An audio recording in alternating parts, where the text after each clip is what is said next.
By touching the magic panel, the hero activated a power that would turn the world upside down and become the first step of his reincarnation.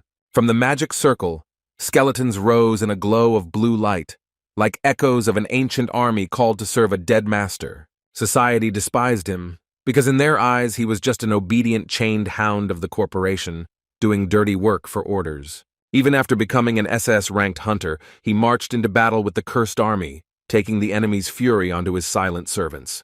When his entire team was destroyed, he only grinned in the semi-darkness, as if death itself had become his ally. His footsteps echo across the ashen ground as he walks the path of those destined to cross the line of death and find eternity. With cold determination in his eyes and magic pulsing in his fingers, Kang Tai-ha prepares to erase everything related to his past. He was once part of the Griffin Guild, but now it was they who became the force that challenged him to the death. Shedding a sea of sweat and blood, he was able to withstand the endless slaughter that lasted for 6 months and turned him into a living legend. On this day, he chose his final arena, the headquarters of his powerful opponents, to turn into his grave. His lips curled into a sneer of disdain as he saw greed cloud the eyes of his enemies. With a shadow of madness in his eyes, he watched as they rushed towards him, unaware of who they were dealing with. Magic flared in his palm, sparkling with blue flashes, a harbinger of destruction and punishment. The opponents rushed into the attack, blinded by the promised gold, not knowing that only death awaited them. Amidst the battle cries and swinging swords came the order to stop his sorcery, but it was too late. The spell left the mage's lips as he struck the summoning circle in rage, awakening the power of the ancient beast. A bone dragon burst forth from a flash of magical light, shaking the air with its roar and destroying everything in its path. Horror froze in the eyes of the enemy as their hope of victory crumbled along with their fragile trust in reality. The tower where the battle took place was illuminated by a stream of energy, as if the night itself was holding its breath before the storm. The explosion ripped through the city, tearing apart the skyscraper and heralding the start of a full-scale catastrophe. A clot of magic erupts outward, bursting from the upper floors, as if the wrath of the sky were falling upon the earth. Kang Tai-ha sits on a dragon skeleton, soaring through the sky above the city, ready to destroy everything in his path. The crowd below looks up at the sky in horror, realizing that their enemy has used magic that is beyond the capabilities of ordinary fighters. The necromancer flies forward on his monstrous creation, holding his breath and hiding the signs of exhaustion. He covers his mouth, feeling the mana draining away too quickly, and realizes that he has paid a high price for his spell. The protagonist's eyes widen in sudden realization, as if he had just seen something that could change everything. Standing astride a bone dragon, he looks down from above at the building, where a silhouette flickers in the window, promising a new battle. On the roof stands a man with silver hair and a heavy gaze, confidently calling out a name as if calling the enemy to a duel. With a smug smile on his face, he acknowledges the enemy's strength, as if he had been expecting this moment. A bright glow tears through the air as a rider on a bone dragon looms just above the window, ready to attack. In a moment of surprise, he turns around sharply, catching a strange signal in the darkness. High in the sky, through the lightning and wind, a dragon skeleton rises up, breaking the darkness with its ghostly light, but suddenly a golden flash rushes towards him, and he realizes in shock that it is an attack. The blow penetrates the dragon's body, sending sparks and bone fragments flying out of it. The monster's wing is torn apart by the second blow, and its roar shakes the sky. Without losing his composure, the hero gives the order to rise higher in order to escape the fatal blow. Another explosion of light tears through the sky, striking the dragon's skull, and the hero barely manages to keep from falling.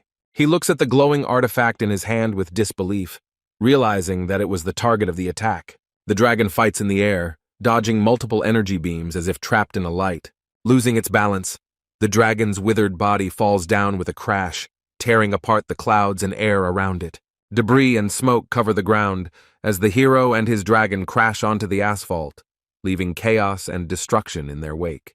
The silhouette of the hero, wounded and weakened, finds himself surrounded by the shields and swords of the knights who stand like a wall in front of him. The knight leader, looking down arrogantly, asks a question, believing that the resistance has already been broken. The hero, holding his head, responds with a mocking expression, as if holding back the growing madness and hidden strength. The old man looks at him calmly, admitting that he has never seen him use the power that awakens within him. With a grin and determination blazing in his eyes, the hero looks up, speaking words full of challenge and determination to act. The man steps forward with cold determination, clutching his cane as if to emphasize that he is the one in control of the course of events. Walking through the ranks of knights, he speaks with confidence, as if the whole world is obliged to follow his plan without deviating even a step. The hero looks at him with a mocking half-smile, realizing that even the most precise calculations can collapse before an unpredictable force. He raises his hand, revealing a mysterious artifact, the nameless stone, glowing with a red light, and mockingly asks a question. The old man's face lit up with delight, and he, without hiding his greed, declared that this stone alone would be enough to pass a death sentence. Standing in a ring of knights, the hero holds out his hand with a stone with a cheeky grin, as if deliberately teasing those who dream of getting it. The old man says with a sly smile that he cannot possess such a dangerous thing, to which the hero defiantly promises to give it up. Hope flashes in the old man's eyes. He stretches his hands towards the artifact, completely confident in his victory. But the next moment, the hero clenches his fist and angrily declares that he will never give away something that is too expensive to just give away. Remembering how the enemy had been searching for the stone for years, he brings it to his tongue with a mad smile, ready to swallow the artifact so that it would never fall into the hands of the enemy.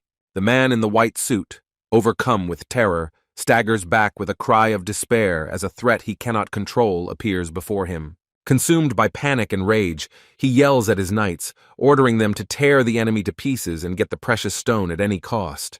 The hero, mad with determination and rage, clenches his fist, radiating indomitable energy, preparing to take down as many enemies as possible. A flash of necromantic magic illuminates the battlefield as the hero soars above the skeletons, summoning an army of the dead, illuminated by a blue glow. In the deep darkness, a single blue flame appears, and from its center, a tired voice filled with pain and exhaustion comes out. In the fiery silence, a sigh of relief is heard. Finally, he can rest, allowing himself to immerse himself in the long-awaited peace. The man, his face distorted with horror, screams, barely holding back tears and clutching the cloth in his hands, not believing what he saw. The young servant, with a trembling voice and tears in his eyes, exclaims with joy and disbelief, not believing that his master has woken up. Panic grips the room as the young master suddenly opens his eyes, and the maids fall to the floor in horror, screaming that it is a ghost. His gaze is calm and full of silent wonder as he silently stares into space, trying to comprehend what has happened since waking up. In the warm glow of the sunset, a majestic building in Zhejiang rises above the city, a silent witness to an ancient era and the changes to come. The gates of the Baekwang clan are filled with everyday bustle as residents and guards walk by, unaware that everything is about to change.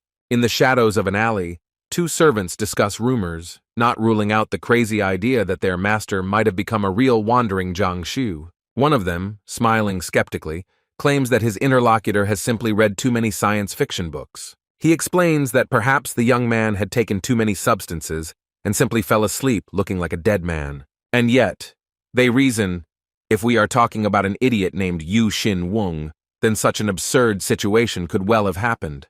The man with the tail, illuminated by the soft light of the lantern, doubts whether this clan is really any more dangerous.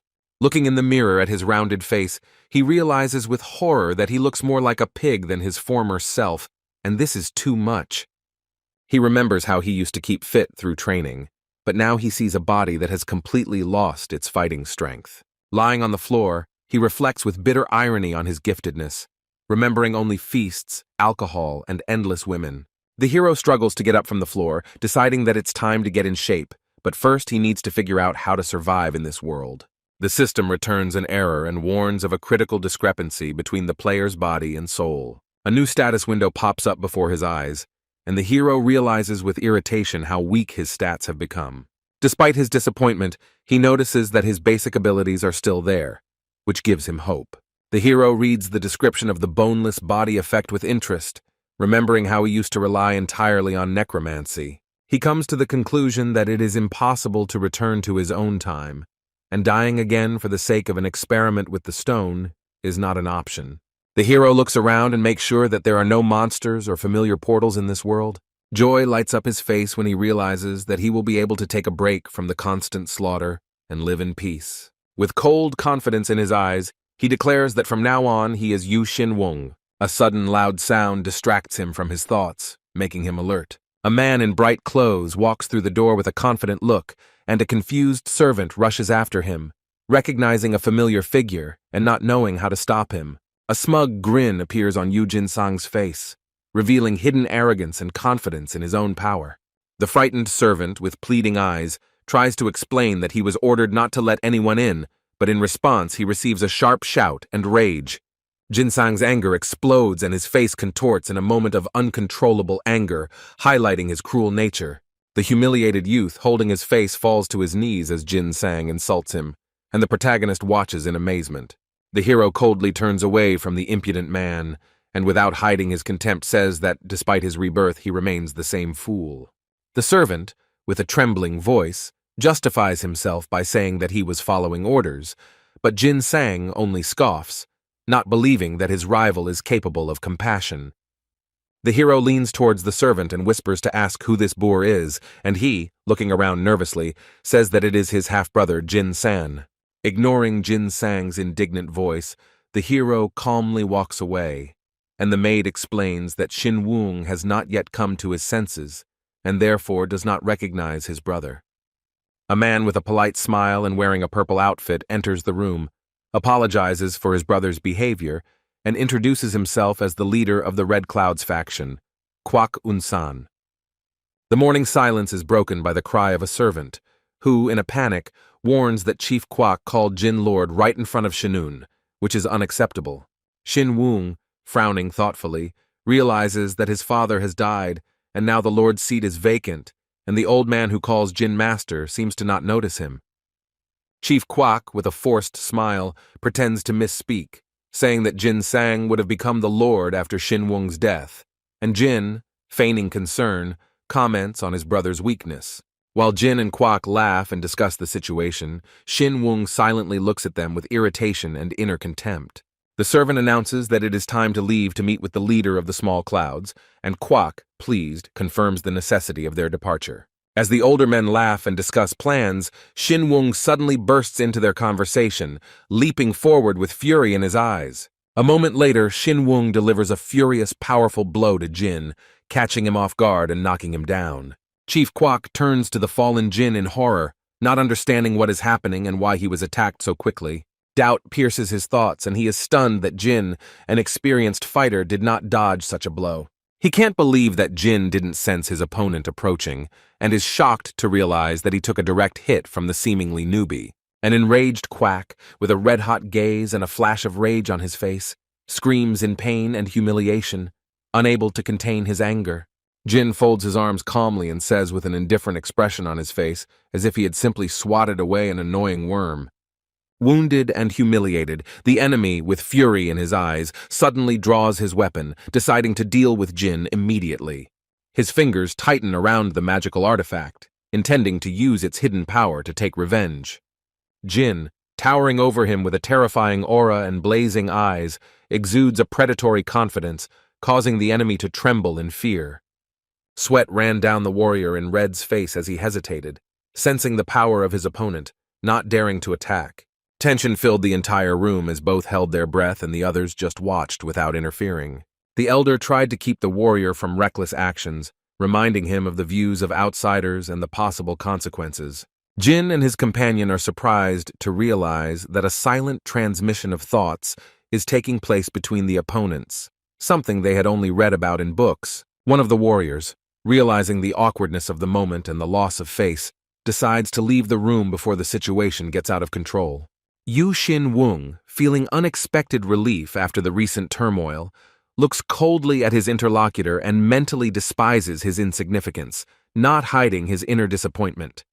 An instant wave of pain shoots through the hero's body, and he contorts his face with a scream as the poison takes effect, revealing his vulnerability. The young servant runs up to Xin-wung in a panic, supporting him by the shoulders, while he, holding his head in his hands, cannot hold back a cry of pain and loses his balance. Internal chaos completely engulfs the hero's mind.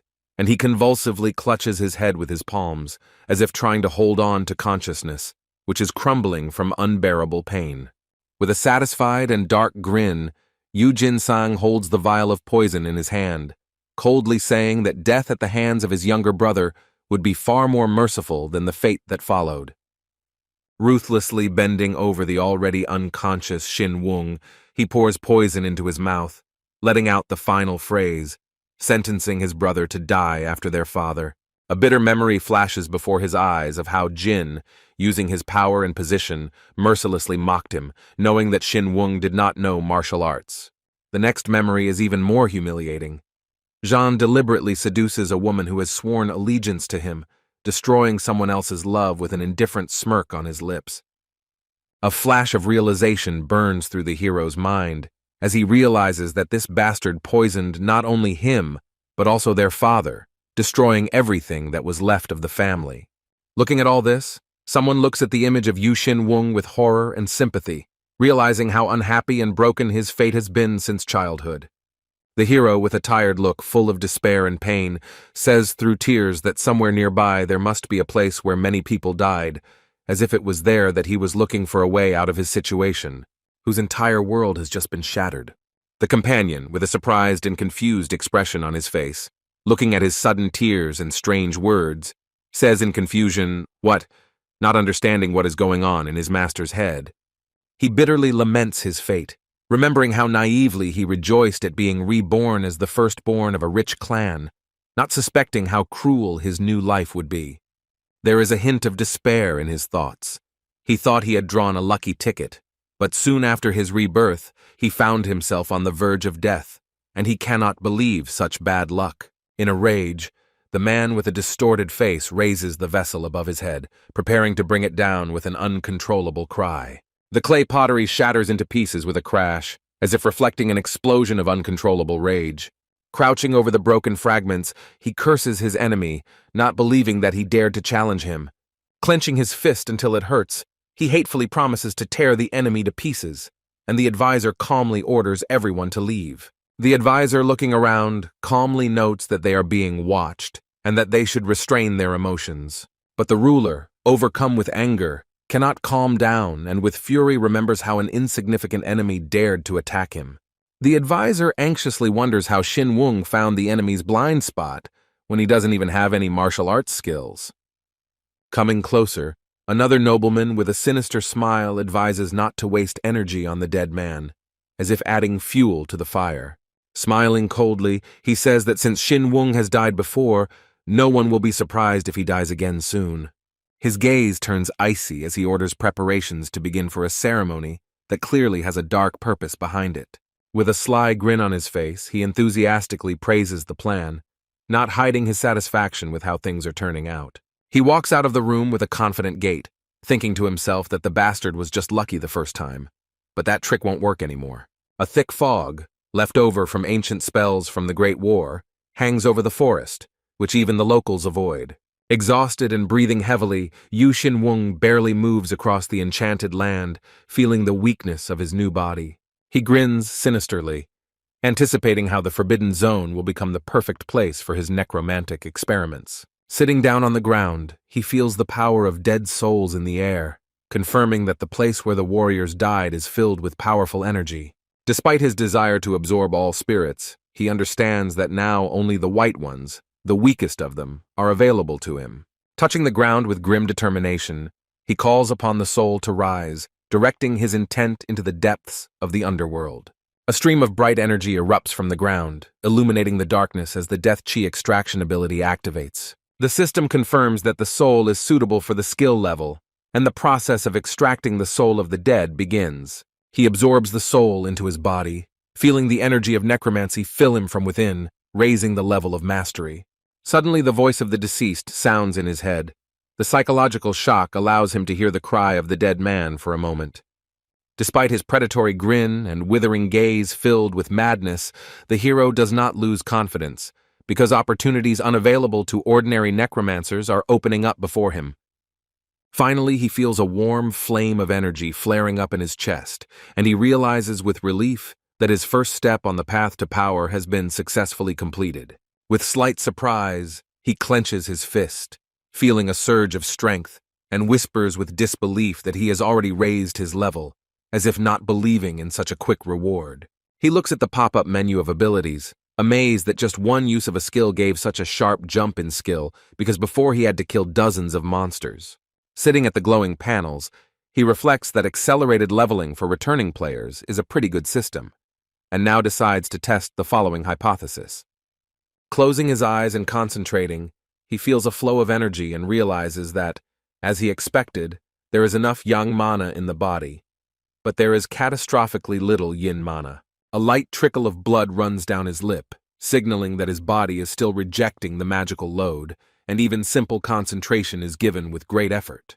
Pierced by magical threads of pain, he gritted his teeth as a new wave of suffering pierced his body, like red-hot needles entering his bones. His heart is engulfed in a bright blue flame of energy, and with his last bit of concentration he screams to himself that he must pull himself together to complete the rebirth. Concentrating all his strength in his heart, the hero directs the energy flows with effort, desperately fighting against the internal pain in order to endure the transformation.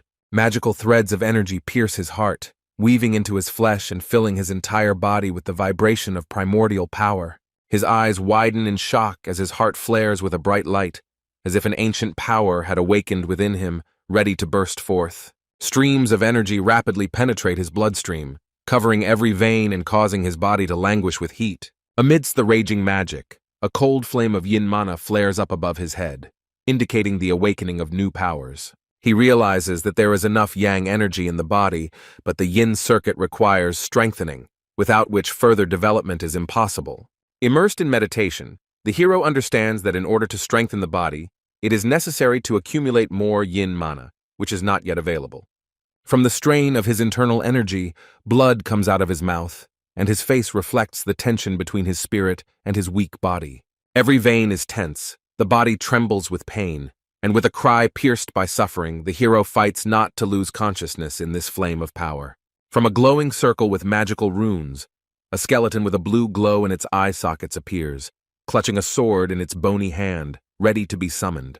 The hero looks at his first summoned skeleton with surprise and slight pride, realizing that although it is weak in combat, it can serve as useful reconnaissance. With a sly smile and a confident gesture, he raises 2 fingers, activating the command to test the capabilities of the new summon. The skeleton's eyes flash with a furious light, and it lets out a long, ominous scream filled with magical rage. Under the command of the Necromancer, 2 skeletons with burning chests rush into battle, one with a blade, the other in an attack stance. One of the skeletons, enveloped in blue mana flames, rushes forward furiously, swinging for a crushing blow. Streams of energy burst from his eyes, and the sword strike, enhanced by magic, cuts through the air with destructive force. However, the next second, the skeleton's body begins to crumble, dissolving in streams of light and turning into dust right in front of the confused hero. Surprised by the disappearance of the circle and the disintegration of the summoned one, he examines his hand, wondering if he has run out of mana. Looking through the treetops at the night sky, he comes to the conclusion that this world has very little mana compared to the past, which is why the dead here are so weak. Yu Xinweng is annoyed to realize that there are no monsters or mana sources around, and can only accept it. He places his palm on the ground, determined to activate his new ability and find strength in a different way. The darkness around him flashes with bright colors as he uses the Death Chi extraction skill, and a stream of sparkling energy rises from the ground. A few days later, the night sky is illuminated by a full moon, and 2 guards stand silently at the temple gates. Yu Xinweng watches from the shadows, hiding behind a column, his gaze filled with alarm and wariness. Every day he feels more and more acutely how the guards are multiplying around him, as if they are hunting only for him.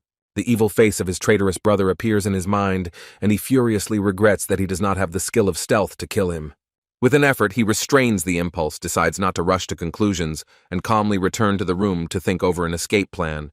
He looks around tensely, making his way towards himself, trying not to make a sound and listening to every rustle. His eyes widen in surprise when he notices something that makes his heart beat wildly. Gritting his teeth and exhausted from fatigue, he leans furiously on the bench and swears before the gods that he will definitely lose weight, no matter what. Exhausted and barely breathing, he drops to his knees, continuing the excruciating exercises, as if trying to break out of his own body. In a stream of trembling breath and beads of sweat, his face suddenly reflects wariness, as if something alien had appeared in the room. From the darkness of the room, opposite him, as if from nowhere, a dark figure emerges, whose presence chills him to the bone. Without wasting a second, he yanked the mana magic circle into action, feeling the power surge through his body, dispelling the weakness. The guard, unsuspecting, screams in horror as a blurry silhouette suddenly appears in front of him at a terrifying speed. Without giving his opponent a chance to even squeak, he quickly grabs the guard's face with his hand, muffling his scream and pushing him into silence. Seeing who exactly he had grabbed, he opened his eyes in amazement, not believing that it was Wang Sam standing in front of him. Face to face, the stunned guard makes excuses in a panic, and the hero sullenly asks why he entered his chambers without permission.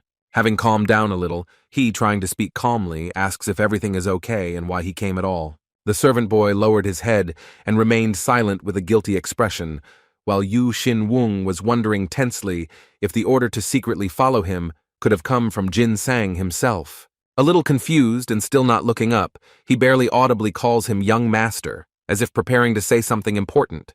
With alarm in his voice and a timid tone, the servant steps forward and asks if he has escaped outside the chambers again tonight, clearly worried about his secret exits.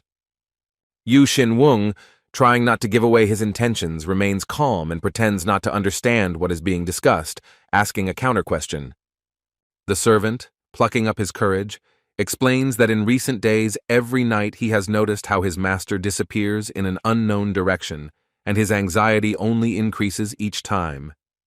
Yu Xin-wung's face shows an internal struggle, as he tries to figure out how observant this boy was, and whether his observation will lead to unnecessary suspicions. Realizing that he might have crossed the line, the servant throws up his hands in panic and exclaims that he didn't tell anyone anything and asks them not to worry, demonstrating his sincere loyalty.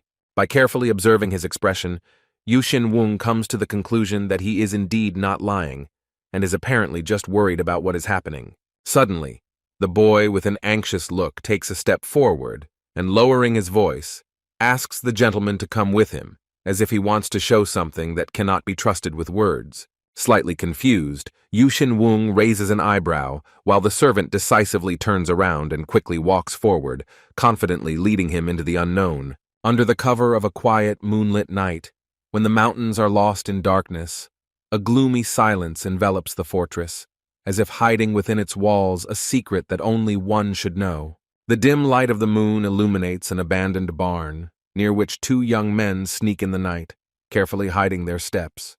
With a wary smile, the servant looks around, assuring them that no one will disturb them, because no one has looked into this place for a long time. When the lid of the old box slides off with a dull creak, the boy flinches in surprise, and the gentleman standing behind him watches in amazement. A narrow passage opens from under the floor, hidden from the eyes of others, and the servant proudly says that only a few know about it. He admits that he is not going to ask questions about the reasons for the escape because he believes that the gentleman has good reasons and promises to wait for him here. The main character, with a tense face, understands that if the hole is discovered, the boy will not escape the death penalty. With anxiety in his thoughts, he looks at his faithful servant, amazed at how he, risking his life, does not think about the consequences of his actions. He admits that he is no longer able to trust anyone, but he senses something in this boy that makes him make an exception. The guy, with a sincere gleam in his eyes, immediately agrees, clenching his fists tightly in a fit of devotion. With a dark expression and a shadow in his eyes, Xin-wung places his hand on the servant's head and coldly warns of forgiveness, which foreshadows something frightening, and the young man, confused, barely manages to whisper what. A bright flame of enchanting purple light flares up around the servant's head, his eyes widen in surprise, and his consciousness slowly sinks into a state of absolute submission. Internally surprised by the strength of the effect, Xin-wung ponders whether the E-rank charm skill should really have such power, especially if it is applied to someone who is already under its influence. Looking straight into the boy's eyes, he asks with cold persistence what kind of relationship he has with Yu Jin-sang, clearly expecting important details to be revealed. The servant, under the spell, as if in a dream, replies that there is nothing between them because Mr. Jin-san despises him and begins to tell the reason for such hostility. Shin Wung is surprised at how powerful the charm effect is and suggests that perhaps the locals don't have psychological defenses at all, while the servant whispers out loud, calling Jin-sang a bastard and weakly standing on his feet. Not understanding why he is still helping him, Yu Shin Wung asks a direct, almost suspicious question that awaits a sincere answer. The servant remembers how in childhood his master was a kind and honest man, treated him warmly, like a younger brother. But after the death of his mother, he changed beyond recognition. He admits that despite being beaten and humiliated, he still believes that one day the master will again become the man he was before. Shin Wung, smiling with sad irony, snaps his fingers, disabling the skill, and says with a slight mockery that anyone who believes in him despite the betrayal of others is just a stubborn idiot. The protagonist leaves the shelter, casting a calm glance at his companion, to go into the forest in search of new opportunities to develop his strength. Plunging into the darkness of the forest, he finally reaches level 10, realizing that he has taken another important step on the path to becoming. He is disappointed when he notices that he only received support skills, while he dreams of destructive power that can break the bones of enemies. However, relief takes over when he learns that his necromancy rank has increased to D, allowing him to absorb energy more efficiently. Looking closely at the bright blue souls, he feels a colossal difference between them and the white souls, which he had already felt before. Thinking back to Yujin Sang and Chief Kwak, he realizes that both of them emitted the same energy that he now recognizes as true Kai. He realizes that blue souls contain little yin mana, but each one contains a unique power that depends on the spirit's abilities and personality. Realizing the potential danger, he decides to be careful and try to slowly absorb this unfamiliar power so as not to destroy himself from within. His gaze follows the writhing blue energy as he contemplates whether he can convert it into yin mana. As soon as he touches the soul, his hand is pierced by purple flashes of energy, and it feels as if his whole body is engulfed in a scorching heat. Despite the scorching heat of the burning soul, the hero feels that it does not resist and calmly succumbs to his power. Using the mana circle, he begins to easily direct the energy into himself, connecting it with the yin mana. He concentrates on the bright energy core in front of him, finally deciding to take the next step. A whirlwind of power penetrates his body with incredible fury, piercing every cell and causing his muscles to shudder. The hero's eyes widen in horror when he realizes how powerful the force of this energy was. Blood is pouring from his mouth, and he realizes with horror that his body is already at its limit. The hero feels like the unstable mana circle is about to explode if he doesn't stop immediately. Realizing that he cannot absorb the power in the usual way, he makes a desperate decision to create a new mana vessel. Gritting his teeth, he forms a second vessel, aware of how it strains his body and requires even more energy. Despite the pain and danger, the hero is determined to complete the transformation, because this is the only way he can survive and gain true power. The hero, engulfed in streams of purple energy, clenches his teeth. With his last strength, orders the resisting yin force to stop fighting and stay inside his body to complete the formation of the vessel. A powerful energy whirlpool begins to swirl inside his body, which is about to break out and swallow everything around. Exhausted to the limit and with one last breath of release, he throws his head back, letting his body fall to the ground, exposing his face to the cool night air. The night sky with its twinkling stars seems infinitely deep, and his breathing becomes quieter as he speaks words of victory with relief. Spreading his arms on the cool ground and feeling the tension leave him, he whispers out loud once more that he was able to do it. His eyes sparkle with delight, and his face lights up with a smile as he realizes that the source of the energy was Ki, a discovery that fills him with triumph. An information window with his characteristics appears in the air in front of him, confirming the increase in level and successful use of abilities. Looking at the data with surprise and interest, he notices that one type of Ki was indeed sealed in the second vessel, which astonishes him. Lying on his back, he begins to wonder if he can gather different types of Ki and use their power without causing destructive consequences. However, the memory of rumors that mixing Ki could lead to disaster makes him think about the possible danger and put the experiment aside, turning his attention to a new art that appeared on the list, Art of Floating Clouds. The hero carefully studies the information about the Art of Floating Clouds technique, realizing that it is a basic breathing technique that originated in the Yellow Mountain faction, and that mastering it will require a lot of time and patience. Dropping to the ground in front of the glowing magic circles, he hesitantly extends his hand, wondering if he should try again despite his recent failure. However, taking a deep breath, he decides to first understand the mechanics of what is happening, because even the simplest technique almost cost him his life. Clenching his fist, he concentrates his mana and ki, deciding to see if he can combine these energies and summon the skeletal warrior back to the battlefield. Standing in front of the skeleton with shining eyes, he remembers how he used to only use mana due to the side effects of ki, and wonders if it's possible that his control power has increased now. Focusing, he directs a flow of Kai from his chest area forward, determined to explore the limits of his new body and capabilities. Suddenly, surprise appears on his face as the flow of energy gets out of control, and a strange glow begins to form in his chest, causing an alarming sensation. The hero is surprised to realize that he did not plan it, but yin mana and ki began to unintentionally mix, creating an unstable but powerful energy.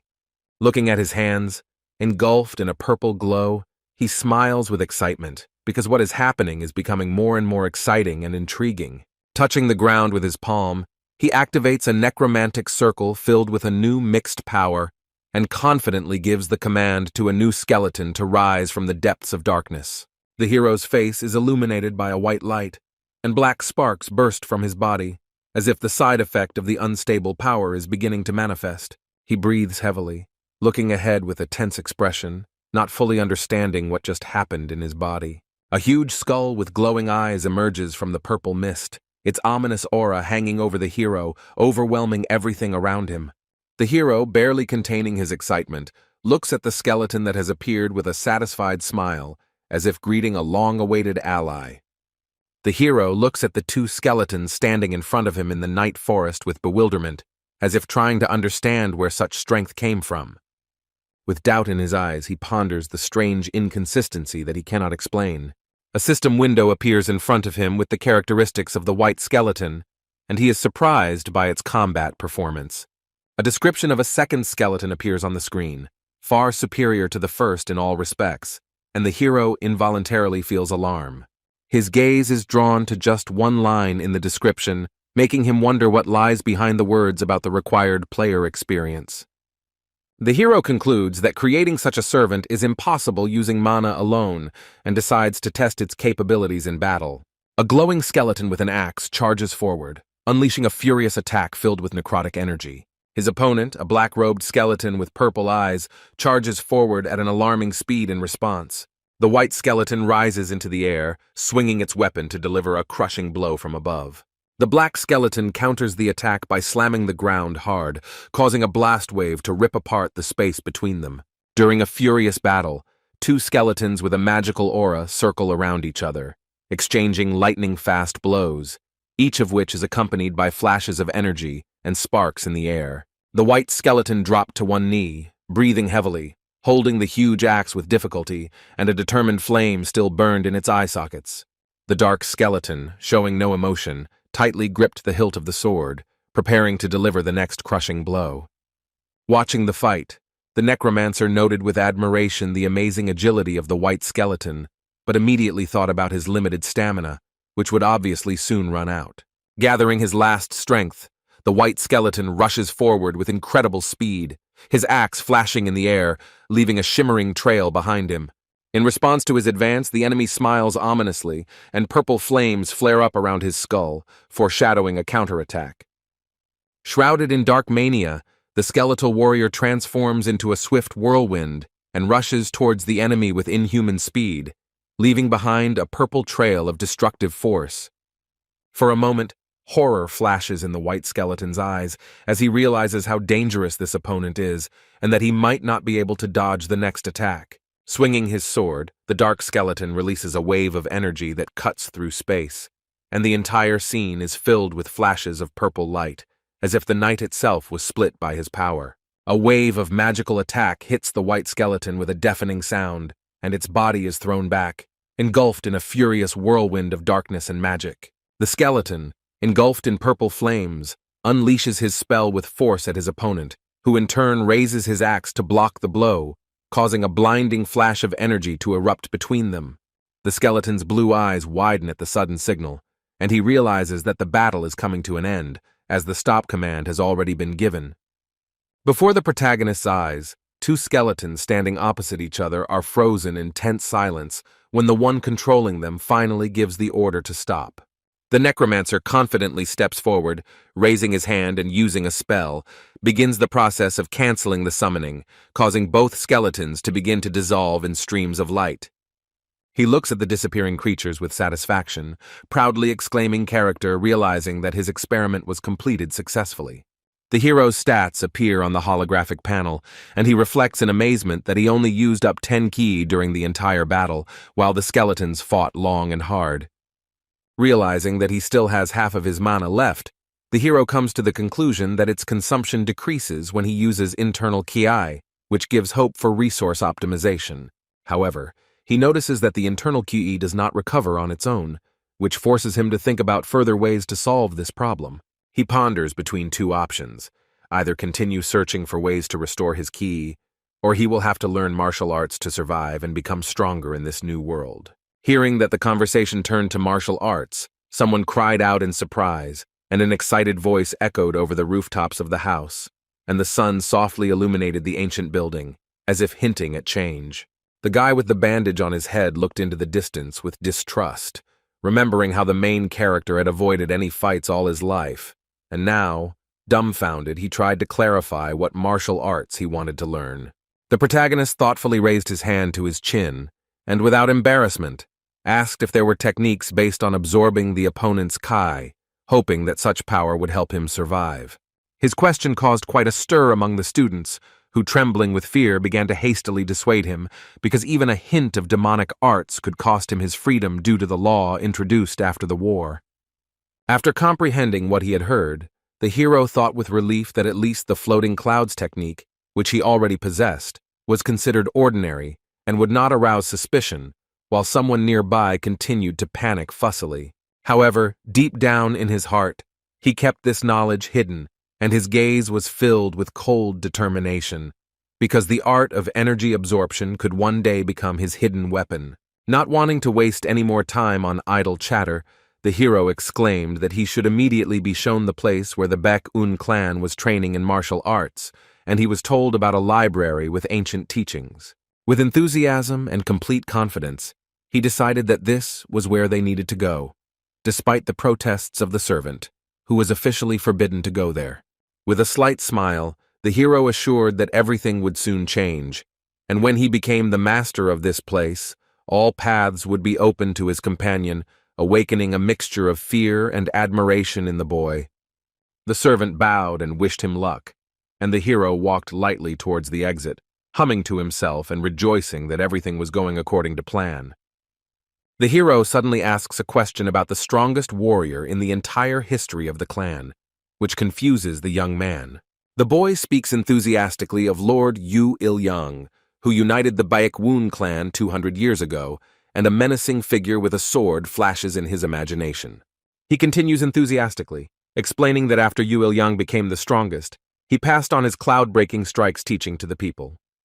The protagonist reluctantly agrees and leaves, thinking about how incredibly strong this legendary warrior was. Walking along the corridor, the hero remembers that the system of power here is divided into the third, second, first classes, as well as supreme and superior warriors. He thinks that the skeleton he created was only a third-class one, and decides to find out the difference between it and a superior warrior. When he sees someone, he wonders if they have really lost weight, and is afraid to look them in the eyes in case they are still drunk. Passers-by whisper that he, as always, is heading either to a brothel or a bar, and one woman even sneers that soon all the prostitutes will be calling him by his first name. With a slight grin, the hero feels how, with the appearance of the second vessel of mana, his body feels everything it is capable of, and understands that the strong always lead. He decides that his reputation, having fallen so low, now gives him freedom because now he can do whatever he wants, without fear of consequences. In front of the main building of the library stood guards with stern faces, as if guarding the treasures of the entire clan. The head guard looked ahead with a haughty expression, while his companions peered into the distance in surprise. One of the guards was surprised to recognize the approaching man as Shin Ung and wondered about his purpose. Grinning with feigned politeness, the guard asked the hero why he had come to the library.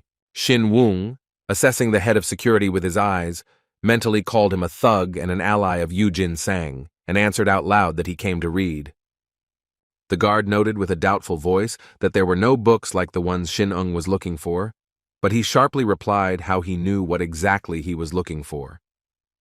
The guard chuckled and mockingly suggested that Shin Ung had come for picture books, causing his subordinates to laugh. The guard, feeling internally jubilant, thought that if he humiliated this fat man, then Mr. Jin San would definitely pay attention to him. Tired of such scenes, Shin Ung sighed, noting that wherever he went, he encountered worthless people who didn't know their place. When the guard angrily asked him if he had called him a loser, the hero confirmed it without hesitation and ordered him to get out. When the guard tried to stop the hero by putting his hand on his shoulder, Shin Ung didn't even turn around, but just reacted calmly, as if an annoying fly had landed on his back. Turning around, Shin Ung looked into the guard's eyes, and at that moment, his pupils filled with a scarlet light, emitting a cold rage that instantly made his throat dry up. His gaze pierced like a dagger. Something inhuman burned in him, an inner strength, wild, primeval, and dangerous, as if he were a real predator. The guard stood frozen, unable to move or say a word, while Shin Ung silently shook off his hand as if it were dust on his clothes. As the hero confidently walked towards the doors, his gaze remained icy, and behind him the confused chief of security stood in silent horror, covered in sweat. The guards behind them rushed to the chief in panic, asking why he allowed them to just pass by, and what to do with Chief Quack's order. The chief himself could not utter a word. His face was distorted with fear, his voice was trembling, and his mind was still shaken by what he had just experienced. He could only croak out a plaintive "Save me," unable to cope with the growing panic, realizing that he was facing someone much stronger than him. The horror reflected in his eyes was the same that he had once experienced when meeting a tiger, and now he recognized it again as animal, instinctive, invincible. The other guards, watching this with shocked faces, exhaled in surprise, not understanding how their unshakable leader suddenly became helpless. One of the guards, overcome with disgust and panic, with trembling legs and a clouded gaze, stands in the middle of the courtyard, while a trickle of fear treacherously flows down his leg, revealing his complete humiliation in front of those around him. Throwing his head back lifelessly, he loses consciousness from the horror he has experienced, and his comrades, looking at each other with concern and sympathy, decide to urgently take him to a doctor, fearing that next time he might not be able to withstand it at all. One of the young fighters looks thoughtfully into the distance, internally struck by the change in his master, and in his head he hears a confused question. Where did such a look come from, cold and bestial, as if after death he became someone else? As if summing up his thoughts, he looks at the retreating youth with cold determination in his eyes, and bitterly realizes that before him stands not just a man, but a true son of the tiger, the heir to wildness and primordial power. Against the backdrop of the evening sky, the Red Cloud Tower rises majestically, guarded by silent guards who protect the peace of the Baek Wung clan. Inside the building, in a semi-dark hall, a figure with long black hair peers thoughtfully at the written hieroglyphs, as if trying to unravel the hidden meaning. He slowly touches the wall with his hand, as if activating an ancient mechanism that opens the way to a secret place. The door opens cautiously, and a man in purple emerges from the bright light, with a cold gaze and a commanding posture. Descending a narrow staircase, he finds himself in the darkness of a dungeon, illuminated by mysterious purple spheres hovering in the air. An ominous passage leads him into a spacious hall where lamps are placed on the floor, and several men in red warily greet his appearance. On a stone altar lies a mummified body wrapped in dirty bandages, and next to it hangs a skull with horns, surrounded by bloody patterns, a symbol of a dark ritual. Servants in scarlet robes stand around the dead body, their hands folded in a strange, prayerful gesture, as if preparing for a sacrifice. One of them, with exaggerated calm, addresses the new arrival, recognizing him as a respected shaman who has arrived at a crucial moment. The leader of the Red Clouds faction, Kwak Un-san himself, breaks the silence with a stern voice, asking if they are still continuing to do these dark things. Hakyum apologizes for his haste with a slight smile on his face, citing old habits inherited from his sect days, and vows to be more considerate in front of his new leader from now on.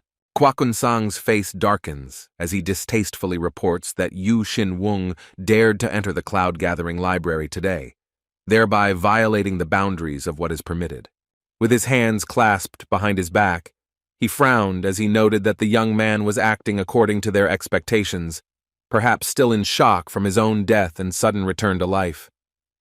One of the people nearby remarks with a sarcastic smile that they must have had enough of Yu Jin-sang, since they were the ones who paved the way for him, which he used thoughtlessly. Kwakunsang's eyes flash purple as he mockingly says that the boy's stupidity knows no bounds, and that is the reason they chose him for their game. Hagyum smirks slyly, saying that this only plays into their plans, because if this clumsy creature suddenly decides to learn martial arts from books, he could suffer from the internal energy of chaos. Kwak-un-san admits with hidden anxiety in his voice that this is indeed possible, but still believes that they should take precautions to avoid any unforeseen consequences. Hakyum steps forward and states with a smug smile that he has already taken certain measures, and now all that remains is to complete the preparations. Above the skull-strewn altar, a monster skull glows in an ominous crimson light, and purple smoke begins to pour out, filling the room with a sense of foreboding. Turning to his followers, Kwak-un-san loudly orders them to begin today, and in response he is met with a synchronized cry from the devotees, ready to begin the ritual immediately. The man bows his head with a sly smile, finishing a sentence that seems to hide a dark conspiracy for something much darker. All the followers bow down before him in unison, shouting a slogan that expresses fanatical veneration of the red sky. Under the cover of night, the torchlit building of the Baekhyun clan library rises, hiding the secrets of ancient arts. The two guards converse about the hero's condition, expressing skepticism and ridicule about his presence inside the library. One of the guards, yawning, warns the other not to even think about helping, leaving the hero alone with his searches. The men behind the doors discuss how the library has long since run out of any worthwhile books on martial arts and advise each other not to interfere in the hero's affairs. The main character, leafing through one of the books, hears their muffled mockery and mentally calls them idiots without stopping reading. He continues to study the text, realizing that from the outside it looks like he is simply lazily turning the pages, but inside of him a plan is brewing. When the book activates the hidden information, the description of the Black Wolf Judge art, filled with chaos energy, appears before his eyes. Realizing that the technique is an extended edition of the first class, the hero understands how powerful the book is in his hands, but also how dangerous it can be due to the unstable nature of chaos. Realizing that his own yin mana is not strong enough to not be suppressed by foreign energy, he reflects with concern on how the internal energy instinctively defends itself from being completely absorbed by ki. After 8 hours of continuous study of books in the semi-darkness of the library, he frowns and thoughtfully utters a monosyllabic, continuing to read the lines of text illuminated by a cold blue light. Realizing that the choice had been reduced to a single option, he raised his finger to the pop-up window with a slight melancholy in his eyes, internally resigned to the fact that the art of the indestructible heart was the best he had managed to find among the deposits of abandoned techniques. The noise of wooden wheels grows closer and the cart stops next to him, making him wary. His finger freezes in midair, his gaze turning suspiciously towards the unexpected intervention. When the man suddenly straightened up, towering over the girl, she suddenly recoiled in fear, not understanding what was happening. Her eyes filled with tears, and with trembling lips she cried out, trying to apologize for something she herself did not fully understand. The man pointed sternly at the cart of books, and there was a clear note of reproach in his voice, as if he sensed something forbidden in these texts. The girl, still not having recovered from her fear, tried to explain, saying that these were damaged scrolls, which they were replacing with new ones, as was their custom. Without wasting a second, he calmly and insistently demanded that she take him to where all such records were kept, clearly interested in their contents. A girl with shining eyes hands him an old, damaged book that she found among the others, hoping that it will be useful. Slightly puzzled, she asks doubtfully if it is even possible to study art just like that, observing his calm confidence. The man, smiling faintly, offers her a deal. If she finds the best book, he will buy her sweets, and at the same time asks her name. Inspired by his words, the girl introduces herself as Dan So-yeon with joyful sincerity and immediately runs off to look for the book. With a beaming smile, she joyfully returns and lifts the tattered book above her head in delight, proudly exclaiming that she found it. Seeing a tattered book, the hero picks it up with curiosity, assuming that it might hide something unusual despite its wear and tear. He suddenly places his hand gently on the girl's head, causing her to be slightly surprised and freeze. With a grateful smile, he says that he will buy her as many sweets as she wants, because she helped him and stayed late. The girl beams with happiness upon hearing his words and thanks him with sincere joy. It's already night outside, and Yu Shin-woong returns to his chambers with the book he found, full of intentions to study its contents. When he activates the technique, information about the destructive art of the Eastern Sage, which is capable of absorbing any energy, appears before his eyes. Despite the low combat potential and damaged heads, he feels that it might be a rare treasure. His heart skips a beat with excitement because the chance to find hidden power seems incredible to him, despite his doubts. He is confident that yin mana will make up for the lack of combat power, and his body will replace the knowledge that is missing from the book. But suddenly, when he begins to direct the energy, he realizes that the connection with art is missing, and a dangerous tension flares up inside him, threatening to tear him apart from within. As soon as the ancient book opened, a thick wave of green cursed flame burst out of it, swirling above the man's head and forcing him to bend down to the floor in horror, not understanding what he was dealing with. A veil of poisonous energy instantly attacked him, covering his face, neck, and shoulders like a living mass trying to bite into his flesh. He sat frozen on the cold floor amidst the chaos of books and scrolls, his eyes wide as he watched the unfamiliar energy consume his body and dissolve into him. His right hand trembled as a greenish glow suddenly flared up in his veins and began to penetrate his skin with painful persistence, leaving a burning and cold sensation at the same time. With a hidden horror, he realized that the energy was not just attacking, it was penetrating inside him with frightening speed, completely ignoring defenses and resistance. He feels the yin mana within him begin to resonate, drawing streams of power, but instead of releasing chi, his body only fills with unstable and uncontrollable power.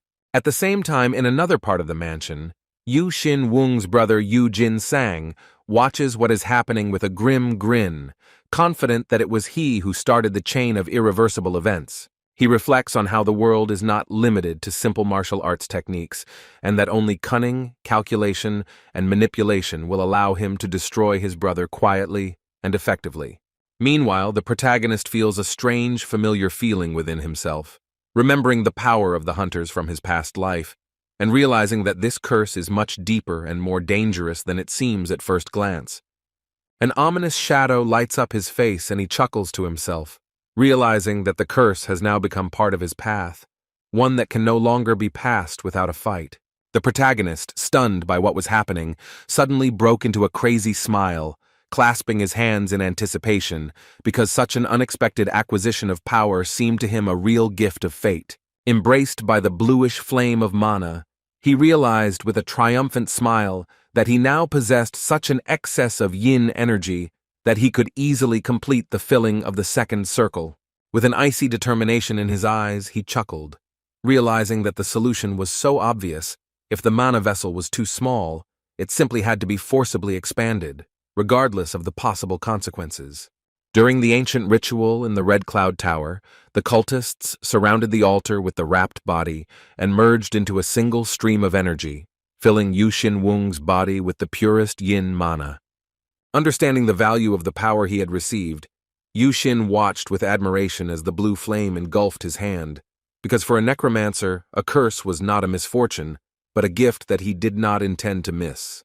He focused his mind resolutely, and using all his accumulated experience and strength, began to form a third circle around the mana vessel to unlock a new limit of his capabilities. With beads of sweat on his face but a proud smile, Yu Shin-woong realized that his strength was now comparable to a B-rank hunter, and his yin mana heart skill had risen to C rank.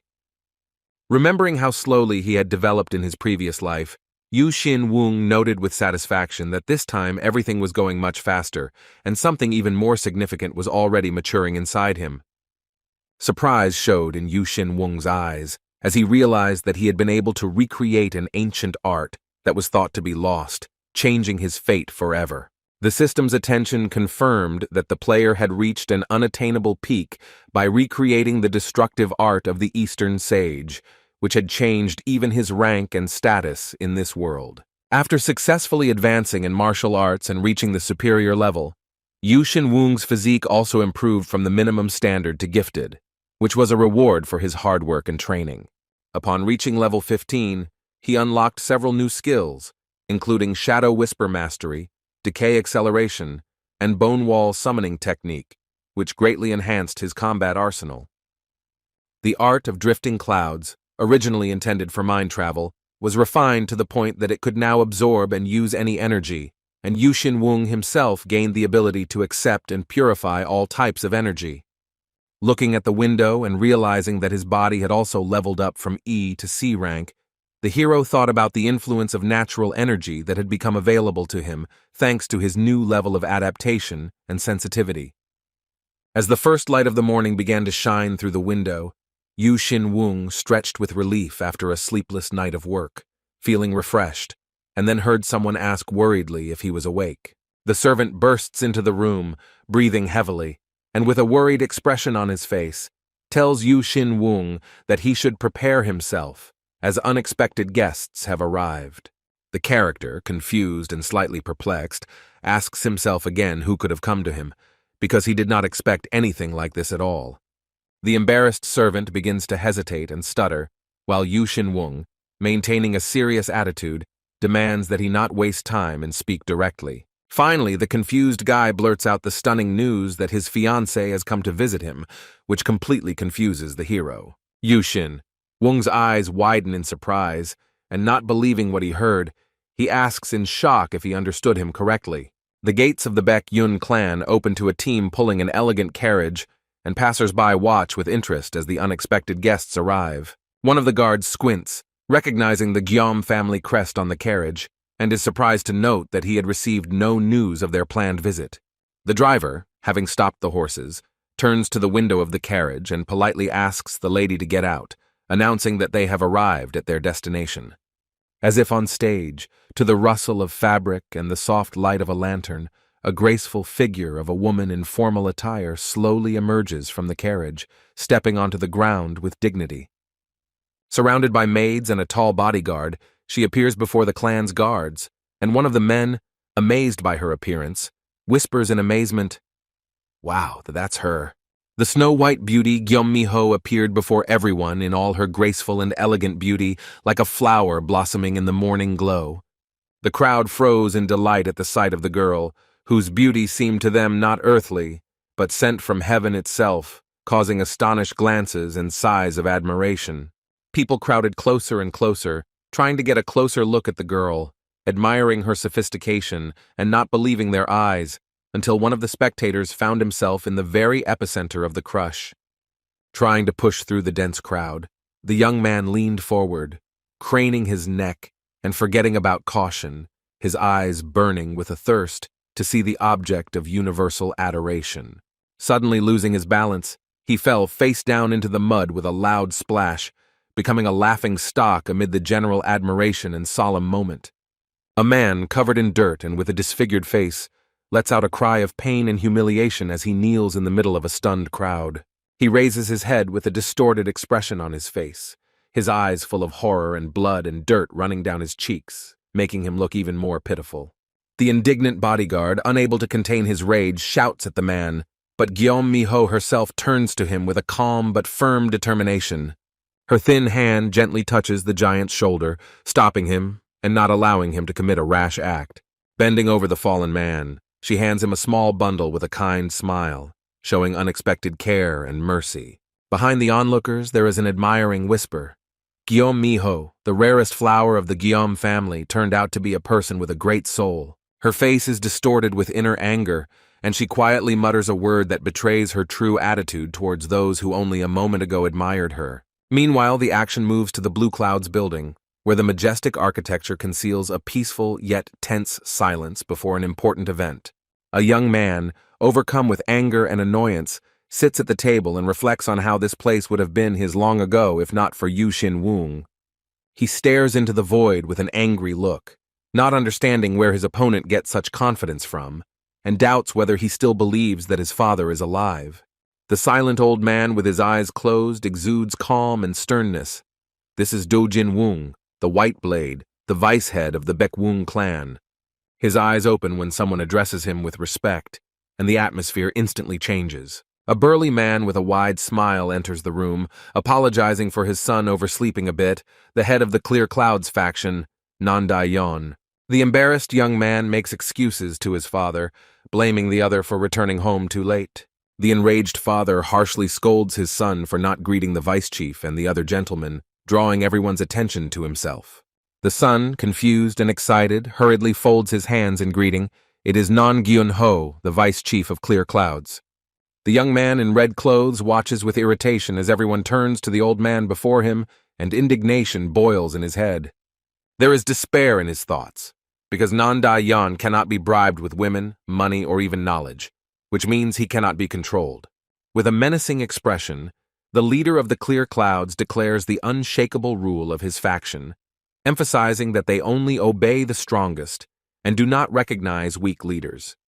Sitting in the shadows, hiding behind an arrogant mask, Do Jin-woong thinks with grim satisfaction about how one day all the clan factions, including Nandai-yeon, will be under his thumb.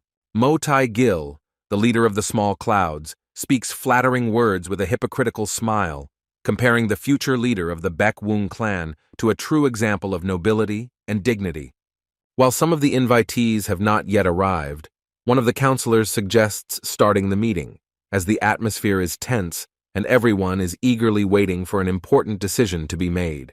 However, another elder respectfully objects, reminding them that the senior lord has not yet arrived, and that it would be disrespectful to begin such an important meeting without him. Despite the remark, Mo Tai-gil laughs and pushes forward, making the excuse that Yu Xin-woong is unlikely to show up since he is rumored to be seriously ill. At that moment, the doors swing open, and Yu Xin-woong confidently walks into the room, enveloped in light, his appearance becoming unexpected and stunning for everyone present. The faces of the council members reflect a mixture of shock and alarm, because no one expected that he was not only alive, but also looked so confident and unwavering. Do Jin-woong grits his teeth, furious as he realizes his plan is collapsing before his eyes, and watches with tension as his main rival takes his place. Under the gaze of all the participants in the meeting, Yu Xin-woong stands motionless, holding back the storm within and radiating a strength that cannot be ignored. Yu Xin-woong's hand confidently grabs the servant's wrist, silently indicating that he should walk along with him, ignoring those present. Yu Xin-woong walks forward resolutely, leading the confused youth who looks back at his master with surprise and doubt. The hall fills with a tense silence as the servant, not yet aware of what is happening, silently sinks into his place next to the powerful figures. Yu Xin-woong calmly sits down between the clan elders, showing his strength and steadfastness, while the servant sitting next to him looks even more confused. One of the council members, outraged by what he saw, suddenly stands up, unable to contain his anger at the fact that a commoner found himself in the clan's honorary circle. A middle-aged man, contorted with anger, foaming at the mouth, screams as if his inner indignation is about to break through the walls of the meeting, accusing what is happening of being unprecedented for the clan. The young servant, cowering in fear in the arms of his patron, tries to justify himself by repeating the prohibition of his elders, while his protector restrainedly but firmly warns him to stop pressuring him. The protagonist's face remains calm, but his gaze shows unwavering determination as he demands an explanation, clearly not intending to give in one step. One of the senior members of the clan, losing his composure, indignantly shouts out, "With what right did the servant dare to take the place of honor among the elders?" With restrained calm, looking straight into the eyes of the enemy, the hero declares that his companion is not a dirty servant, but a subordinate who has the right to be near him. The opponent's face distorts with anger, and he begins to shout insults, but at the same moment he stops, as if sensing a threat in the return gaze. The camera zooms in on the hero's face, and his eyes fill with a dark, frightening power as he quietly but menacingly pronounces his title as the leader of the small clouds. In fear and confusion, the pale elder takes a step back, wondering internally if this is really the same Yu Xin Wung he knew before. With his arms crossed and his intensity still high, the hero sarcastically asks the assembled group if they really think he needs anyone's permission to manage his affairs. The surprised and wary faces of those around them instantly change when it begins to dawn on them that standing before them is not just a descendant of a clan, but a person who should no longer be underestimated. The men in headbands look at each other warily, feeling the tension in the room increase with every word spoken, and everyone now preparing for a possible conflict. After the unexpected turn of events, several meeting participants stood in confusion, realizing that the situation was getting out of control. A tense silence reigns in the meeting room. All eyes are focused on the center, where the question of honor and authority is being decided. The hero leans towards his opponent with a cold expression, forcing him to lower his eyes under the pressure of his confident voice. Sweat streams down the face of a frightened man who, stumbling and trembling, agrees to everything just to avoid the impending conflict. A young man in a yellow robe with a sly smile allows a slight deviation from the rules, as if as a sign of goodwill. He explains with feigned politeness that his older brother is still unwell, and that is why he needs the help of a servant. One of the senior members of the council, taking advantage of the pause that has arisen, calmly suggests that they begin discussing business, hinting that the dispute has been exhausted. Looking away with concentration, he announces that the Guillaume family has graced them with an unexpected visit, causing alarm among the assembled ranks. The hero, with a piercing gaze, realizes that he is being studied and silently calls his opponent a bastard, sensing a hidden threat behind this attention and an attempt to discern his true nature. A clan representative standing in the hall announces that the Guillaume family plans to complete the work of the General Commission, causing surprise and tension among those present.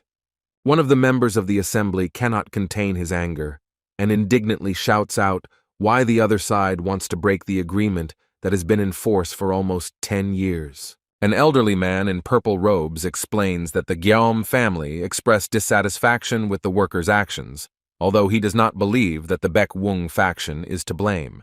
The meeting participants on the other side of the table begin to bristle, wondering how this is even possible, and their eyes show tension and suspicion. The head of the family, with gray eyebrows and a stern expression, remains silent, but his gaze becomes increasingly heavy and piercing. The man in the gray robe, with his hands folded, reports that according to their informants, the head of the Guillaume family has begun to meet frequently with representatives of the Huang Rock clan. Junior Representative Baek Wung thinks to himself with a smirk that this is all just a ploy to humiliate Do Jin Wung, since the truth could have been told openly.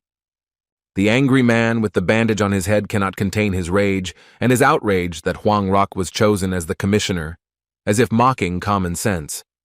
The unexpected arrival of Guillaume Miho and her entourage shakes the atmosphere of the hall, and everyone present freezes in tense surprise. Guillaume Miho enters the hall with dignity, leading numerous guards behind her, and her calm but confident gaze makes everyone around her wary. She lowers her eyes gently, bowing her head slightly, and softly speaks words of greeting filled with memories of the past. One of those present silently looks at her with a slight suspicion in his eyes, without saying a word, remaining wary. The council elder watches the situation with doubt, thinking that according to etiquette, the guards should have remained outside, but now it is clear that the girl does not trust them. The other side tries to diffuse the situation with light laughter and flattery, saying banal words about how, as always, everything is fine with them, and that she has become even more beautiful. The girl politely bows her head with a slight smile, thanking him for the compliment, which she was especially pleased to hear. One of those present is surprised at the haste of the guest's arrival, since the tea has not yet had time to cool down. The brute admits with a grin that he felt cramped in the waiting room, apologizing for his early appearance. Those present at the table look at him in surprise, realizing how much his figure stands out. The giant calmly suggests not to waste time and move straight to discussing business. The elder, with a cold expression on his face, gives a short and unambiguous answer, allowing the meeting to continue. With a sinister smile and a dark aura behind him, the giant announces the end of all trade relations between the Guillaume family and the Baekwung clan. An indignant man with a bandage on his head furiously exclaims that they were presented with a fait accompli, breaking all the rules. One of the delegation's representatives reads out a message from the leader, which states that a clan without a leader is doomed to perish. The giant, standing before everyone with determination in his voice, indignantly asks how it is possible to entrust the management of the commission to people who are incapable of establishing order. The young man, barely hiding his irritation, clutches his head, realizing that the family's decision is indeed final. The man explains in a reserved manner that if the problem he has pointed out is resolved, the head may reconsider his decision, and therefore gives him half a month to think about it. The clan members listen intently, and the elder is suspicious that there may be more to the proposal. He frowns, realizing that such an abrupt visit was arranged to put pressure and force them into a hasty decision. Turning his back to the meeting, he watches the depressed youth and mentally concludes that Guillaume Miho and Yu Jin Sang probably already decided everything in advance. The man in the black headband solemnly announces the engagement of Xin Wung and the young lady as a way of strengthening their union. Suddenly, one of the hands goes up in a request to stop, interrupting the formal announcement of engagement. Yawning and stretching, the guy in the blue robe casually reminds everyone about his engagement, which confuses those around him. The head of the family asks him to speak, and he, with a slight smile, ponders whether anyone can really forget their first love, even after death. The black-haired young man raises his eyebrows and looks at the girl with slight surprise. Tenderness and hidden anxiety can be read in his gaze. The girl with flowers in her hair looks up in confusion, feeling something inside her tremble with anticipation. Confused but determined, the young man suddenly announces his desire to break off the engagement, stunning everyone present. With rage and shock in her eyes, the girl gets up from her seat and, barely containing her anger, asks again if he really wants to do this. Guillaume Miho appears in front of the gate, surrounded by guards and servants just as her family arrives. Upon seeing her, Yu Xin Wung is struck by a familiar pain in his temples, just like when he first met Yu Jin Sang. But thanks to the circulation of yin mana and concentration, he suppresses the pain and does not let it break his will. A voice appears in his mind, echoing ominously in his head. A memory of Mi Ho once extending a hand of friendship with a smile on her face comes to mind. She asks with childish delight if they are now engaged, and is genuinely happy that they will be each other's first. Guillaume Miho exclaims with rage and despair in her voice that if he had not belonged to the Baekwung clan, everything might have turned out differently, and her face, distorted with anger, reflects the depth of pain and resentment that she can no longer contain. Yu Xin Wung watches with genuine horror the scene of betrayal where Guillaume Miho passionately kisses another man, and at that moment, memories and illusions collapse before him, leaving only the bitter truth about her deceitful nature hidden behind a beautiful mask. Absorbed in a raging whirlpool of feelings, he seems to fall into the abyss of his own consciousness, losing all ground under his feet, and feels his heart breaking from the betrayal that has fallen upon him with frightening suddenness. Coming to his senses after a painful fall into the depths of his own thoughts, he opens his eyes and, not fully aware of where he is, with a tense gaze and inner wariness, looks around everything in search of an answer. Mad with inner rage, covered in soot and blood, Guillaume Miho, with a distorted face, screams that she sacrificed everything for her happiness, and with insane confidence declares that her servants should be grateful for the righteous death that she gave them. Yu Xin Wung watches silently as Guillaume Miho, exhausted and tied up, walks past him, accompanied by guards, and the guard's rough voice silences her, humiliating her with the last words. Standing at the entrance to the room where the mannequins are destroyed, Yu Xin Wung tries to comprehend what he saw with anxiety in his heart, realizing that this vision is not connected to Guillaume Miho's past, but is part of something much larger and incomprehensible. Looking up at the dark sky, he comes to the conclusion that what he saw was a memory from a future that has not yet come, which remains a mystery even to himself. His gaze becomes focused as thoughts of Yu Xin Wung fill him with questions about what other secrets are hidden in the depths of his mind, and whether he will ever be able to uncover them all.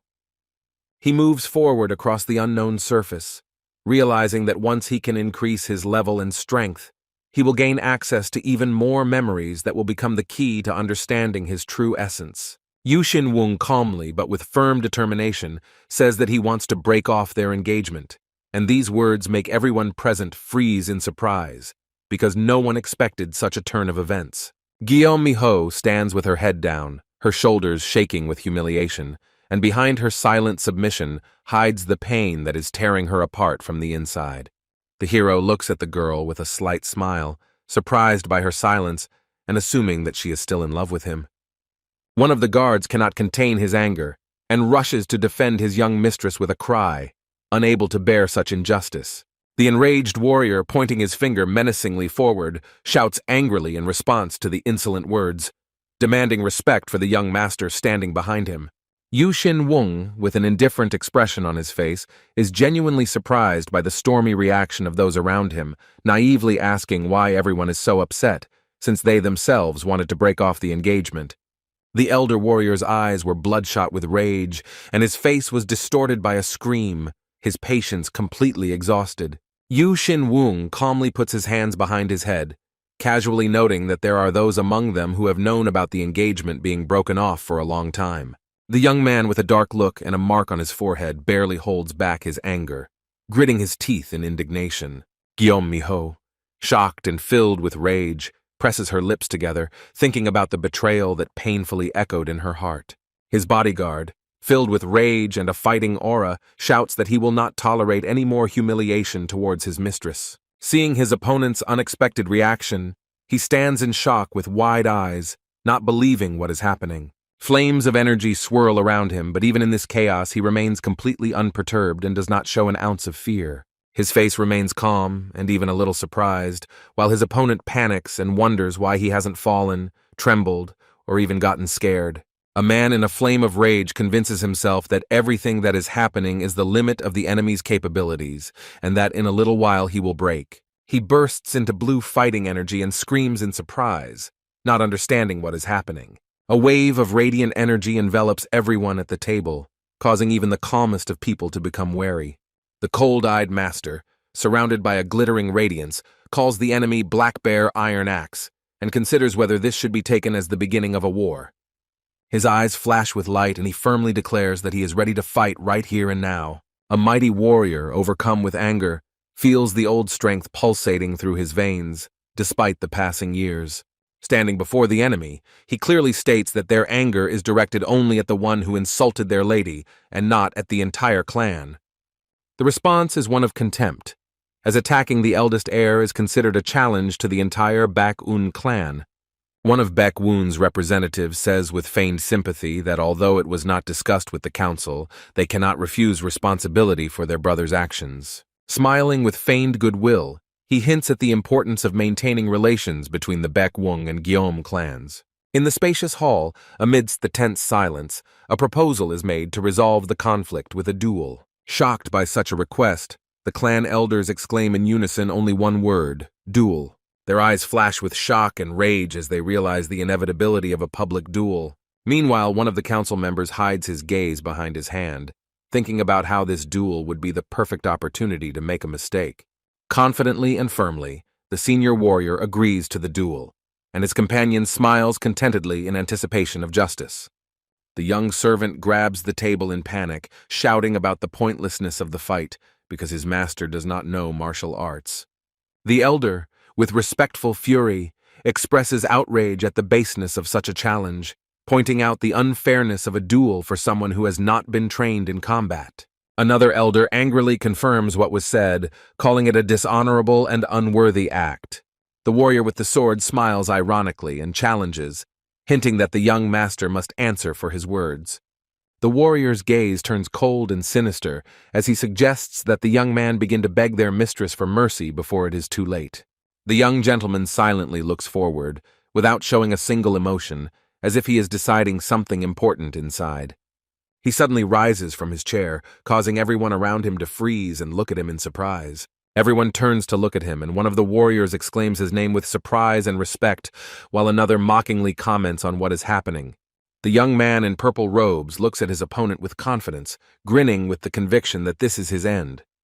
The guy calmly approaches the warrior and the girl, looking them straight in the eyes as if he accepts the challenge and is not going to back down. The protagonist confidently walks forward, leaving the hall into the bright sunshine under the gaze of the stunned crowd. The crowd freezes at the entrance, watching him as he leaves with determination in every step.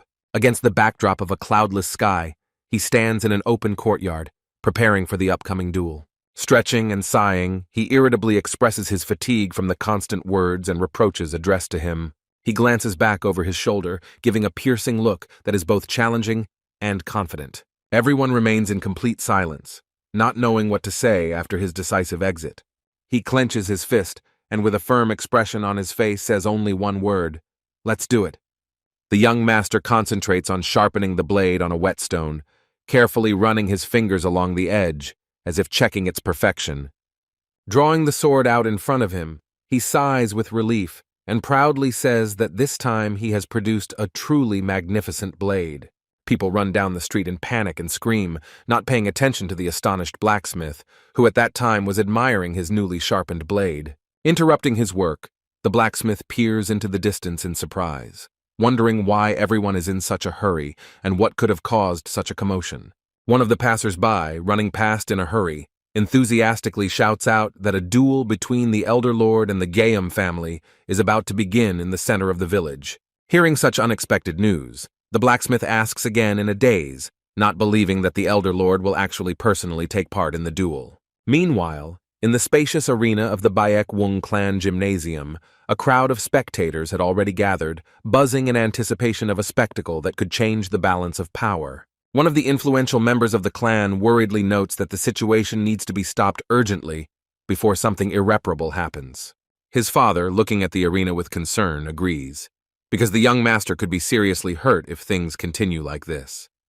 Many people are discussing in amazement how it could be that Guillaume Miho entrusted her protection to an ordinary warrior, because it seems impossible and illogical. Everyone in the area is at a loss, because if Yu Xin Wung really fights, he has almost no chance of winning, and this is clear to everyone. The vice chief admits with a heavy heart that even if he wanted to stop the fight right now, it would no longer be possible. The people demand a spectacle and the clan's honor is at stake. Gritting his teeth and with determination burning in his eyes, the man, surrounded by blue flames, declares that he cannot stand aside and vows to help his master if he is in danger. One of the observers ponders with tension that no one has the right to interfere in the fight until it becomes clear which of the opponents will win, while realizing that the vice chief's reputation could suffer greatly. Raising his eyebrows and remaining silent, the black-haired youth looks at his companion with restraint, as if assessing the situation and deciding what to do next. The young man with a bandage on his head cries out in despair, begging the gentleman to change his decision at least now, but he indifferently plugs his ear, demonstrating complete indifference to his words. The crowd of spectators tensely watches what is happening in the arena, and one of the older men, not hiding his indignation, loudly shouts that all this is complete absurdity and makes no sense. Smiling a smug smile, the burly man asks if it's time for them to begin, calmly preparing for the long-awaited fight in front of everyone. In response to this, the other fighter, with cold determination, confirms his readiness to begin, confidently climbing into the arena under the gaze of the audience, while someone from the crowd calls out to him in surprise. Surrounded by her servants, Guillaume Miho presses her palm to her forehead and bitterly says that she does not understand how everything turned out this way, while her attendants try to console her, saying that it is not her fault. Clenching her fist and frowning, the girl angrily tears off her mask of weakness after hearing a caustic remark about her game and feels her patience finally snap. With his arms crossed confidently and his gaze looking down on her, Yu Xin Wung mockingly says that she would make a great actress, openly mocking her attempts to gain sympathy from those around her. The angry man clenches his fist and shouts, accusing the young master of insulting their mistress for the umpteenth time without holding back his anger. Black Bear warns against using internal Kai since the fight is taking place outside of Muram, but his interlocutor replies with a grin that he knows this very well. Smiling, he addresses the crowd, inviting anyone who wants to spar with the young gentleman to raise their hand, and several men immediately respond with enthusiasm. In the crowd, young men joyfully raise their hands, dreaming that if Guillaume Miho notices them, their careers will definitely take off. Seeing many raised hands, the man says that only one can be chosen, and without hesitation points to Sai Young, appointing him as the participant in the duel. He is asked not to use his internal Kai, but he smiles mockingly, thinking that he has a choice at all. The hero looks at the enemy seriously and asks what they are even going to do, without expressing any emotions. Confused by the question, the man hesitantly says in response, what are you talking about? Not understanding what he was getting at. Pointing his finger, the hero confidently declares that his opponent is not the black bear, but the one standing in front of him, inviting him to enter the arena, causing shock among everyone present. Everyone froze in tense silence, and even the sternest faces could not hide their surprise at what they heard. Three men with different facial expressions silently watch what is happening, hiding their inner emotions. An enraged black bear angrily condemns Yu Xin Wung's hasty choice, considering his opponent too strong. Yu Xin Wung mockingly doubts his opponent's strength, judging him only by his appearance. One of the observers hurries the start of the fight, fearing that the participants will tear each other's throats out in rage. The signal "begin" marked the official start of the duel under the gaze of those gathered. With an inner voice, Black Bear orders him not to hold back and to destroy his opponent at all costs. The warrior with the headband enthusiastically enters the arena, preparing to properly teach his opponent a lesson. Yu Xin Wung calmly and confidently steps forward, as if he knew the outcome of the duel in advance. The enemy with a purple aura rushes into the attack, confident of his victory over the young master. With one graceful move, Yu Xin Wung dodges the blow, leaving his opponent completely confused. The elder and the strong warrior look forward with horror and distrust, unable to believe their eyes. The opponent with a concentrated expression releases a furious energy strike, but Yu Xin Wung doesn't even flinch, as if he doesn't see it as a threat.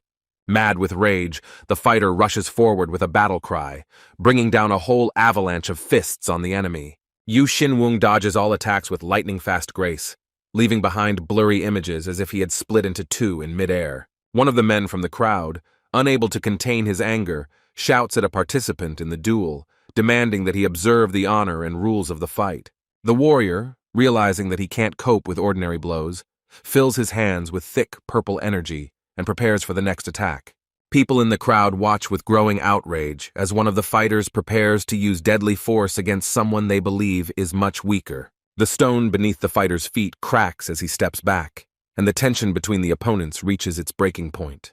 Standing at the very edge of the arena, Yu Xin Wung looks at his opponent with doubt, wondering if he was trying to corner him on purpose. The enemy, driven by rage and a thirst for victory, launches a final attack with the determination to wipe the opponent off the face of the earth.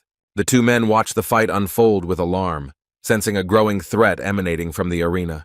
The opponent, in a fit of rage, delivers a powerful blow, charged with purple energy, straight into the stomach of his opponent. One of the observers initially grins maliciously, not realizing that the situation is about to change in the most unexpected way. But the next moment, his face distorts with horror when he sees something completely shocking and frightening. The defeated fighter falls to his knees, clutching his mangled and bloody hand, unable to hold back a cry of pain. Amazement fills all spectators when one of the participants in the battle stands motionless, looking intently at the defeated enemy. One of the eyewitnesses suggests that the enemy could have placed armor underneath, but another immediately refutes this, recalling how easily he moved. The student looks around the arena in confusion as his mentor explains that they have witnessed a rare defensive art. There is an outburst of indignation from the crowd as one of the men shouts his indignation at the use of martial arts against an ordinary person in a duel. The protagonist looks at the audience with cold detachment, automatically thinking about how tired he is of all this shouting about defensive art. The crowd is furious and shouts accusations, not hiding their aggression, but one of the men dares to remind them that it was their fighter who first broke the rules and used martial arts against the master. The crowd screamed furiously, accusing the enemy of meanness, not hiding their indignation at the use of martial arts in front of everyone. One of the men indignantly pointed out that it was their warrior who first used the technique, and there was no right to blame the master. The people in the background clenched their fists, claiming that the opponent had not even used internal Kai energy, and demanded that he immediately take back his words. The man, with a gloomy face and downcast gaze, admitted defeat with difficulty, sighing heavily from the bitterness of what had happened. He raised his head and said in a calm but clear voice that they were officially accepting their defeat in this round. The winner, raising his hand with a slight grin, enjoyed the jubilation of the crowd, which loudly greeted his triumph. With a satisfied expression on his face, he thought to himself that his bone armor had worked flawlessly and withstood the blow perfectly. Suddenly, one of the opponents, not wanting to give up, shouted that the fight was not over yet and he did not intend to give in. He confidently stepped forward and declared that it was now his turn to join the fight, because a real man does not take back his words. The enraged elder shouted in reproach, asking how dare he, since sending a chosen martial artist to fight against a commoner was madness. Two men with indignant faces step forward, one shouting furiously that such a thing is simply unacceptable, and the other, barely containing his anger, asks with contempt how the enemy could even bring himself to distort what was happening so much. A powerful warrior approaches the hero with a mocking and defiant look, condescendingly calling him a bear cub and reproaching him for being too talkative, declaring that it is time for a real man to stop his idle talk and move forward. With a defiant expression on his face and a cold gaze, Yu Xinwung orders his opponent not to stand there like a pillar, but to drag his iron butt closer, not hiding his contempt and readiness to continue the fight. The referee raises his hand with a confident movement, giving the signal for the fight to begin, and both fighters, looking intently at each other, walk out to the center of the arena. The mighty opponent, with an evil gleam in his eyes, clenches his fists and mockingly warns that his opponent will regret his challenge. Yu Xinwung, with a slightly indifferent look in his eyes, ponders why everyone who says such things ends up defeated. A warrior, full of confidence in his strength, envelops his body with fighting energy, convinced that he will achieve an easy and quick victory. He pushes off the ground with his foot, breaking the tiles beneath him, and rushes into the attack with great speed. As he lunges, he shouts furiously that he intends to crush his opponent with one blow.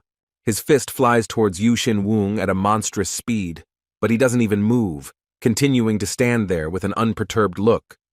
The thought flashes through the attacker's mind that such a powerful blow will be more than enough to end this fight. However, the next moment, Yu Xinwung easily dodges the attack, mentally acknowledging that despite his stupidity, his opponent moves quite quickly. When the blow almost reaches the target, the hero slightly raises an eyebrow and whispers to himself, with slight surprise, "That's not bad." The hero delivers a powerful kick to the opponent's torso with cold-blooded precision, knocking him down right in front of the stunned crowd. The force of the blow causes a blinding flash and a powerful shockwave that seems to shake even the air around the arena. The enemy panics as the situation spirals out of control and thinks in horror, "How is this even possible?" There is confusion and fear in his gaze as he realizes that his self-confidence has turned into a disaster. His face is distorted with pain and despair as another attack falls upon him, which he is no longer able to stop. With a slight grin on his face, the hero effortlessly catches the opponent's leg, demonstrating his full prowess. The shocked enemy staggers back, panicking and not believing his own eyes. With fury on his face, he launches into a series of blows, desperately suspecting that this is some kind of trick. The hero easily dodges all attacks, as if dancing among fists, and calmly analyzes the differences between this opponent and the previous one. The spectators watching the fight are perplexed, doubting whether this massive fighter was really chosen as a warrior, and express regret at the loss of time. In the arena, filled with silence and anticipation, the spectators glance at each other with amusement, discussing how the Gyom family now accepts anyone into their ranks. The enemy, holding back his raging rage, is covered in sweat and lets out a nervous laugh, not believing what is happening. He rushes forward furiously, not understanding how his attacks were so easily repelled, as if it were a magic trick. With a roar and a face distorted with anger, he rushes towards his opponent, while cold confidence sparkles in his eyes. At the decisive moment, the young fighter clenches his fist, in which purple yin mana pulsates, preparing to deliver a crushing blow. A flash of power shoots through the opponent's chest, causing them to roar in pain and despair. A powerful blow lifts the massive fighter into the air, sending him flying back with unimaginable force. His body falls to the ground with dull thuds several times, leaving traces of complete defeat on the arena. The winner raises his hand with a wide smile and confidently says one word, "Easy." The crowd erupts in delighted shouts, throwing their hands up in the air as if they had just witnessed a real miracle. Stunned by the weight of the blow, the enemy falls face down with a dull groan, no longer able to rise. Shock froze in his eyes as the realization of defeat pierced his consciousness, leaving only a silent exhalation. The crowd behind him is raging with delight, while the warrior himself leans on his hands, not believing his humiliation. The moment he wakes up, the enemy's face flashes with rage, the veins on his forehead bulge with anger. With his hands on his hips, the hero looks ahead with a smug smile, as if victory is a normal thing for him. With a loud cry that shook the air, he roared, engulfed in flames of anger that burst from within and burned everything around him. Transformed into a mad arrow, he tore off, leaving behind a fiery arc, as if he were rushing straight from the underworld. With a wild expression on his face and fury in every movement, he rushed forward, swinging his fist with the intention of crushing the enemy with one blow. A sudden flash of lightning-like light illuminated the arena, engulfing the fighters in a blinding radiance that made even the crowd recoil. The girl instinctively covered her face with her hand, wincing from the harsh light that flashed unexpectedly, like a thunderclap from a clear sky. The shock on her face turned to genuine horror when she saw the force of the blow and realized how far things had gone. The body of the furious fighter rose into the air, as if thrown by an unknown force, and rushed towards the spectators, causing a flurry of screams and panic. With a crash, he crashed to the ground in front of the terrified women, sending up clouds of dust and leaving behind a crater from the impact. Two people stepped right into the arena. A young man, calm and confident, and an older man surrounded by flashes of energy, like the embodiment of lightning itself. The shocked warrior, who sat on the ground, whispered with horror and awe in his voice the name of the one whom even the strongest white blade feared. The stern warrior furiously demands an explanation from his subordinates, indignantly pointing to the attempted murder of their master, and orders the Bakwung clan to immediately draw their swords, calling for fair retribution. With a look of determination on his face, he loudly orders all the warriors to stand up for their master, igniting their fighting spirit and readiness to fight. In response, the leader of the opposing side orders the Clear Sky fighters to surround the enemy, demanding full mobilization and decisive action. Realizing the gravity of the situation, the people behind them despair as they realize that because of one man's stupid actions, they are all now in mortal danger. Filled with anger, Gyeom Mi-ho hurls accusations at her enemies with a blazing gaze, shocked by their audacity to point their swords at her. The warrior's comments are not long in coming. They look with fear at her true face, recognizing that she is indeed ready to kill, and sarcastically mock her rage. Insulted and humiliated, she grits her teeth and prepares for action, not hiding the emotions raging within her. Unable to contain her rage, she rushes forward and hits her opponent in the face with all her might, screaming furiously at how such a scumbag dared to tarnish her honor. One of the commanders addresses her in a reserved manner, politely asking her to hand over the culprit to them, trying to keep the situation under control. With a stern expression on his face, he explains that they have every right to force him to pay with blood for the attempt on the life of their senior lord, justifying the upcoming reprisal. The stunned and disarmed enemy, overcome with panic, lets out a frightened question, realizing his impending death. The next second, his body shakes from the impact of the claws, blood flies to the sides, and Gyeom Mi-ho stands behind, shocked, watching the brutal massacre. The killer in white, his clothes covered in blood, turns his head with a predatory smile and remarks that his attack should have been quite sufficient. One of the enemies, in a daze, calls him Ghost Bloodclaw, recognizing him as the legendary assassin. Hearing the name of Gyu Nam Sai Young, a group of people led by a young gentleman in a blue robe look at the figure of the killer with apprehension, realizing how dangerous he is. The elder reflects with dismay that his martial arts are barely at the average level, and even that will not be enough against such an enemy.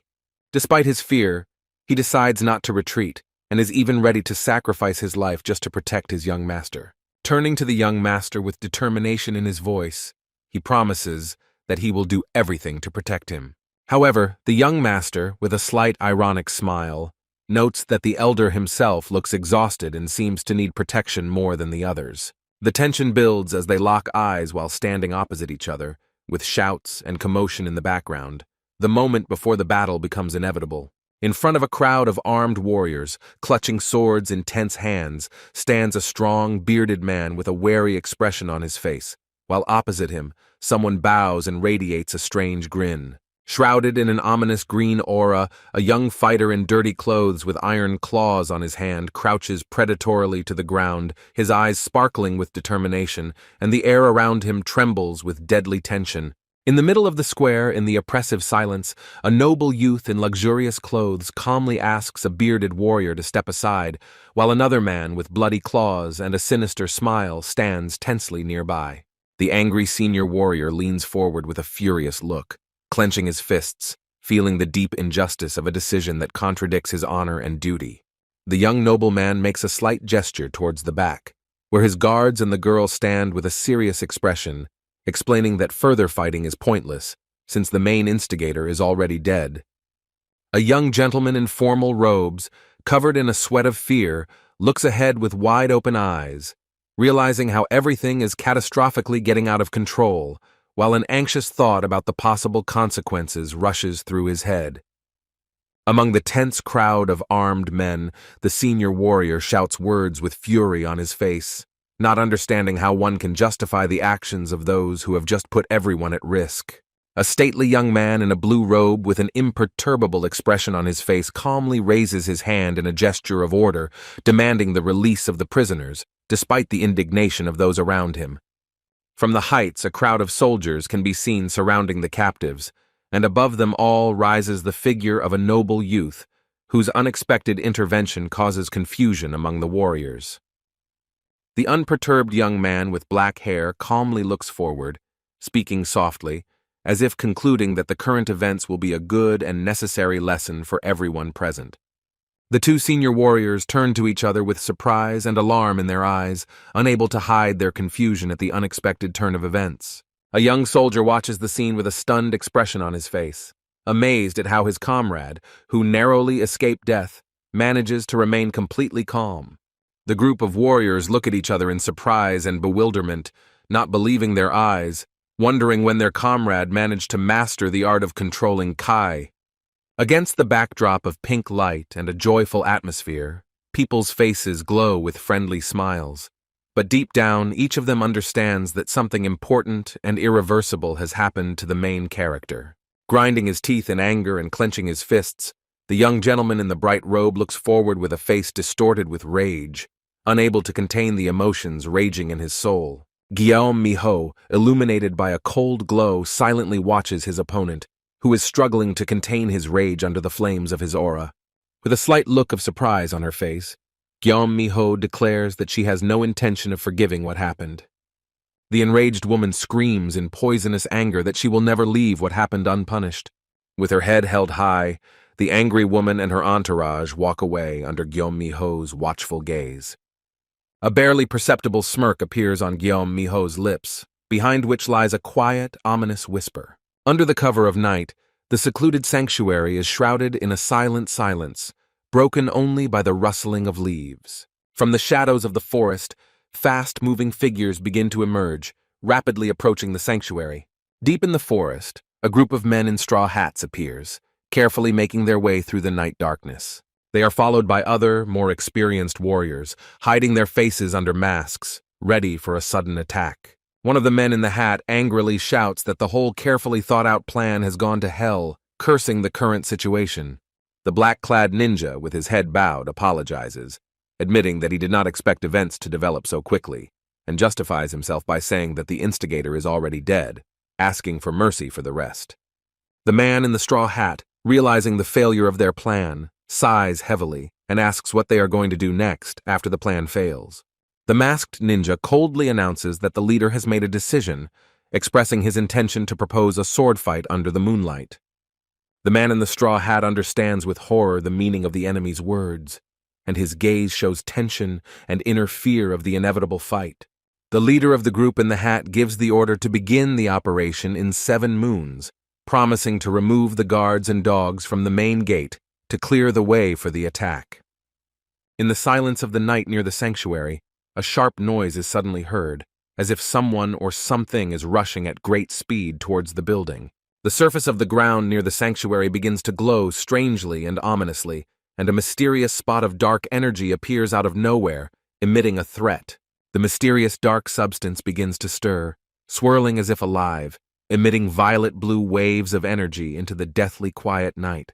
Swiftly sliding across the ground, the ominous energy begins to approach the stone lions guarding the entrance to the shrine, resembling a living shadow, something dark and elusive, like a gloomy spirit, silently flows around the stone guards, as if looking for an opportunity to penetrate into the very heart of the sacred place.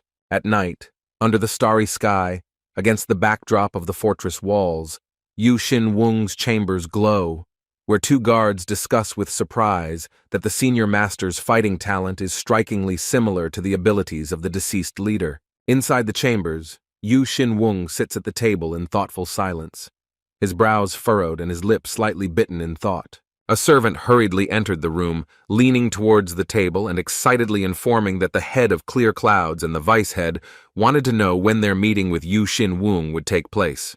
Leaning back lazily in his chair, Yu Xin Wung listens with a bored expression on his face, as the servant adds that even No Kyung Ho had also expressed a desire to see him. The servant perks up a bit and leans forward with an anxious expression, asking Yu Xin Wung if he needs anything urgently. Yu Xin Wung, lazily raising his eyes, replies that nothing terrible happened and he does not feel any threat from this at all. The indignant servant throws up his hands, exclaiming that if the vice chief had not intervened back then, Yu Xin Wung would have faced great danger, while the hero himself nonchalantly replies that he would have easily dealt with the attack. With his head slightly lowered, the servant recalls how his heart trembled when Yu Xin Wung was about to fight the dangerous monster. Smiling to himself, Yu Xin Wung thinks with a bit of bitterness that his own brother dreams of his death, while an ordinary servant sincerely worries about him. Finally, Yu Xin Wung apologizes to the servant with a slight smile for making him worry, but receives an embarrassed retort in return that the master should not ask for forgiveness from a mere servant. With a slight smile, Yu Xin Wung confidently tells his servant that he is not just a servant to him, but a reliable subordinate, which surprises and touches the young man. The servant, with joyful sincerity and slightly blushing, replies that the master must be tired and invites him to rest, promising to come to his aid if necessary. Yu Xin Wung, with a half-smile on his lips and a slight shadow in his eyes, agrees to the proposal, allowing himself to relax for a moment. Left alone in the silence of the room, he thoughtfully looks into space, as if immersed in his own thoughts, filled with anxiety and anticipation. With sudden determination in his movements, he raises his hand, drawing an intricate sign in the air, activating an unknown power. A ball of black and blue energy erupts from his fingertips and settles on the floor, clouding the space with thick smoke. Yu Xin Wung, looking at the spell spreading before him, lowers his hand onto the table and continues to flow into the flow of strange magic. Focusing his gaze on the black vortex, he casts a spell, demanding that it reveal hidden knowledge hidden beyond the world of the living. A dark entity begins to form before him, a black and blue haze like sentient fog rising above the table, pulsating with dark energy. Suddenly, the fog swirls into a violent vortex, creating a portal in front of Yu Xin Wung, filled with the sounds of whispers and a premonition of revelations to come. Under the cover of purple mist, one of the conspirators cries out in despair that their plan has failed, and dark shadows gather over the ruined temple. The protagonist thoughtfully touches his chin, mentally rejoicing that he managed to cast the Shadow Whisper spell on the enemy, which will allow him to find out all their plans. Having analyzed what he heard, the hero gloomily understands that in a week, when the guards are removed, he will be attacked by a group of mercenaries. Pursing his lips and frowning, he comes to the conclusion that he cannot make hasty decisions until the full strength of the enemy is clear, and decides to prepare thoroughly in the time remaining. His hand grips the doorframe, a plan of action already maturing in his thoughts that needs to be carried out as soon as possible. He looks thoughtfully out the window, not moving from his place, as if frozen in the silence of the evening, immersed in thoughts that take him further and further from reality and closer to a premonition of the future. He looks out from behind the door with a satisfied grin, confirming with his appearance that everything is going exactly as planned. Illuminated by the light of the full moon, the protagonist looks out at the night sky through an open window, preparing to head to the cemetery for the next step of his plan. The hero, standing in the dark forest with a tense expression on his face, stretches his hand forward, activating a magic circle and casting a spell to summon a skeletal spearman. From the glowing pattern on the ground rises an ominous skeleton with glowing scarlet eyes, clutching a spear tightly in its bony hand. Drenched in sweat, the hero says the word characteristics with a serious expression, wanting to assess the strength of his new subordinate. A stat window appears before his eyes, confirming that the spear skeleton possesses incredible strength and skills befitting a B-rank hunter. The hero instantly cancels the summon, allowing the skeleton to vanish into thin air before it can take a step forward. A slight smile touches his lips, because the result of the experiment exceeded all his expectations. 5 first-class skeletons appear in front of him in a scarlet glow, each emitting a menacing aura and ready to fight. Clutching the glittering mana in his hand, he ponders the effects of the new abilities he has gained through the art of the Eastern Sage. He proudly reflects that even without the development of intelligence and magic, his characteristics are far above average due to the gift of a gifted body. Finishing his thoughts, the hero enthusiastically trains in the clearing, wondering if he will be able to master other martial arts that are not related to mana. The hero walks thoughtfully along the forest path, deep down realizing that he should focus on necromancy again. Looking around the dark forest, he decisively notes that the first-class dead are finished, and it is time to deal with the supreme warriors. Before his eyes, in a soft glow, a modest grave appears, much smaller than he expected to see. Stopping in front of the grave, he, with a slight sadness in his voice, reflects on his first meeting with its inhabitant. The hero remembers with respect the first lord of the Baek Wung clan, the strongest warrior in the entire history of the clan, Yu Il-yang. Reaching out his hand to the grave, he prepares to touch its secret and reveal its hidden power. He notes that an ordinary supreme-ranked corpse would emit a golden light, but Yu Il-yang's grave is completely devoid of any glow. The hero extends his palm forward, tormented by thoughts of the secrets that Yu Il-yang hides, and whispers the spell of absorbing death key. A bright light flares above the grave as the spell begins to take effect, filling the air with an unsettling energy. In the dark forest above the grave, powerful rays of light suddenly break through, illuminating the surroundings and causing the hero to freeze in amazement. A look of surprise flashed in his eyes as the sparkling glow in his palm suddenly disappeared, as if an unknown force had cut off the absorption process before it was complete. He stared ahead in shock, cursing under his breath as the system informed him that the selected undead required necromancy of an unspecified rank, sending a wave of irritation through him. He clenched his fist in confusion, wondering why the system couldn't determine the exact level, and wondering if even a B-rank necromancer couldn't take on the highest-ranked undead. Gradually realizing the depth of what was happening, he surmised that Yu Il-yang might have been a warrior far beyond even the highest level of martial arts. Looking at the grave with determination and slight disappointment, he concludes that there is some hidden secret in what is happening, but so far he lacks the strength to unravel it. Gathering his will into a fist and narrowing his gaze, he decides that the next step should be to find another grave of the supreme warrior, because he cannot stop. As he walks away from the grave, he leaves it behind, not even noticing how energy begins to boil inside, bursting out in the form of a bright blue pillar of light. Before he had taken even a few steps, he suddenly stopped and turned around, seeing a powerful blue glow flare up above the grave, rushing into the night sky. His face froze in mute amazement as the energy he had been trying to control suddenly came to life on its own and began to act against his will. And now, with panic in his eyes, he cries out, unable to contain his anxiety.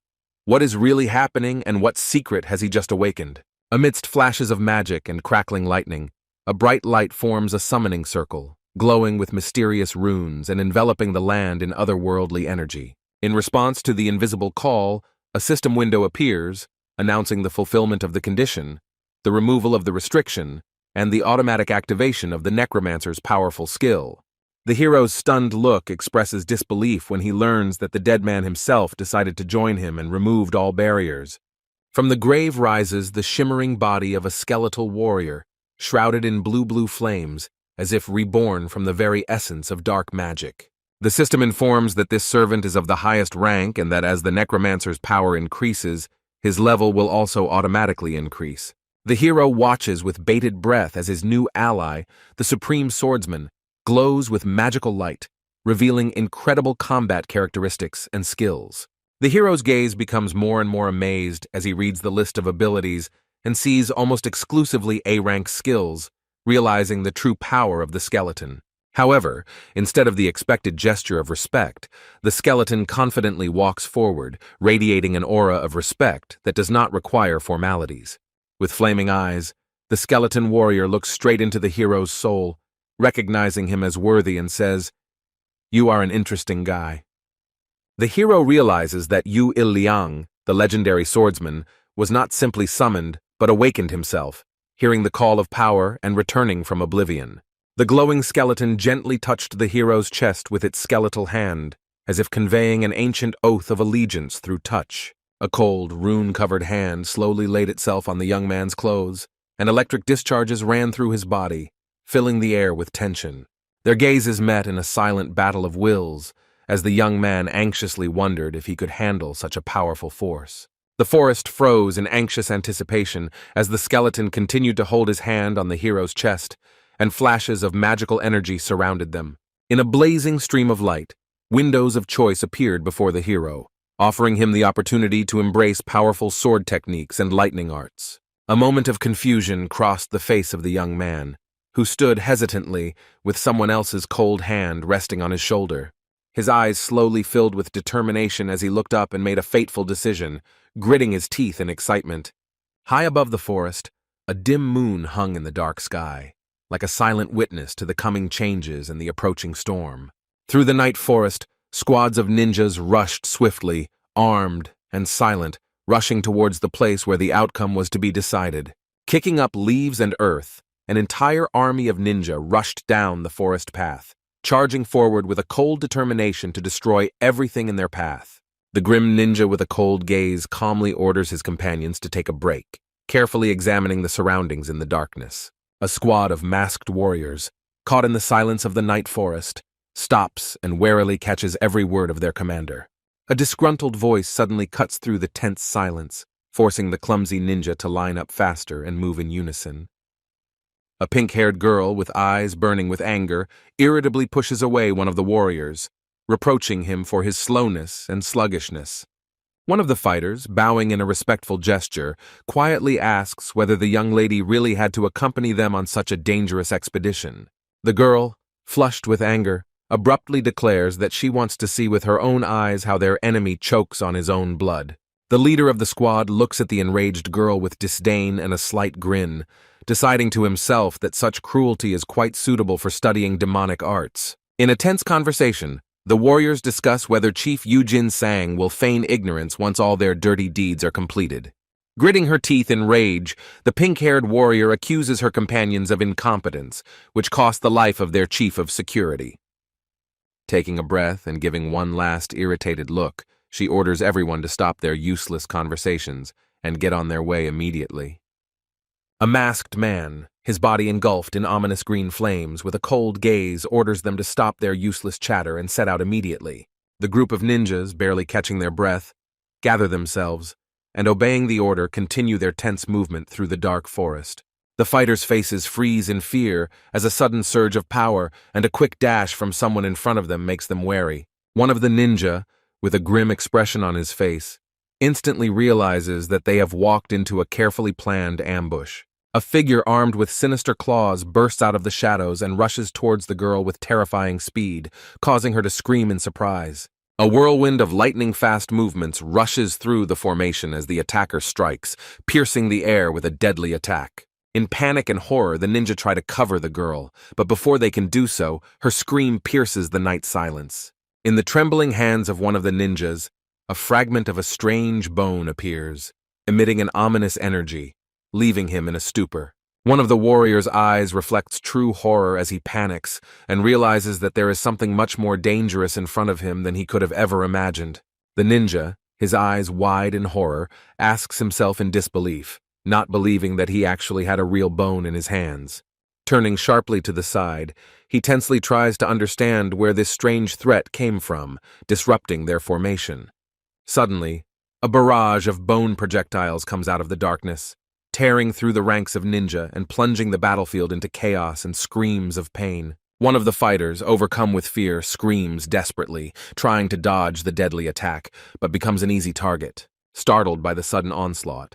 The other warrior realizes with horror that several bone spikes have been driven into his chest, and pain and fear distort his face.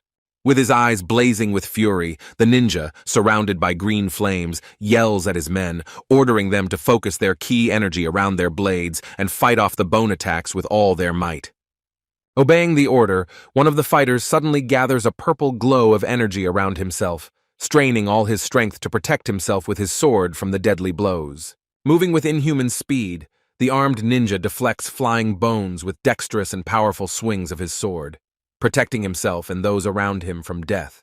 A shadowy figure watches the battle unfold with a subtle smile, quietly admitting that what he saw was quite impressive. After a bloody battle, the wounded and exhausted ninjas, with anxiety and anger in their eyes, gather in a tight group, preparing for the next attack and not wasting a moment to rest. One of the ninja, tensely bending forward and clutching sharp claws in his hands, rushes at the enemy with a challenge, demanding that he come out of the darkness and open up. From the shadows of the trees, in the rays of moonlight, Yu Xinwang slowly emerges, smiling and looking at his opponents with slight surprise in his eyes. Smiling broadly and remaining calm, the young man sarcastically remarks that they themselves are trying to kill him, while calling him a vile attacker. One of the ninja, feeling inner anxiety and disbelief, asks himself with horror how such a situation could have happened. The stunned and alarmed ninjas looked at each other with apprehension, not understanding how such a dangerous opponent could appear behind them. The young man addresses them mockingly, declaring that despite their masked faces, he still knows who they really are. One of the ninja, gritting his teeth in rage and shame, admits that trying to kill their opponent was a very dangerous and reckless undertaking. Another ninja, with his head down and his face hidden behind a mask, justifies himself by saying that they were merely carrying out a secret mission received directly from the head of the Gyom clan. The hero only smiles sarcastically clarifying that the secret mission meant a direct attempt to kill him. Hearing these words, the ninja girl angrily shouts out that one of their men, Yu Jinsang, betrayed them by revealing their true intentions. The ninja despairs at the thought that the two brothers managed to deceive them, despite all their precautions and secrecy. Yu Xinwang stands in the middle of a forest road and looks around, but no matter how much he strains his senses, he doesn't sense the presence of a single living soul nearby. Looking at the carefree, yawning Yu Xinwang, the ninja begin to hesitate, believing that he is either too stupid or completely insane to dare to act alone. One of the ninja, coldly analyzing the situation, concludes that Yu Xinwang left behind a trap device that shoots bone projectiles to mislead them. Satisfied with his discovery, the ninja decides that everything has become easier now that the enemy himself has made it easier for them to complete their task. Yu Xinwang, with a calm and confident smile on his lips, coldly states to himself that everything is developing exactly as he planned from the very beginning. One of the ninjas, swinging his sword, rushes forward with fury, hoping that after their strike, Yu Xinwang will end up in the world of the dead. Yu Xinwang activates his bone spear skill, creating two glittering vortexes of energy around himself, preparing to deal a devastating blow to his opponents. Using his power, Yu Xinwang summons a multitude of glittering bone spears around him, preparing to strike his enemies with a merciless volley. The horror that distorted the ninja's face was beyond words. His eyes, full of panic fear, trembled as if death itself was reflected in them, and his entire body was gripped by a cold paralysis before inevitable death. Streams of lightning strikes cut through the night. Ninjas fall one after another, not even having time to raise their weapons to defend themselves. The terrified ninja, his eyes wide, screams sorcerer, realizing that before him stands a creature beyond comprehension. Desperately swinging their swords, the ninjas try to break through the glittering arrows of magic, but their movements are full of fear and hopelessness. The dark-haired boy chuckled lightly and exuded a calm confidence, as if this entire fight was just a warm-up for him. In his mind, he notices that the skill consumes a lot of mana, but even that should be enough to strike fear into the hearts of his enemies. The ninja, drenched in cold sweat, realizes with horror that the young man in front of them simply cannot be an ordinary warrior at that age. The other ninja's eyes, filled with fear, reflect his disturbing guess that the demons were somehow involved in Yushin Wung's resurrection. An explosion of green light erupts into the sky, and the figure, engulfed in frantic energy, screams in wild anger and pain. The enemy, with a distorted grin of hatred, exclaims that the enemy must have a weakness that must be urgently found. The two ninjas reflect with tension in their eyes that although the enemy's traps have caused them a lot of trouble, there is still hope to turn the tide of the battle. The ninjas' faces were frozen in a cold expression of determination, their hands tightly gripping their swords, ready to launch a furious attack at any moment. Their ranks grew denser, their swords glinting ominously in the ghostly light of the violet flame, as if foreshadowing the bloody battle that was about to begin. Filled with desperate determination, they are convinced that if they attack as a crowd, they will be able to defeat the enemy, even at the cost of their own lives. However, their opponent, with a slight mocking smile on his lips, calmly stated that he was not alone and had not yet shown his full strength. The enemy's eyes flashed with rage and confusion as he felt a strange, disturbing vibration in the air. With a commanding wave of his hand, the protagonist commanded his skeletal warriors to rise from the magic circles, filling the battlefield with ancient horror. One of the ninjas, seeing the impossible with his own eyes, began to tremble uncontrollably with horror, and tears of fear ran down his cheeks. With a panicked cry, the crowd of terror-stricken fighters fled in disarray, unable to comprehend the force they were up against. From the thick darkness, the eyes of a skeleton slowly flared up with fire as it rose from the ground, exuding an inexorable threat and death. One by one, the skeletal warriors rose from the glowing magical seals surrounding them, submitting to the will of their master and preparing for a bloody reckoning. The hero walks forward calmly, surrounded by skeletal warriors, while the cold blue glow of necromancy envelops their figures, and he confidently proclaims that this is the true demonic art. The ninja clutches the skeleton's hand in panic, looking back at his comrades, while the rest of the warriors, trembling in terror, whisper prayers and call upon the mercy of the gods in the hopes of saving their lives. The skeletal warriors, shrouded in a ghostly light, stand motionless under the night sky, their eyes filled with bloody light, silently staring at their enemies, who are choking with fear. A fear-stricken ninja who has spent his entire life shedding blood feels for the first time his heart gripped by the icy horror of the incomprehensible power of necromancy that comes from a simple ritual. A sudden flash of magical light pierces the air, cutting through the body of one of the ninja, who does not even have time to scream from the unbearable pain. One of the warriors, maddened by fear and despair, furiously threatens to kill anyone who dares to try to escape from this bloody night trap. Huddled together, the ninja desperately try to convince themselves that they are nothing more than a pitiful pile of bones, even though their hearts have long been filled with panic. Shouting battle cries, the enemy rushes to attack, but chaos and fear quickly turn their onslaught into a disorderly flight. Skeletons with glowing red eyes, weapons flashing, attack with lightning speed, mercilessly scattering the ranks of frightened enemies.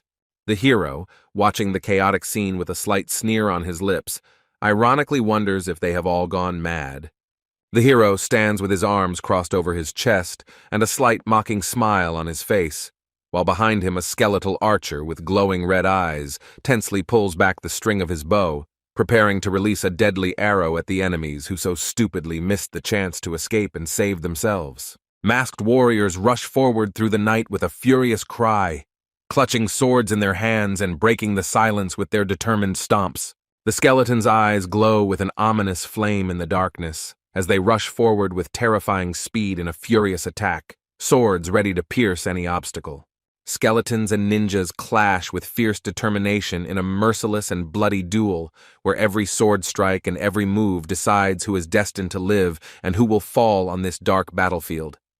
One of the ninja, suddenly realizing the mortal danger of the situation, opens his eyes in a daze, clenching his fist and sword in a futile attempt to contain his fear. With a lightning-fast movement, the warrior releases a glittering arrow, aiming precisely at the heart of the invisible enemy in an attempt to stop him for at least a moment. A bright flash of light breaks the darkness of the night, and an arrow, fired with all its might, quickly pierces space, rushing towards its target. The ninja, terrified to the point of trembling, understands that he cannot escape from this unequal battle, and his eyes, wide with horror, reflect his own doom. One of the attackers falls back with a scream, struck down by an unknown force, and blood gushes from a deep wound, painting the darkness with a bright scarlet spot. The warrior who survived this terrible second recoils in horror, looking at his fallen comrade, realizing that the next fatal blow may be intended specifically for him. Assessing the situation with a cold eye, the experienced fighter remembers an old trick, realizing that their opponent is using a double-shot technique, aiming the first arrow as a distraction and the second for the killing blow. A skeleton dressed in an archer's armor stands next to its owner, demonstrating the technique of the great archer of Zhejiang, shocking the onlookers. One of the ninjas panics and notices that if you look closely, you can see something familiar in this skeleton. The skeleton quickly unleashes a series of 19 crushing blows with a ghostly one-sided spear, flashing with a terrifying blue energy. The skeleton, without losing momentum, brings down the deadly fist of the black tiger on his opponents, using the ancient technique of the iron tiger fist. The warrior's face twisted in horror as he panicked and realized that all of these skeletons were using the martial techniques of the Zhejiang masters, and he lost control of himself and screamed for help, overcome with fear of his impending doom. Realizing that attacking the skeletons will not be successful, the ninja focuses and prepares to change his tactics by dashing to the side. The skeleton master watches with a satisfied smile as his opponent realizes that he can no longer stop the bones flying at him. Bending towards the ground and gathering all the strength in his body, the warrior, whose hands glow with an ominous green energy, rushes into a swift attack. With a wild battle cry and a mad determination in his eyes, the ninja rushes forward, preparing to destroy the enemy with one fatal blow. The young master watches with icy calm as the enemy, entangled in streams of green energy, rapidly approaches to deliver the finishing blow. Mad with fear, he rushes into flight, feeling how an invisible trap is approaching from all sides, cutting off his last hopes of salvation. A brilliant flash of blue energy pierces the darkness of the night, illuminating everything around with a blinding light and announcing an imminent crushing blow. A powerful stream of light and force like an explosion covers the enemy, forcing him to writhe in unbearable agony amidst raging vortices of energy. The necromancer stands calmly in the center of a raging energy storm, while his skeletal warriors are surrounded by an ominous glow and silent menace. The exhausted and scorched enemy, shrouded in ominous green mana, struggles to look up through the thick clouds of smoke. With horror, he recognizes the familiar technique of the Bak-un clan's sword lord, which now falls upon him as an inescapable sentence. A necromancer with an icy smile and his skeletal warriors with glowing eyes slowly surround the enemy, depriving him of the slightest chance of escape. In belated despair, the enemy realizes that he himself has fallen into a skillfully set trap, where his every step was predicted in advance. An ominous green aura fluttered around his body, and a hopeless fear of the real demon standing before him gradually spread in his heart. The character, gritting his teeth in an evil grin, with his face distorted by madness, stands surrounded by skeletons, and overcome by a final surge of despair, is filled with bitter gratitude to Yu Xin-woon for the fact that it was he who made the last moments of his life so unusually cheerful and crazy. Opening his mouth in a hysterical scream filled with despair and rage, he poured out all the accumulated pain and fear. Coldly observing what was happening, the main character noted to himself with a slight grin that events were turning out even better than he had expected. Standing amidst the glittering flashes of lightning cutting through the dark sky, the hero reflected on the incredible striking power of the 12 swords of the lightning and thunder god art. Reaching out his hand towards the flowing bolts of energy, he firmly decided that he could now approach his martial arts training with more seriousness and focus. Clenching his fist and looking forward with determination in his eyes, he thought with satisfaction that he now had another supreme skeleton at his disposal. In horror, with her eyes wide with fear, the girl asked herself in bewilderment why her body suddenly stopped obeying and could not take a single step. Being captured by the power of the Shadow Link skill, she froze in place, and the hero calmly approached her and touched her face without the slightest effort. With tears in her eyes and a trembling voice, the girl justified herself by saying that she would never try to kill him because there was something more between them. Love. Falling to her knees and clasping her hands in supplication, she begged with hope in her eyes to start all over again, believing that not all was lost. With a slight mockery on his face, the hero, watching the girl, notices that she really does have an outstanding talent for acting, and then, coldly squinting, adds that, speaking of her talents, he wonders if she still continues to kidnap and torture random travelers. The frightened girl, her eyes wide open, stares ahead, realizing that any delay could cost her her life, and in her thoughts, there is an alarming realization that if her secret becomes public, she will be finished. She jerks her wrist, activating the deadly technique, and at the same moment, an ominous purple light flashes in the air. The girl furiously directs a stream of poisonous energy at the enemy, shouting "Die!", overcome with a desperate determination to destroy him before he can do anything.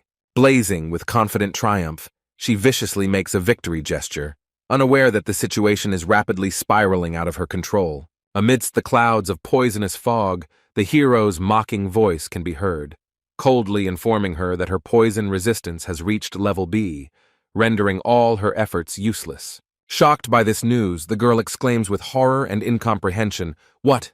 Realizing that her plan has failed. From the thick purple fog, the protagonist emerges with a cheeky grin on his face and energy that compresses the space around him, directing his will towards it. In one swift movement, he pierces the space between them and delivers a crushing blow straight into her chest, leaving no chance for salvation. With a predatory smile on his lips, he whispers that there is one thing he especially loves in this world, while blocking her throat so that she can no longer utter a word. Coming very close, he grins cruelly and says that he doesn't need to worry about the law before finishing off scum like her. The hero activates the deadly skill, Accelerate Rot, with cold determination, sending streams of dark energy straight into the chest of the terrified girl. Signs of infection begin to appear rapidly on her skin, covering her face and neck with eerie dark spots, like harbingers of doom. Clutching her throat with both hands, the girl falls to her knees in despair, trying with all her might to relieve the unbearable pain that grips her body. The hero watches with an imperturbable expression as his spell works on the man without fail, no worse than in battles with huge monsters. Coming closer to his defeated opponent, he calmly and coldly looks at her suffering without feeling a drop of sympathy. Deciding to take advantage of the opportune moment, he silently reaches for the body to take from her the valuable thing necessary for his plans. Her personal belongings fall to the ground next to her lifeless body, the last evidence of her futile struggle for life. The hero, without even looking back, confidently goes deep into the dark forest, leaving behind only silence and the smell of death. With a stern glint in his eyes, he whispers that the next one to feel his wrath will be Yu-Jin Sang. A few days later, a bright blue sky fills the majestic building with light, where new events will soon begin to unfold. An enraged man with braided hair and a crown on his head angrily slams his fist on the table, demanding an explanation for what seems impossible to him. Standing in front of the seated men, he shouts in rage, asking why everyone is silent and no one has bothered to explain the situation that has thrown him off balance. One of those present, frowning thoughtfully, recalls that the group of assassins sent by the Guillaume family disappeared without a trace into the forest. Another man, stroking his chin in thought, suggests that, judging by the nameplate left nearby, the body found belongs to Guillaume Miho. The man in orange clothes, frowning and covered in cold sweat, reflects on the fact that the nameplate on the killer's body indicates a carefully planned provocation. Clenching his fists in rage, he realizes that the killer deliberately left a threatening message for him to instill fear and anxiety. Without holding back his anger, he shouts that something needs to be done immediately, because inaction in the current situation will only worsen their situation. At that moment in the shadows, the advisor's face twists into a sinister smile, and he whispers a sly suggestion to go to the red light district and relax a little. Under hypnosis, the man in orange, looking forward in a lost manner, begins to mumble that he should really think about drinking. With a slumped posture and a dull look in his eyes, he gets up from the table, repeating to himself that he should go get a drink, while the other two watch him with a mocking grin. The man in red-brown clothes with a serious expression sighed heavily, still not believing that so many problems and difficulties arose for their clan because of Yu Xin Wung. The man, with a sly expression on his face, calmly remarks that a taut string is very easy to break, casting a meaningful glance at his interlocutor. The gloomy warrior, narrowing his eyes, asks warily what exactly is being discussed, as if sensing danger in the coming answers. His interlocutor, without hiding his mockery, smirks in response and ironically asks what he himself thinks about this. A sinister man with scarlet eyes menacingly declares that if this insignificant person interferes with the implementation of the sect's main plan, then they are obliged to wipe him off the face of the earth, even if it means destroying the entire area. Another dark participant in the conspiracy, with a sinister smile on his lips, reflects on the fact that very soon the Baekwung clan will drown in a bloody massacre. Having received the order, both men, filled with determination and fanaticism, begin preparing for a holy war, planning to unleash a bloody massacre on the appointed day. One of them ominously orders the curse aimed at Yushin Wung to be intensified to make it even more deadly, as their enemy has proven unexpectedly resistant to magical attacks. The servant bows with ardor and a flattering smile, loudly assuring that he will immediately fulfill the will of his master. Meanwhile, the young man in green clothes firmly and decisively raises his hand, categorically declaring that it is absolutely impossible to carry out this order. A frightened young man, blinking and wiping sweat from his forehead, looks at himself with an anxious expression on his face, trying to collect his thoughts before an important meeting. In the desperate crowd, people raise their hands in the air, shouting and begging for help, each trying to convey their message to the young master, hoping to be heard. The young servant, with his hand firmly raised in a prohibitory gesture, officially announces that young master Shin Wung has ordered that no guests be received, causing a stir and disappointment in the crowd. The indignant visitors, sighing heavily, angrily talk to each other, grumbling that some dirty and insignificant servant drove them away without even letting them get close. Smiling with relief and nervously wiping away beads of sweat, the young servant thinks with relief that he is about to go crazy from such an influx of people and tension. Young Master Shin Wung quickly puts on his clothes and strictly orders the servant not to let anyone else into the house for a few days and to pretend that he is still inside. With a slight wave of his hand, Shin-un leaves his faithful servant, who bows deeply and respectfully confirms that he will carry out his will.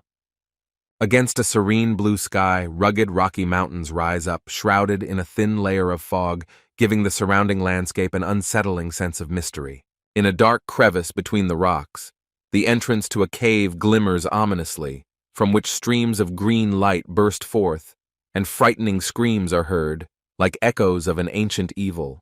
From the depths of the cave, illuminated by a frightening green glow, a mysterious dark figure slowly emerges, as if an ancient evil has awakened and is coming out. A young warrior sits in a dark cave in a meditative pose, focusing his energy on a mysterious black substance that emits an ominous green light. A slight look of bewilderment is reflected on the hero's face when, squinting, he notices something strange in the behavior of the dark substance in front of him. A stream of poisonous green energy bursts out from the shadow of the black mass, rapidly rising upward and emitting a threatening hiss like a living creature. Rising to his feet with a slight smirk, the hero reflects with irony on how his enemies began to lose their composure when their plan began to fall apart. Powerful waves of energy begin to circulate through the young man's body. His figure is illuminated by a blue glow, and the very nature around him seems to freeze from tension. Smiling with satisfaction, the hero notes that thanks to the absorbed energy, his yin mana reserves have been fully restored, and now he is ready to test its power. With a flick of his wrist, he activates the spell, commanding the ancient incantation to bring the skeletal killer to life, causing a blinding flash of light. Under the influence of dark magic, the remains of the beast begin to tremble and deform, foaming in crimson energy and gradually acquiring a new, sinister form. The hero watches the process carefully, silently assessing what is happening, and his eyes gleam coldly in the semi-darkness of the cave. A skeleton with eye sockets burning with red flame slowly rises before him, exuding the icy breath of death and commanding fear into space itself. Looking at its bones, the young man frowned, noting that the skeleton did not have the black coloring typical of supreme warriors. He frowned thoughtfully as he pondered the creature's origins, at a loss as to who this strange servant could really be. Looking at the skeleton with disgust, the hero caustically noted to himself that even being dead, he still remained just as unpleasant and irritating. Taking a deep breath, he commanded the skeleton to impart all of his martial arts to him, making no secret of his intentions. At that moment, System notifications flickered before the young man's eyes, informing him that a special condition had been met to receive a hidden task. Smiling ominously, the young man came to the conclusion that it was time to put the impudent fellow in his place and remind him who was boss here. Suddenly, dark energy flared up in the skeleton's body, filling the cave with waves of ominous aura that chilled the air. The skeleton's eyes filled with a bright, bloody light, and cracks began to slowly spread across the surface of his skull under the pressure of a powerful force. With a cold grin on his lips, the hero announced to the skeleton that before sending him into oblivion, he would make him experience endless torment. With a dismissive wave of his hand, the young man threw the skeleton aside, deciding at this time to call upon the other skeletons and demand the secrets of martial arts from them. Appearing before the hero, two skeletons, like guardians of ancient secrets, silently watch him, and the system reports the receipt of secret quests, Dead Desires 2 and Dead Desires 3. Having realized a new path to power, the hero, with a beaming smile on his face, enthusiastically exclaims that he can obtain the martial arts of any warrior simply by completing his task. With a slight gesture, the hero refuses the two skeletons, explaining that he has no need for their first-class martial arts and sends them back into oblivion. Looking calmly at the skeletons, he asks them not to look so disappointed, because he has already received everything he needs for growth, and now he has no need to linger with them. The hero, having dropped to the ground in a fighting stance with a sword at his feet, breathes heavily, preparing for a new test and gathering strength for further action. Wiping the sweat from his forehead, he angrily thinks about how this body he got reminds him again and again of its weakness and demands urgent changes. Against the background of the sound of clinking bones, a mysterious skeletal figure in blue robes appears before the hero, shrouded in a faint ghostly glow. The hero, leaning heavily on his sword, bent over from fatigue, tries with all his might to justify himself before the strict teacher. I swear that he is trying with all his might. Gripping the hilt of the sword in his sweaty hands, the hero raises it in front of him with stubborn determination, determined to try again, even if slowly. Focusing on his weapon, he carefully begins to accumulate energy, and his sword becomes enveloped in a mysterious purple aura of yin mana, ready to explode with power. The protagonist, straining all his attention, looks intently at the sword in his hands, through which the shimmering power of yin mana begins to flow. His body trembled with tension as the Eastern Sage's ki energy began to awaken within him, smoothly enveloping his hands and sword in a purple glow. Bright lightning begins to scatter across his body as the hero activates the ancient art of the god of lightning and thunder, filling himself with destructive power. Roaring like a startled dragon, he raises his sword high, surrounded by streams of lightning, preparing to use the first form of the art of the 12 thunder swords. Gritting his teeth in concentration, he unleashes a devastating thunder slash, slicing through the space in front of him in a white-hot flash of light. The blade crashes into the ground, sending out clouds of steam and cracks as if the earth itself were shaking under the onslaught of its fury. The hero looks at the result of the attack with a frown on his face and bitterly realizes that there is an insurmountable gap in strength between him and true masters like Gyu Nam Saeng. Feeling a strange movement, he suddenly raises his head and notices how a black, bony hand quickly flies towards him from the darkness, causing his heart to stop. Turning around in surprise, he sees the skeleton lightly touch his back with its cold fingers, as if in mockery, causing him to flinch in surprise. Frightened and confused, the hero realizes with horror that something completely unexpected is happening, and his eyes widen in anticipation of trouble. The skull with glowing scarlet eyes stared forward silently, emitting a dark and oppressive aura that sent shivers down one's spine.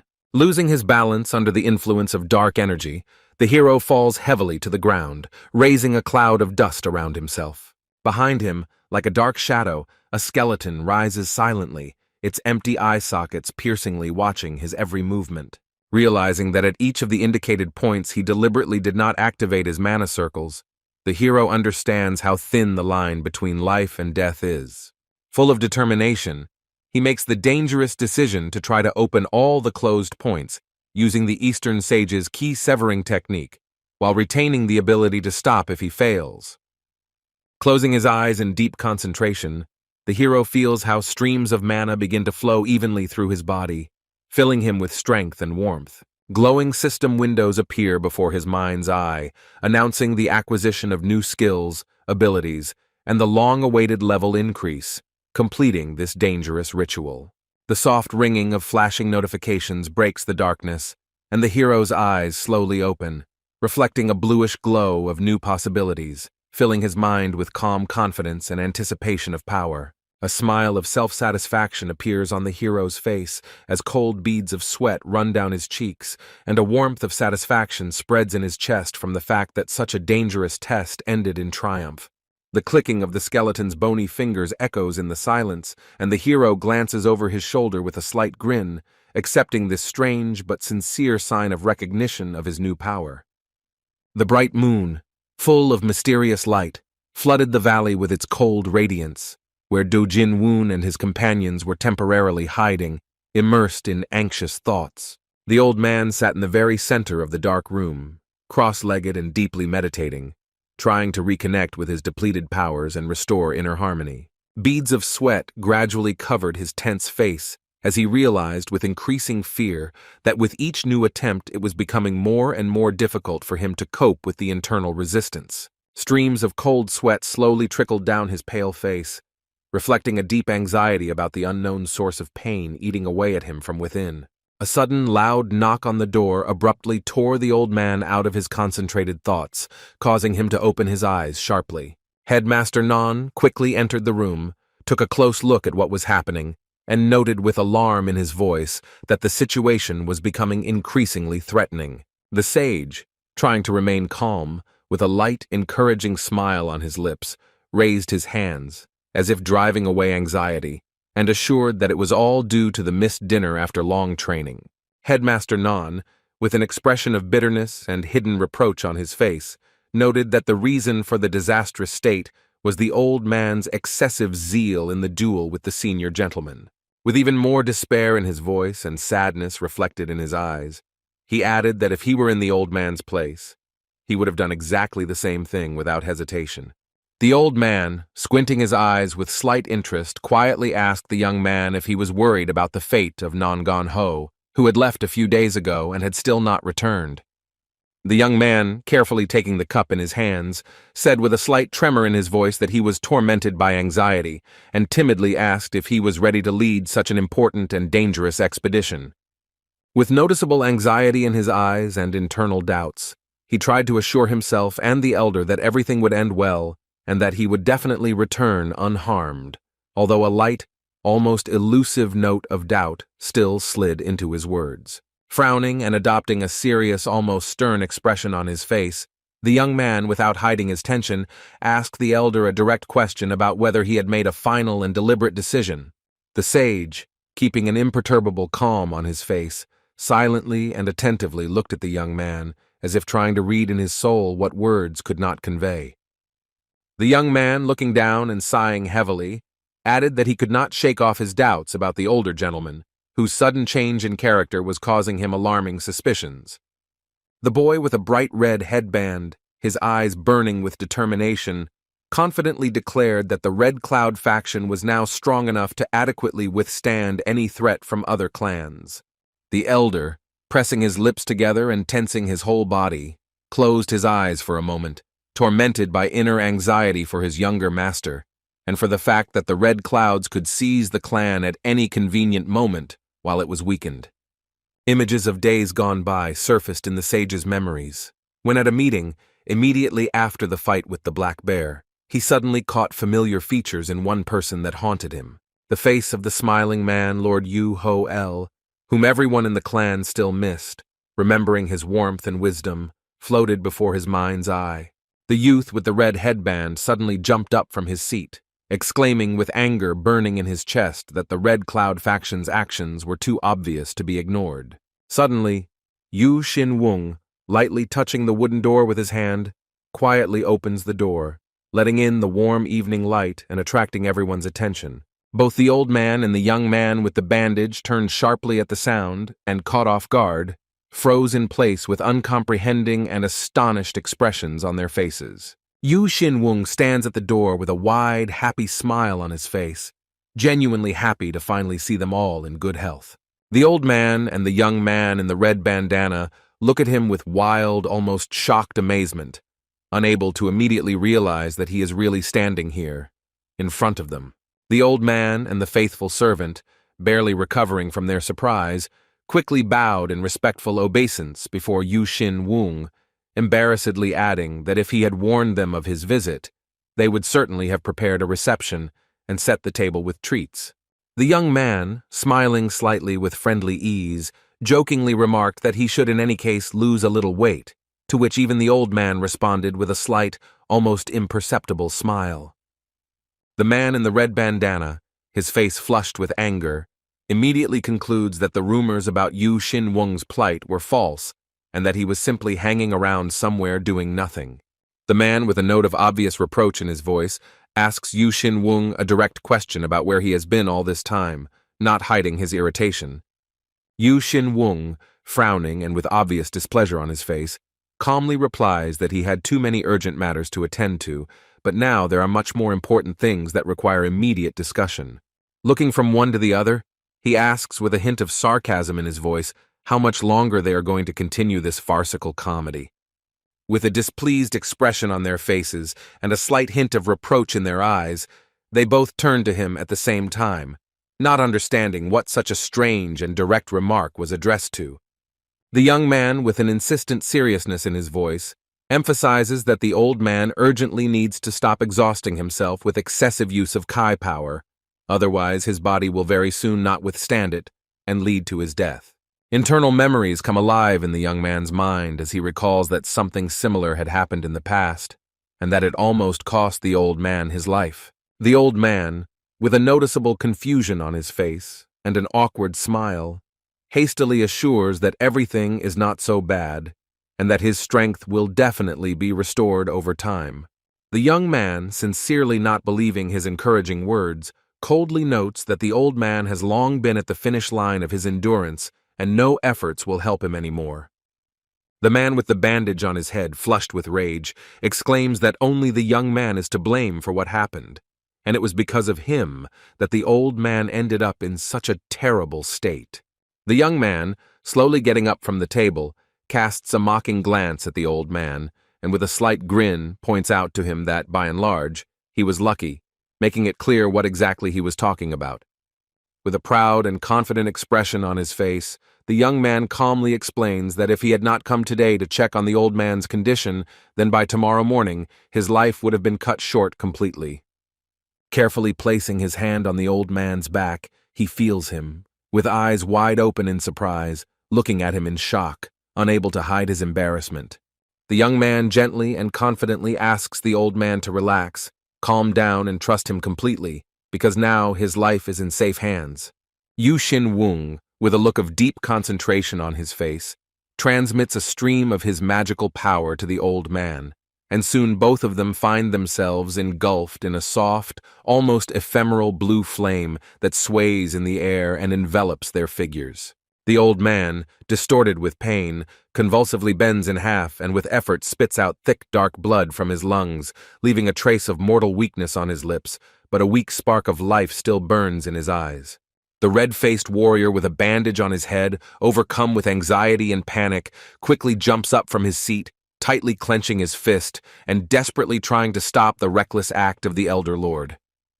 In the silence of a spacious room, a young man with a cold and focused gaze raises his hand over a gray-haired old man, around whom ominous streams of black energy swirl, slowly consuming his emaciated body. From under the thick bangs of the black-haired hero, scarlet eyes sparkle, filled with icy determination and silent fury, reflecting the seriousness of what is happening. The muscular warrior, with a frightened expression on his face, falls heavily to his knees, leaning one hand on the floor, unable to hide his confusion and bewilderment in the face of rapidly unfolding events.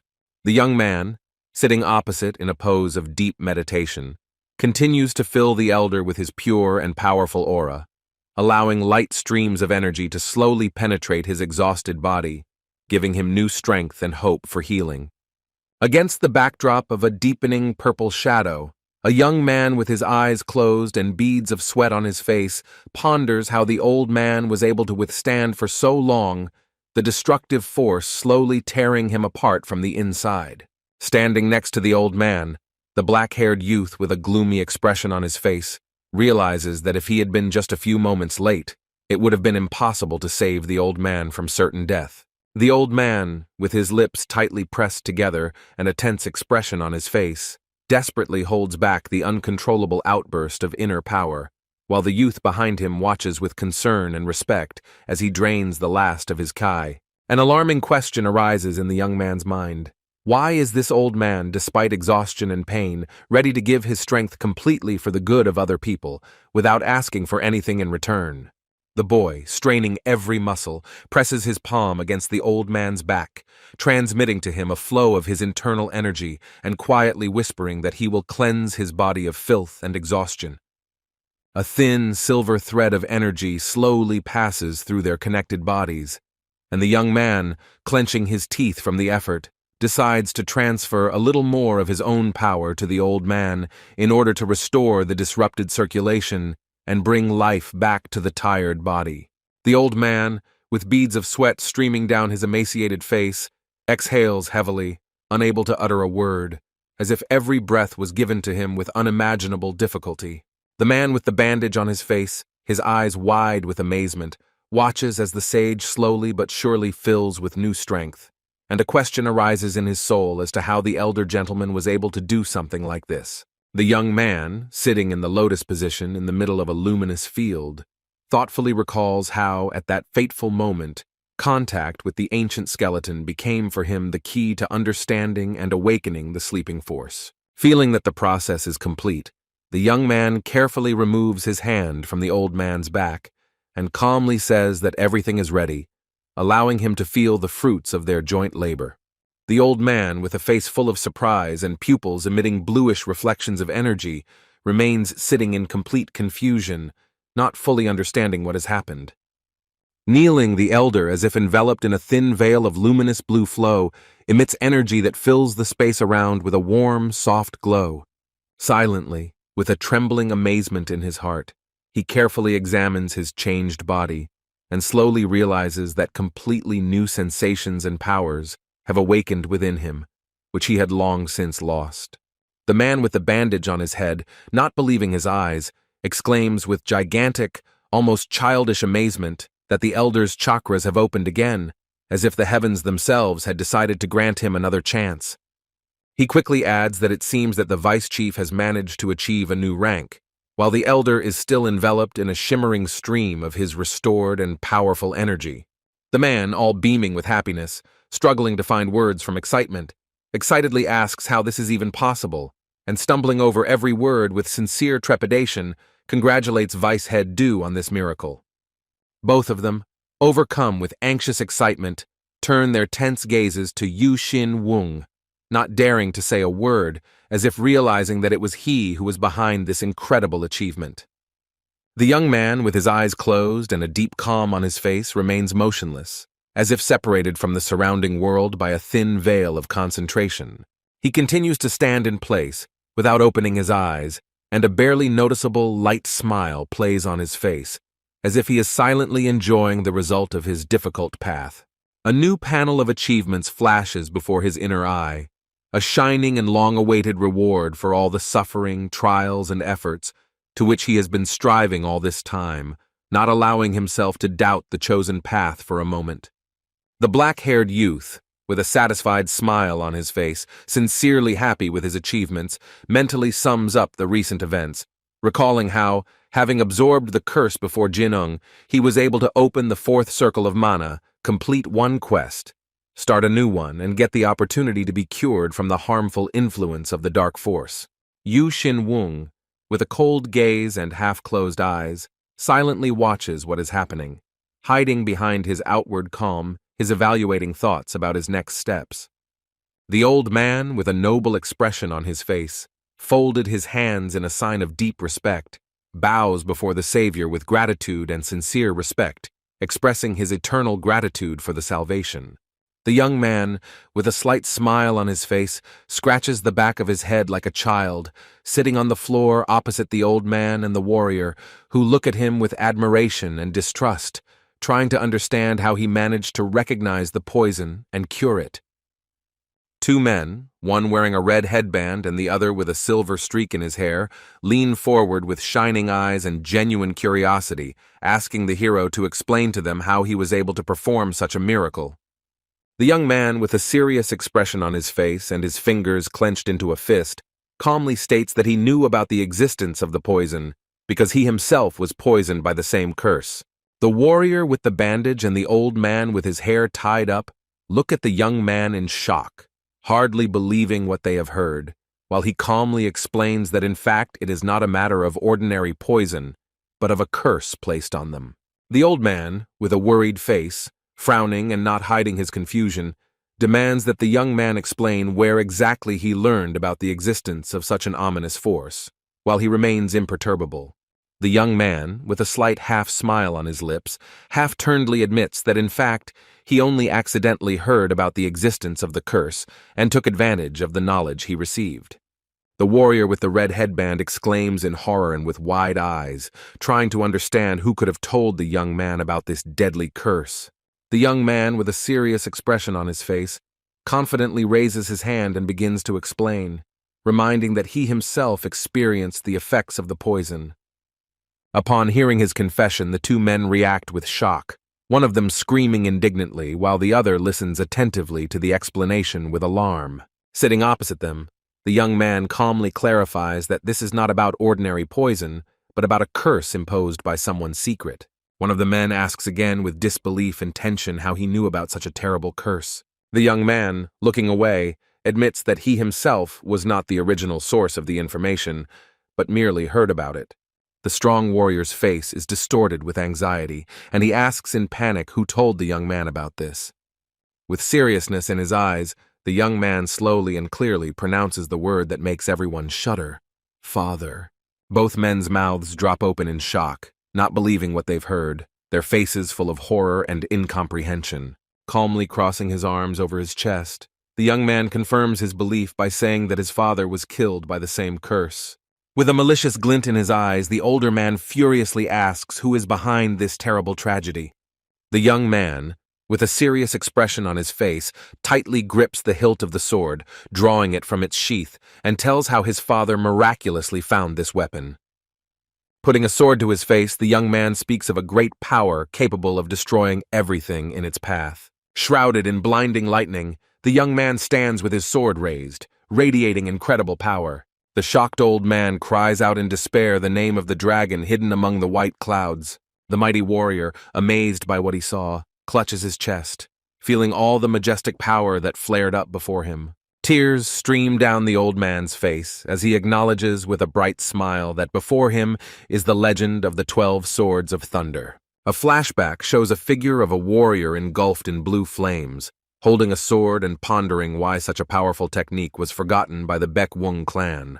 Amidst the gathering crowd, rumors surface about how the art of the 12 Swords remained only a beautiful myth of a merchant clan. The young man looks up with pride, illuminated by the flashes of lightning from his sword, and reflects on how it was, thanks to his claim to the throne, that he was able to master this power. With sadness in his eyes, the young man mentally addresses Yu Ho-yol, asking for forgiveness for using his death for the sake of his own story. The men bowed before the young master, their hands trembling and their hearts heavy, and they bowed their heads, listening to his solemn oath to cruelly avenge them and their fallen sons. With tears rolling down his haggard face, the old man recalls how much pain and suffering the young man had to endure as he fought the curse alone and mastered martial arts with all his might in one night. Gritting his teeth and clenching his fists until his knuckles are white, the mighty warrior swears through his sobs that until the end of his days, and if necessary, even after death, he will atone for his guilt for having once failed to believe in his master. With a cold and heavy gaze filled with hidden anger, the young man breaks the silence and says that before he tells them about his proposal, they need to fully understand one truth. Two exhausted fighters, with faces wet with tears and dull eyes, look at each other in confusion, not understanding where the young master is leading them and what he is going to do next. The young man's gaze, now as cold as steel, drills into the space in front of him, radiating fury and impending inevitable retribution, making the air around him seem frozen. A huge wave of energy, like a raging hurricane, sweeps his hair upward, enveloping his entire figure in a blinding light, as if the elements themselves had taken on the form of a young warrior. With amazement and fear on their faces, the men desperately try to comprehend what is happening, because in front of them stands not just a man, but a living embodiment of lightning and thunder that knows no equal. A slight, almost mocking smile touches the young man's lips as he acknowledges with inner pride that he has managed to simultaneously control yin mana, use the wisdom of the ancients, and master the art of the god of lightning and thunder. Shocked to the core, with wide eyes, the warrior with the bandage on his forehead whispers, not believing his eyes, that this giant, shrouded in lightning, is really their elder master whom they knew. The gray-haired man with an anxious look and beads of sweat on his forehead recalls that only once in his life had he seen such incredible power, and even now that memory evokes fear and awe in him. He remembers with respect and inner shudder the warrior who 30 years ago accompanied them on an important mission and displayed the same crushing power, forever leaving a deep mark in his memory. Against the setting sun, the figure of a mighty warrior in battle robes gleams, and now the great leader of Murim, Damjong Gun, known as the Sword Emperor, stands proudly with his sword raised, radiating unwavering strength. Stunned and shocked to the core, the man wondered in confusion if the force that stood before them was truly comparable to the legendary might of the Sword Emperor himself. The confident young man looks the two men straight in the eye and, without wasting time on long speeches, decisively and briefly calls on them to join him and share his path. The young warrior, with a fiery gaze and a serious expression on his face, clearly, firmly, and without hesitation, pronounces his proposal, inviting them to become part of his great undertaking. The elderly man, speaking on behalf of the vice-chief of the Baek Wung clan, leans forward decisively and, with solemnity in his voice, swears an oath of allegiance to the new master. Another fighter, representing the Clear Clouds faction, vows with ardent determination to do whatever it takes, and if necessary even more, to justify the young leader's trust. In an atmosphere of general celebration, both men, kneeling and clasping their hands in a sign of oath, fervently assure that under the leadership of Yu Shin Wung, the Baek Wung clan will once again ascend to the most unattainable heavens. Despite his sincere desire to congratulate his allies on their unification and express his joy, the young leader already senses a new threat approaching deep inside and is preparing for immediate action. Breaking the air with a swift leap, the young warrior fell upon his enemies with fury, leaving behind clouds of dust and debris from the destroyed ceiling. On the floor, crushed by the blow, the uninvited guest was breathing heavily, and those around him looked at him with cold wariness, realizing that an unknown threat was in front of them.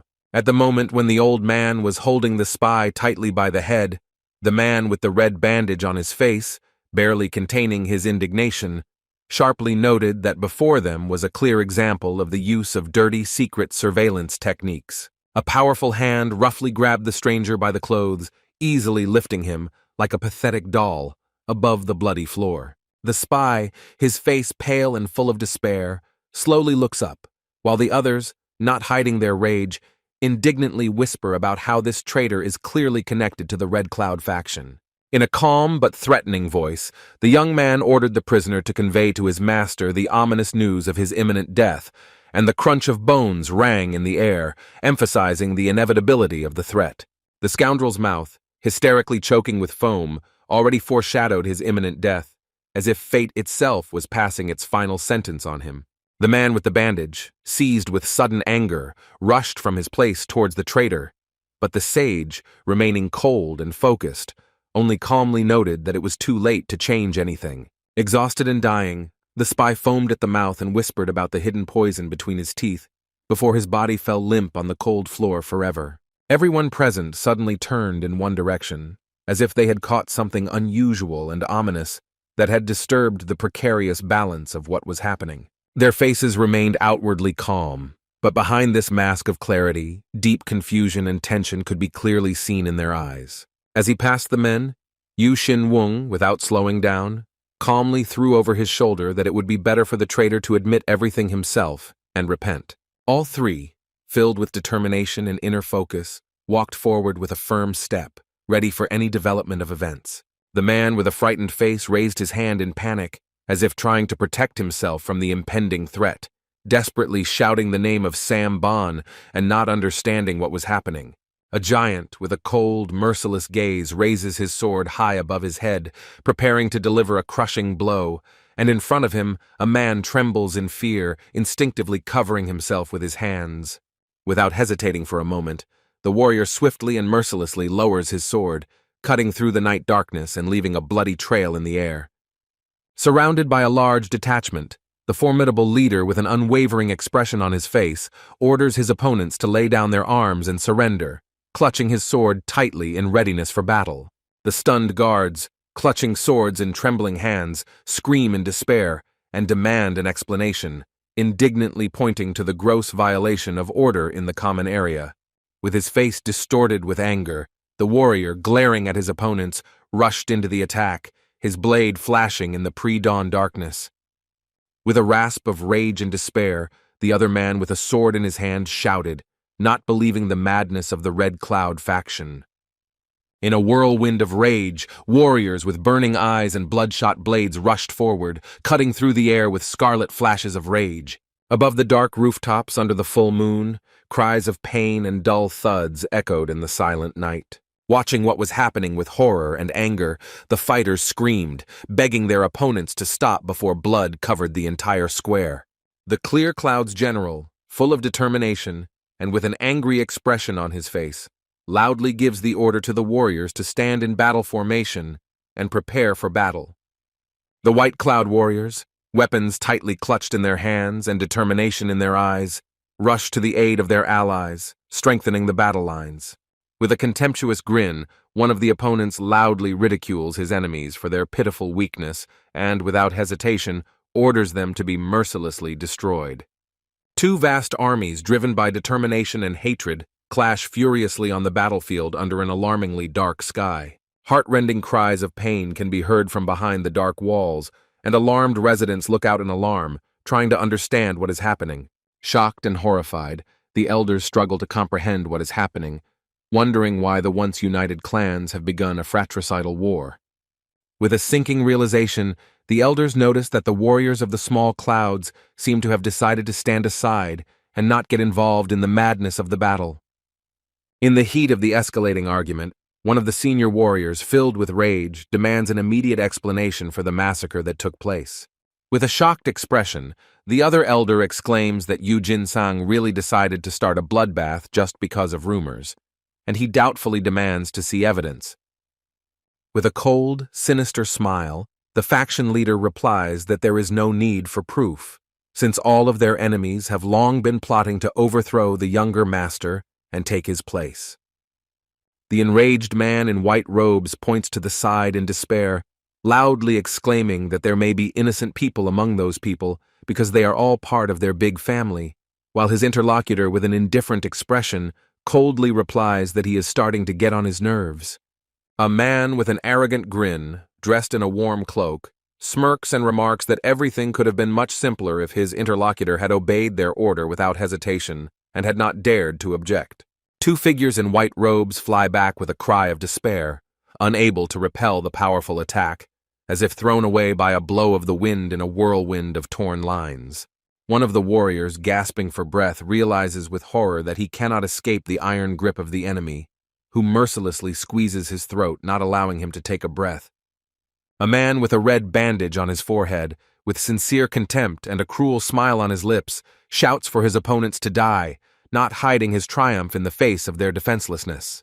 The terrified youth, clutching his hand, struggles to resist the pressure, while his companion behind him freezes in horror, feeling how the merciless forces gradually subjugate their bodies. A smug man in a long cloak stands among the fallen bodies, while around him, silent and inactive, the warriors of the small clouds watch as their leaders are mercilessly strangled. A man in a red headband sneers at the assembled warriors with a contemptuous grin, claiming that they are the same pathetic rodents as their former leader, casting a cold and disdainful glance at them. With his eyes flashing, the man in the crimson robe defiantly invites his opponents to pretend that they still have a drop of honor left in them and challenge him to a fight, standing against the backdrop of a clearing strewn with bodies.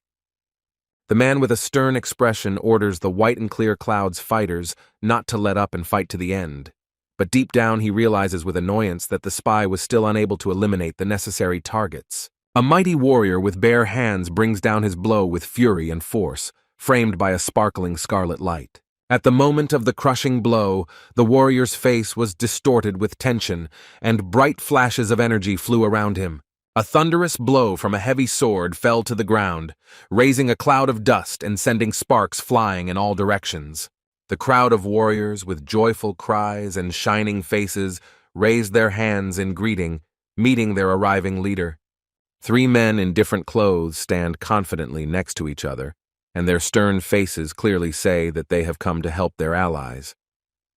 With a serious expression on his face, the warrior in the red bandage says that he sent the strongest fighter, whom even great warriors could not cope with. Smiling maliciously, he mockingly adds that everything that is happening leads to only one inevitable conclusion. They will have to cut off the head of their enemy. The elder gentleman, unable to contain his rage, shouts out insults, outraged at how their great leader was dared to be insulted. With a cold glint in his eyes, the warrior notices to himself that the pathetic bastards from the small clouds have decided to join the enemy. Yu Xin Wung, with a cheeky smile and confidently pointing his finger forward, asks a rhetorical question about whether the one who cursed his father and brother should pay for it with his head. A man in a red headband screams with rage and icy flames around him, indignantly demanding an explanation for the accusation of a curse. The young man with a smug smile coolly hints that the truth will emerge once you go down into the dungeons beneath the Red Clouds faction. One of the fighters, with a frightened face, asks in confusion where they got such information. Whispers and confusion begin among the ranks of the Little Cloud supporters when they hear mention of underground tunnels and a curse. Holding his sword confidently, the young man in green robes explains that thanks to his spy, he already knows all the enemy's secrets. The enraged leader of the Red faction, unable to bear it any longer, orders his men to destroy their opponents. The warriors of the small clouds raise their swords with battle cries, preparing to stand up for their brothers. A fierce battle breaks out, with fighters from both sides clashing in a furious fight and blood staining the ground. In a rage, the red leader leaps at the enemy with icy force in his fists, threatening to kill him with his own hands. With a slight grin, the young man in green assesses the attack and internally decides that he will have to deal with this icy Kai. The hero's sword, illuminated by bright blue lightning, repels the enemy's furious attack with devastating force, throwing his body high into the air. The enemy, with a wicked smile, surrounds himself with a multitude of glowing energy hands, preparing a powerful volley to sweep away his enemy. The hero, with a focused and cold gaze, deftly blocks the onslaught of several attacks at once, flashing his blade in a swift whirlwind of movement. With a nasty grin, the enemy watches as his spell of phantom frost imperceptibly binds the hero's body into invisible icy shackles. With a confident smile, the hero tightly grips the sword that emits a blinding blue glow, showing no fear of the enemy's trap. His fingers grip the hilt of the blade tightly, and a powerful stream of energy erupts from the sword, dispelling the darkness around him. The enemy's face shows disbelief and panic when he realizes that the hero remains completely unharmed, despite all his efforts. Engulfed in purple flames, the hero looks at his opponent with a contemptuous smile and dismissively notes that he expected much more from him. The enemy, in shock, thinks about where this killer got such colossal inner strength, surpassing all his ideas. The hero smiles, thinking that compared to the energy of the dead, this power seems to him like child's play. With a furious cry and a face distorted with anger, the enemy rushes into the attack, releasing waves of furious energy forward in a desperate attempt to turn the tide of the battle. Clad in a brilliant blue aura, the young warrior quickly summons the crushing power of lightning upon himself, preparing to deliver a devastating blow like that of a heavenly storm. Frightened and stunned, the enemy jumps back in panic, realizing how deadly the coming blow is. rushing towards him with inexorable force.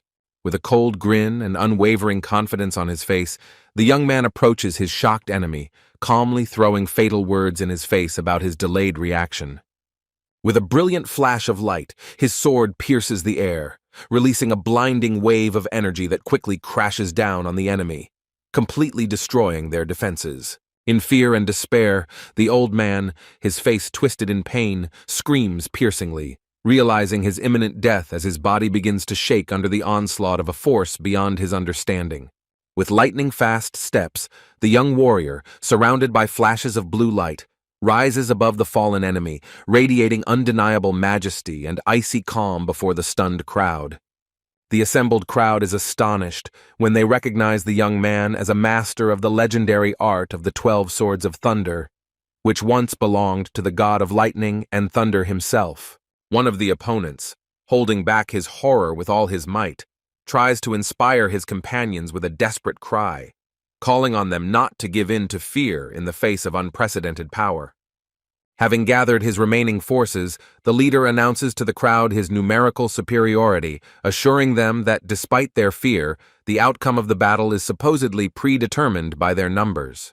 The hero, standing against the backdrop of the lifeless bodies of his defeated opponents and calmly looking around, notices with a slight grin that all his enemies really were birds of a feather, equally weak and pitiful in front of his strength. Yushin Wung, with a sinister smile, slowly raises his hand, from which a cold, bluish glow of energy begins to flow, and with an unkind squint in his voice, throws out a mocking question by the way, which of you is here even more? One of the warriors, with a sarcastic grin on his lips, sarcastically asks in response what new trick their unpredictable enemy has prepared this time, clearly not believing in the simplicity of what is happening. One of the opponents, his eyes wide with horror, looks ahead, unable to believe what is happening, overcome by sudden fear and a premonition of imminent death. Looking down, the man notices a huge dark puddle under his feet, not realizing that this strange and ominous liquid foreshadows an even greater danger. The next moment, a massive black hand bursts out of the darkness, carrying an unspeakable threat, and the man's eyes widen in horror as he realizes that there is no escape. A terrible figure in a black cloak with eyes glowing red, radiating icy hatred, appears from the thick darkness in front of the enemy, immobilized by fear. Trembling, drenched in cold sweat and unable to look away, the man looks up in horror at the ominous figure, realizing that every second brings his end closer. Ominous, ghostly figures, shrouded in bluish lightning, easily and inexorably penetrate the ranks of enemies, turning them into lifeless bodies scattered on the ground in chaotic disorder. A figure in black, like the embodiment of darkness, ominously swings a sword, from the blade of which comes a frightening blue glow, permeating the air with a sense of impending disaster. In the thick darkness, the sword silently cut through the silhouettes of his opponents, and scarlet splashes of blood, like strokes of death, flew in all directions, painting the night the color of death. Figures in black cloaks, shrouded in a dark aura, ominously and silently walked past the mangled bodies of fallen enemies, like shadows coming for their souls. The protagonist, with a cold determination in his gaze, firmly and without a shadow of a doubt, orders his warriors to destroy every last one, without showing the slightest mercy.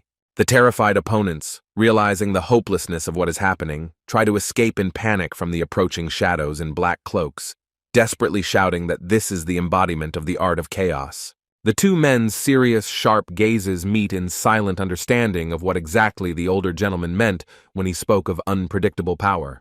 The silhouettes in cloaks turned out to be warriors of the mortal enemies, ruthless defenders whom the father hired specifically to protect his son in the most dangerous times.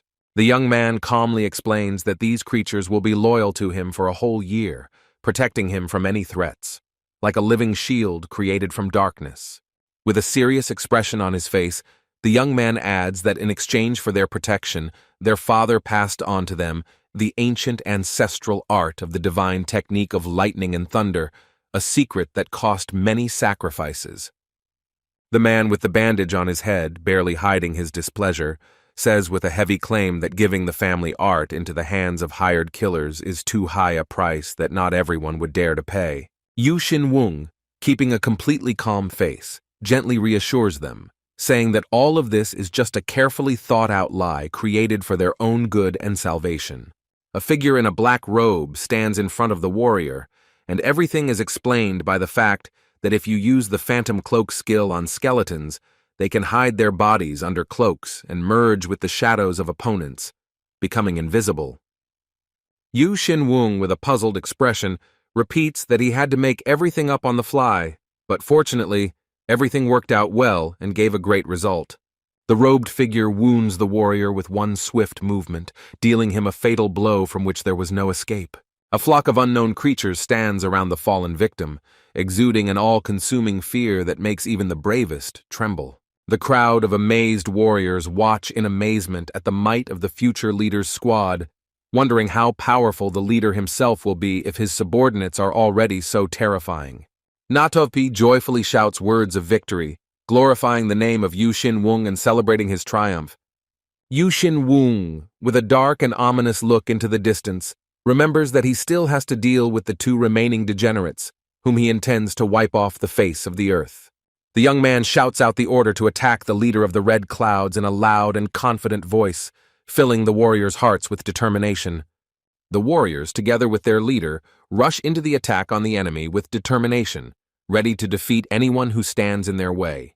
Forward, through the clouds of fog, the main character rushes forward with determination on his face, and his companions rush headlong after him, ready for any challenge. Stopping halfway, the young man looks around warily, feeling a strange cold creeping into his bones. Not a single figure appears from the thick white fog, and the hero remains alone in the empty, silent square. With a slight half-smile and a squint, the young man touches his chin, thinking about what is happening and preparing to use all his hidden power of necromancy. Before him, in an ominous purple light, rises a huge palace from which a dark aura flows, promising him mortal danger.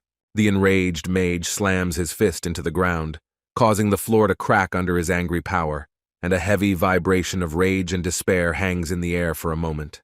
The majestic hall, filled with a frightening purple light, seems endless, and the magician standing in the center, surrounded by rows of silent mummies, notices with alarm that he no longer feels the energy of his subordinates. The mage's face is distorted with uncontrollable rage and panic as he grits his teeth and realizes that even Hagyum, one of the strongest, was killed, and no one from the Baekwoon clan was able to resist the power of the Ice Kai. Clenching his fists in helplessness, the magician remembers with pain in his heart how carefully he thought out every step of his plan down to the smallest detail, but now everything is collapsing right before his eyes. Pictures pop up in the mage's head of how they, being confident in their invincibility, were going to subjugate the Baekwoon clan without much difficulty in order to use its lands to create the main base of the cult. But reality cruelly destroyed their expectations. The man in purple robes frowned and ran his hand across his forehead, angrily thinking that the total strength he had should have been enough for an unconditional victory. The image of Yu Xinwung, the eldest son, appeared in his mind's eye with a cold smile on his face, because it was with his revival that the entire carefully thought-out plan began to crumble. The man, gritting his teeth and narrowing his eyes, thought with rage that it didn't matter anymore since he could still fix everything. With his face twisted with determination, he declared to himself that all that remained was for him to do was to destroy every single one of them and reduce this place to dust to hide all traces of failure. Fear bubbled inside him, because if the world learned of the cult's existence before they were fully established, it would be disastrous for him. Against the backdrop of a blood-red moon and the ominous silhouettes of bats, a dark shadow with glowing eyes and a creepy smile appears, and in front of it, enveloped in purple flames of energy, stands a man with a cold and unwavering gaze, confident that no one can defeat him as long as this power is with him. The man's lips pressed together in concentration, his head turning tensely as his confident footsteps echoed down the stone steps, breaking the silence around him. With a cheerful wave of his hand, the young man, with a mischievous smile on his face, easily descends the stairs, loudly greeting his opponent and diffusing the tense atmosphere of the meeting. Suddenly stopping at the arched passage, the guy looks ahead with slight surprise and caution, noticing something unusual. A terrifying picture opens before him. Many bandaged figures like mummies line up in rows, and their silent presence seems even more ominous against the backdrop of the hero's sarcastic remark that he had no doubt of their madness. A young warrior, standing in the middle of a line of bandaged creatures, screams with indignation and disgust in his voice, demanding an explanation for all this insane chaos. A man with long hair and a cold gaze, slightly tilting his head, offers his opponent an unexpected deal. With a sly grin on his face, he promises to make the young man the new head of the clan, luring him with a tempting offer of power and success. With a wave of his hand, he throws the scabbard of his sword in front of his opponent, warning that he will need to prove his devotion to the cult to do so. The young man looked down silently at the sword lying at his feet, his clenched fists betraying the tension hidden behind his outward calm. The young man, kneeling on one knee, grips the hilt of his sword tightly, looking forward with concentration, ready to rush into attack at any moment. The older man, with a smug smile on his face and a sinister aura behind him, assures that all glory and power will go to the young man if he destroys the remaining members of the clan. His eyes widen in sudden realization of danger, and a cry of rage and despair escapes his lips. The sword flies towards him at lightning speed, cutting through the air and radiating an indomitable threat. With a slight grin on his face, the young man points his finger forward and mockingly remarks that he had been waiting for him to shut up for a long time, hinting that his opponent had a whole speech prepared. The rage that has consumed his entire being bursts out in a loud scream, distorting the man's face, whose maddened eyes and features, twisted with rage, seem to pierce the surrounding space. The young man, with a mocking grin and a cheeky expression on his face, points his finger at his interlocutor, irritably noticing that he still cannot shut up and seems to be preparing an entire speech. With his face twisted in rage, the enemy screams a curse, his eyes bloodshot, and rage rages in his soul, promising merciless reprisal. The young man, with cold determination in his eyes, sharply thrusts his hand forward, accusing the enemy of endless chatter and mockingly teasing him for his prepared speech. Smiling a confident, almost predatory smile, the young man, engulfed in flashes of lightning, clutches his sword, ready to stop empty talk and move on to a decisive attack. The enemy, grinning ominously and narrowing his eyes, laughs mockingly, surprised by the young man's insolent behavior and trying to guess the reason for his sudden confidence. The man, engulfed in a furious purple aura, puts his palms together in a prayer gesture, promising to show true power. Energy waves swirl from his body, filling a huge hall where motionless guardian mummies stand on both sides. A young warrior with a frightened face and a drop of sweat on his cheek watches in shock, trying to understand where the enemy got such strength from. In another part of the scene, a young man rushes anxiously towards mysterious dark figures, illuminated by an ominous blue glow. In the darkness, a bloody, mummy-like hand slowly moves, awakening under the influence of someone else's power. From behind the bloody bandages, a single eye suddenly flashed, filled with a poisonous red light and exuding the cold breath of death. The mummies, slowly straightening up and swaying menacingly, began to approach under the howling of purple flames, filling the hall with an ominous rustling. Their disfigured faces and burning eyes expressed rage and hunger, and each of their convulsive attempts to get closer resembled a premonition of an imminent massacre. The hero thought with a cold expression on his face, suspiciously noting to himself that although they could be called zombies, in this world they were called differently. Realizing the nature of his enemies, he charged forward with the inner cry of Jiangshu, slicing through the advancing monsters with lightning-fast sword strikes. From afar, a red-eyed necromancer surrounded by purple mist gives his creations a bloody order to destroy all enemies. A horde of undead, their eyes glowing, rush forward in a mad rage, tearing the air with cries of rage. Filled with dark power, the attack covers everything around, bringing destruction and death in its wake. One of the living dead, with a terrifying face, reaches out with a clawed hand towards a glowing sword, preparing to attack. The sword's blade cuts through cloth and dead flesh, leaving behind a shining trail of light against the bloody chaos. A mummy wrapped in bandages and covered in blood grips a sword with a death grip that emits a cold light. The man with glowing eyes, surrounded by purple flames, folds his hands in a prayer gesture, thinking that even the rare art of chaos will not help his opponent. A creature in a dark cloak with red eyes suddenly raises its sword, clicking its joints, preparing to attack.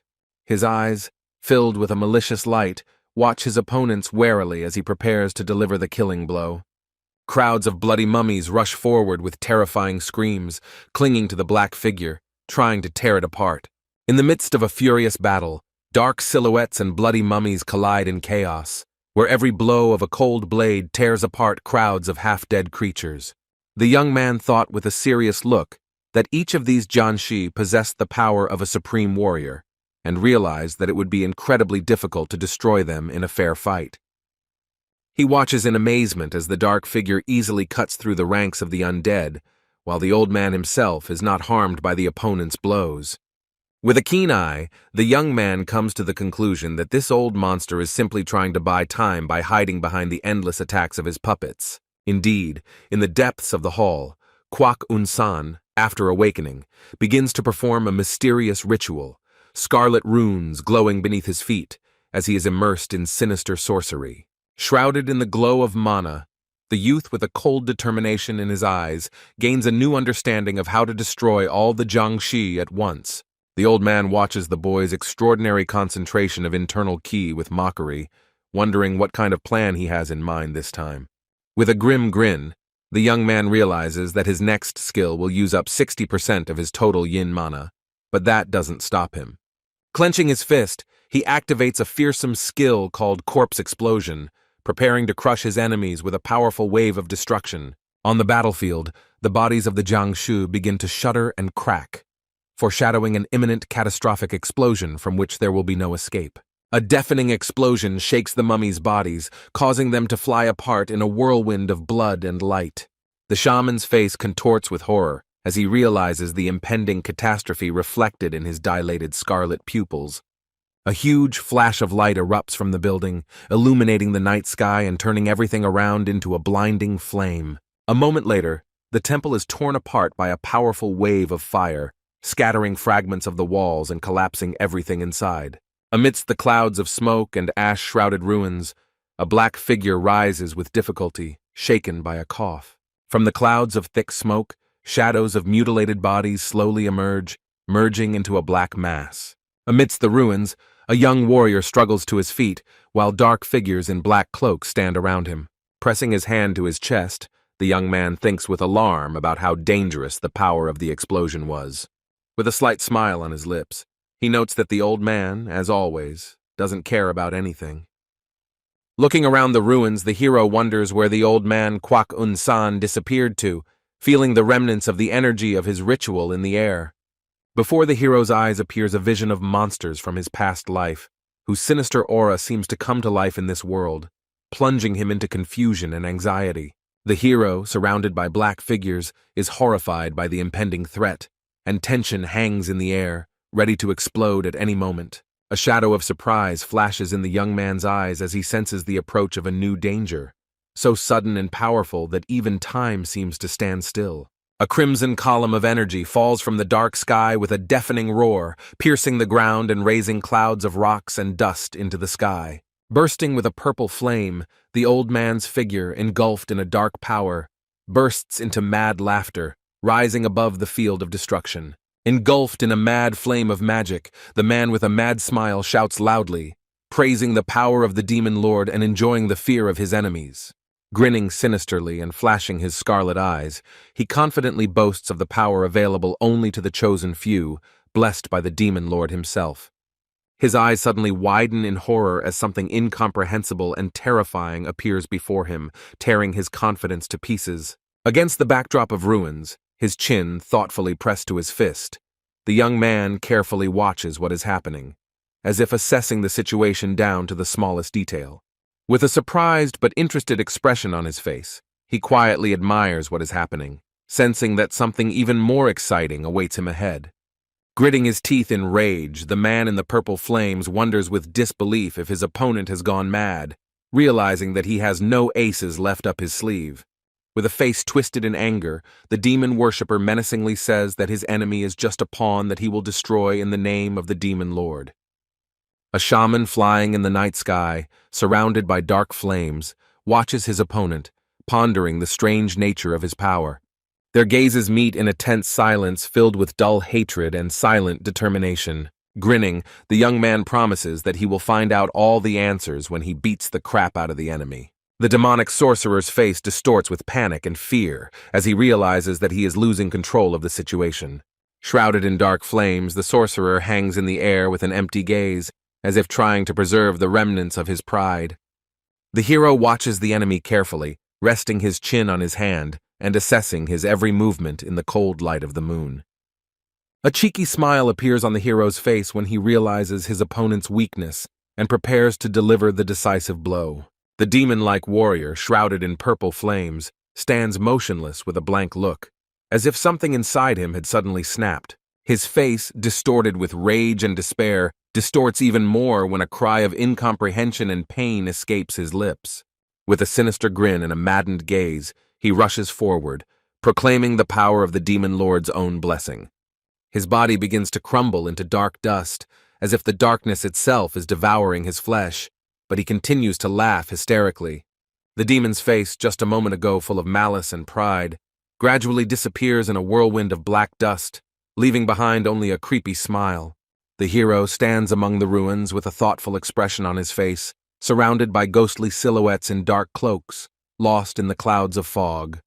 The hero's gaze is focused and tense, and his eyes show wariness and hidden determination. The next moment, the hero turns his head sharply, sensing the approach of danger, and his hair flutters in the air. With a slight movement of his lips, the hero pronounces the name of the technique, calling to life the protective bone wall. Drawing his sword, the hero attacks swiftly, forcefully breaking through the growing wall of bone spikes, from which screams and splashes of blood burst forth in response. The half-destroyed body of the enemy is thrown with force onto sharp bone spikes that stick out from the ground, stained with traces of recent battles. The mangled flesh chokes on the thorns, spreading out in trembling waves, as if death itself were trying to tear away the remains of life. With an expression of horror and incomprehension on his face, the enemy desperately stretches his hand to the sky, exclaiming what it was, but his body is already treacherously crumbling. Madness and fear fill the enemy's eyes as his body continues to disintegrate, turning to dust under the onslaught of an unknown force. Calm and unwavering, the protagonist stands amidst a swirl of purple energy, as if fate itself had bowed to his will. The hero, with a serious and focused look, carefully watches what is happening, assessing the situation around him. His eyes become even more alert, reflecting inner tension and readiness for action.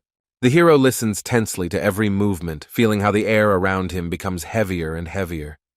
Behind him, hundreds of bone spikes rise into the air with a deafening roar, cutting through the air with their deadly sharpness. The enemy, bloodied and exhausted, convulsively clings to the protruding spikes, his body trembling with fear and pain, and despair burning in his eyes.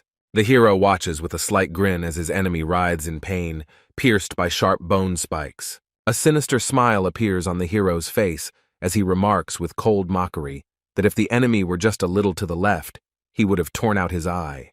The enemy, who has lost his composure and is covered in blood, screams in despair, not understanding how this is even possible. The hero calmly explains that low-ranking fog teleportation is always accompanied by mana drops until the spawn point is established. With a hint of disdain on his lips, he adds that he was only concentrating on it a little, leaving his opponent in complete confusion and horror. The demon's face is distorted with anger and despair as he screams, sweating and bleeding, in disbelief. The demon lets out a wild cry and raises a purple glow around itself, furiously asking how anyone dared to mock the demon lord. Blood-red streams of energy flare up in the dark space, filling the air with tension and ominous threat. Shrouded in a dark aura, the demon rushes forward with a scream, releasing hundreds of scarlet energy projectiles, piercing everything in its path. A menacing smile twists the demon's face as he threateningly whispers that one hit will result in the complete blood draining of his enemy. The young man stands calm and unperturbed among the ruins, his head held high, while the dull roar of the attack echoes around him. Red blades rush towards the hero, but he, without losing his composure, remains in place, enveloped in clouds of a protective barrier.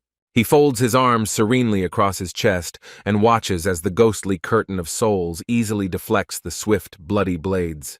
The stunned enemy realizes with horror that his deadly blades cannot penetrate the invisible wall protecting the hero. Fearing his own helplessness, the demon decides to change his target, and with an angry look plans to satiate himself with the blood of the enemy's servants. Translucent figures in black cloaks stood in rows, as if ready to take the blow of fate. With his face distorted with rage, the demon rushed forward in a furious attack, seeking to crush everything in his path. Red blades rushed from the sky, piercing the shadows, but the hooded figures did not even move. Swift, bloody arrows pierced their bodies, covering their cloaks with many dark spots. The shadows, pierced by bloody thorns, were silent, as if silently accepting their inevitable fate.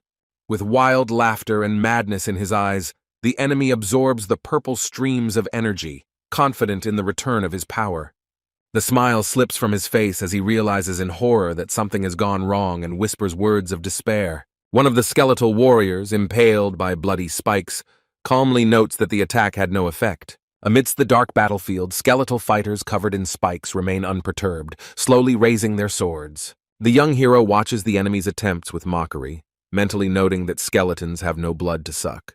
The enemy's face distorts in wild horror as he screams in rage about the impossibility of what is happening. The warrior's blazing golden aura causes a wall of fire to rise up in front of the enemy, cutting off their escape routes. One of the skeletal warriors swings his sword, leaving behind a glittering golden slash that tears through space.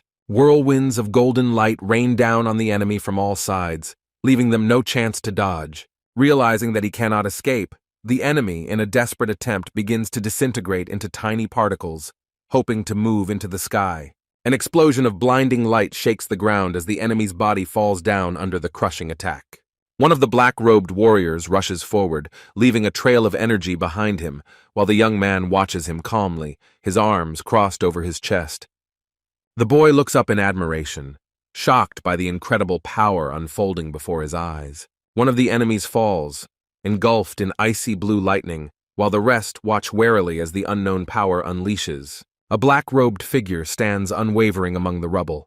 Electrical discharges sparkle around it, and fallen enemies lie on the ground nearby. The young man looks ahead in amazement, stunned by how the old man was able to anticipate and change the trajectory of the blow with incredible speed.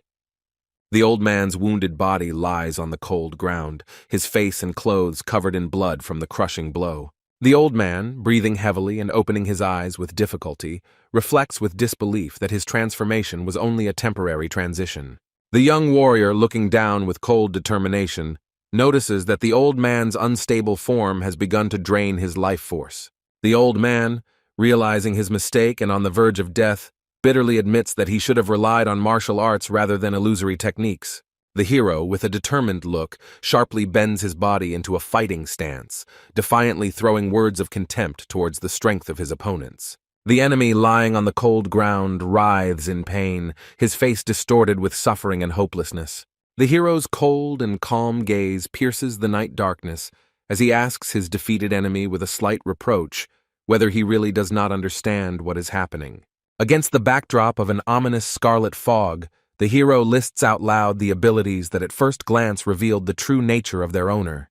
With fury and contempt in his voice, the hero looks at the enemy and harshly asks how he dared to use the power of the Vampire Lord. The Vampire Lord stands majestically against the full moon, his scarlet eyes and wings inspiring fear and awe at his power. In the thick fog, against the backdrop of ruins, stands a hunter in a strict suit with a cold grin, while a wounded monster lies at his feet, pierced by bloody spikes. With slight nonchalance, the hunter puts the phone to his ear, and, despite the gloomy landscape, speaks of the enemy as an insignificant creature, unworthy of serious attention. The hero's eyes light up with understanding as he realizes that Kwak Un-san is using vampire powers, which is confirmed by his tense and insightful expression. Kwak Un-san's distorted face, covered in sweat and blood, expresses despair as he remembers that in his past life, ordinary people could not possess monstrous strength. Rage and destruction warp the minds of the monsters, whose eyes are filled with a bloody light and whose bodies shudder in maddened agony. Grabbing a spear, the warrior panics and shouts at the boy to run away, because those he knew have already become soulless monsters. With tears in his eyes, the boy looks at the director in despair, unable to immediately comprehend the full bitterness of what is happening. Remembering the most difficult moments of the past, the young man sighs coldly, hiding a flash of pain within himself. Leaning over the enemy's body, the hero reflects that only monsters are capable of using the mana of corruption, while people, by maintaining their sanity, open the way to a much greater danger. The hero looks coldly at Kwakun-san's disfigured face, realizing that he has finally crossed the line of human nature. Kwak-un-sang's pain-stricken face twists in horror as he panics and realizes that the power he has taken belongs to the demon lord. With a mad joy in his blazing eyes, Kwak-un-san shouts that after thousands of years of waiting, the Lord has finally chosen them, the Blood Sect. The hero thoughtfully analyzes what he heard, guessing that the demonic sect on Mount Tian mentioned by everyone is that very same Blood Sect. With a thoughtful half-smile, the hero concludes that over the long centuries in the shadows, the Blood Sect has managed to accumulate considerable power, hiding its true intentions. The protagonist rushes at the enemy with unbridled fury, striking him hard in the chest, trying to destroy his ki and find out all possible information about what is happening.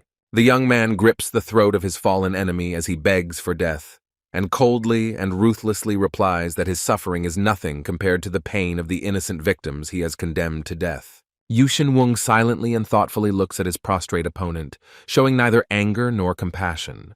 With his last strength, the enemy whispers that he is wearing a mask that hides his true face. The young man rips the mask off his face with a swift movement, revealing a terrifying truth. With a tense and wary gaze, he continues to peer into the disfigured face, clutching the mask tightly in his hand. The enemy's face is disfigured by bloody wounds and deep scars that exude pain and hopelessness. With disgust and pain in his eyes, Yushin Wung narrows his eyes, unable to look at this whole nightmare any longer. Suddenly, his own body is wrapped in thick bandages, as if he has become a living mummy suspended in mid-air. Having let go of his opponent, he suddenly grabs his head, realizing that everything that happened was just a painful illusion. The young man's eyes are filled with horror and complete incomprehension. He loses his sense of reality. With a pained expression on his face, he clutches his head, slowly realizing that these were just terrible memories. A man with a sinister smile appears before his mind's eye, mockingly saying how long it has been since they have seen each other. Lying on the cold stone slab, the young man listens in pain as the burned stranger remembers how weak he was before his death and what a monster he has become now. The young man lies there in fear and helplessness, unable to even move, feeling his body fill with a leaden weight. The man rings small bells with a cruel smile, predicting that after the resurrection, the boy will become the basis of a new bloody sect. The young man lies in horror, immersed in despair and complete incomprehension of his situation. Returning to reality after the horrific memories, he begins to understand Yushin Wung's true feelings and realizes the nature of the strange vision about Gyom Mi-ho. Faced with two alternatives, the young man contemplates the life in which he would never have been reborn into Yushin Wung's body. Holding the weakened enemy by the hair, he tries to find out everything he knows about the Blood Sect. Suddenly, the enemy's eyes fill with blood and his gaze becomes glassy and empty. The enemy's face is distorted by a painful scream. The veins on his forehead bulge, and the space around him is filled with a thick, bloody aura. The young man realizes with a grim realization that a deadly trap has been placed on his enemy's mind, which is now destroying him from within. The enemy's body is torn to pieces, unable to contain the destructive force that he himself awakened.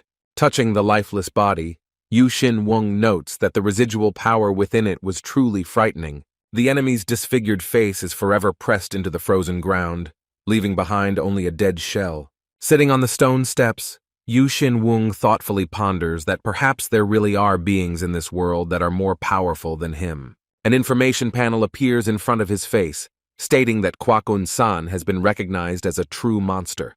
Clenching his fists until they hurt and feeling rage boiling through his veins, the young man asks himself with indescribable anger and disgust, what kind of monstrous bastards are hiding in this damned blood sect? Amidst the gradually dissipating thick fog, warriors from various factions with stern and determined faces step forward, preparing to unite their forces and quickly find the future leader who is destined to change their fate. On the cold stone floor, among the broken fragments and traces of a recent battle, a strong hand falls on the tortured body of a young man, in whose eyes life still glimmers, as if confirming that it is he who will lead the remains of a destroyed world. Rushing through the night air like a whirlwind, the warriors rush towards their future leader with enthusiasm and joy on their faces, seeing him as the last hope for restoring order and saving the factions. In a dimly lit hall, filled with a tense atmosphere of anticipation, a group of warriors with raised hands quickly approach a young man with blue hair, in whom they unmistakably recognize the one who will lead them through the impending trials. Against the backdrop of a bright sky, in a fit of triumph and fatigue, a young man with flowing hair loudly declares the end of a fierce battle, as if putting a seal on the suffering experienced and heralding the beginning of a new era. Clutching his sword tightly and raising it high above his head, the young man, with a blazing gaze and a triumphant cry, proclaims the long-awaited victory, filling the air with a wave of unbridled joy and strength. The warriors' faces, illuminated by a soft light, melt into happy smiles and cheerful cries as they wholeheartedly share the triumph of a long and hard struggle. In the silence of the night, among the gray stone slabs, a mysterious monument with ancient symbols and a mystical blue substance hovering above it stands alone, heralding the beginning of a new stage in the hidden depths of this world. Along the wall, in the cold twilight, mysterious lights of spiritual entities flare up, quietly trembling and floating in the air, like living signs of ancient power and eternal vows. One of the fiery entities, swaying lazily in the darkness, lets out dissatisfied thoughts about monthly meetings, the fatigue of routine, and the slowly growing irritation in this confined space.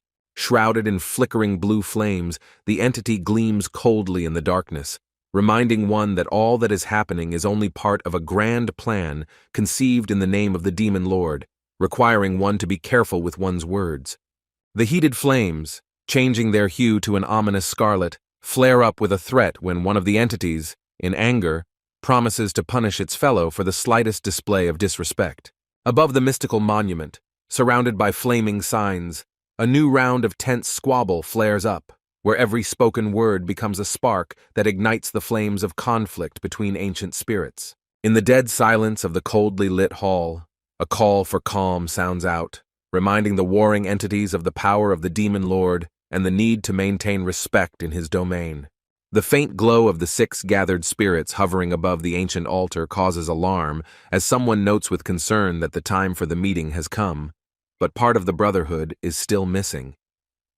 The entity, illuminated by a cold blue flame, slowly states the dubious deeds of Commanders Jin and Gon, preparing the others for the beginning of a serious discussion.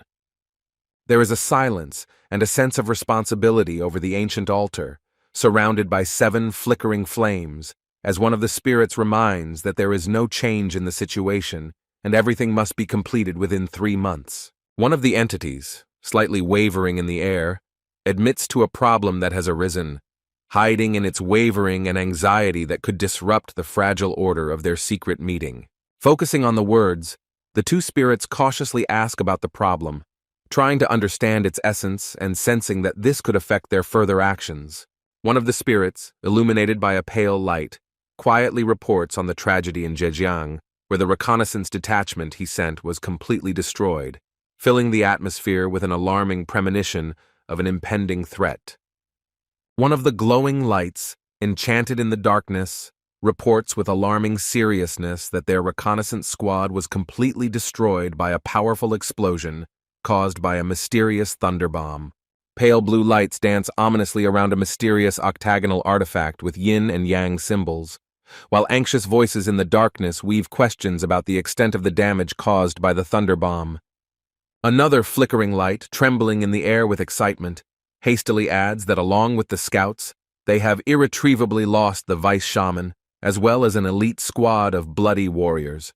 The 2 lights, flaring up brighter in a fit of indignation, talk indignantly to each other, wondering who dared to commit such a daring and destructive attack. One of them, filled with a vengeful light and leaving no room for doubt, confidently declares that none other than Yu Xin Wung of the Baekwung clan is behind this. One of the fire spirits shouts out Yu Xin Wung's name, while another begins to taunt him, claiming that he was defeated by some unknown slug, hinting at the imminent replacement of one of the 8 commanders. The 2 fire spirits discuss the situation, suggesting that the incident was most likely due to someone's mistake, but expressing confidence that Commander Tai will soon fix everything. One of the spirits calls on everyone to be more serious and emphasizes the need to keep the affairs of the sect secret until the right time arrives. After a call for caution, one of the spirits briefly responds that he understands, acknowledging the importance of maintaining secrecy.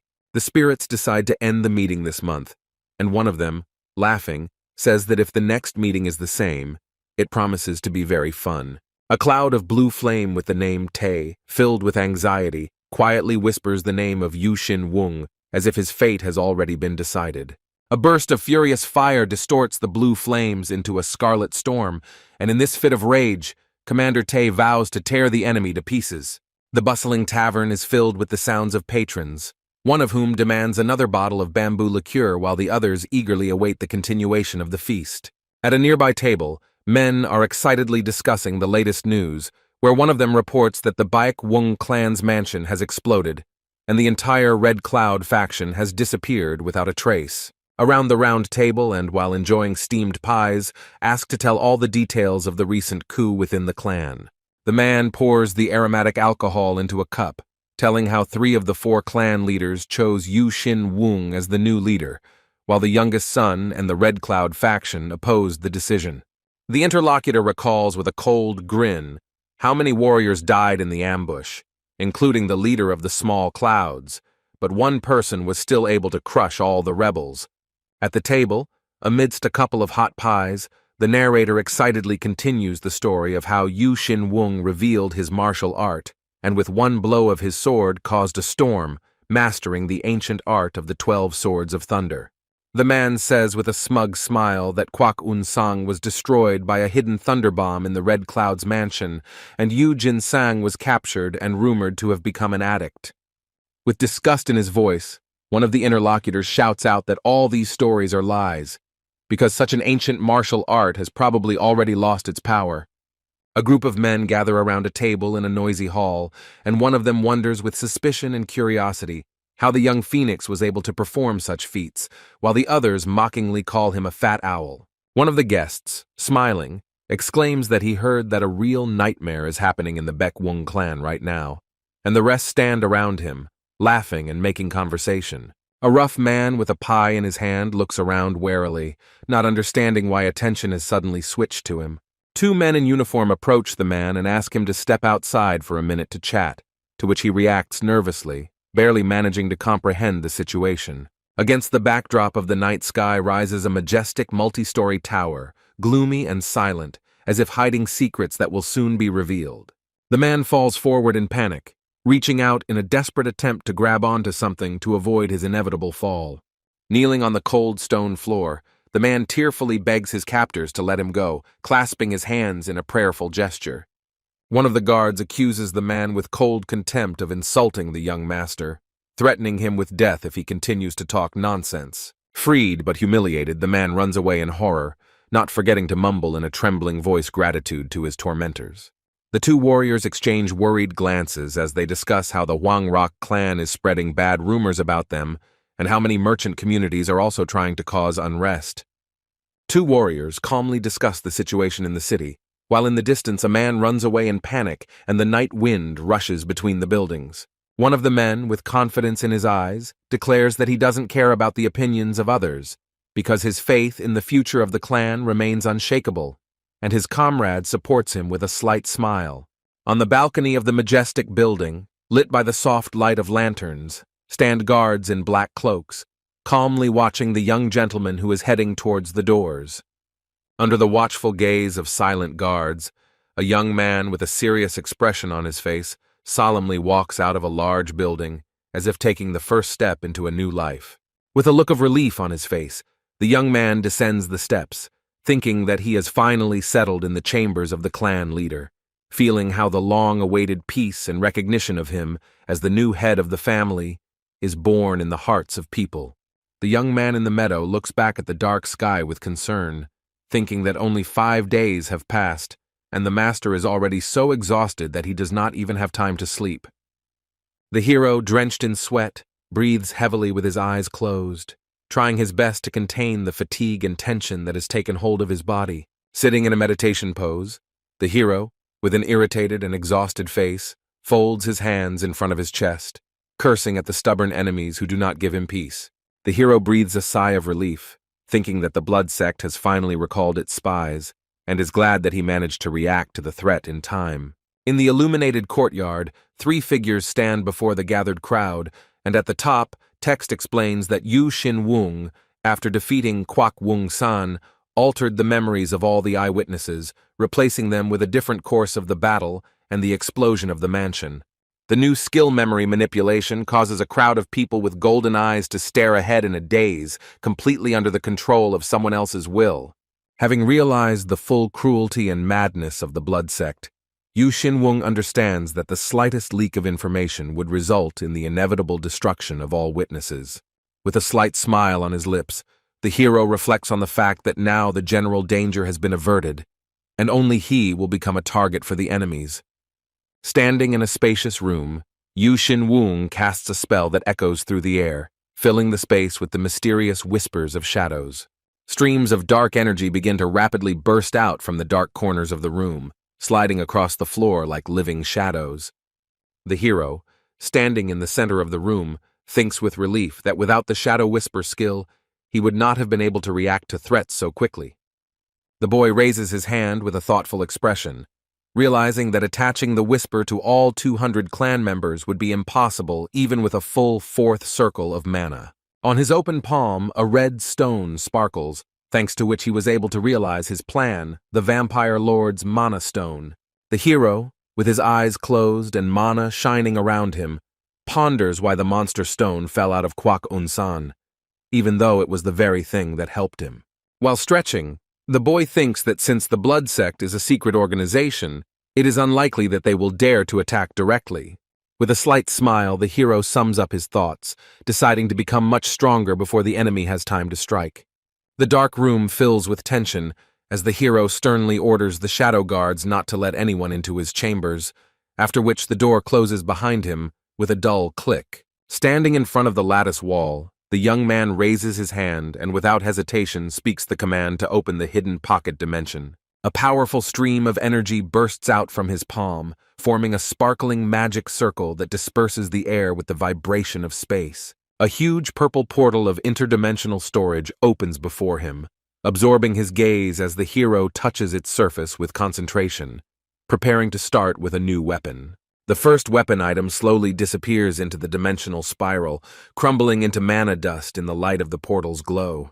The hero picks up the ancient weapon and feels its power, realizing that despite its weight, it fits perfectly in his hand. He makes a sharp, sweeping blow, and a powerful wave of energy emanates from his movement. He is surprised to realize that the artifact belonged to some gifted warrior, and the weapon's inner strength depends on the elements. Concentrating, he decides to simultaneously infuse the yin mana, the chi of the Eastern Sage, and the power of the lightning god into the artifact. The next moment, his body is engulfed in a blinding glow, and the energy absorbed into the weapon awakens something amazing. The surprised young man's eyes widen as a battle scythe begins to shine in front of him in a bright flash of light, radiating incredible energy. With a fascinated smile, he watches as the weapon begins to vibrate in his hands and realizes that before him is a living weapon that chooses its owner. Standing in front of the glowing system messages, he frowns, trying to understand what the mysterious concept of natural energy means. Looking ahead with concentration, the young man gives a command to the system, wishing to reveal the characteristics of his physique. A transparent panel with a description of the gifted person's natural body appears before his eyes, and he quietly reflects on the new source of power with slight surprise. The hero looks at the sword with a concentrated gaze, holding his chin, thinking about how to replenish energy, because even having received the weapon, he has not yet been able to control it. He calmly returns the artifact to the pocket dimension, realizing that he is not yet able to control the sword, as his body rejects the weapon's energy. Standing in front of the purple portal with his arms crossed, the young man silently ponders the situation, lost in his own thoughts. In his profile, he is determined that it is time to strengthen his fighting strength in order to be ready for the upcoming challenges. With a slight, almost predatory smile on his lips, he confidently says that he will finally be able to get to those very guys who once stood in his way. The hero calmly watches as a vortex of purple energy swirls in front of him in the form of a portal, exuding darkness and power. His voice is confident and cold as he orders the invisible enemies to come out. In a flash of purple light, the portal throws several enemies into the air, like a merciless whirlpool pushing them into judgment. Standing in the middle of the room with an unwavering posture, the young man looks at the defeated opponents lying unconscious at his feet. Among the bodies scattered on the floor, one stands out, a warrior in a red robe who seemed to be the leader among them, but now lies helplessly with his eyes closed. With purple energy in his eyes and a mad smile on his face, the hero extended his hand forward, preparing to begin the necromancer's spell. More than 20 skeletons with glowing eyes and an aura of cold flame lined up behind the magician in battle formation. The surprised young man, frowning, peers at the characteristics of the summoned skeletons, not believing that there really is a magician in front of him. The screen displays detailed characteristics of the skeleton mage priest of Zenith, striking not only with magic, but also with strength and dexterity. The hero, observing the army of skeletons, notes with disappointment that he cannot yet use their combat techniques, since they are based on magic. He walks slowly down the hallway, thinking that if he gets caught using magic, everyone he meets will want to kill him. Sitting in silence, he coldly reflects that turning this bastard into a skeleton would be a waste of time. He stares into the swirling purple portal, thinking that if he got this treat from the system, then he really is dangerous. Lying on his back, he reflects on the fact that the subspace has already been released. Everything necessary has been done, and now it is time to act further. His hands reach out to a closed book with a mysterious pattern, as if ready to open a new chapter in the magical art. The time has come for the most important stage, which can affect his entire future and reveal secrets hidden until now. In order to learn more about the Blood Sect and understand their true goals, I need to restore Yu Xinweng's forgotten memories, even if it means going through pain. This fiend of hell, with a mad grin, declared that I would now be reborn as the only vessel and become the cornerstone of the Blood Sect, as if it were a great honor. According to the system notification, this item can heal damage caused by mental attacks, and I can finally use the skill I unlocked. As soon as he closed his eyes and allowed the energy to surround him, his consciousness instantly ended, and his eyes turned white, as if he had fallen into the abyss of memory. The white ghostly image of Yu Xinweng slowly rises above the body, like a soul separating itself in search of the truth. With determination in his eyes, he quickly returns to his body, wanting to regain control and connect with himself. In the space between sleep and reality, he anxiously wonders why everything around him seems so ominous. He feels that he is once again entering that dark world from which he once could not escape. But even in the darkness of fear, he understands that if he gives in now, he will forever lose the chance to change his destiny. The protagonist's consciousness, blinded by pain, releases a powerful stream of energy, which roars upward in the form of a glowing vortex. His eyes fly open with a sudden flash of light, filled with shock and an awakened power that tears apart the boundary between past and present. A purple flash shoots through his body, covering his chest, head, and the surrounding area, as if opening a door to forbidden memories. The hero writhes in unbearable pain, clutching his head with his hands, while a dark pattern of white lines, a symbol of the chaos of his thoughts, writhes around him. And finally, after all this chaos, silence sets in, and the image of a drop falling into the water becomes a metaphor for diving into the depths of the subconscious. The hero, standing in the middle of an icy void under a gloomy sky, freezes in shock as absolute silence and tension reigns around him. He steps across the smooth surface of the water, looking down with an anxious gaze at something strange beneath his feet. Frozen with wide eyes, he realizes that he is seeing a reflection of himself in the form of a past figure before his death. In amazement and alarm, he peers into the water, where, as if from the depths, his former self is looking at him with a dull gaze and a frozen expression on his face. The water begins to tremble and distort the space around him as memories and reality merge, enveloping the hero in a ghostly wave of the unknown. The boy, with a sad expression on his face, quietly tells that his parents died because of a monster, and since childhood he was forced to move from one orphanage to another, never knowing the warmth of a real home. In the midst of horror and chaos, A grown man, overcome with fear and despair, shouts at Taehyun to run away immediately, because he himself will not have time, and asks him to survive at all costs. Clenching his fists and looking forward with fury in his eyes, the grown-up Taeha swears that he will definitely take revenge on the monsters for everything he has experienced and for those he has lost. A man in an expensive suit, putting his hand on Taeha's shoulder, asks with interest if he is the immortal king and promises to help find those responsible for the orphanage tragedy and avenge it. Smiling slyly, he admits that by supporting Kang Taeha's desire for revenge, he himself will easily achieve what he has long been looking for. A girl with long hair, standing on the surface of the water, asks the young man with slight surprise in her voice if this strange world is his own. The guy, with a look of relief on his face and a slight smile, says that they have finally met, as if he had been waiting for this meeting for a long time.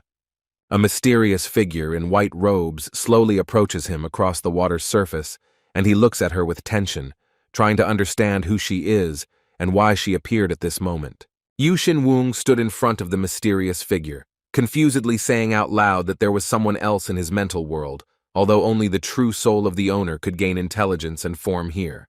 His gaze became serious and cold, and the young man thought deeply about the fact that now he would have to be extremely careful to preserve his body and not lose himself.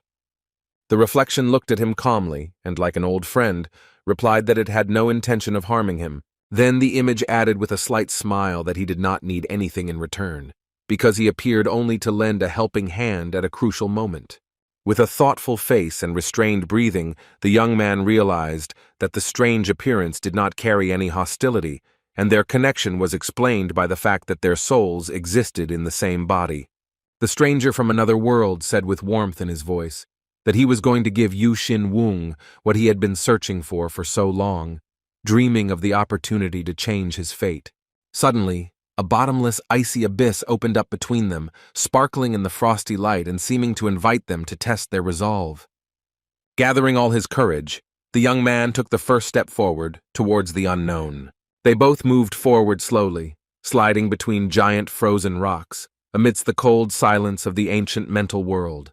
With an embarrassed smile on his lips, the young man noted the strength of spirit of the young master, who continued to move without fear. In the icy mirrors of the rocks, he suddenly saw a reflection of the day when he first opened his eyes in the body of Yu Xin-woong. He approached his interlocutor with interest, asking what was hidden behind the edge of this strange reflection. In the dim reflection, he saw the boy lying lifeless on the ground, and the saddened servants bent over him in despair.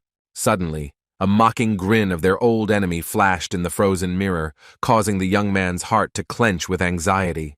Yu Xin-woong watched in a daze as the eerie scene slowly dissolved into a white haze. The soul of the young man explained that on that fateful day when he was buried and reborn in a new body, their shared world was divided into two parallel realities.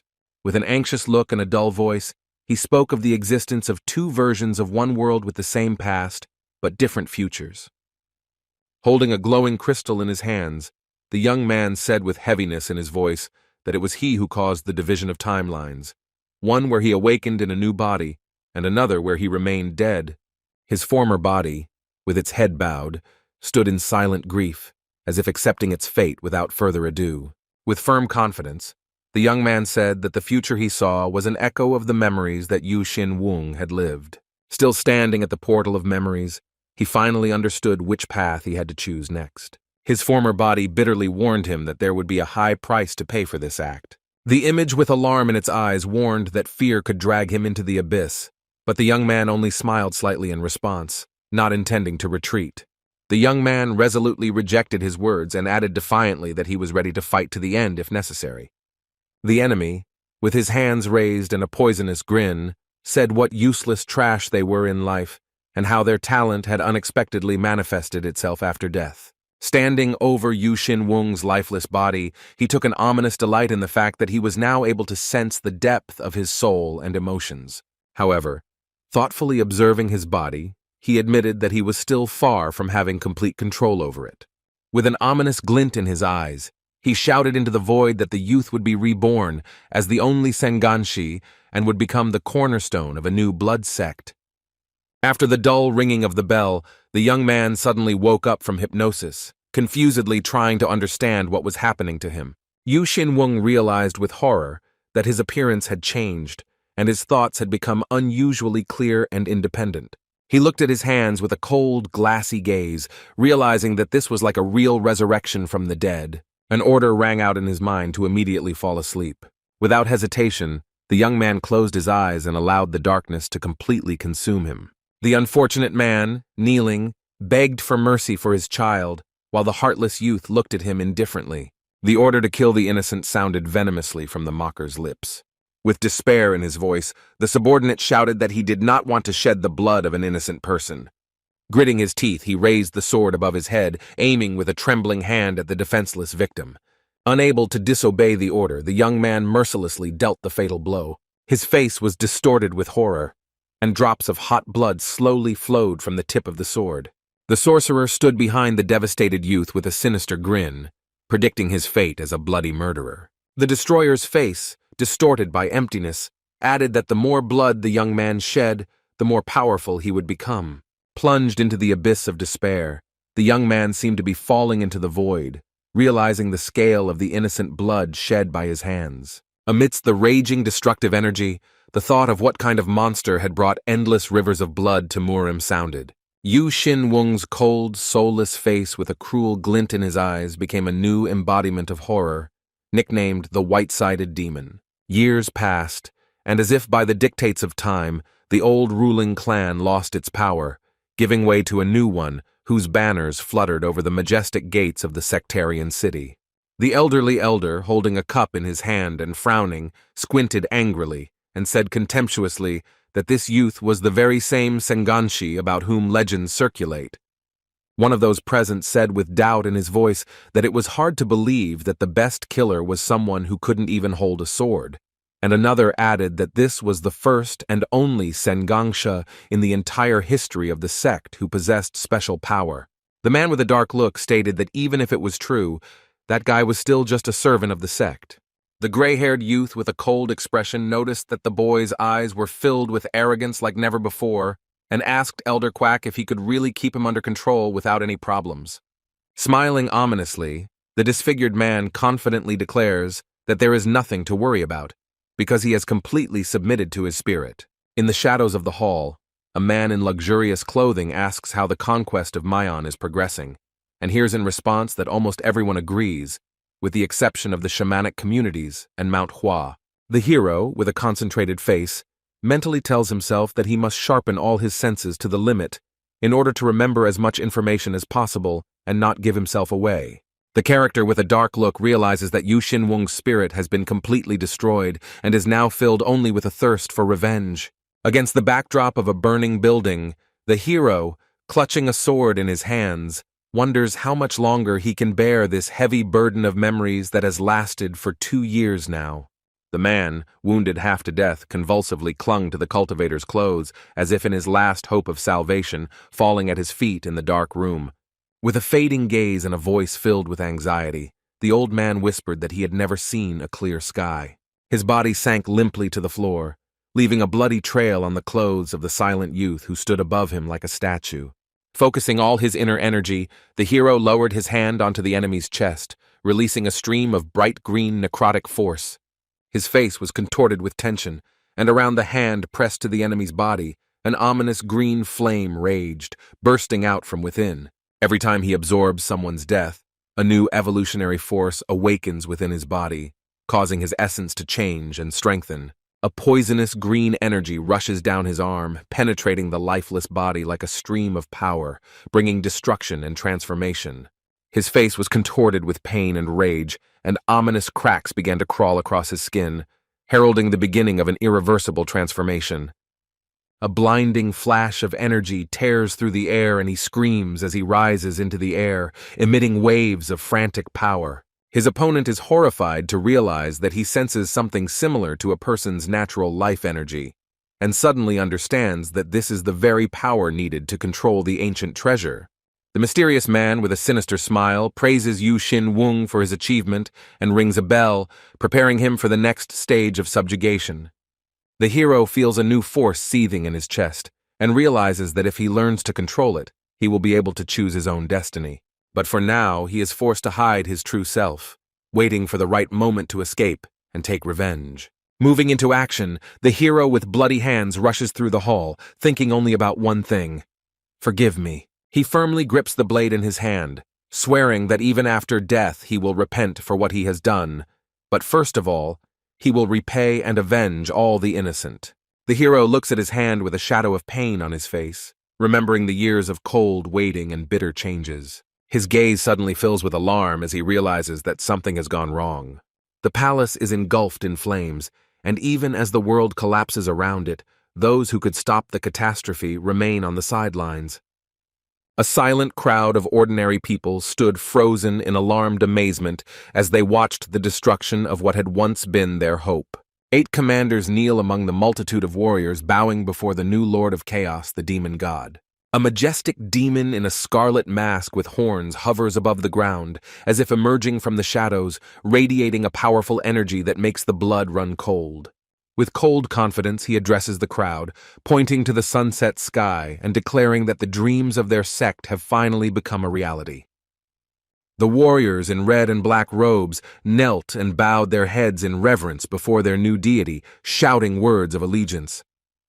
The demon with the raised hand prophesies the purification of the world, which for many years lived without the blessing of the demon god, and heralds the beginning of the era of salvation.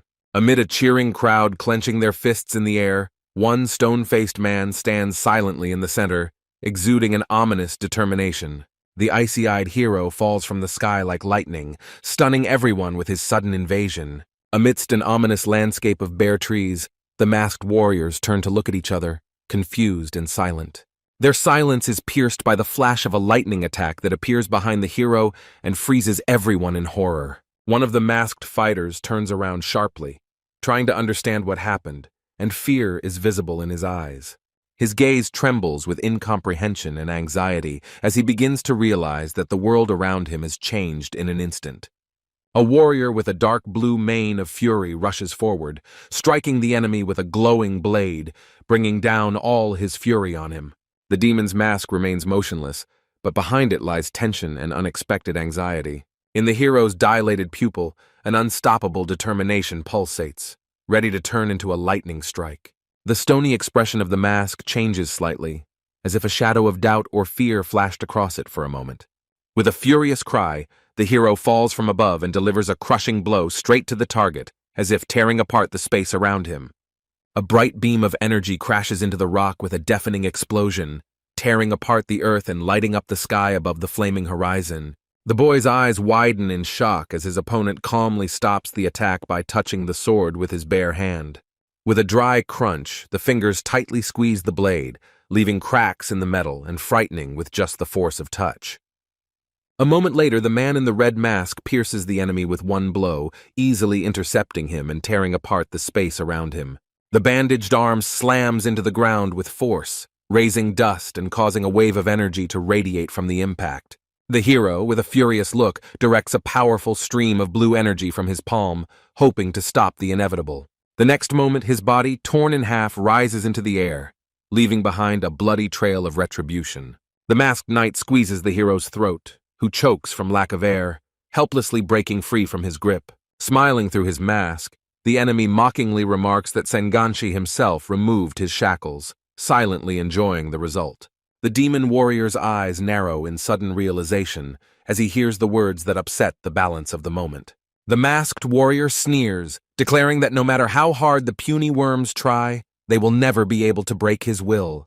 The prisoner's frightened gaze meets the cold eyes of the young man who appeared behind him like a shadow of memories or fate itself. The demon's eyes narrow with disdain as he calls his opponent a lowly sacrifice animal. With frightening ease, the demon thrusts the blade from above, driving the victim into the ground with a crash. A powerful burst of energy envelops the demon's figure, raising a storm as a lone figure on the shore watches him disappear in a whirlwind of light and water. The water vortex swirls into a seething funnel, pulling everything around into an abyss filled with magical energy. The hero's body is pulled with furious force into the center of the raging water circle, leaving behind splashes and splashes. Inside the water trap, the hero falls helplessly to his knees, and above him, with anxious determination, a mysterious man appears. The stranger with an empty gaze silently watches the hero, as if weighing his fate. It's been a year and 2 months since the last princess was gone, and the blood sect is still plotting its next move in the shadows. Clenching his fists on the table, Yu Xin-wung realizes with fury that these people were far crazier than he could have ever imagined. The blood sect, gathered in the faceless darkness under the leadership of their demonic leader, prepares to wipe out the world in the name of their twisted purification. Yu Xin-wung's sword shines with heavenly light, combining magic, natural force, and spatial power into one divine strike. But even with all this power, he was unable to leave a single scratch on the body of the sect leader, as if he had struck an indestructible rock. The protagonist anxiously admits that if it were him from his past life, he would have lost instantly, because the strength of Sengangshi Yu Xin-wung is almost equal to his previous one. The leader of the sect holds the enemy by the throat, and he realizes with horror that in front of him is not a man, but a completely different creature. The hero, with a serious expression on his face, says that there is nothing shameful in giving in to fear, and from now on you need to think only about your own well-being. Yu Xin-wung's gaze fills with anger, and he indignantly asks what nonsense he was just told. The interlocutor's facial expression changes from indifferent to a mysterious smile, hinting at the hidden meaning of what was said. The smile widens and he coldly adds that only the weak give up, leaving a hint of an even harsher truth in the air. The hero approaches closely with a cheeky grin, contemptuously declaring that fear is for brats, not for him. His gaze is full of confidence as he predicts that 5 years will be enough for him to surpass even the blood leader. The calm and cool interlocutor discusses whether it would be worthwhile to use the victims of the sect, uniting them together, as he expected. In the silence, someone's hand touches the young man, attracting his attention and causing a brief concentration. With a soft smile and hope in his eyes, the man says that his stopped heart beats again thanks to this young man, placing his last hopes on him. The spirit of Yu Xin-wung quietly and carefully holds the young man by the shoulder, at the moment when he, in complete confusion and inner turmoil, tries to comprehend the reality of what is happening. The young man looks warily at the mysterious silhouette. His gaze is full of tension, and his heart convulsively squeezes from trying to understand the whole strange and frightening situation. Their gazes are tightly locked together, and between them, as if in invisible air, sparkling magic swirls, filling the space with inexplicable tension. The silhouette, enveloped in soft light, radiates heavy thoughts and deep sadness, reflecting all the guilt of the hero for mocking the defenseless and innocent souls that he once heartlessly destroyed. The young man, with his eyes closed and an expression of relief and serenity on his face, voluntarily gives his soul to this mysterious figure, as if accepting his punishment and forgiveness at the same time. Suddenly, as if emerging from the dark depths of his subconscious, Yu Xin-wung abruptly returns to reality, waking up in a cold, sticky sweat and breathing heavily. His face, once distorted by the pangs of guilt and inner suffering, finally finds peace, as if the endless reproaches of conscience that tormented his heart have dissolved into nothingness. A look of deep thought was frozen on his face as he pressed his finger to his lips and peered into the distance, trying to recall even the slightest trace of what could explain the incomprehensible and unusual thing that had baffled his mind. The hero sits thoughtfully on the edge of his bed, lost in thought about the upcoming confrontation, while a magical interface flickers in the air in front of him, reflecting his current tasks and system information. His gaze fills with anxious determination as the realization of the threat dawns on him, and he remembers the mistake of underestimating the cult's plans for the Baek-un clan. Standing before a group of exhausted and dirt-covered people with dull but still vibrant eyes, he half turned around, preparing to take responsibility for their fates and not allow the evil to spread again. He walks into the room with a confident step, overcome by heavy thoughts about how the bloody sect has slowly, like poison, penetrated every nook and cranny of the world, spreading its influence everywhere, like a shadow covering everything around. The hero stares ahead, imagining the 8 cult commanders with faceless masks and glowing eyes who control powerful factions that operate in the shadows under the cover of chaos. Staring closely at the silent masked face, he realizes that he has been able to uncover the identity of one of the main leaders, and this thought penetrates him with cold clarity. Amidst the purple mist, an image of a man with a commanding gaze and exquisite clothing emerges, who has been the head of the province for many years and now leads a dangerous sect of chaos. The calm scene with the teapot, from which the drink slowly pours into the cup, creates the illusion of an ordinary moment, which contrasts sharply with the insidious thoughts that seep into the silence. The hero, with a serious expression on his face, brings the cup to his lips, thinking over a plan to destroy the enemy, and noting with relief that he is very close, within the region. The hero, with a determined look and a cup in his hand, reflects that until every member of the Baek Wung clan, including himself, becomes stronger, he will not be able to act decisively and must start by strengthening his base. A sharp voice breaks the morning silence, and the hero, turning around with slight surprise, notices a servant running in hastily, whose words foreshadow a serious threat. A caravan of wagons and horsemen moves slowly along a narrow road in the night forest, creating the impression of an anxious journey into the unknown under the cover of darkness. Tired men with stern faces walk in a column, carrying equipment and supplies, demonstrating the weight of their burden and the internal tension in the face of danger. One of the guards looks back warily, filled with anxiety, while behind him stretches a long line of carts and warriors, ready for any surprise on this dangerous road. The rider, with a tired expression on his face, slowly leads his horse along the dark road, thinking that there are about 6 hours left to the destination, and the whole group is already exhausted from endless marches. The crowd of warriors and elders walking with the protagonist are filled with dark thoughts about the massacre carried out by the Red Cloud faction, the lack of tasks, and the greedy looks of competitors who dream of taking their place. One of the riders, turning to the elder, suggests making a night stop, knowing that the road is long and it is better to rest until the morning so as not to exhaust the people. In the dead of night, in the middle of a dark forest, a little boy reaches out to his father with tears in his eyes, complaining of nausea from the long journey, and the worried man gently hugs him. One of the guards silently turns his head and watches what is happening with a thoughtful, slightly irritated look, not saying a word, but clearly thinking about something in silence. In the night forest, a temporary camp has been set up around a fire, where warriors are setting up tents and preparing for a short rest before the next stage of the journey. A smiling girl with a basket approaches an elder, tenderly offering him some food after a hard day. The elder, with a gentle smile, replies that he is fine and that he needs to feed the others first, and then asks the child's name. The girl cheerfully replies that her name is So Yeon and that she works in the library, and the warrior standing next to her jokingly praises her, saying that she is better than many men. As So Yeon leaves, one of the warriors says that with such a cheerful character, it is impossible not to love her, and the other only chuckles thoughtfully in response. One of the guards looks after her, suspiciously, thinking that she shouldn't have experienced any inconvenience, since she was riding in a carriage the whole time. The silence of the night is suddenly pierced by a loud signal, and the guards instantly tense up, realizing that something is approaching. The senior guard's face becomes stern and focused. He thinks that even at such a time someone dared to disturb the peace, and gives the order to evacuate people. In the center of the camp, he shouts menacingly towards the forest for the stranger to come out and explain what he wants from the Baek Wung clan. A dark figure on horseback appears from the opposite side, surrounded by fighters with the deer emblem, sarcastically remarking that he seems to see familiar faces.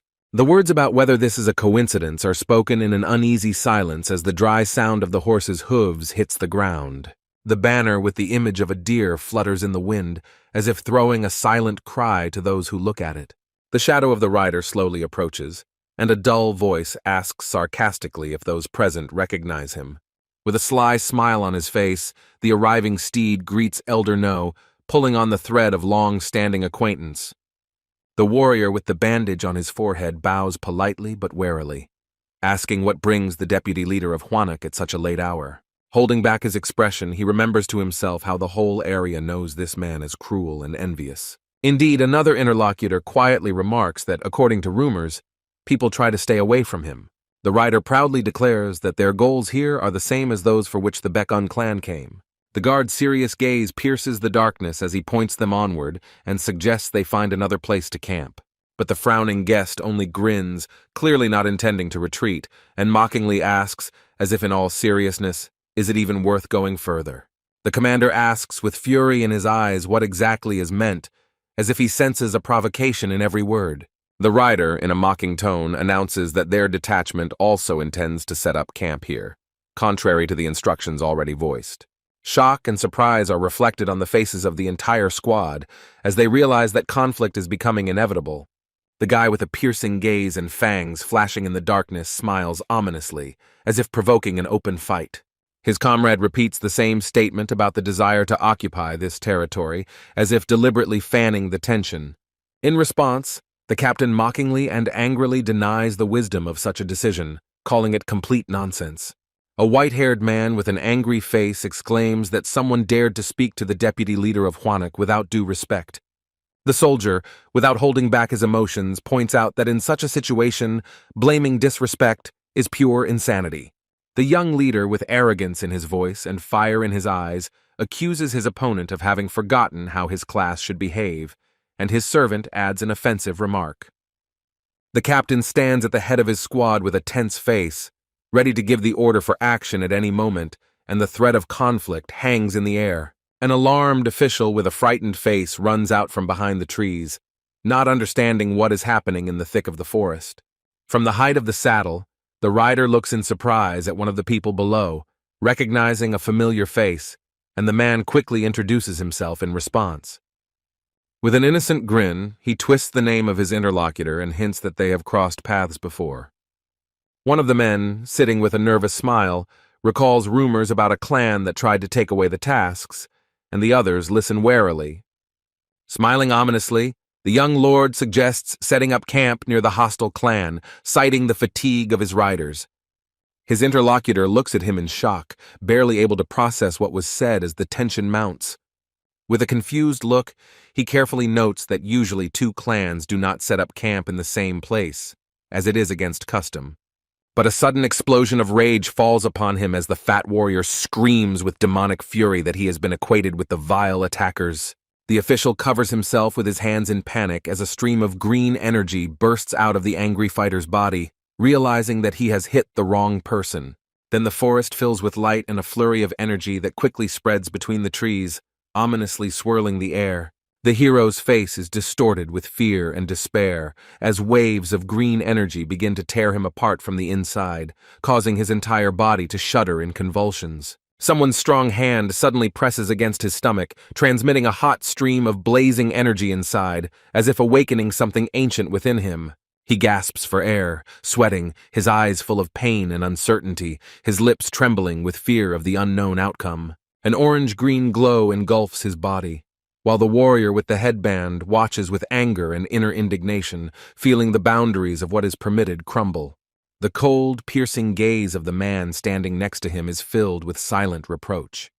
He cannot accept the fact that combat ki is directed at an ordinary person.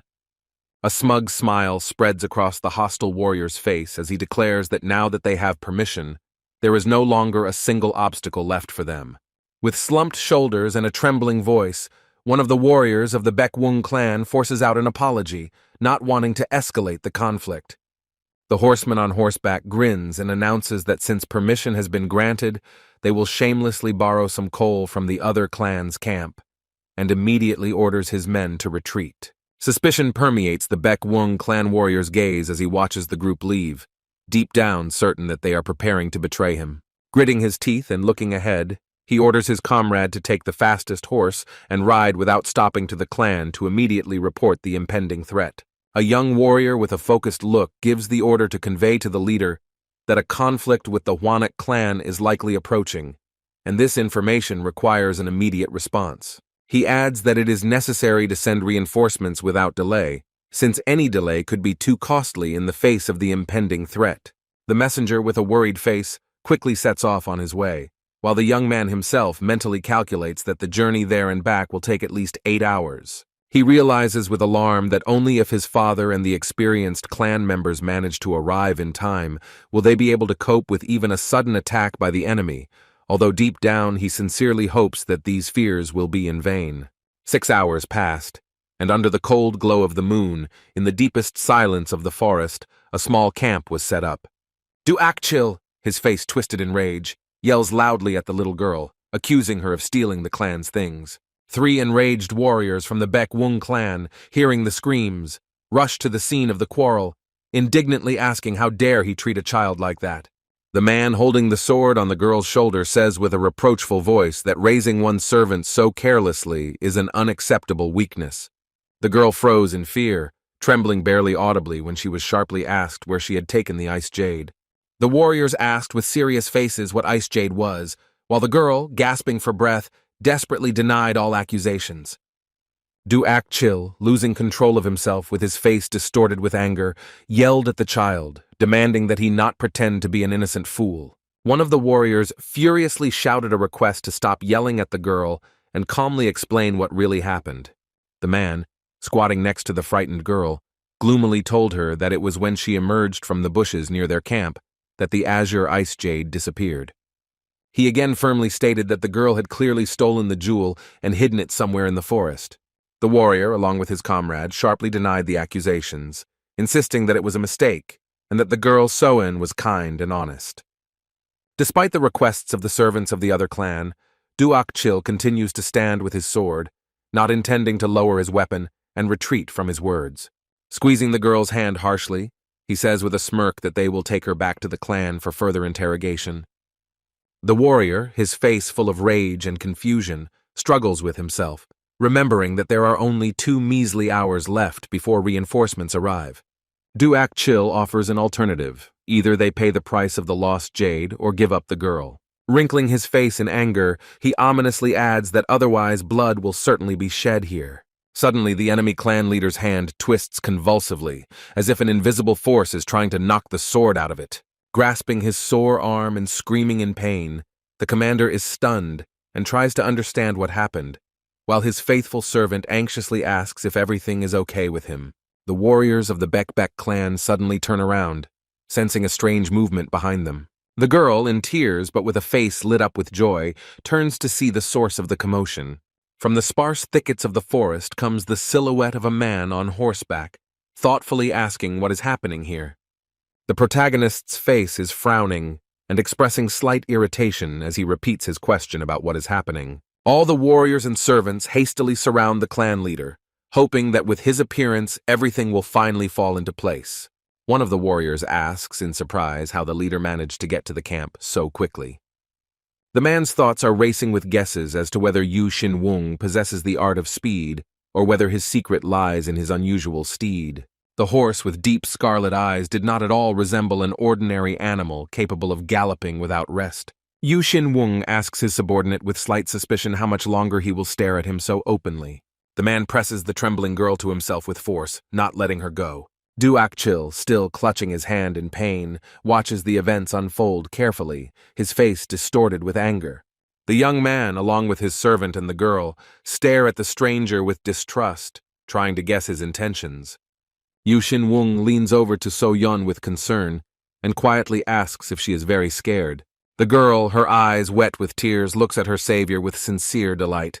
The warm embrace of the young man gives the girl a sense of security, and his confident words about safety fill her heart with happiness. The young man, with eyes full of determination and inner strength, casts a firm gaze at his enemies. Du-ak Chil, immersed in the green glow of his rage, remembers how not long ago Yu Xin-wung was fatter than him. The clan leader's assistant furiously accuses the young man of using a secret weapon. Yu Xin-wung, playfully tossing a pebble in his hand, mockingly asked what other weapon they were talking about. Continuing to play carefree with the stone, he boldly compared the enemy to a mad dog that could only be calmed by a well-aimed throw. All the warriors look in shock at the ordinary stone lying on the ground. The clan's assistant's thoughts raced in confusion, wondering how much their leader had exaggerated his injury from a simple stone throw. A hand grips the hilt of a sword tightly, and a tense silence hangs in the air as one of the warriors braces himself for a possible threat. Bowing respectfully, the Hwanak clan man belatedly approaches the audience, apologizing for the confusion and solemnly stating his name as Du-ak Chil. But the impudent young man, with indifference in his voice, declares that he is not at all interested in the name of this representative of the clan. Thinking disdainfully about the stranger coming alone, Du-ak Chil decides that there is no point in being polite to him and begins to act defiantly. Smiling ominously, he brazenly demands that the girl be given to him, rudely humiliating her with words. The protagonist anxiously asks So-yeon if she really stole something, and she fearfully denies it, assuring him that she would never dare. The guy looks at her carefully and asks with distrust if she is really innocent. One of the clan representatives mockingly says, "Does he really believe the words of some servant more than his fellow tribesmen?" In response, the protagonist coldly remarks that he would rather believe her than such a suspicious type as the one standing in front of him. Enraged to the limit, Duak-chil starts to scream, but suddenly another person appears from the shadows and says that he knows something about this ice jade. The man watches the scene with a distrustful grin, his thoughts spinning with the question of how a stranger could know about the treasure of the North Sea, which they only recently learned about. He explains that the Keonza are ancient creatures that live in icy waters, and only from their shells can the priceless ice jade be obtained. With an evil grin, he assures that if the hero is trying to lower the price of compensation with his inventions, then this is a useless undertaking. The hero suspiciously asks the girl if her name is really Changdae Chu, and she, a little confused, confirms it. One of the men politely asks another for a flask from his belt to give to the hero. The hero, holding a vessel with liquid, explains that even those who live by the sea do not know that ice jade secretes a unique substance that reacts to alcohol. One of the elders asks incredulously whether this really causes an unusual reaction. The hero explains that when mixed with alcohol, the substance turns dark purple and disappears only after a day. To prove whether the girl touched the ice jade, the hero pours an alcohol tincture on her hands. After a short pause, everyone notices with surprise that nothing has changed. Her hands remain clean, confirming her innocence. The man angrily rejects all of the hero's arguments, loudly declaring that everything he said was a fabrication that he had never heard of before. The hero denies the accusations with a smile, assuring that it is an ordinary drink, and offers an honest check. He points to one of the guards who wipes his hands on his pants in a panic, raising everyone's suspicions. An inspired crowd of men and a girl agree to be tested, ready to start even with themselves. The frightened servant tries to justify himself, begging to believe that everything is not as it seems. One of the men becomes enraged and suddenly draws his sword with anger on his face. His shrill cry pierces the silence of the night as he rushes forward, causing everyone around him to step aside. Shock and confusion fill the crowd as everyone tries to figure out what exactly he is doing. Trying to smooth things over, the man coldly admits that there was a misunderstanding and declares that it is time for them to go. However, turning around, he ominously promises that the disrespect shown will have to be paid in full. The hero's wide-open eyes reflect shock and the lightning-fast realization of an impending threat that can no longer be avoided. The enemy, noticing the flash and hearing the sharp sound, freezes in place, not having time to understand what exactly has overtaken him. The protagonist's sword cuts through the air with incredible speed, leaving behind a sparkling trail and dealing a crushing blow to the enemy. The defeated enemy leans back and looks up at the sky in horror, realizing his complete helplessness in the face of the force of the blow. One of the fighters, having witnessed what happened, cannot hold back a hysterical cry, overcome with horror and panic. The other warriors turn around in confusion and fear, and one of them, with a trembling voice, screams that he has lost his arm. The protagonist, towering over the fallen man, calmly and with cold confidence, says that he prefers to take payment in advance. With a barely noticeable, almost mocking smile on his lips, he admits that all this happened only because he was a little impatient.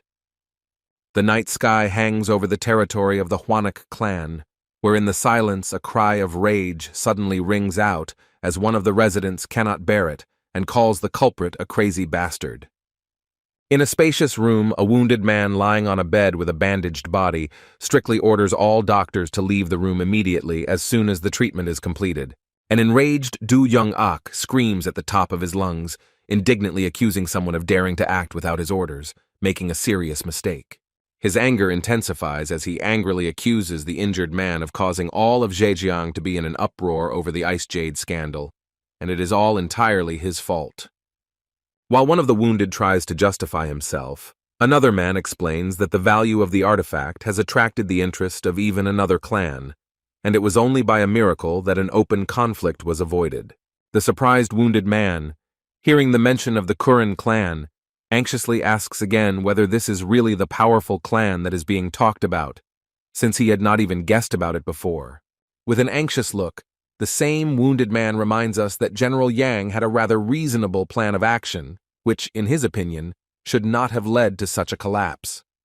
Another man, with a sad expression on his face, admits that he felt from the very beginning that everything would end in failure, and even tried to stop it. But obviously, they did not listen to him. A menacing voice belonging to the elder addresses General Yang with a direct question whether everything said is true, and his gaze is filled with anger and distrust. General Yang, with a guilty expression on his face, admits that he is fully aware of his guilt, and the wounded man, lying on his bed, dejectedly asks himself how he can now live with such shame. The man with the mustache thinks hard, realizing that even though it all started with a misunderstanding, if war breaks out, the powerful Hmong and Quan clans could intervene in the conflict. The angry elder with bulging eyes orders not to think about the opinions of others and to blindly obey his every order without hesitation. The cautious advisor, looking ahead with concern, warns that if they continue to act so boldly, while not forgetting to carry out other tasks, their clan could quickly lose its reputation.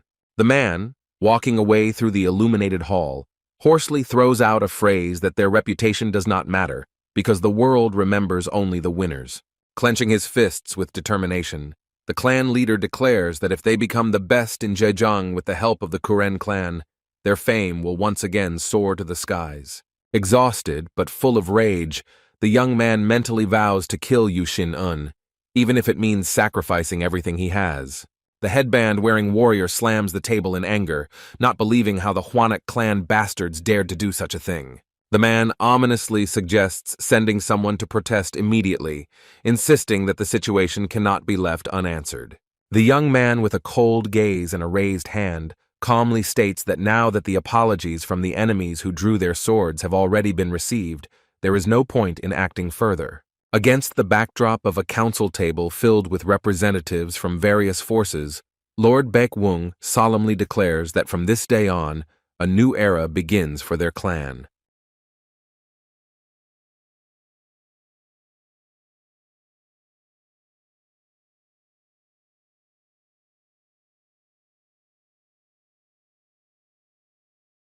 Hearing his words, everyone present at the table simultaneously became confused. Their faces reflected surprise, fear, and bewilderment. Unable to contradict, the representatives of both sides bowed their heads and unanimously uttered words of submission. "We obey, sir," recognizing his unconditional authority. The hero orders that So-yeon be immediately relieved of all duties for a while and given separate quarters, so that she can recover, rest, and restore her peace of mind. One of the older men, nodding respectfully, confirms that everything will be done exactly as stated and will personally convey the order. The hero turns to the man frozen in tension with a cold squint and quietly but firmly says, "And now, deputy leader." But, taken by surprise, the warrior with the bandage on his head cannot find words and only exhales one short, frightened "ah," lowering his gaze. With icy calm, the hero reminds that even if the customer gave his permission, this does not justify such a rash decision. Under no circumstances should you set up camp near a potential enemy. Realizing his mistake, the young man bows his head in shame, regretting what he did, and quietly asks for forgiveness for not thinking the situation through properly. Looking him intently in the eyes, the hero clarifies whether he really made this decision, fearing a possible conflict that could harm their clan, which is already in a difficult situation. With a serious and determined expression on his face, the protagonist announces that from now on he takes full responsibility for all actions of each member of the clan, thereby showing his leadership and confidence. He persistently urges the subordinate to stop worrying unnecessarily and to no longer hesitate in making decisions, but to act firmly and confidently, regardless of the situation or the enemy. Despite the mistake he made, the young man with the bandage on his forehead receives unexpected praise for maintaining faith in his comrade's innocence until the very end, which causes him inner confusion and embarrassment. The young warrior, shaken by the attention and words, begins to speak, but his voice trembles and his body bows low, expressing deep repentance and respect. The next moment he falls to his knees with a thunderous sound, demonstrating his readiness to accept punishment and prove his loyalty, despite his fear and excitement. Full of determination, he loudly vows that he will forever remember the leader's words like a sacred mantra and keep them in his heart as the highest instruction. The hero watches what is happening with a satisfied and calm smile, and one of the warriors nearby responds to him with a warm, approving grin, expressing silent solidarity. One of the elders curiously asks how the hero knows so much about the legendary ice jade, to which the hero explains that he accidentally came across references to this artifact while reading in the library. However, in his mind, he admits that in reality, everything was made possible by Yu Xin Wung's memories of the past, when he was in Sengangshi and repeatedly encountered attempts to seize the ice jade. The hero reflects that although he does not know which of the scoundrels belonged to the Kurin clan, they gave themselves away by approaching them first, which played into the hands of his plans and allowed him to understand who they were dealing with. Both warriors sat at the table in tense silence, sighing heavily, with faces that clearly showed anxiety and inner fatigue.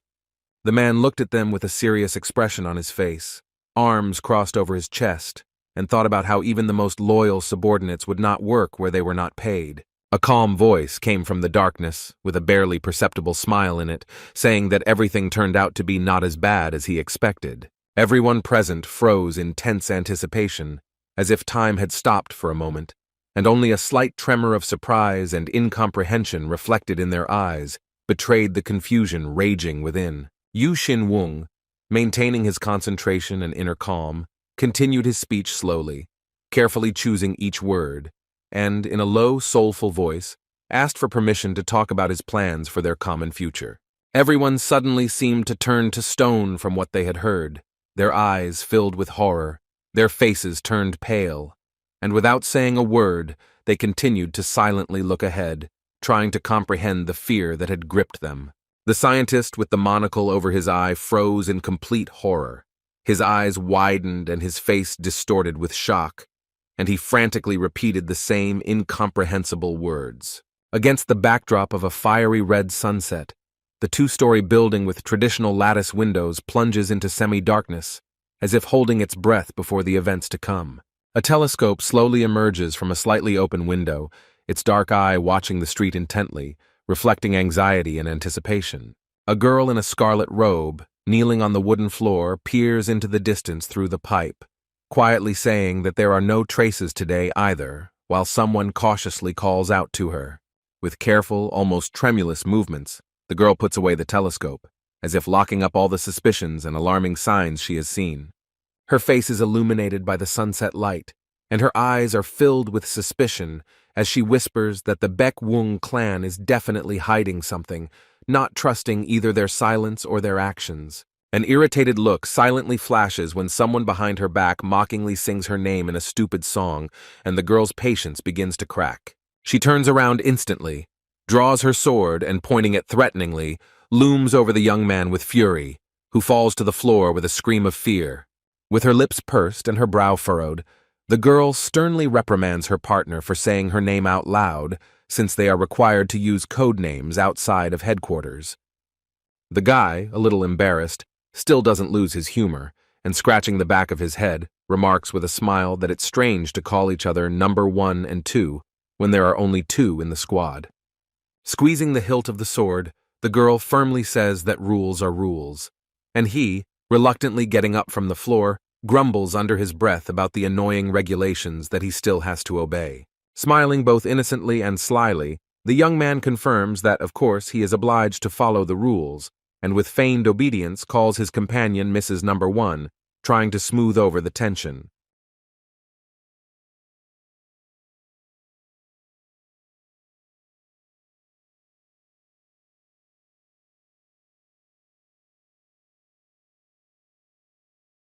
In response to her distrustful look, the guy, without batting an eye, comes up with a philosophical explanation, saying that even ancient ancestors believed that all troubles begin with the fact that a person does not eat on time.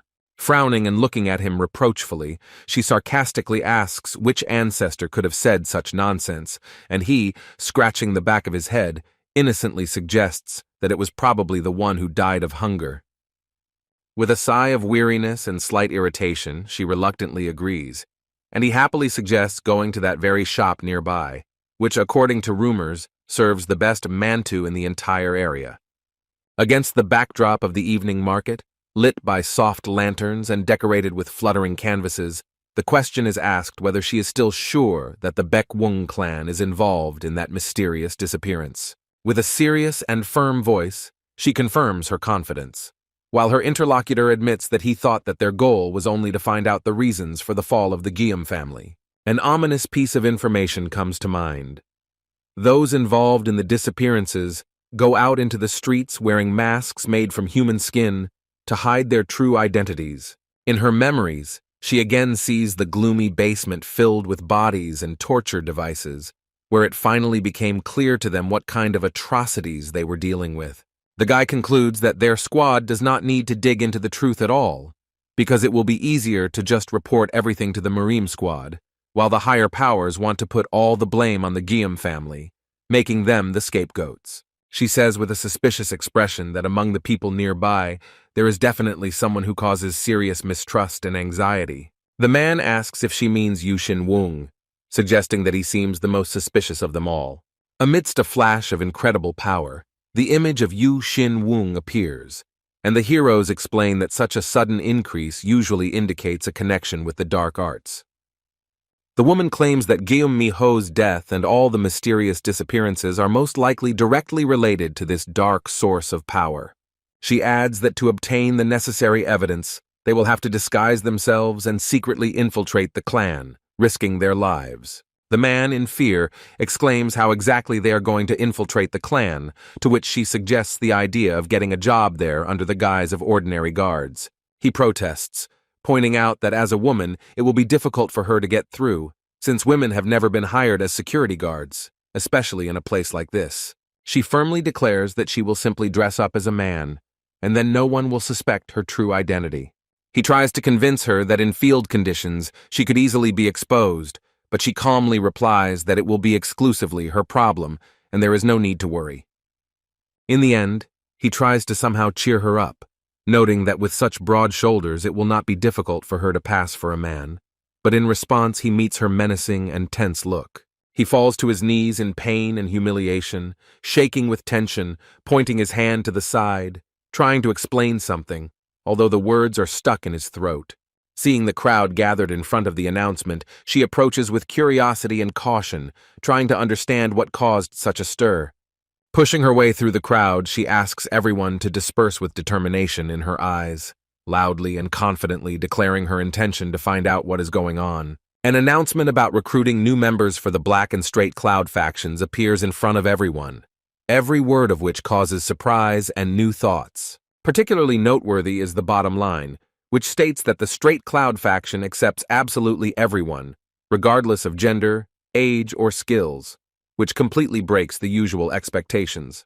The man behind her, expecting the worst, mentally says goodbye to the plan, but her confident smile suggests that the situation has changed in her favor. The guard's powerful voice orders all those who wish to join the ranks of the Black Cloud Guards to stand in the left row, establishing order among the crowd. And for those who want to join the Straight Cloud faction, there is a separate instruction that they should stand in the right row, which gives hope to those who are usually rejected. Dangerous figures appear in the crowd, including the Five Dogs bandit group, who mockingly discuss the low level of the other candidates, hinting at the treacherous involvement of the Hwanak clan. Their leader, with a predatory smile, says that if he ruins everything here, the Hwanak clan will generously pay him for the chaos he created, showing his true intentions. A sly smile distorts the face of the servant, who confidently confirms the words of his master, anticipating quick profit. The leader of the bandits looks at the line with a mocking grin, mocking and choosing a future victim among the recruits. Someone in the crowd is surprised to recognize the woman with the child, recalling her past as the famous Hongnyon Kisayeng. The old man's gloomy gaze is directed into nowhere, and someone in the crowd mercilessly calls him the one who will soon kick the bucket. A lone guard walks slowly past, drawing attention with his restraint and silent strength. A blonde with a sharp look and a dark-skinned slave cause surprise among the crowd, which did not expect to see such unusual participants. The robber delightedly announces that the interview will end sooner than he thought, and offers to choose what to have for dinner in advance, while his companion mocks the impudent rivals.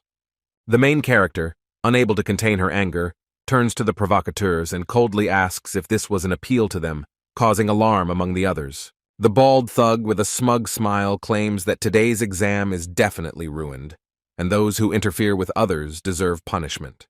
The heroine, clenching her fists, breaks into a scream and loudly hurls an insult in response, not hiding her irritation in front of her impudent opponents. With tears in his eyes and his face distorted with fear, the man begs for forgiveness, hoping to avoid the wrath of the girl in yellow. The frightened guy throws himself at the feet of the strong warrior, admitting that he had been chatting incessantly and had spoiled the mood of the respected people. Falling to their knees, several young men stretch out their hands in supplication and cry, humiliatingly asking for mercy. One of them is sent flying head over heels after a rough blow, and offensive curses are heard in the air. The warrior, looking down sullenly, says that no one promised to kill him, causing everyone to shudder from the unexpected calm. One of the guys laughs nervously and pretends that it was all a joke, trying to smooth over the situation. But the bald giant's stern gaze pierces the air, and fear instantly appears on the faces of everyone around. His body begins to tremble. He breaks out in sweat and shrinks, as if expecting a harsh sentence. Everyone who was acting insolently just a minute ago now hangs their heads with guilty faces, realizing their stupid mistake. Amidst the general chaos, one of the young men smugly explains to the girl that all of this is just a secret technique passed down from generation to generation in the Jigal clan. The girl steps back in disgust, looking at the grinning young man, whose smug laughter irritates her more and more. The young man, with a tired expression on his face, resting his cheek on his hand, says that no one matters except that woman. He calmly announces that all other participants are disqualified, shocking those present. One of the men shouts angrily, demanding an explanation for his possession of the weapon. He points angrily at the girl, outraged that she passed by without even holding a sword in her hands. In the dim light surrounded by a purple glow, the young man looks ahead calmly but menacingly. The room fills with streams of purple flame, rising in front of the stunned participants and engulfing the figure in the center. In the light of the dark energy, the older youth coldly states that he has seen enough of the enemy's useless skills and tells him to get lost. The enraged participant shouts that they will regret this, and the girl in red looks ahead in amazement. With a serious look, the protagonist orders the girl to take the uniform and appear at the house of the Straight Cloud on the appointed day. With tears of gratitude in her eyes, the girl says that she will give her life for the clan leader.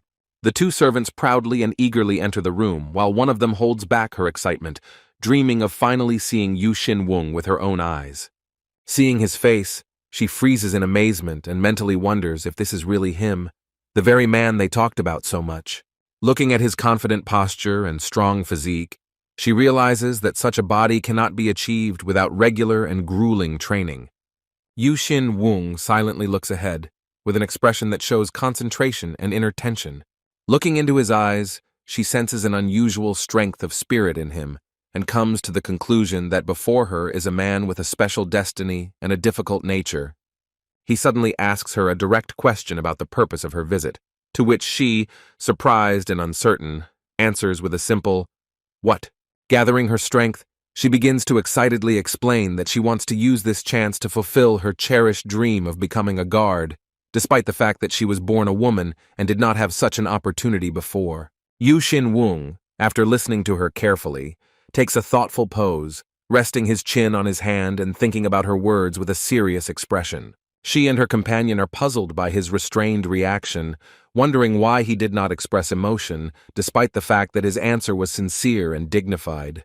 Calmly continuing the conversation, he asks about her weapon skills, and she, with slight excitement, reports that she has basic skills and is of Zenith rank.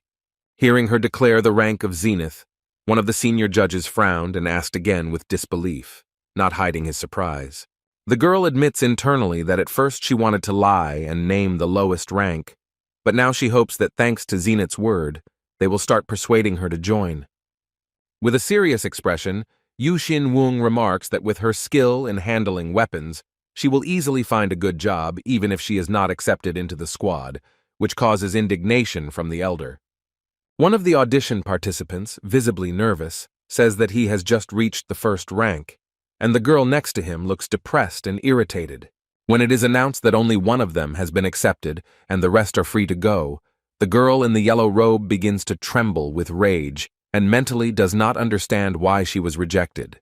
The accompanying man scratches the back of his head in embarrassment and apologizes to the clan leader, trying to smooth over the situation. He insists that she is much more talented than she looks and assures them that they will not regret it if they do accept her. In response, Yu Xin Wung sternly asks if he really won't join the clan if she doesn't pass the selection. The man immediately justifies himself, raising his hands in embarrassment, and says that this is not the case at all, trying to avoid pressure. With a sigh, Yu Xin Wung agrees to leave the girl in reserve and asks if she would be okay with this outcome, causing surprise and confusion in the elder. The enraged girl with a blazing gaze and clenched teeth is shocked to the depths of her soul that they dared to leave her in the reserve team. The man awkwardly thanks her for the decision with a forced smile, claiming that even being in reserve is already good, while the girl turns away in fury. As she is led away, he says a hasty goodbye, saying that they will await further instructions, reserving only cold politeness for himself. The young warrior watches them leave carefully, his piercing gaze penetrating their disguises, full of distrust and doubt.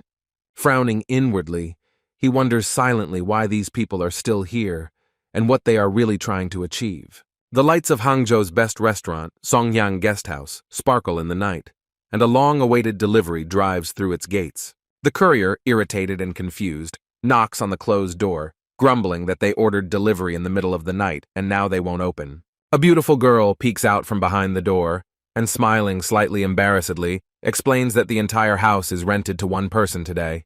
The man asks in amazement who could afford to rent the most expensive guest house, to which the girl with a satisfied smile replies that the new leader, Baek Wung, is having a luxurious feast today.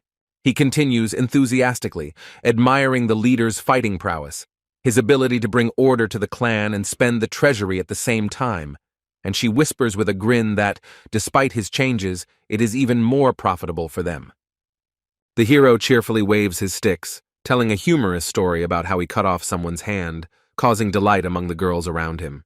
Standing confidently in front of the audience, he laughs loudly, as if enjoying the attention and his own speech. With a defiant cry, he raises his hands, calling on everyone to drink themselves to death and give in to the fun. His overly energetic gesture ends with him comically falling on his back, causing surprise and confusion among the guests.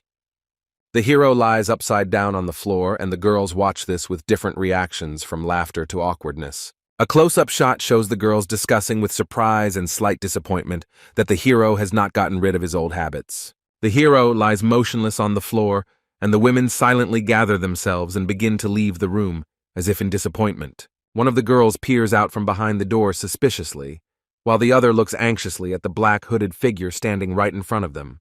3 figures in black cloaks stand in the middle of the room, radiating anxiety, while the girls below are confusedly looking for a way out. One of the dark silhouettes with glowing eyes knocks on the door, causing an uneasy silence before the next events. The hero sits thoughtfully on the floor, pondering the situation and deciding to start, since no one else is watching this side.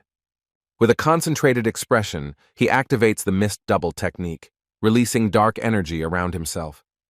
Crossing his legs and with a smooth movement of his hand, he directs the manifestation of the technique, causing energy vortices to emerge from the floor.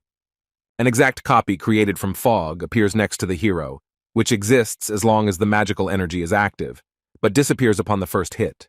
With a slightly mocking glance over his shoulder, he orders her to remain unconscious until his return. The hero Zoserejeno activates the magic skill, and purple energy begins to cover his palm, while the defeated enemy lies on the floor, overcome with fear. With a confident movement, he takes out a dark cloak from a swirling portal, shining with the darkness of subspace. Wearing a black cloak and clutching a mask with horns in his hand, he resolutely prepares himself for the upcoming mission. A red eye shines brightly through the socket of the skull mask, foreshadowing danger and death. The young man lying on the floor looks with alarm at the disappearing figure, leaving behind only an ominous shadow.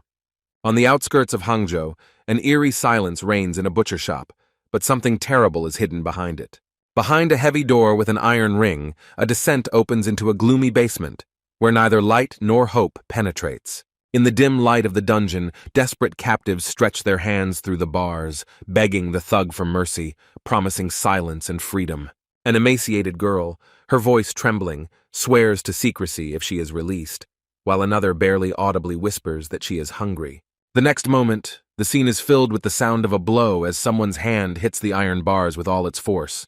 The rude overseer looks with contempt at the chained girl, who, trembling with fear, lowers her head and cannot hold back her tears. The dark prison hall is filled with the desperate voices of prisoners screaming for revenge, yearning for freedom, and cursing the cruel warden. The cold chain slams the cage shut with a metallic clang, finally condemning the prisoners to a hopeless wait. In hysteria and panic, one of the women screams with choking force, trying to break free, her gaze full of horror and pain. Exhausted women crawl along the stone floor, tearfully asking for medicine, trembling with weakness and despair. The gruff guard leans over to the shackled woman and coldly remarks that the drug worked better this time. The other guard looks up warily, surprised by the sudden silence that has fallen over the dungeon. The bald guard looks around in fear, feeling the tension that hangs in the air and makes the heart stop. His eyes are wide open. He realizes that he has gone deaf, and he panics, trying to understand why everything has suddenly gone silent. A sharp stream of energy tears through the darkness, and the guard looks up in horror, not having time to make a sound. The next moment, his body falls to the floor, and the leg of the mysterious attacker appears next to him. A figure emerges from the shadows, wearing a black cloak and a horned mask, its eyes glowing with an ominous red light. The mysterious stranger reflects on his technique of a wave of silence, which can drown out any sounds within a radius of 5 meters. He walks slowly down the corridor past the fallen guards, realizing that there are about 100 women trapped under this butcher shop. The masked hero thinks about how the blood sect's coffers are being replenished through drug sales and human trafficking, and how much he would like to free everyone right now, but he knows that doing so could lead to their deaths. The hero in the horned mask looks ahead with concentration, realizing that first he needs to rid these people of the dark energy left over from the substances. He says goodbye to the captives, promising to avenge them and return, while they remain in the corner of the dark dungeon. The head of the sect asks irritably why the sacrifice is taking so long, while a silent servant stands behind him. In a wary silence, the commander warns his men to be careful, sensing something strange in the air. The camera zooms in on his eyes, which narrow in recognition of the danger, before he suddenly shouts out, "Look out!" One of the guards turns around at the noise, not having time to realize that a threat is approaching him. The next moment, he is pierced with such force that his body flies through the air, leaving only a scream and blood. The commander shouts, ordering everyone to take up fighting positions when he realizes that the enemy has penetrated them. Clutching his poison-scorched hand, he screams furiously into the darkness, demanding that the enemy show himself. His hand, engulfed in poisonous green flames, slowly disintegrates before his eyes, but he holds on, not retreating. Realizing the full depth of the possible punishment, the guard thinks in horror that if the leader of the group finds out about what happened, it would really be better for him to die right here, without waiting for punishment. With a gloomy expression on his face and a blazing gaze, the commander decides to catch the uninvited guests at all costs and find out how they managed to penetrate the guarded dungeon. From the deep darkness of the corridor, a silhouette in a long cloak appears, his steps echoing on the stone walls, filling the air with tension and ominous foreboding. Emerging from the darkness, a stranger in black, with a terrifying horned skull mask, slowly approaches, clutching a sword in his hand, ready for battle. With each passing second, the commander becomes increasingly anxious, as he senses no other energy in the room except one that is frighteningly strong and alien. His lips slowly stretch into a wicked smile, reflecting a mixture of mockery, surprise, and inner malice that is hidden behind the calm of his face. With a sly grin on his face, he hisses that the stranger dared to come here alone, calling him a madman who stepped straight into hell himself. Rising into the air, shrouded in clouds of thick crimson energy, the warrior in the horned mask radiates deadly determination and all-consuming anger. His voice is calm and cold as he declares that he will destroy every single person here with his own hands, without the slightest exception. Standing steadfast, sword in hand, surrounded by vortices of magical power, he pronounces his sentence again, making it clear that no one will be spared. The masked warrior holds his hand in the air with concentration, releasing lightning spears, thinking about how their power has increased to rank A, and expecting a devastating effect. One of the guards angrily deflects a lightning strike with his sword, while the rest of the warriors behind prepare for battle, determined to fight to the end. The hero in the horned mask is surprised to realize that these warriors turned out to be stronger than anyone he had ever met before. One of the opponents asks with a sarcastic grin if the mage really thought he could subdue them with his spells, and is surprised that he even brought a sword with him. The hero calmly and with a hint of contempt replies that they are wrong to think that he is simply stalling for time until the next magical technique. Unable to bear the ridicule, the three guards rush at the hero with shouts, raising their swords in a furious attack, full of anger and malice. The blades clash in a flash of light, and the warriors' faces reflect shock and fear at a power that surpasses their imagination. The hero strides forward solemnly through the dust and debris, holding a shining sword in his hand and radiating horror and inevitability. Watching him, one of the leaders admits with an ironic smile that he has never met a warrior capable of casting spells, although the enemy himself, according to him, looks like just an inexperienced youth. The commander orders his squad to form a battle formation called the Wheel, attempting to organize resistance in the face of the threat. The hero takes a leisurely step forward, and the sound of his footsteps echoes ominously through the silence around him. Warriors, surrounded by a blue glow of battle energy, surround the masked stranger, preparing to attack. Step by step, the stranger passes through the ring of enemies, as if he did not feel any threat at all. His gaze is cold and unwavering as he realizes that they have all reached the pinnacle of cultivation. He gets to the heart of the enemy's plan and realizes that they want to wear him down with a long battle. The eyes under the mask flash red as he prepares to break the imposed scenario.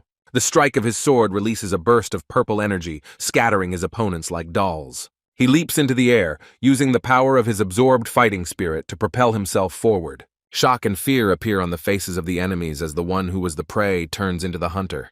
The power of the mind, yang energy, and demonic mana merge into one in his hands, striking those who did not even have time to realize their defeat.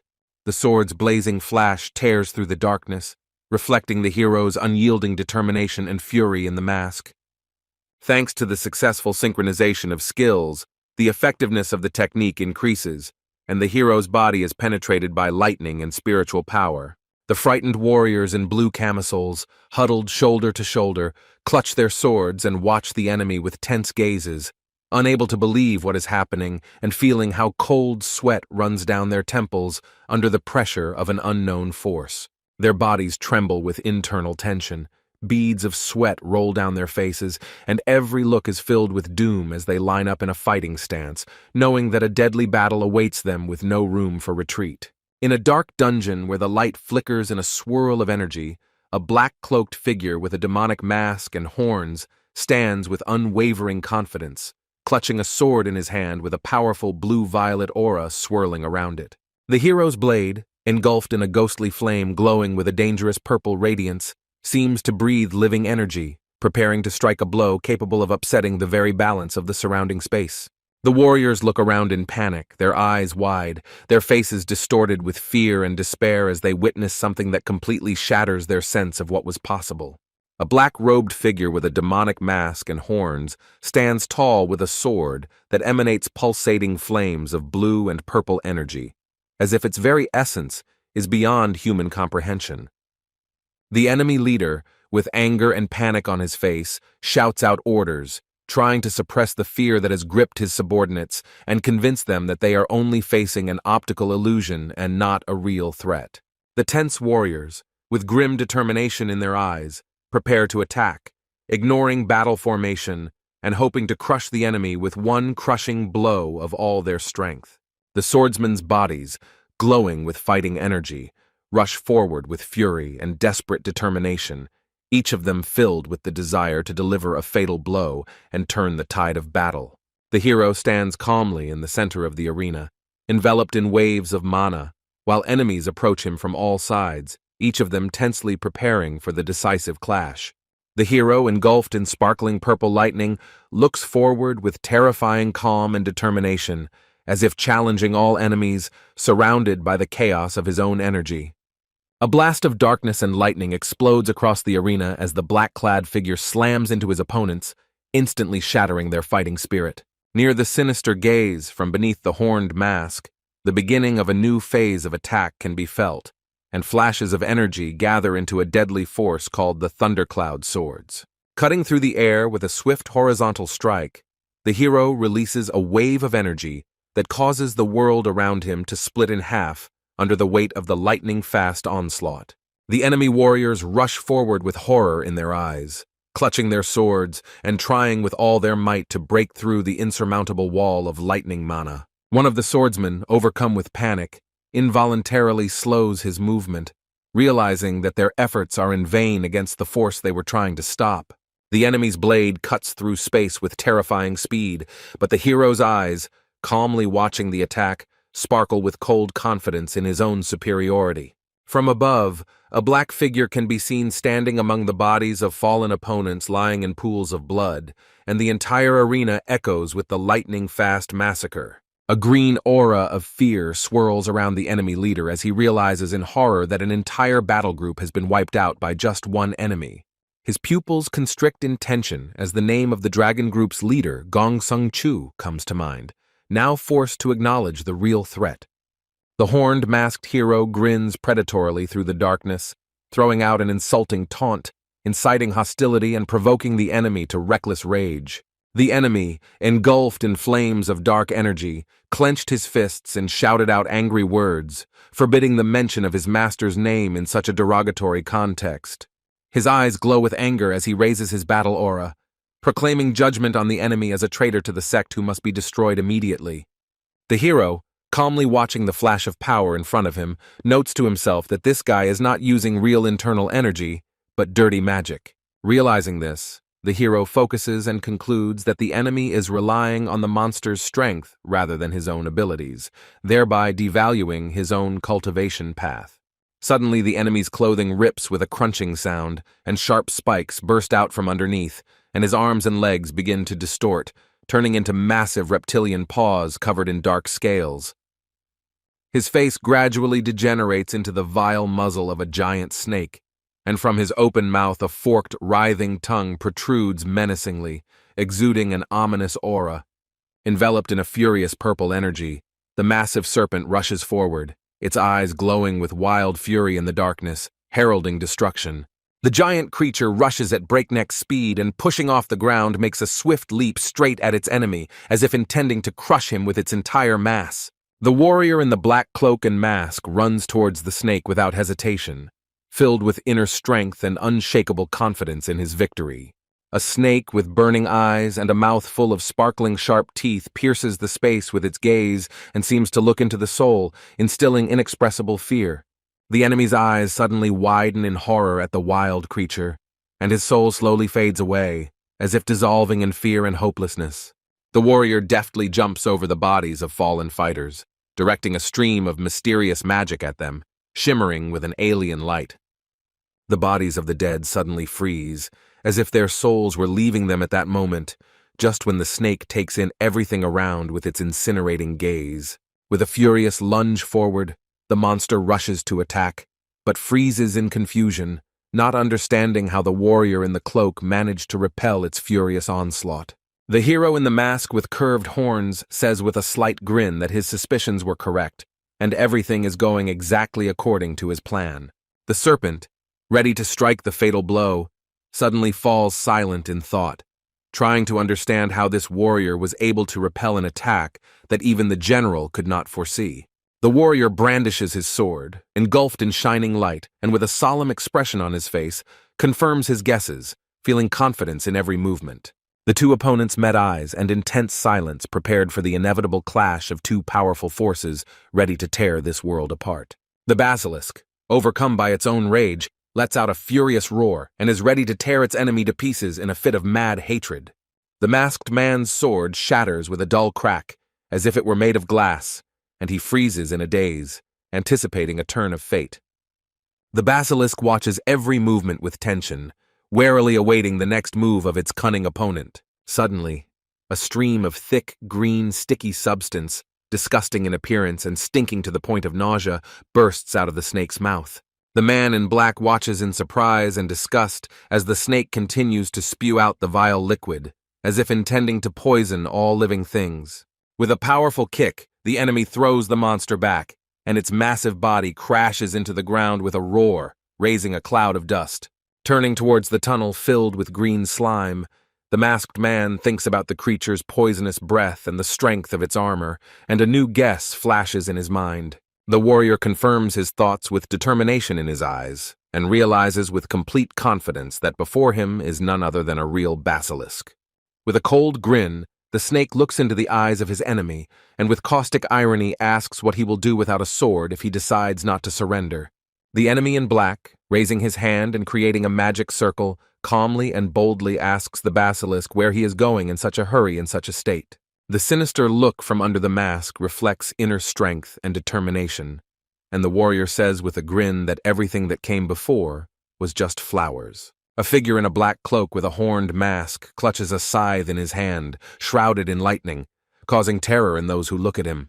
The reptilian is surprised to see the enemy's weapon materialize out of thin air, wondering about its origin. His gaze is full of rage as he hatefully thinks that it doesn't matter because the enemy will die anyway. An explosion of anger engulfs the monster, which rushes forward with a roar, promising to tear its opponent to pieces. In a dark corridor, a masked warrior destroys his opponents with all his might, leaving them no chance to resist. The reptile, with its mouth wide open, accumulates a green energy blast in its palm, preparing for a devastating attack. With a focused gaze and raised scythe, the masked warrior prepares for the killing blow. The two opponents collide in a head-on attack, sparks and energy exploding in the air from the force of their collision. The lizard's eyes widen in shock as he realizes that the force of his opponent's blow is equal to his own. The dark warrior stands with his scythe raised like a shadow of death, ready to strike again, leaving the enemy no hope. A whirlwind of darkness, hidden within a horned mask, he rushes forward with incredible speed, raising a whirlwind of dust and flashing a deadly scythe that pulses with purple light. In a roar of steel and magic, their weapons collide with deafening force, and each blow seems to rip apart the very space between them. Flashes of energy explode around as the clash of magical currents creates a blinding dome of light and power, throwing away all living things around. With horror in his eyes and clenched teeth, the monster staggers back, unable to believe that his most devastating attack has been repelled, and his opponent even smirks. His anger boils, and with a wild expression on his face, he rushes forward, determined at any cost to destroy the enemy who dared to mock his power. Leaping forward with the fury of a predator, the reptilian swings its claws, intending to tear the enemy to pieces with one blow from above. One of the bodies falls to the pavement with a dull thud, leaving a trail of blood behind it, and dead guards, struck down in an instant, lie around. The man in black looks mockingly at the enemy through the slits of his mask, coldly declaring that, apparently, the most dangerous thing about him was only his gaze. Losing his composure, the monster lashes out with a growl and curses full of rage and pain, unable to bear such humiliation. Opening its mouth to its limit, it howls and spews out a multitude of poisonous clots, like green rain, bringing death and destruction towards the enemy.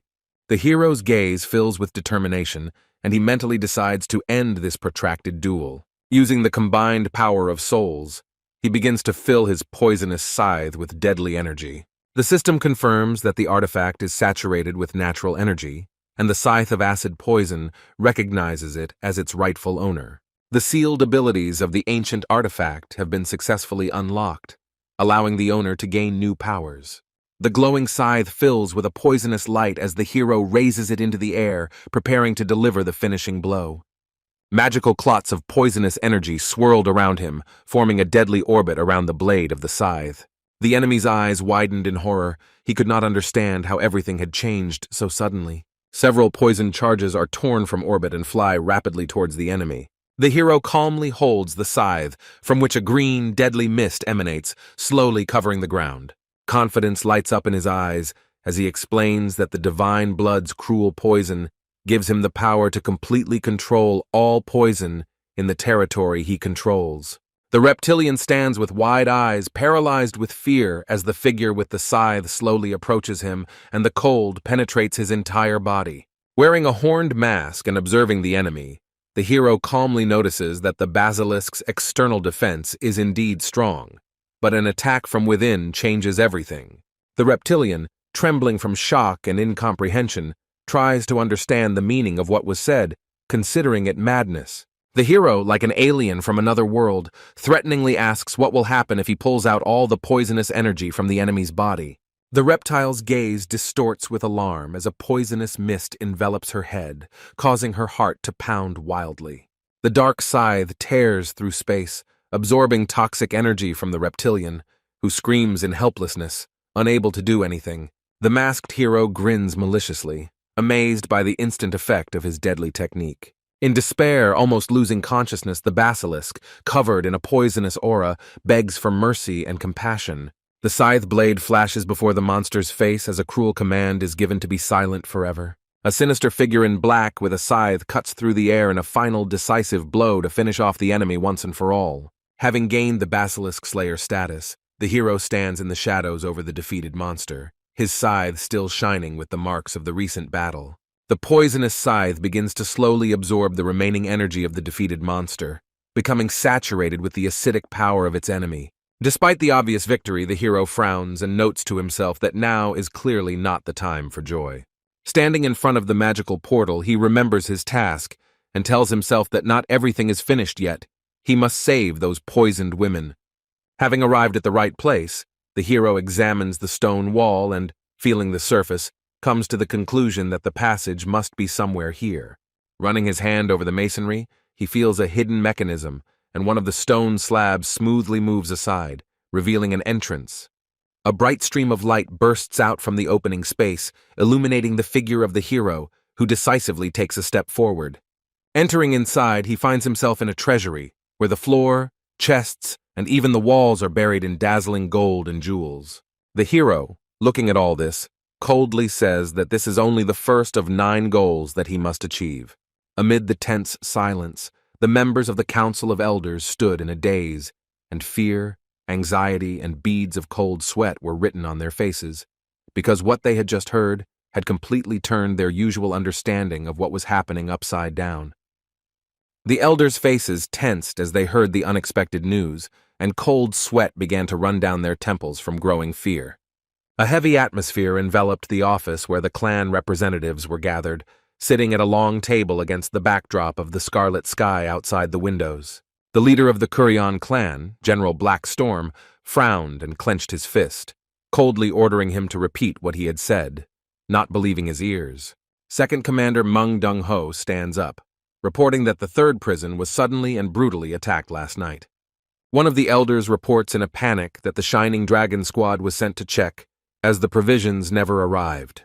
He continues, with alarm in his voice, explaining that all the food supplies collected from the 3rd prison have disappeared without a trace. With sharp anger, Mung Dong-ho demands an account of the fate of the valuables that were supposed to be guarded in that place. The elder replies that the substances were burned to the ground, and everything else of value was stolen by unknown persons. The leader's eyes fill with rage and a crimson light when he realizes that the same mistake is being repeated, and a gloomy silence falls over the room. With a voice filled with rage, he loudly declares that the most important thing now is to find the criminal, and demands to know the whereabouts of Gong Seong-chu and the Dragon Group. Bowing his head with a guilty expression, the warrior reports that he could only detect signs of a fierce battle, but among the traces, energy of divine origin was clearly felt. Looking away, he confirms that he did not find any bodies, speculating that it is due to Gong Seong-ju using poison as his main move. The clan leader, frowning and crossing his arms, firmly states that an investigation must be launched, assuming that there was a treacherous plot involving a 3rd party. The warriors, without thinking for a second, suddenly stand up and respond in chorus with a loud, "Yes, sir," confirming their readiness to act immediately. The leader grimly reflects that unlike the disgrace experienced by the Baek Woong clan, the current incident could jeopardize his position if the truth comes out. With an inner tension, he plans to bribe the new governor as he did before, hoping that if the criminal is eliminated, everything will remain a secret. Having stated directly that one thing is clear, the criminal did not act alone, the head explains that such a robbery cannot be carried out without accomplices. To prove his words, one of the warriors recalls that in one night, a huge amount of gold was taken away, which was probably transported on a cart, leaving noticeable traces. In a stern tone, the leader orders everyone to put aside non-essential matters and focus solely on the investigation, to which the fighters once again confirm obedience. At this time, lazily lounging in a chair and picking at his ear, the young guy yawns and jokingly remarks that the leader's finger might come out of his other ear if he continues in the same spirit. Inside the carriage, a servant asks in surprise why they ended up in a brothel instead of doing things to develop the clan. The hero, with a lazy expression on his face, explains that he just wanted to cheer himself up because he is constantly being scolded. The guy with freckles asks, confused and reproachful, why the leader is acting so frivolously. He looks sadly at his leader's behavior, thinking that he has become even worse, and hopes that everyone else managed to escape. With tears in their eyes, the rescued girls promise the hero to repay him for his kindness, filling the scene with heart-wrenching gratitude. In a dark forest, a hero in a horned mask accompanies the girls, wondering if it would be safer if they separated. He decides not to spend the wealth the blood sect has acquired through human and substance trafficking, but to use it to fight. In a menacing silence, with his mask behind his back, he looks forward and vows that he will soon destroy the blood sect. Yu Shin Wung stops in the middle of the road with a surprised expression, while his two companions look at him with confusion, not understanding the reason for his reaction. Standing in the middle of a stuffy and abandoned field, the three of them, Yu Shin Wung said with a slight smile that this was truly a beautiful place filled with hidden potential. Both servants, exchanging mocking glances, turned to the young man and repeated his words with poisonous sarcasm, declaring that he did not have an eye, but a real diamond. The younger servant, wrinkling his face in displeasure, sharply shouted that this wasteland was nothing more than a senseless waste of money, adding that, unlike his master, he had a more sober view. One of the servants, his mouth wide open in indignation, exclaimed that before them was a barren land on which even weeds could hardly grow, and that they were simply being mocked. The young man, with a slightly embarrassed face, asked them again warily, not understanding where so much negativity was coming from. The merchant, raising his hands to the sky, enthusiastically declared that if this land, which had accumulated fertility over the years, was cultivated, it would certainly yield a rich harvest. Another servant angrily retorted that this was the worst land they had ever seen, but at that moment, Yu Shin Wung interrupted their argument with a stern look. Looking calmly ahead, the young man said that he wanted to buy this wasteland, as well as all the lands they had looked at earlier, and insisted on handing over the money immediately, to which the younger servant responded with a stormy protest. Beaming with joy, the merchant pulled out the contract and hastily handed it over for signature. While an ominous thought flashed through his eyes about how stupid this young man had turned out to be, Yu Shin Wung chuckled and noted that Wang Sam was still stuffy and grumpy, to which he irritably responded that his master was now a rich farmer with a plot of barren land. Stretching with a relaxed look, the young man calmly replied that he had a plan and did not need to worry about the details. While walking around the area, the guy noticed a small forge nearby and, out of curiosity, decided to look inside. Pulling back the curtain with his hand, he asked cautiously, almost in a whisper, if there was anyone inside. A gray-haired blacksmith with long hair, clutching a heavy sledgehammer in his hand, turned to him and asked with interest what was going on. The young man, pointing his finger at a box full of small items, calmly said that he wanted to buy a sword from him. The gray-haired master, with sweat on his forehead and indignation on his face, answered sharply, asking if he really looked like someone who sold weapons in his forge. Yu Shin Wung raised his head and politely but insistently repeated the question, hoping for a different reaction. The blacksmith, continuing his work, chuckled and called the guy a fool, then asked suspiciously if he was the one buying up all the local land. One of the servants, with irritation and warning in his voice, told the old man to watch his words. But at that moment a strange voice was heard from outside. A young girl in a cute outfit turned to her grandfather with a slight reproach, asking why he was arguing with his clients again. With her head down in shame, the girl quietly apologized for her grandfather's behavior and his harsh words towards the visitors. The young men looked at her with a good-natured smile and assured her that everything was fine and that they were not offended. The girl, sighing with relief, cheerfully said that unfortunately they did not have any swords for sale. Then, she enthusiastically pointed to the farming tools and suggested that they take a look to see if any of them might be useful. The boy picked up the hoe examined it carefully, noted its convenience and quality, and the servant asked in surprise since when the head of the clan had been interested in agriculture. Having laid out all the instruments on the table, the young man, with a lively gleam in his eyes, exclaimed that he would take it all without hesitation. The girl, her eyes wide with surprise, stuttered and asked again if they were joking, and if they really were going to take everything. Taking their hoes, they said goodbye, said it was time to go, and promised that perhaps they would see each other again. The gray-haired man looked up and asked irritably why they needed to meet again if everything was already clear. The guy with a confident look and a calm voice said that if fate wanted, they would definitely meet again. The girl asked again with concern in her voice what they were talking about, and quickly said goodbye, visibly embarrassed. The old man stared at her with a heavy, steely gaze, hiding some kind of internal tension under a mask of irritation. Late at night, amidst the thick fog and darkness, only the hut glimmered faintly, and muffled voices could be heard from its depths. The women's lips, releasing thick smoke, whispered curiously, wondering what they were going to do next.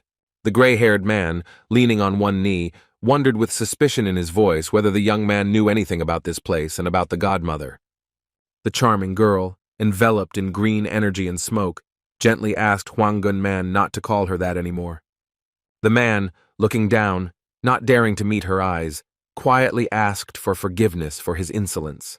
In response, she only looked away and snorted with slight contempt, not wanting to continue the conversation. Baek Li Lan, known among martial artists as the Mistress of Iron Beasts, was the founder of 2 of the 10 legendary Murim weapons. Sitting in the room filled with thick smoke, she thought thoughtfully about how many years she had been living, and how everything remained the same, and there was no point in worrying about Yushin Wung. Baek Li Lan asked with interest if she had any connection with the Baek Un clan, but the gray-haired man remained evasive. As she blew out another cloud of smoke, the girl, enveloped in a golden glow, thought with annoyance that she would have to move again and hide forever. The man said with seriousness in his voice that he knew all of her previous appearances and reminded her that she needed to resolve the issue with the young man who had come to them. Thinking back to Yushin Wung's recent visit, the girl suddenly realized that he had only chosen the tools that she had forged with her own hands, and that perhaps meant something. Bowing before her, the man warned that if she killed him, the Alliance and especially the Blood Sect would quickly find out about everything. Looking out the window, the girl said with irritation that she could do nothing in this situation. Confused about what to do, Baek Li Lan orders his servant to send spies to follow Yushin Wung. In the dim light of the room, her fragile, delicate hand slowly touched the window glass. As she continued to stare into the darkness outside the window, she suspected that the young man was not just a spoiled heir, but someone with a hidden agenda. In the moonlight, her face froze in thought as to who this mysterious young man really was who had burst into her lot. The hero carefully examines the weapon in his hand, amazed by its balance and quality, realizing that even from simple iron a masterpiece can be created. With a smile on his face, he admits that the rumors about the Iron Beast's skill were true. The image of the girl from the forge comes to mind, from whom such bright natural energy emanated that it was impossible not to notice. The hero is relieved to realize that, thanks to the hint system, he avoided a dangerous conflict that could have flared up if he had revealed her nature. His gaze becomes determined as he remembers how he bought the barren land and perfectly selected the tools to cultivate it down to the last detail. Pleased with himself, he reflects on how everything was calculated precisely, and now all that remains is to wait for the results. Watching his companion utter Lady He's name in his sleep, he reflects with mockery on his strange tastes. Smiling out loud, he does not hold back his sarcasm, believing that the guy has no taste in women at all. Looking at his peacefully sleeping friend, he cannot believe that the events of the previous day actually happened.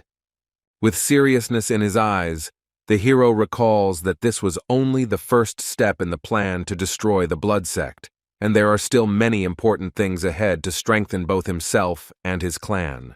A young man with a confident and determined look stands in a shadowed hall, pondering an important decision that leads him to Mount Tianmu. The next day, the Blue Cloud Hall building shines under the clear sky, and the silence around hides the approaching change.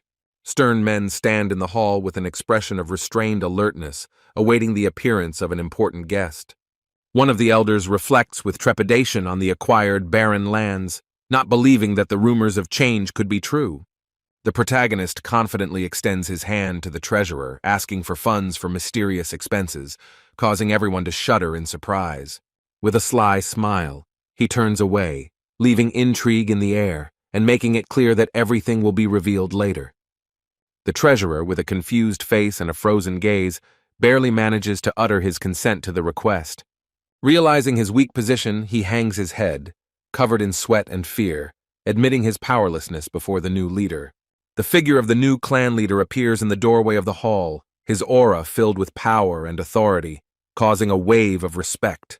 One of the elders bows in respect, formally greeting the young ruler and recognizing him as the new head of the Baekwung clan. The elders and warriors bow in respect before the new leader, acknowledging his authority in solemn silence. With a determined expression on his face, the leader raises his voice, opening the first formal meeting of his council. The White Cloud faction representative reports on the execution of assignments, demonstrating loyalty and the coordinated work of his subordinates. Realizing the difficult situation of the soldiers, the main character speaks with understanding about their fatigue and merits. Upon hearing the order, the treasurer and elders readily agree, showing respect and submission.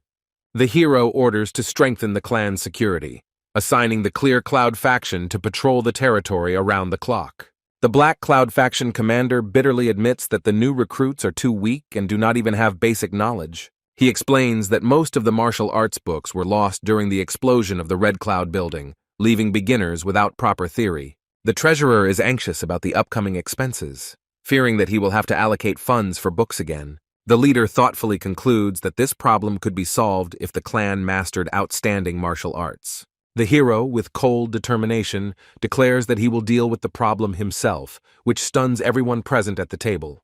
With a slight weariness in his voice, he admits that it will take time, so for now he will have to work with what he has.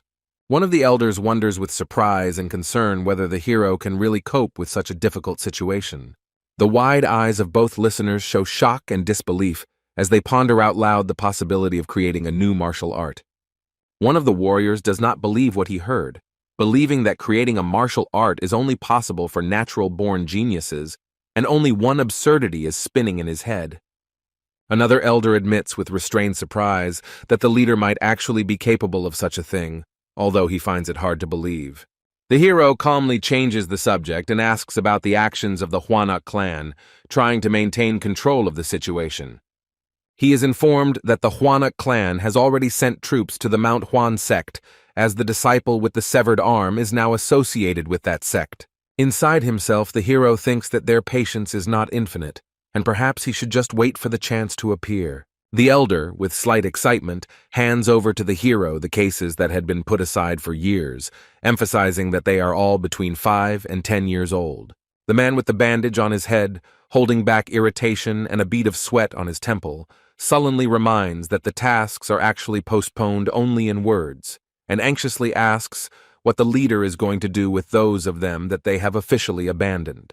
An elder in a hat with a monocle and a worried expression on his face explains that the implementation of some of the postponed missions could bring in income comparable to the annual expenses of the entire clan, but he doubts that the young leader will risk taking them on. A young warrior with a bandage on his head notes with concern that each of these tasks is too dangerous, and although the reward for them is great, it is still a desperate adventure in which the lives of the best fighters are at stake. The hero carefully leafs through a stack of old parchments, and suddenly his gaze lights up with interest when he finds a task that can change everything. With a slight but determined smile, the hero picks up one of the scrolls and, with firmness in his voice, announces in front of everyone present that this is the task related to Mount Tianmu that they are going to complete. One of the concerned elders, not hiding his excitement, almost pleadingly asks the leader to reconsider his decision, because according to him, the chosen task is almost impossible to complete. The hero coldly but confidently refuses, claiming that all the necessary preparations have already been made and they are fully prepared to succeed. He looks ahead with unflappable confidence and assures those present not to worry, because this task is the very chance that can save their clan from disaster. After his words, a stunned silence reigns in the hall for a moment, and everyone present, unable to immediately comprehend what was said, only silently exchange glances with an expression of confusion and surprise. A guy with a bandage on his forehead, a desperate expression on his face, and beads of sweat, screams, not believing that someone is ready to give up without the slightest resistance.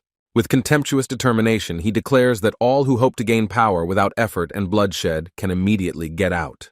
His voice is stern and firm as he addresses those who have decided to learn the martial art created by the clan leader himself. Gritting his teeth and tensing his whole body, he proclaims that only perseverance and endurance are more important than any natural talent. The stern mentor emphasizes that internal energy has no value if the warrior's body remains weak and untrained. One of the observers watches the events from afar, noting how calm and orderly everything appears at first glance. Doubts grow when one of the companions approaches Lady Tan with a hint that it is suspiciously quiet here for a villain's lair. He adds that they have only interrogated part of the clan's family, which means they need to continue gathering information without removing suspicion from him.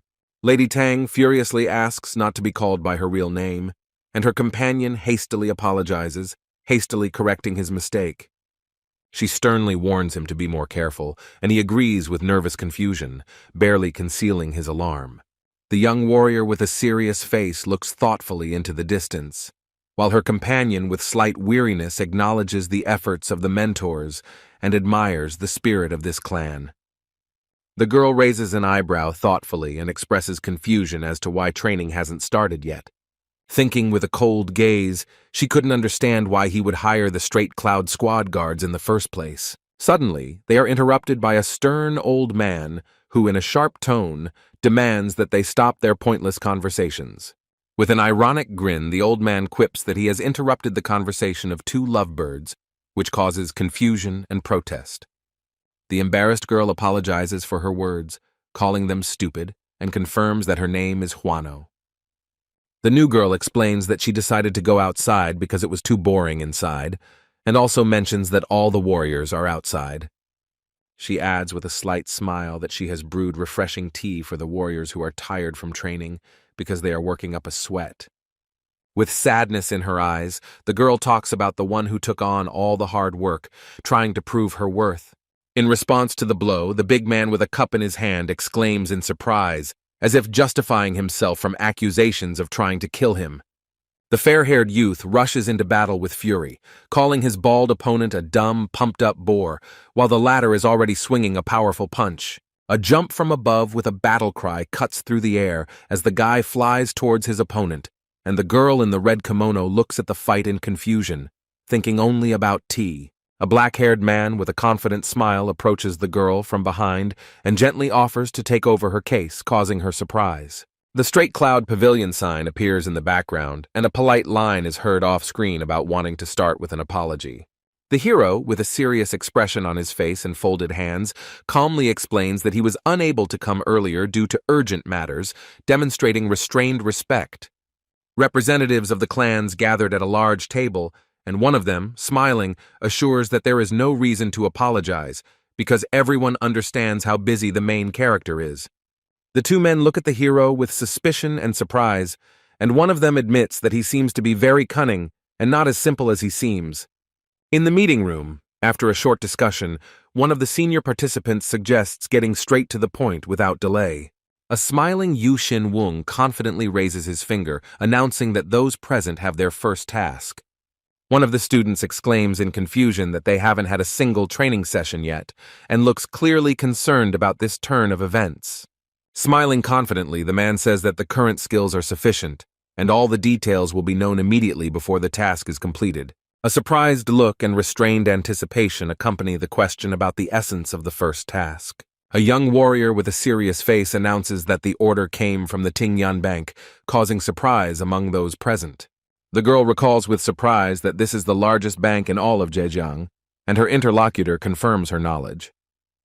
The tension rises when she asks if this is the same mission on Mount Tianmu that shocked everyone 5 years ago. With a slight smile, the hero confirms that the client is the former owner of Tingyan Bank, named Kilgun Pyung.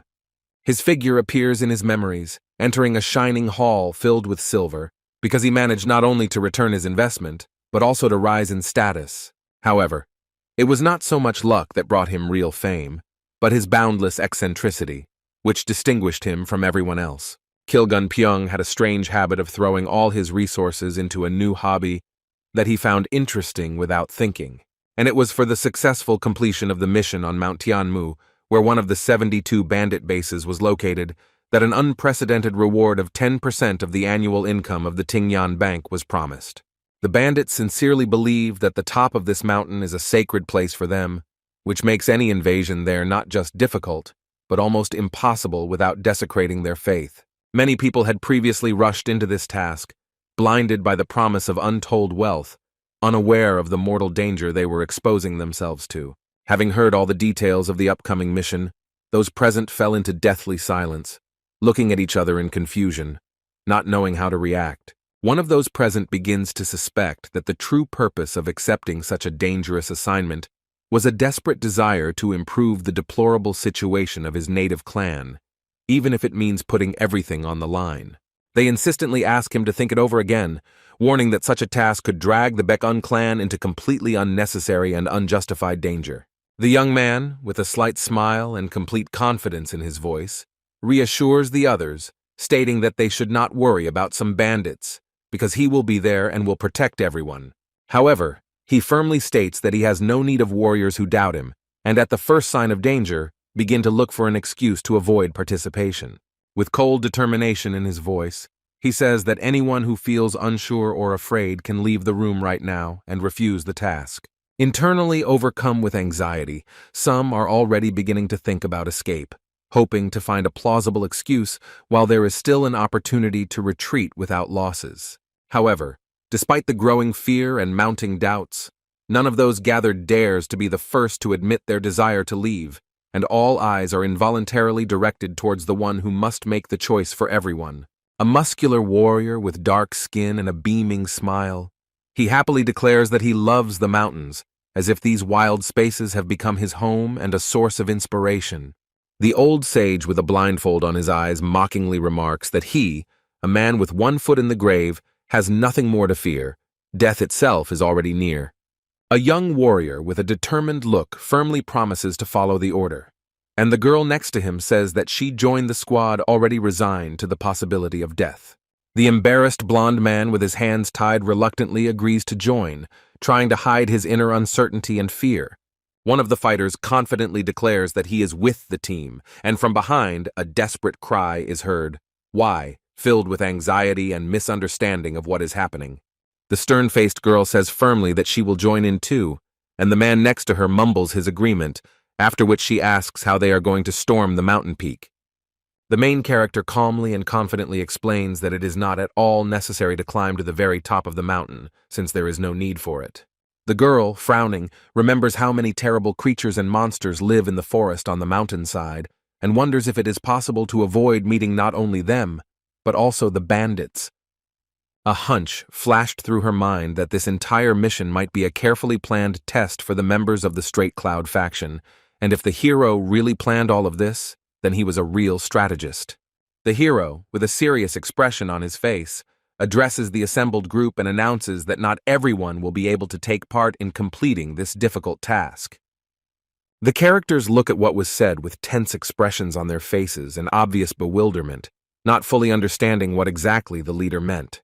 With a determined look, the hero explains that in order to complete the task in a flash, a minimum number of participants will be required, so he will choose only those who truly possess exceptional abilities.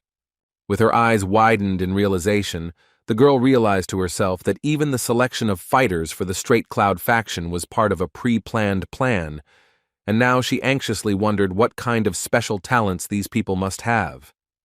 In a traditional room with wooden ceilings and paper screens, two men, one blindfolded and with a gray beard, the other with dark skin and a confident gaze, solemnly pronounce each other's names, acknowledging the beginning of an important conversation or alliance. A man with his head down and his eyes darkened with fatigue sits next to a young woman whose face is distorted with anxiety and inner tension, while in the air there is a crushing silence of understatement and inevitable recognition.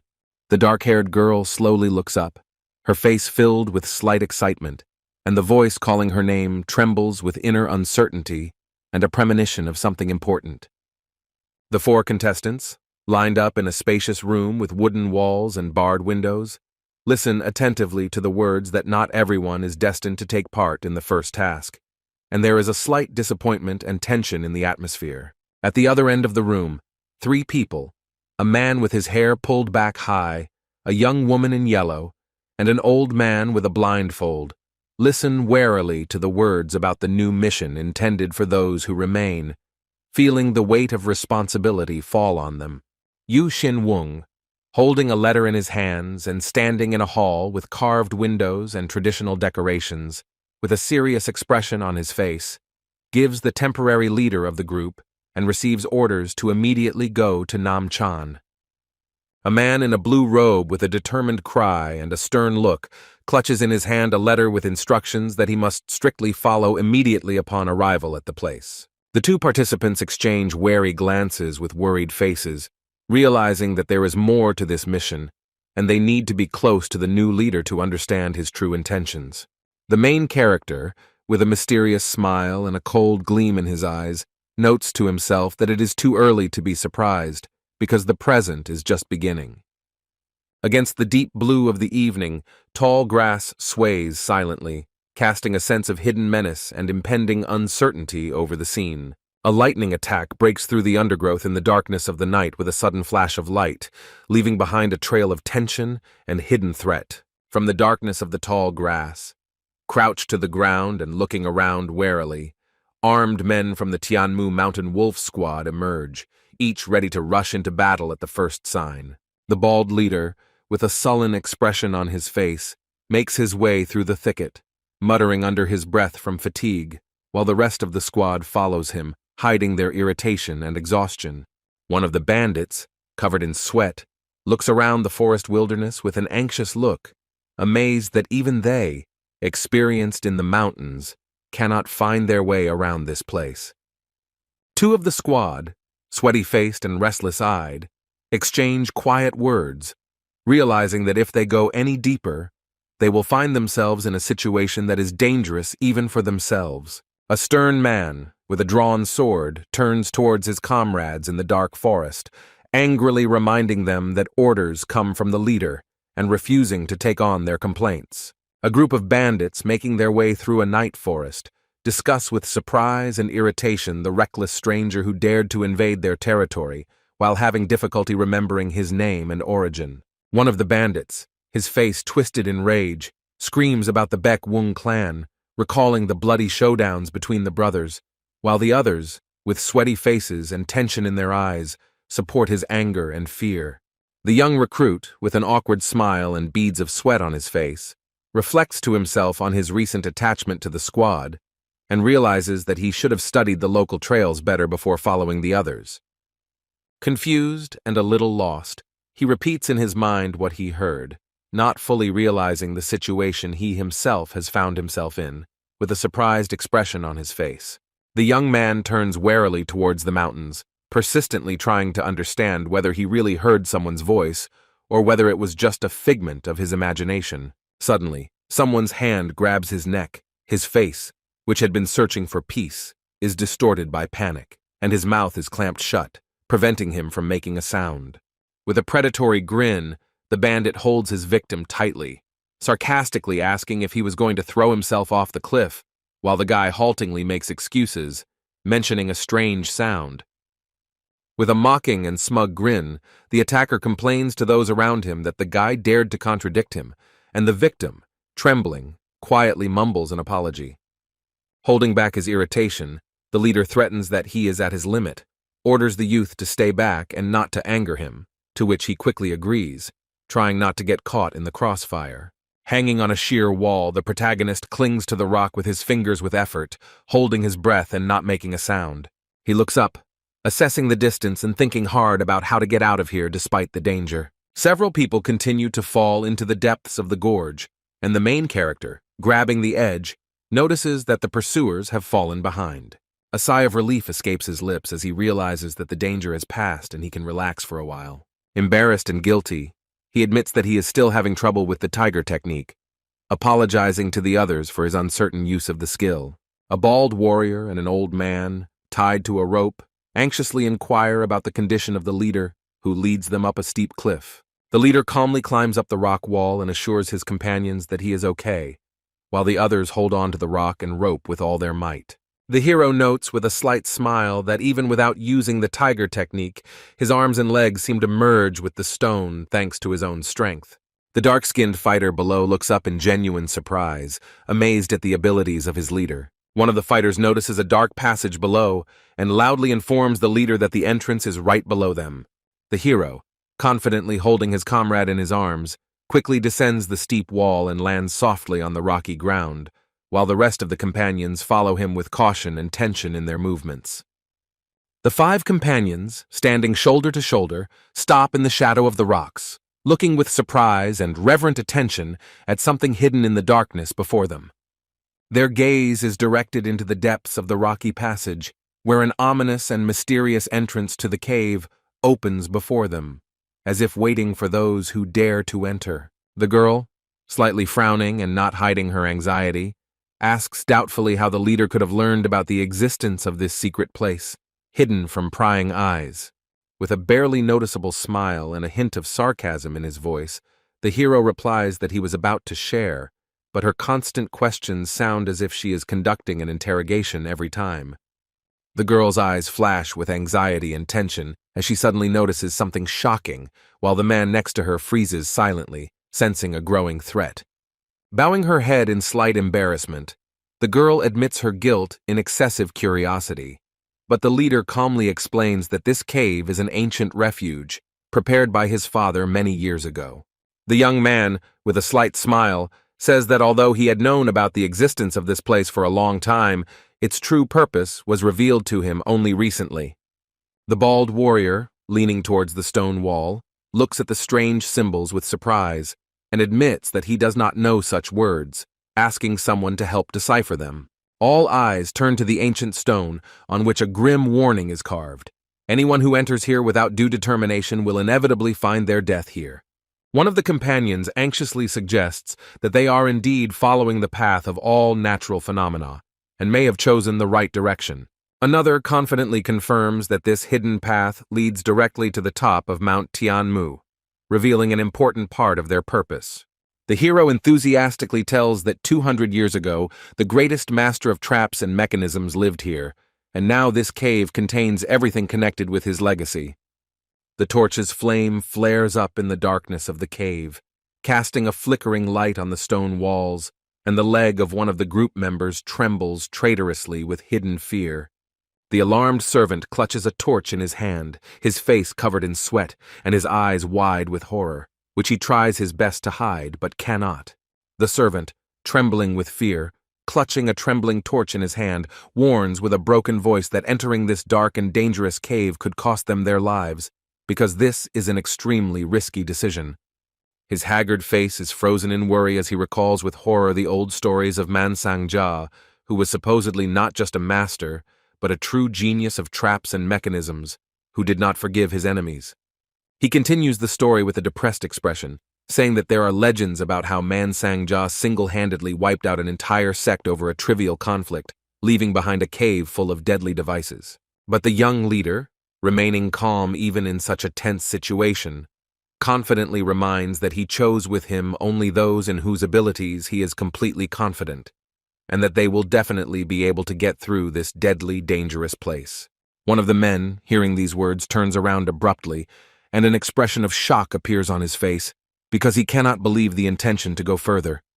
With trembling hands and wide eyes, the servant raises the torch and, pointing into the darkness ahead of him, exclaims with a stutter and horror in his voice that there is something there. In silence, broken only by the crackling of torches, the group approaches a wide passage in the rock, where the light from the depths of the first hall spills out with a ghostly glow, as if beckoning them deeper. The leader, with a determined smile on his face, turns to his companions and confidently says that it is time to begin, thereby giving the signal for their further advancement through the mysterious cave. At that very moment, a bright flash of blue light bursts out from the dark stone wall, and the surprised members of the squad raise their heads, watching as the mysterious crystals begin to glow from within. One of the companions notes that although the caves are always cool, this piercing cold feels somehow unnatural, which only increases the anxious feeling about the place they have found themselves in. The hero looks intently into the depths of the dark cave, pointing to the first test that will mark the beginning of a dangerous journey through a mysterious system of traps. The man says with alarm that he can see nothing but water spreading around them, creating a feeling of hopelessness. The protagonist, with cold confidence, suggests that the cave was eventually flooded due to natural disasters, while his companion, with a frightened face, suggests going back and looking for another way.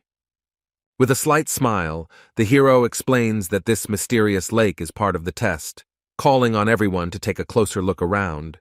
The girl, with a penetrating gaze and a shadow of thoughtfulness in her eyes, noticed a lonely stone in the center of the lake, barely protruding from the water, and, squinting a little, said with confidence that one person could easily fit on it if he dared to step onto the surface, hiding an unknown depth.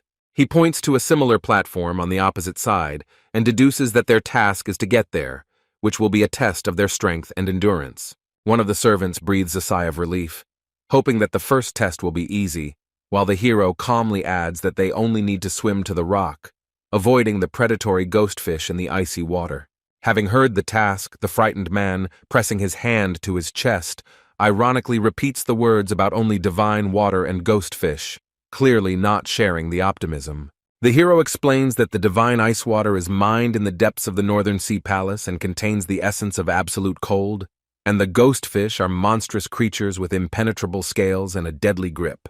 The servant, sitting on the icy ground inside a gloomy stone cave, silently cried in despair, unable to come to terms with the fact that everything around was flooded with divine water filled with sacred threat, and in the very depths of this shrine, as it turned out, predatory fish lived, ready to tear apart anyone who disturbed their peace. Standing at the edge of the icy lake, Yu Xin-wung gazes thoughtfully into its deep waters, realizing that anyone who has not mastered the yin-yang energy will inevitably freeze in this cursed source until death. He remembers another dark legend. They say that in these waters there lives a school of ghostfish, so ferocious that they are capable of tearing apart even a top-ranking Zenit fighter in an instant. With anxiety in her heart, the girl understands that only those who master the duckweed technique, an ancient art that allows one to walk on the surface of water, can pass through this test, and therefore for them, it is absolutely impossible. Yu Xin-wung, not wanting to waste another second, coldly declares that the explanation is enough, and turning his head slightly, gives the order. Time is running out. Let Marek step forward.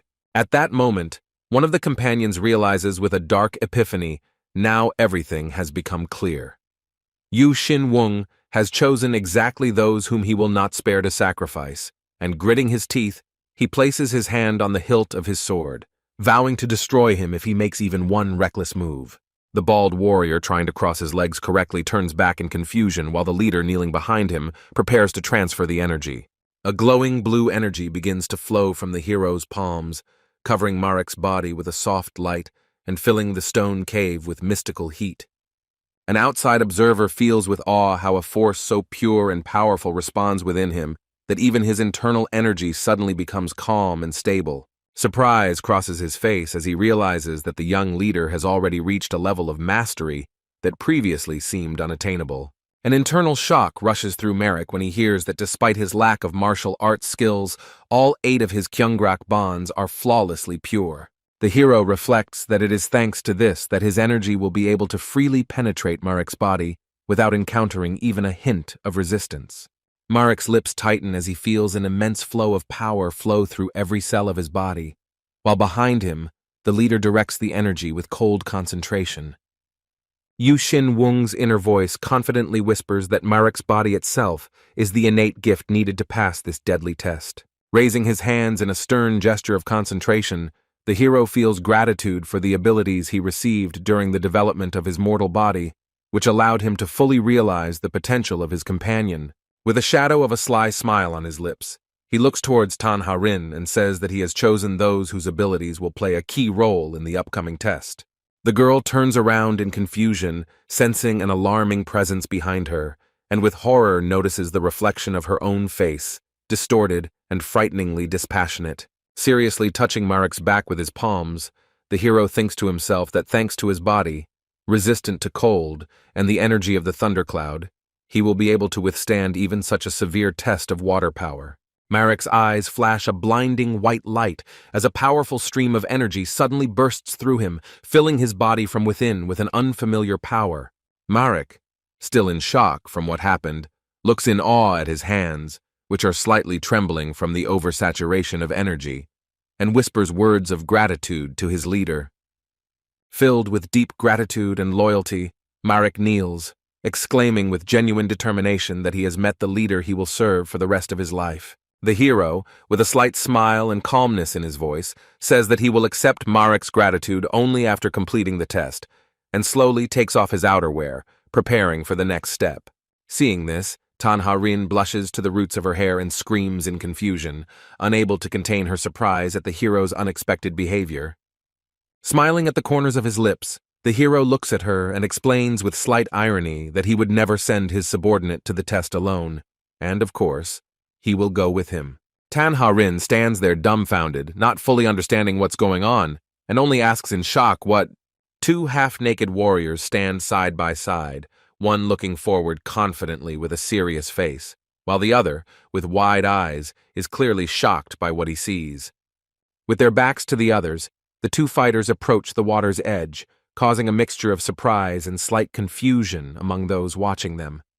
The elder warrior, with his eyes closed, ponders the dangerous technique of energy transfer, realizing that such methods are only used on the direct heirs of the line. The protagonist's focused gaze is directed forward. He is not only confident in his own abilities, but also completely trusts those whom he has barely managed to get to know. Watching him in silence, one of his companions thoughtfully lowers his gaze, admitting that despite all his oddity, he really does like him. From the depths of the icy lake, a terrifying, predatory ghostfish bursts forth with a dull splash, flashing razor-sharp fangs and an ominous gleam in its eyes.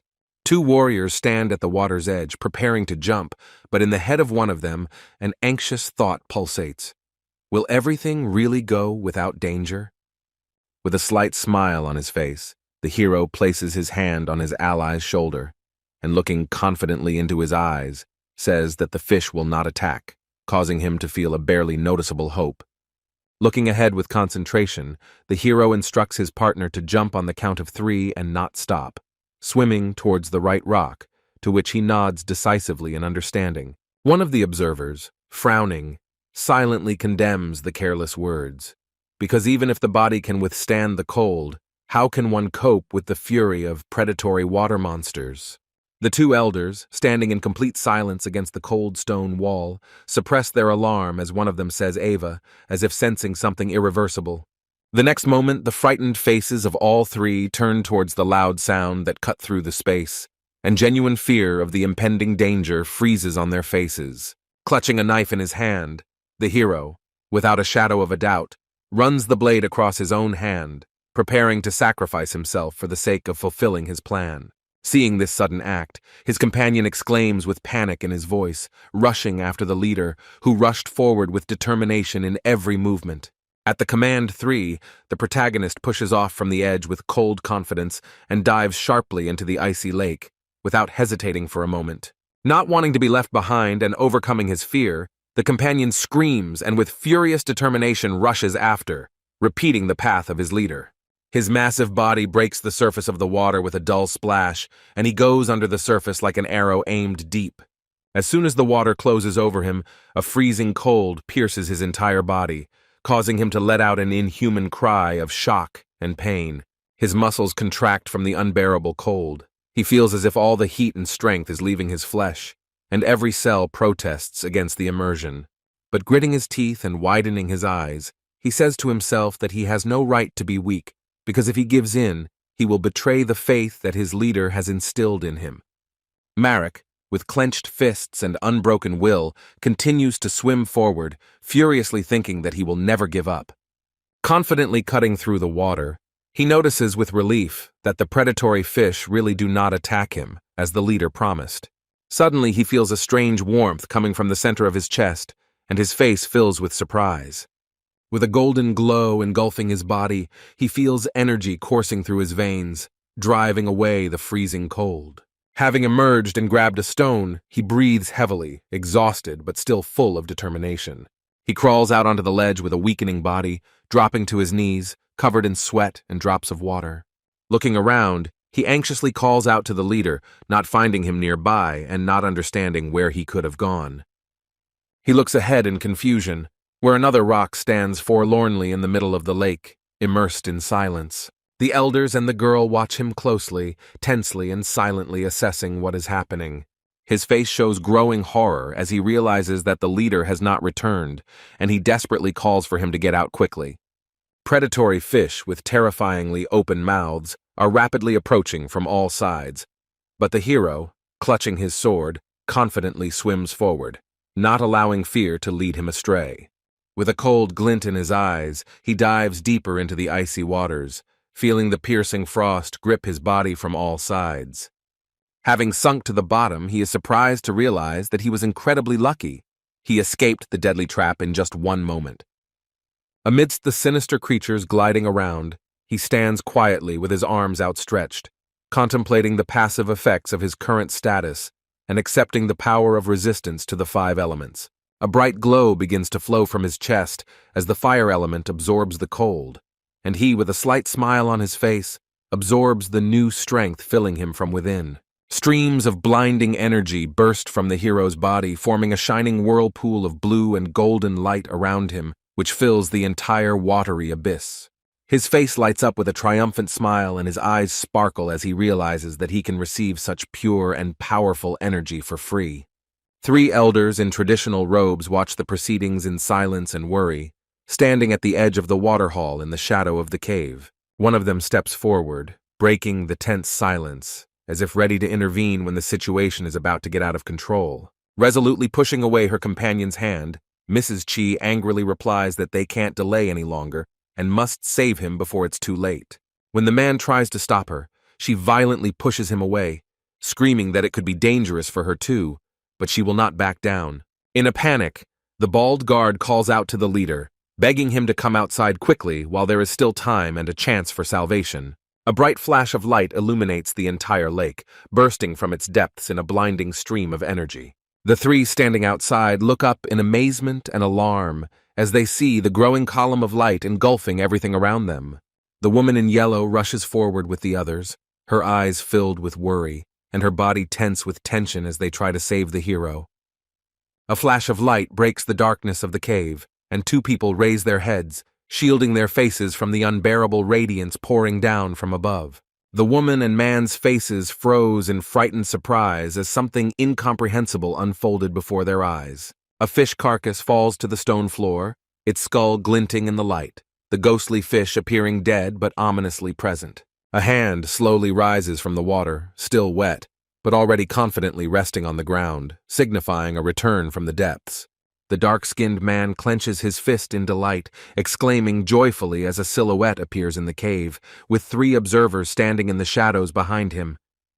The young warrior, barely catching his breath, leans against the cold slab in the center of the cave, still feeling the vortexes of energy inside him. The hero turns to Marek in alarm, assuring him that if he feels the floor, he can find an anomalous place hiding something important.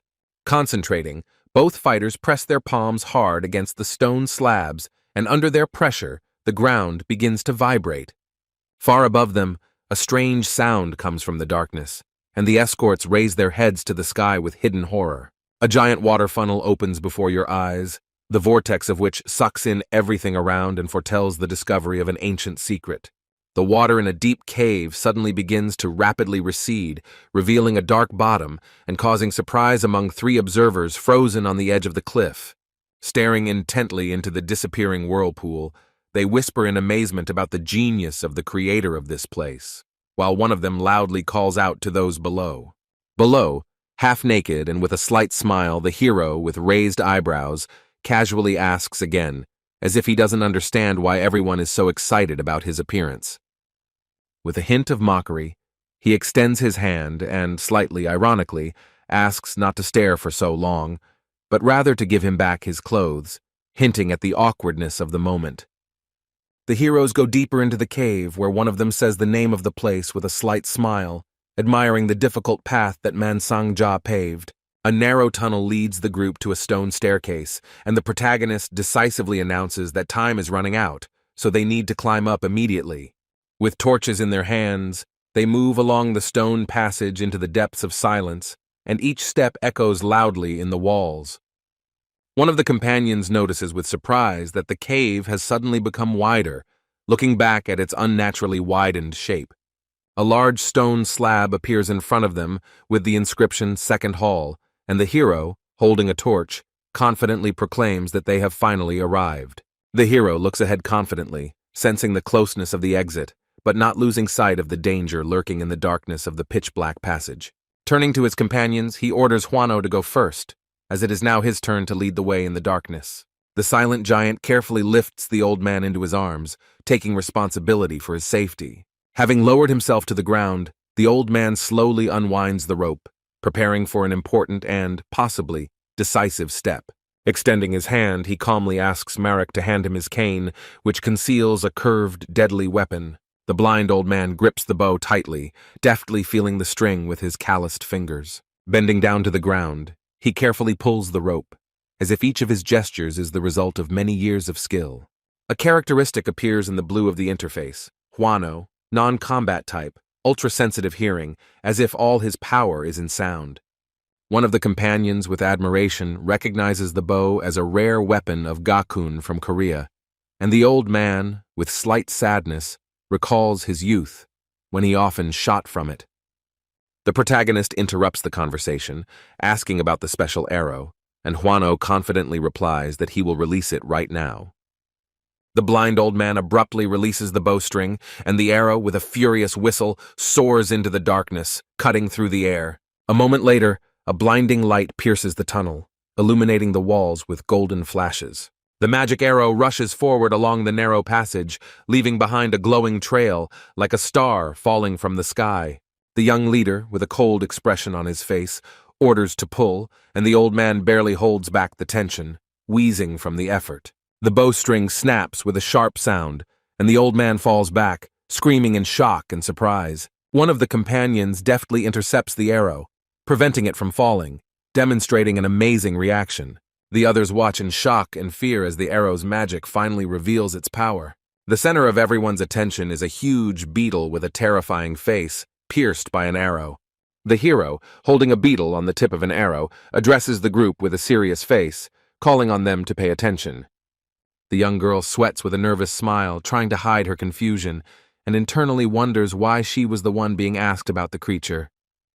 The girl, with alarm and suspicion in her gaze, understands that the young man most likely does know something, since he asked her the question about the insect, knowing that her clan has specialized in these creatures since time immemorial. With cold cruelty, the young man pierces the beast with an arrow, leaving him no chance of escape or resistance. Without hesitating for a moment, the young man steps on the beetle with all his might, mercilessly crushing its body, which instantly flattens on the wet ground. With his arms outstretched, Yu Xin-wung addresses his companions and warns them with a serious tone that behind him lies a cave full of poisonous beetles and sinister insects. The girl with an arrogant expression suggests that perhaps the name of this creature is the Black Death Sand Spirit. One of the servants, standing in the circle, with a trembling voice and a frightened face, exclaims that the spirit of Black Death is the most poisonous of all known creatures in the Great Desert. With alarm and excitement, the girl says that this poison is so strong that it even poisons the air, to which the young man, smiling, replies that this is just an exaggeration. Turning sharply towards Huano, the young man shouts his name with sudden determination in his voice.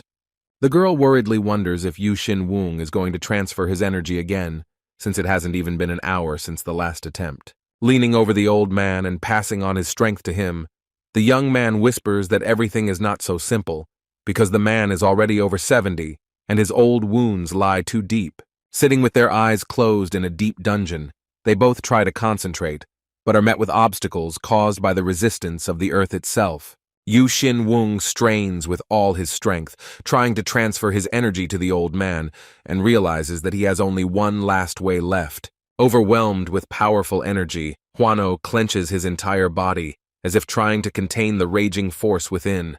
Everyone around, watching what is happening in amazement, feels how colossal energy spreads throughout the cave, filling it with a terrifying aura. Suddenly, the girl is plunged into memories, recalling how she only once in her life saw the shaman who wrote the sacred text, Heavenly Sword.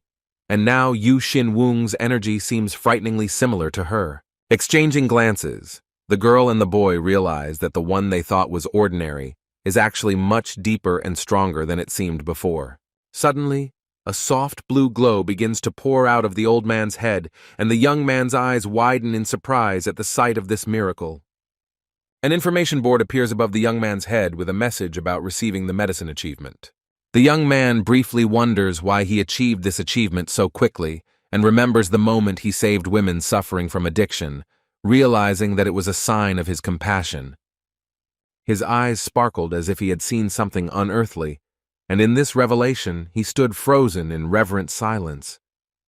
A blue glow appears above his body, and in his mind he realizes that he mastered the art of Zen the very moment he restored Huano's energy. Leaning towards the old man, Yu Xin Wung says with a firm voice that everything is ready, to which the old man asks with surprise and anxiety how this is possible.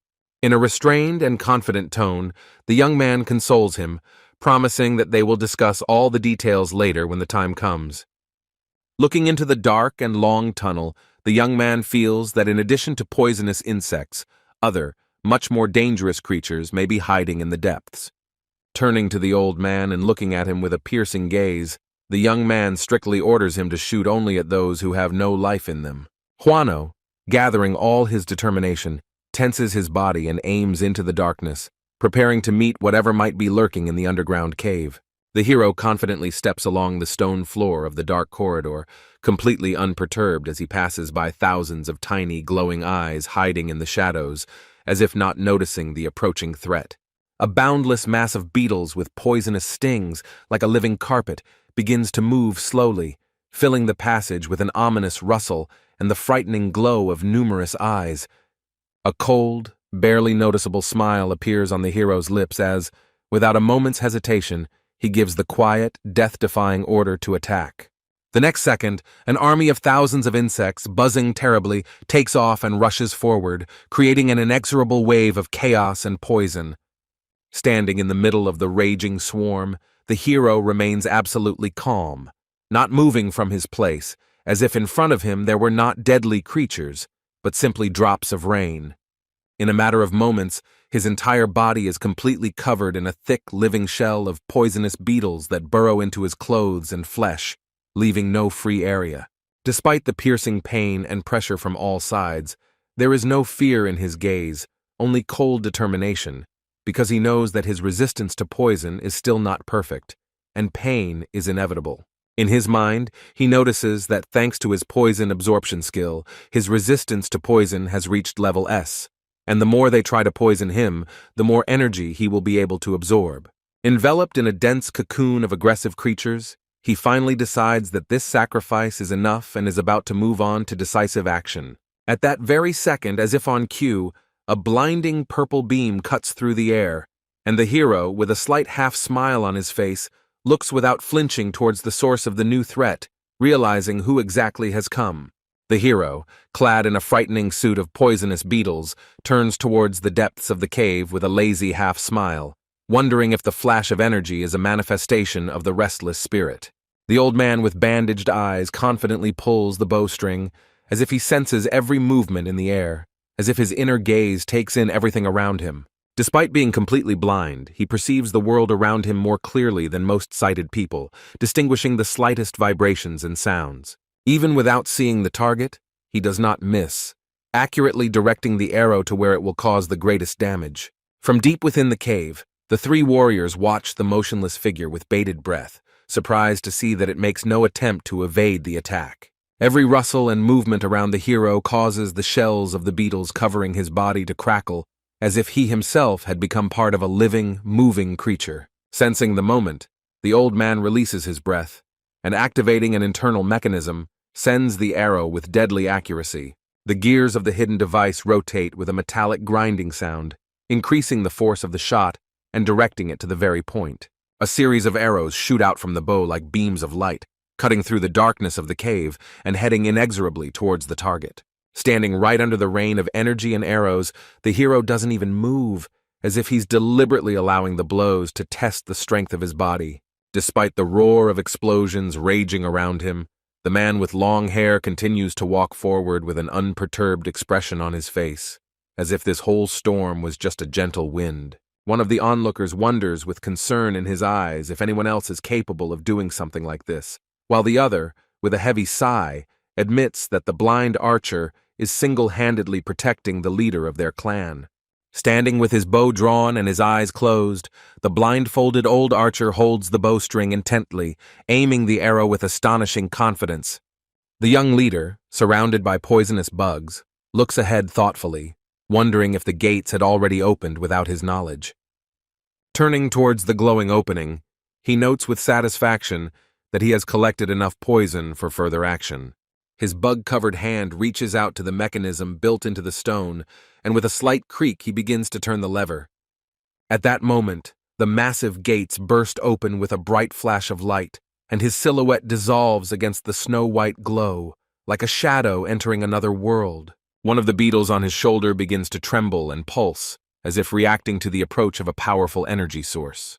Before our eyes, blue sparks flash on the beetle's body, running along the chitinous shells and creating a feeling of magical activation. The next moment, his entire body is enveloped in blue fire. The flame rises upward, not burning, but filling his form with unprecedented energy. And he, closing his eyes, plunges into a trance of power. The hero announces with a smile about the march to the next gate, and all eyes turn to him with surprise and trust. In response to his call, the blind archer and his companions are ready to follow him without hesitation. The group climbs a narrow stone staircase, deepening into the darkness of the cave, where every step echoes with determination. The woman watches thoughtfully as Juano, who was previously carried on her back, now confidently walks on his own and does not look tired at all. Against a backdrop of bright light, the protagonist steps forward, leading his comrades to a new challenge. The heroine's memory is filled with the image of a little boy running with an open smile, reminding her of innocent hope. She looks down sadly, remembering her promise not to give the child false hopes that could break his heart.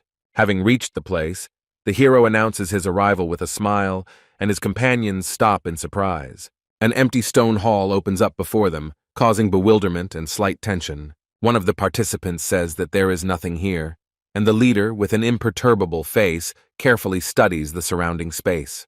The characters, entering the spacious stone hall, look around in surprise, realizing that there is not a single noticeable trap or secret mechanism inside, only blank walls and silence. The leader, with an impassive expression, confirms that as Marique had suspected, the place does indeed look completely empty and gives away nothing. Squinting and looking over his shoulder, he wonders with a slight mockery in his voice if there is something hidden behind the illusion, because this emptiness seems too suspicious to him. Covered in beads of sweat, Marique is internally irritated by how much their companion knows and cannot understand where he gets such knowledge from. After a short pause, Marique reluctantly admits that Man Sanja probably did manage to hide everything here using a powerful camouflage technique. His thoughts jump from one suspicion to another, because at first the leader was interested in poisonous creatures, and now he directly points to the possible presence of deception, and all this seems too thought out. His inner voice whispers with growing concern that perhaps this man has already begun to suspect something about their real goals or even their true identity.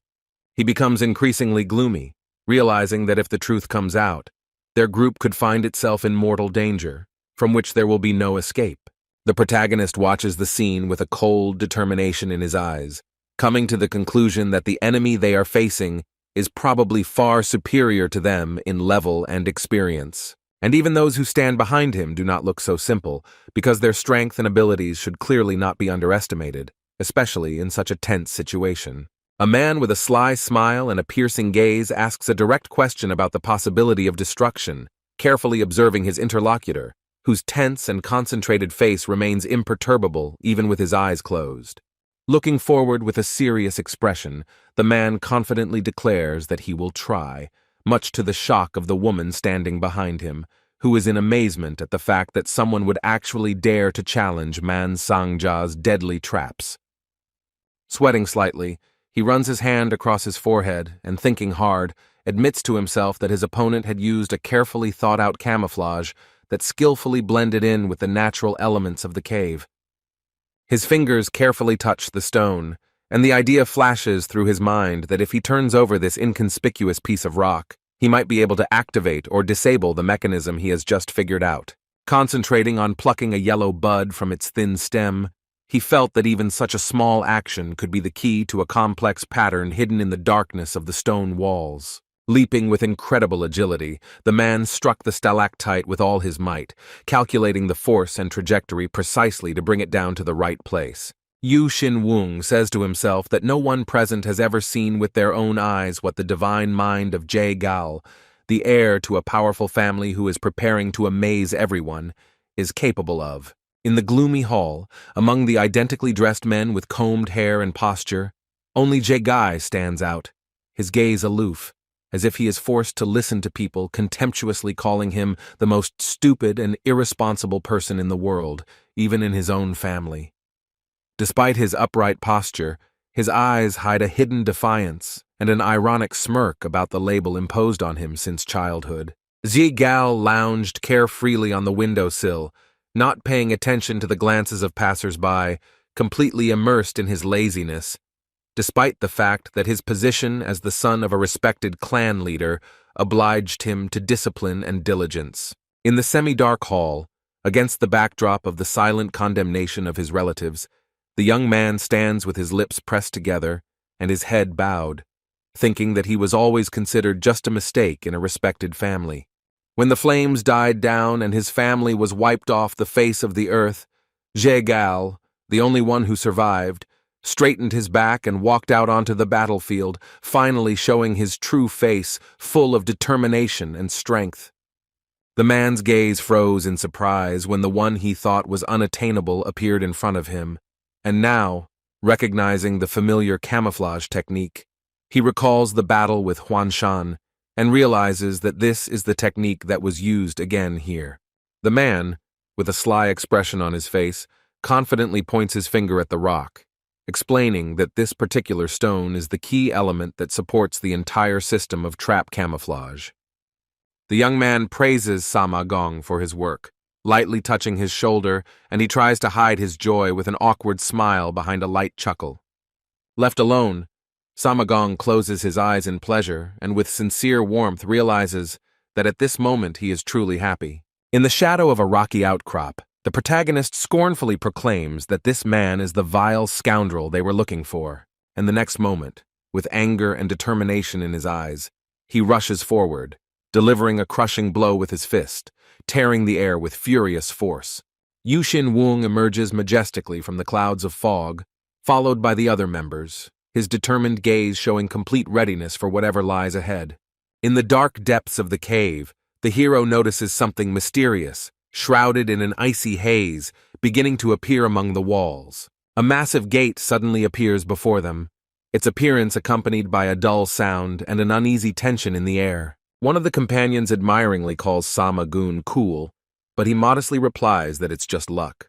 The question of what message Man Sang-ja left behind makes everyone anxiously await, and the members' faces become serious.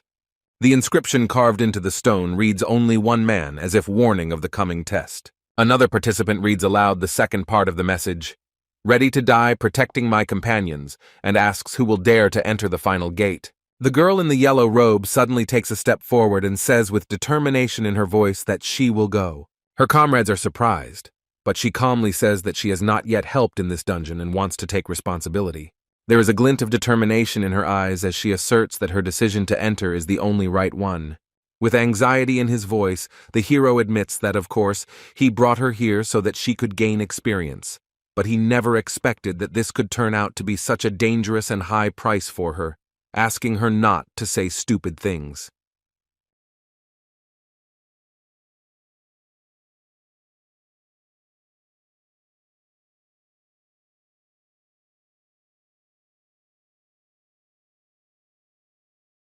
She, determined to prove her usefulness, begins to object, but he, without stopping or even turning around, confidently throws out that there is no one among them who is stronger than him.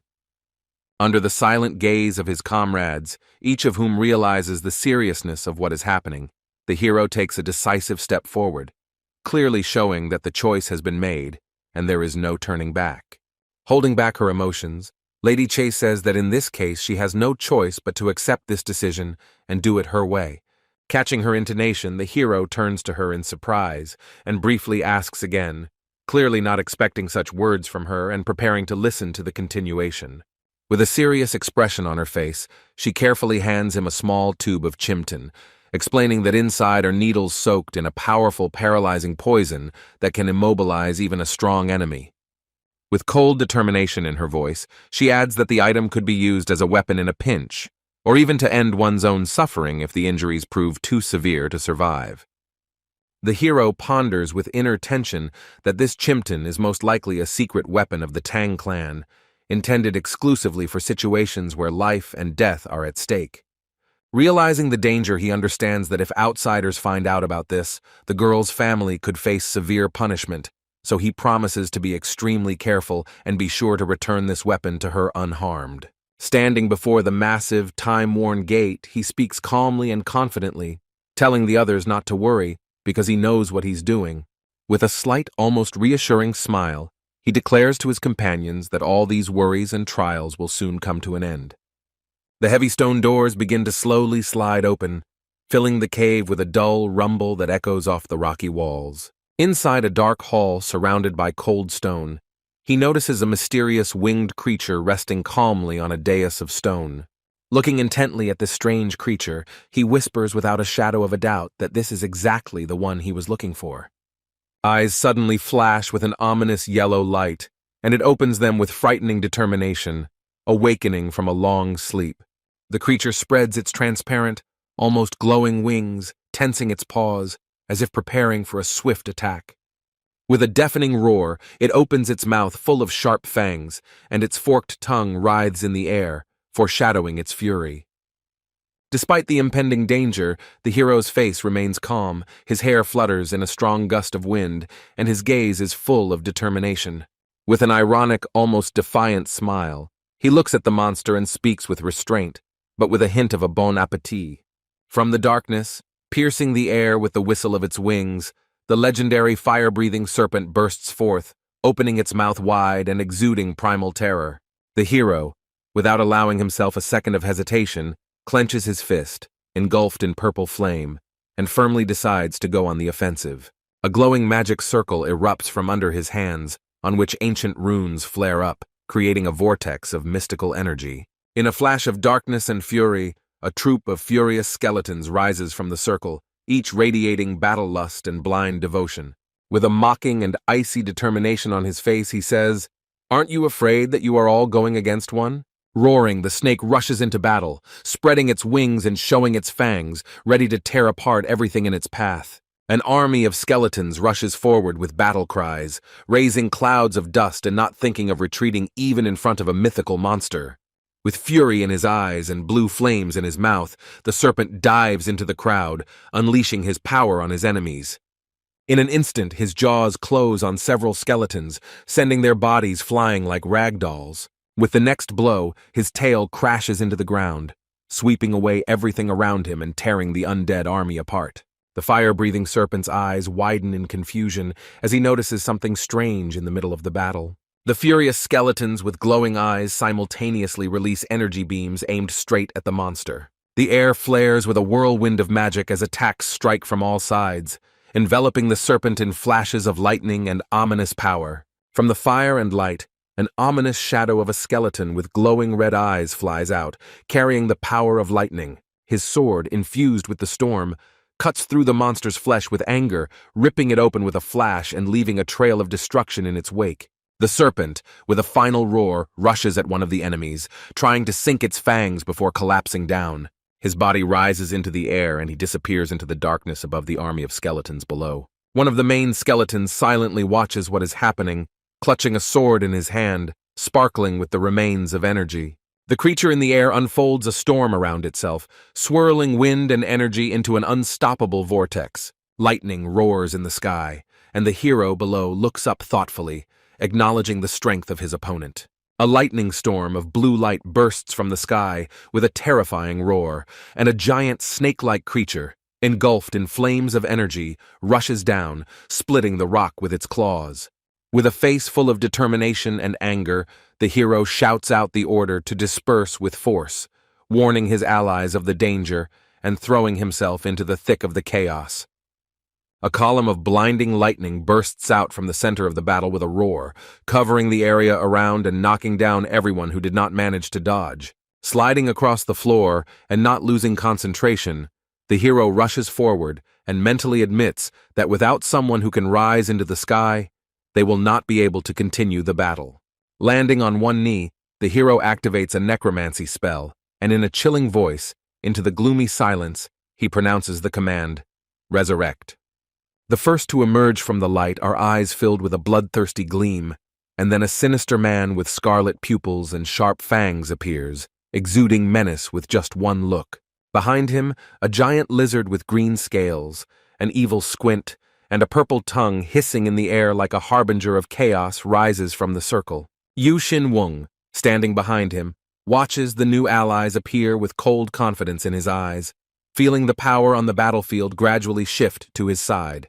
With a slight grin and a cold determination in his gaze, the hero looks up, confidently declaring that it is now time to begin the second round of this dangerous confrontation. The hero, surrounded by thick darkness, stands with a cold expression on his face, clutching a blue flame in his hand, and behind him looms a terrifying army of demons with glowing scarlet eyes filled with rage and a thirst for destruction. He glances at his newly resurrected allies with a slight grin, thinking that he never thought to use the resurrection skill on the likes of them, but Kwak Ju-sang and Gong Sung-ju really were monsters. Turning his head, he warily notes strange changes in the behavior of his servants, and an inner voice tells him that something has been disrupted in their essence. Under the flickering light of the system's level-up messages, he frowns ahead as the word reverse entity appears before him, causing a vague sense of unease.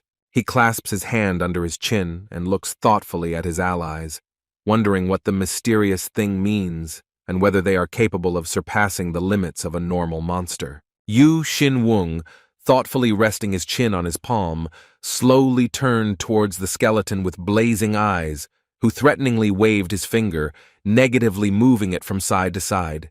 Hovering in the air, the monster emitted an ominous blue aura, constantly watching the young man and his companions, giving them a sense of impending danger. With a stone face that exuded cold determination, the young man extended his hand forward, from which energy flared, and said ominously, "It's time for you to work." A reptilian creature with piercing yellow eyes looked around the cave warily, preparing for a swift attack. The basilisk, filled with rage and wild energy, tensed, and his eyes blazed with the fire of ruthless determination. The winged creature continued to hover in the air, tensely awaiting the first blow from the enemy. A sudden energy blast knocked the monster off its flight path, and it spun in the air, letting out a muffled roar of pain. Raising his head, the monster noticed with horror the approaching bloody silhouette. The leader of the vampires was flying rapidly towards him, leaving behind a trail of fire. With his eyes closed, the vampire majestically raised his hand, from which bloody daggers flew out, precisely aimed towards the enemy. The werewolf confidently moved forward, spreading his magical weapons to the sides, ready to deliver a crushing blow. The scarlet daggers pierced the body of the flying monster, easily cutting through its shell, causing the beast to rush about and dodge in panic. With a loud crash, the monster fell to the damp ground, letting out an unbearable roar, full of pain and agony. Having barely recovered from the vampire's blow, the monster found itself under a new attack. The basilisk rushed at him with its mouth open, ready to tear the enemy to shreds.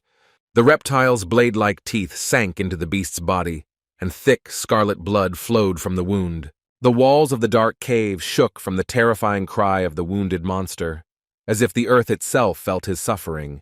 A merciless battle ensued, in which no one spared either strength or courage. It was a struggle for survival. The skeleton lunged forward, pushing off the ground with his foot, quickly rushing into the attack. The basilisk and the army of skeletons mercilessly attacked the exhausted monster, taking away the last remnants of life from it. The flying monster's eyes flashed with golden light, illuminating everything around with a piercing glow. The beast's body remained lying, and its flaming head continued to emit an eerie light, causing terror in the remaining enemies. The creature's massive limb began to burn, and the charred skin began to peel off, revealing the flesh underneath. Maddened by pain, covered in wounds and engulfed in flames, the creature found the strength to rise and rushed at its offenders with all its might. The silhouette of the beast, engulfed in flames, inspired fear and illuminated the cave with its ominous light, like a harbinger of the end. His evil grin said without words, "This is not the end." The thirst for battle still boils within him. The anger in the reptile's eyes shone with a golden light, filling her body with frantic energy. Without a moment's hesitation, Yu Xin-wung leaned over the creature and forcefully thrust his sword into its skull, illuminating everything around with a blinding radiance. A blinding bolt of lightning burst from the monster's head, marking the end of its existence. The young man still clutched the hilt of the sword, thrust into the carcass, to be sure that the enemy's soul had finally left his body. Smiling ominously and flashing his eyes, the young man, shrouded in flashes of lightning, gloomily whispered, "Bon appétit." This epic battle, full of fury, lightning, and blood, was forever inscribed in history as the Divine Storm. With a smug grin, the young man watched as the creature's body did not burn completely, because monsters are used as a valuable resource by blacksmiths. Looking up at the ceiling of the cave, Yu Xin-wung saw an information board flash above him, reading Achievement, Acid Poison Scythe. The hero, holding the curved scythe in his hand, watches as its blade pulses with purple energy, and is surprised to see that the weapon has changed, incorporating a power capable of absorbing the life essence of defeated enemies. He reflects with relief that if the snake had attacked with full force from the very beginning, the battle would have turned out to be a much more difficult test for him. But the enemy underestimated both him and the strength of his resurrected allies. Standing in front of the body of the defeated monster, the hero calmly examines the prey and thinks that it is time to start dismembering the body in order to extract something useful from it. His gaze changes dramatically when he notices something suspicious in the monster's body, and an inner voice whispers to him to stop, forcing him to think about his next steps. The hero drops to one knee in concentration, placing his hand on the ground and uttering the magic word, resurrection, while both allies stand majestically behind him, ready to support the ritual. The bright glow of the activated magic circle illuminates the cave, and a sharp sound resounds in the air. The summoning has been completed successfully. The thick stone shell begins to crack with a dry, grinding sound, and from underneath it slowly emerges the shining body of a huge creature.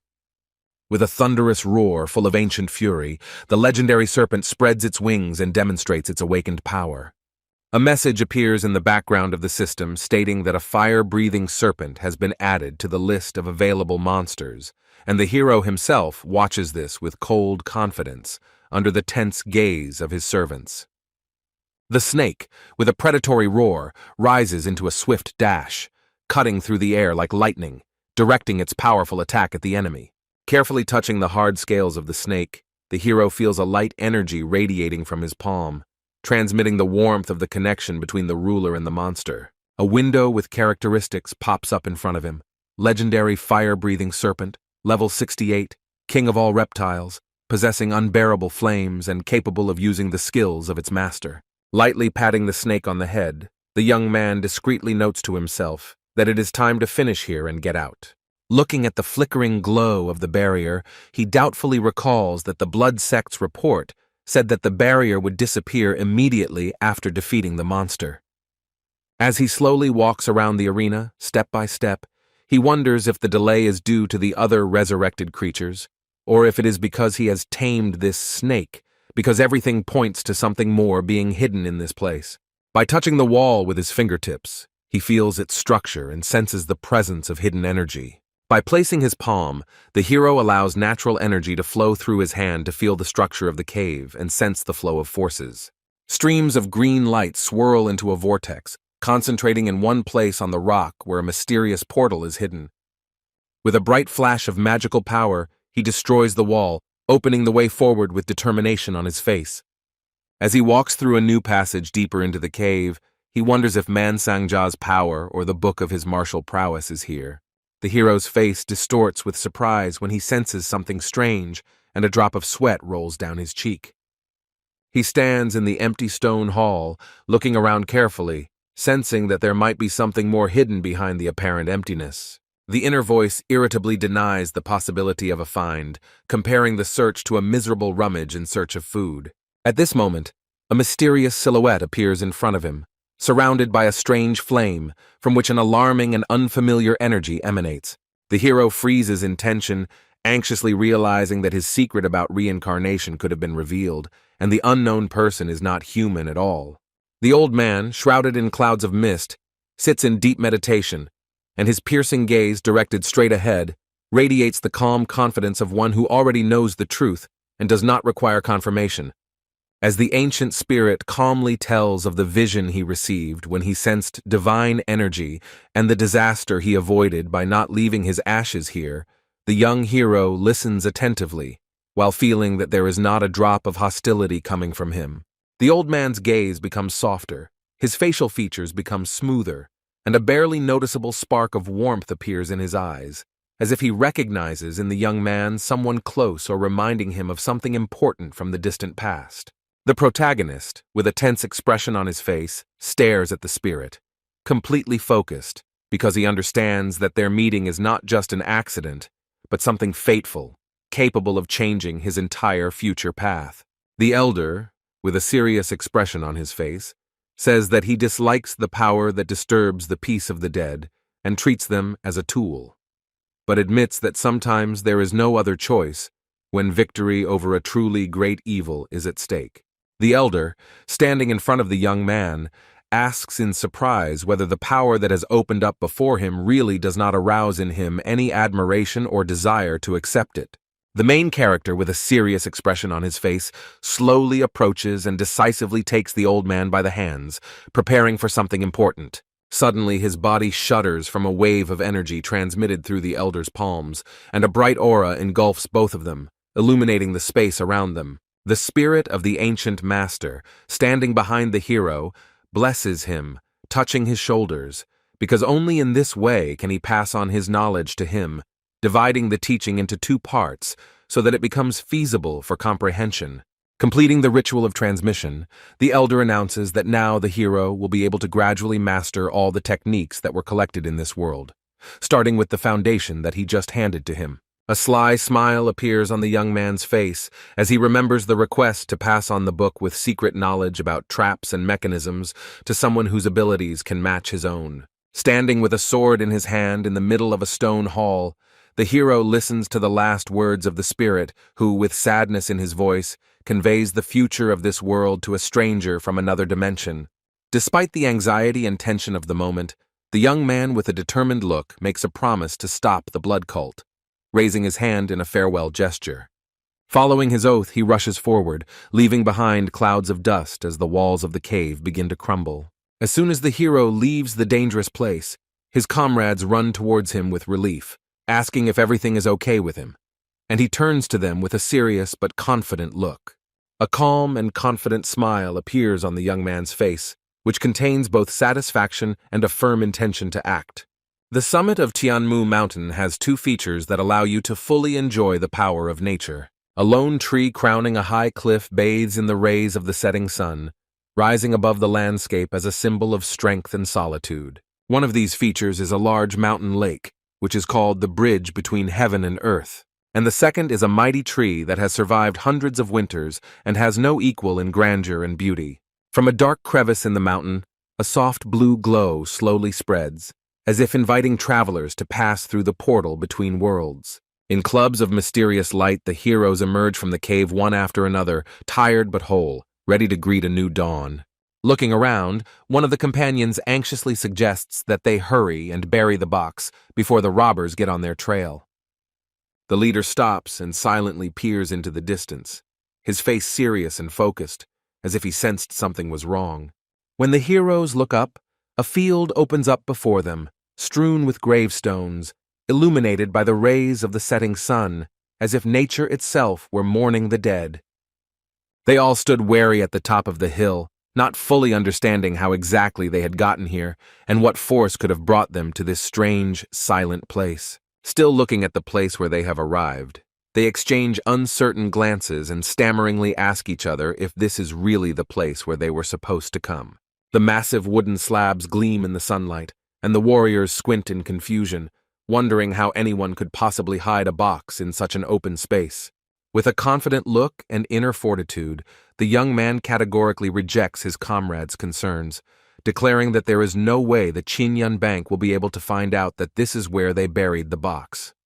One of the servants suggests breaking off a branch from a nearby tree and heading back, but Yu Xin Wung, with a stern expression on his face and cold determination in his voice, firmly rejects the idea. The man, squinting his eyes with excitement, asks worriedly how they will then prove to the bank that the task was actually completed. Suddenly, one of the companions freezes in alarm, listens and asks the others if anyone else hears this strange, growing sound from afar. A whole column of fighters bursts out of nowhere and rushes towards the heroes with fury, raising dust, breaking branches, and scattering everything that gets in their way. Their faces are distorted with malice, their eyes sparkle with uncontrollable rage, and their every step is filled with aggression, as if they are driven only by the thirst for poverty. With a look of panic on his face, Merrick suddenly turns to the cave and cries out in confusion, not understanding how this is possible, since the gates behind them suddenly slammed shut. The young man, with a determined face and a cold confidence in his eyes, takes a step forward, towards the advancing pack of warriors, thinking to himself, "Well, at last you have come." The angry leader is furious to realize that the youth from the Baek Wung clan have surpassed them and reached the top. The enraged leader, his face distorted with anger, shouts, demanding an explanation of why enemies have appeared on their land. With his sword raised, the bandit loudly calls for battle, ordering that none of the strangers be allowed to escape. A squad of bandits, weapons in hand, respond in unison, preparing for an attack. The protagonist's team takes up defensive positions, looking intently at the approaching enemy. The hero reflects with a slight smile that most of the enemies are above Zenith's level, and the remaining ones are at his limit. From the center of the warriors, Do Namgan shouts out an order to disperse, his commanding voice tearing through the air. Recognition flashed in his eyes because before him was the leader of the bandits from Mount Tianmu, Windstorm Tiger.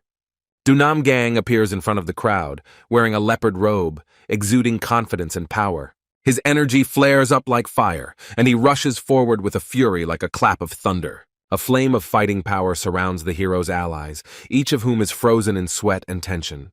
The young man watches his opponent in amazement, mentally noting the incredible strength and high natural energy emanating from him. The young man stands in the very center of a raging energy vortex, and a powerful blue aura blazes around him, testifying to the awakening of a force capable of changing the very essence of the world.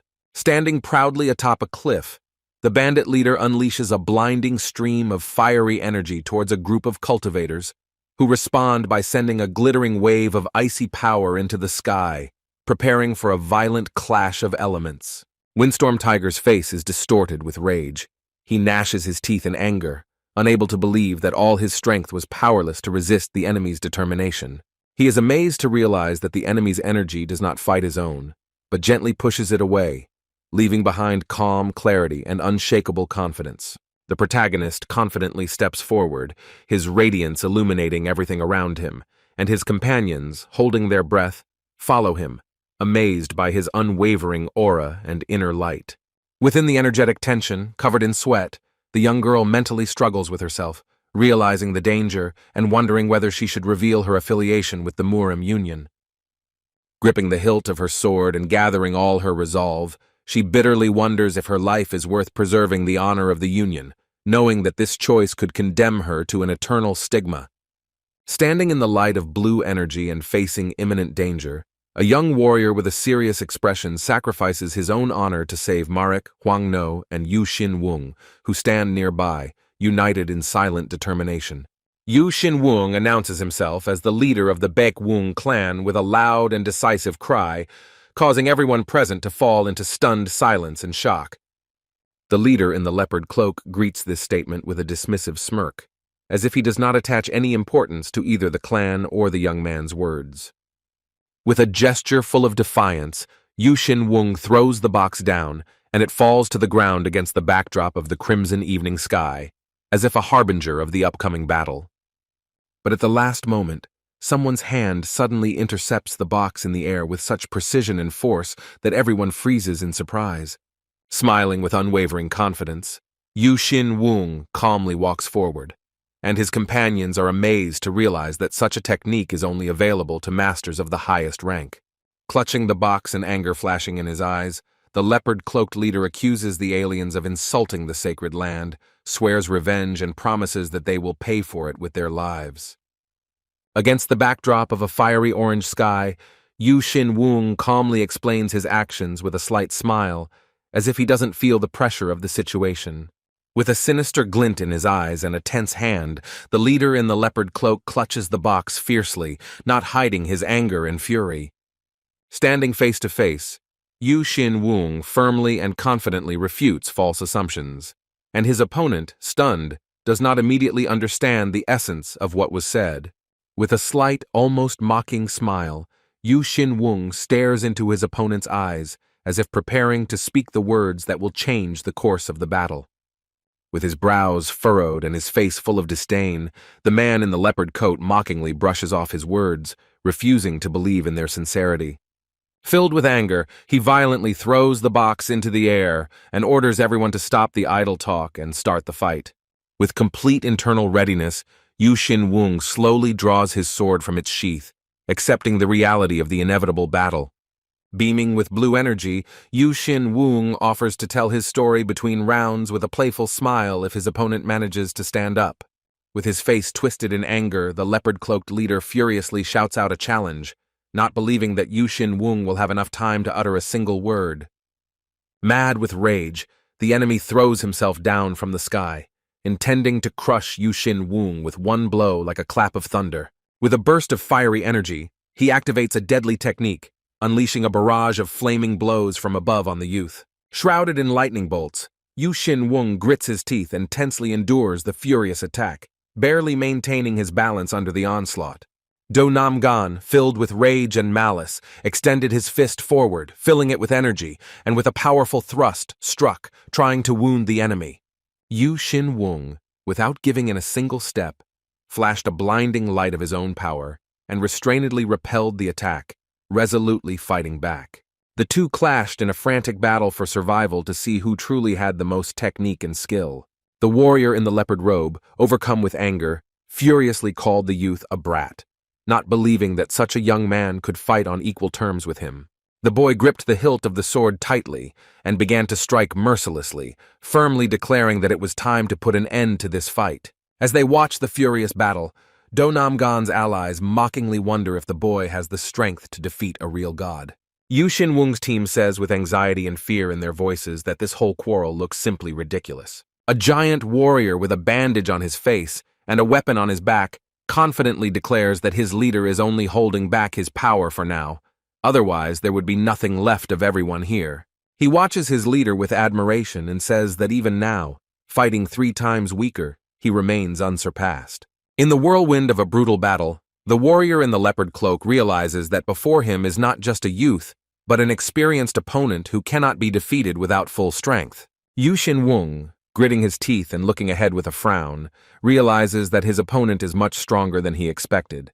With his knee on the ground, he admits that without the skills he had learned earlier, things would have been much more difficult for him. And in that moment, he activates the ancient power.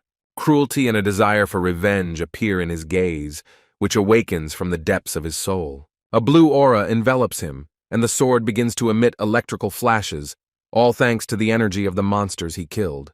With disheveled hair and covered in the dust of battle, he mentally calculates he only has 12 minutes left to hold out, and his effectiveness has now increased by 1.5 times.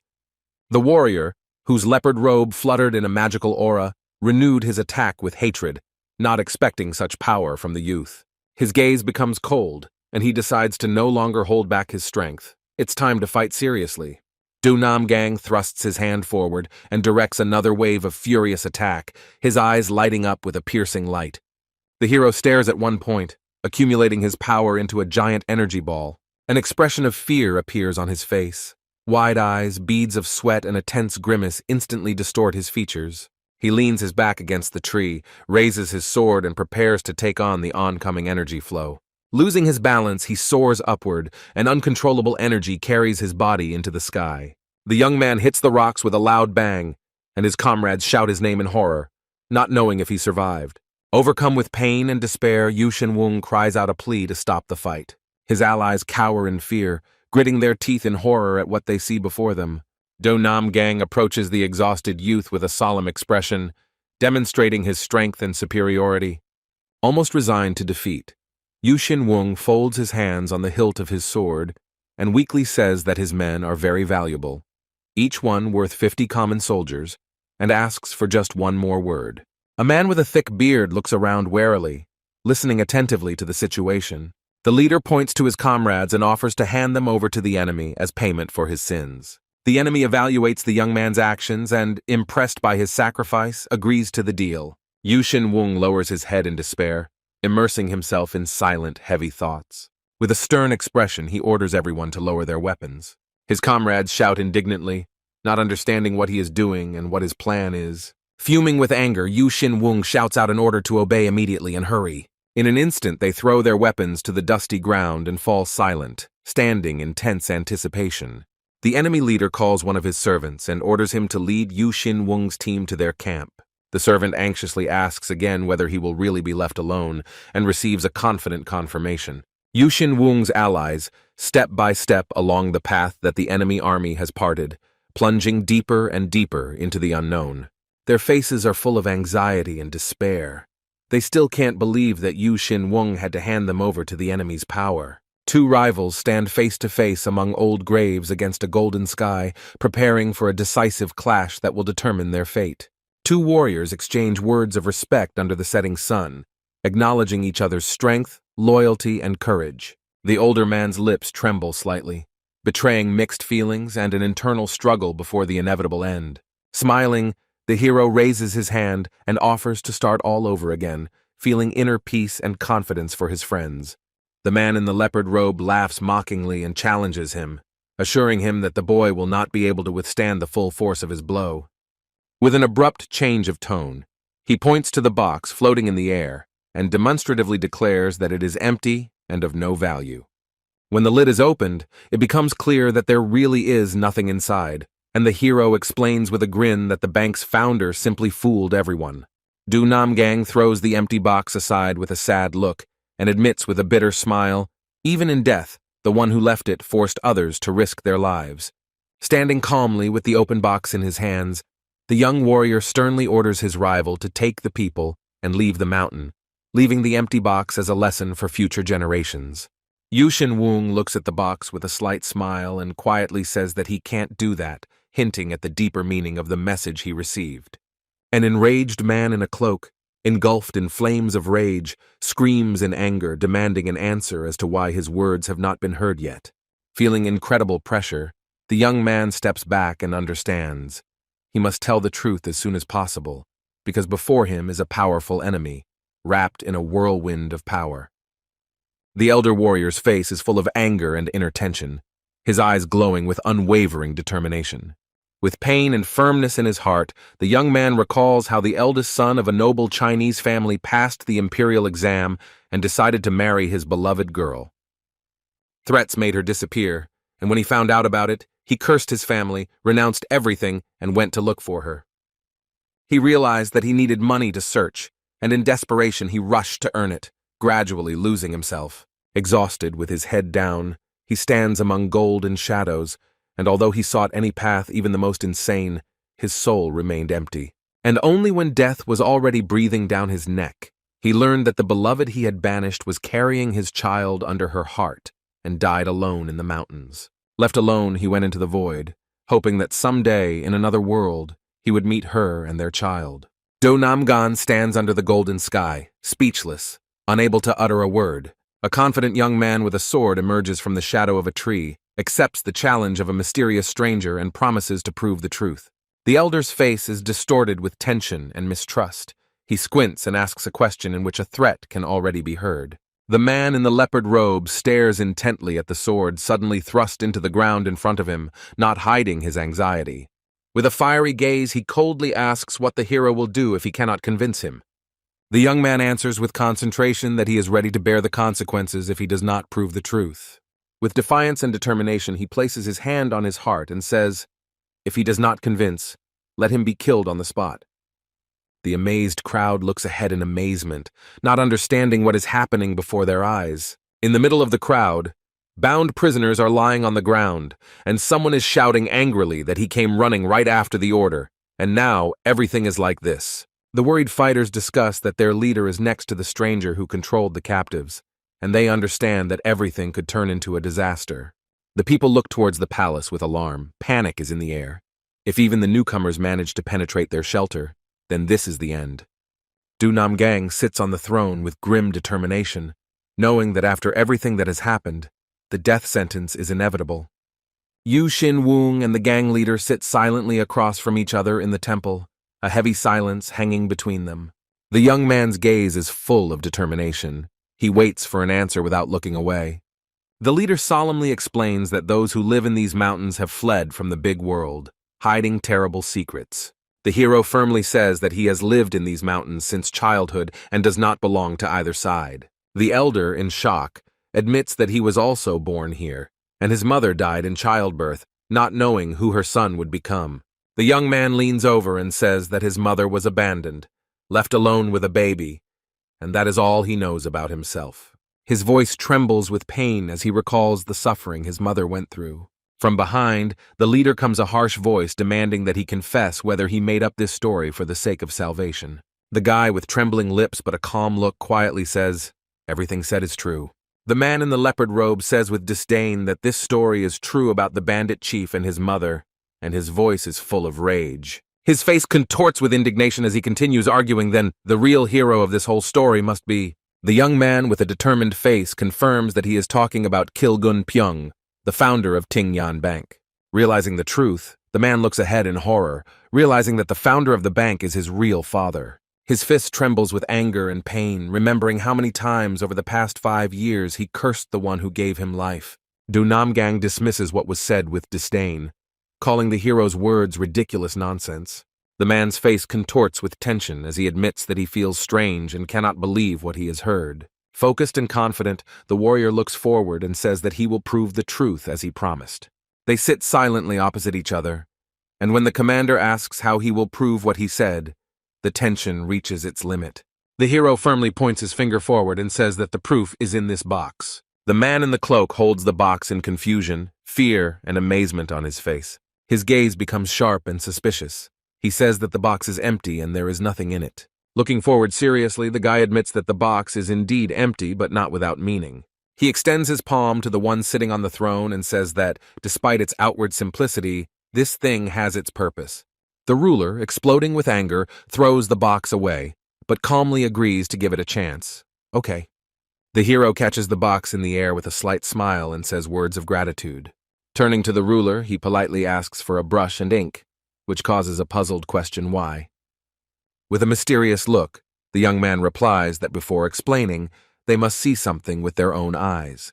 Yu Xin Wung, calmly, and with utmost concentration, paints the surface of a wooden box with a thin brush, sitting opposite the high windows through which daylight softly streams, filling the room with warmth and turning each of his careful strokes into part of an ancient, almost sacred ritual. Confused and irritated, the man in the leopard coat frowns, carefully watching every movement of the young man, and with obvious irritation in his voice, asks what kind of nonsense he is trying to create now, not understanding the depth of the hidden meaning in his actions. An ominous, slowly spreading smile appears on the hero's face, as if a harbinger of the imminent revelation of a hidden truth, and it becomes clear. The truth hidden inside the box is about to break out, and then the opponent will no longer have a way to retreat. The hero, frowning and looking intently at the tree, bends over the box and carefully writes ancient hieroglyphs, as if with each stroke he is freeing something hidden from the depths of the wood, something that has been sleeping in silence for a long time, waiting for its time. The clan leader, not hiding his irritation, closely watches every movement of the young man, his gaze filled with anxious tension, and wincing with displeasure, he sharply asks what other ridiculous trick he is going to pull right before his eyes. Horrified by the glowing letters that appeared on the surface of the dark wood, the man in the leopard cloak screams and jumps up from his throne with a sharp movement, not taking his eyes off the brush that, as if alive, reveals ancient, long-forgotten symbols stored in the wood. Bright runic signs suddenly flash in the air, blinding flashes of light bring to life the magical engravings hidden in the thickness of the wood, and a shocked voice, full of disbelief and amazement, sounds out in the deafening silence. Is this really it? With a beaming, almost enlightened expression on his face, Yu Xin Wung holds the box in front of him with both hands and explains with firm confidence that the special ink helped reveal a message his father once left for the ruler of Bandit's Den. Du Nam Gang, carefully clutching the mysterious box in his hands with a concentrated expression on his face, remarks that the true meaning of its contents will become clearer if his imprint is transferred to paper, and casually mentions all the other boxes that they have already managed to find and decipher. Watching what is happening with a serious and concentrated look, the man quietly says that probably it was through these mysterious objects that his father wanted to convey something extremely important, perhaps fateful.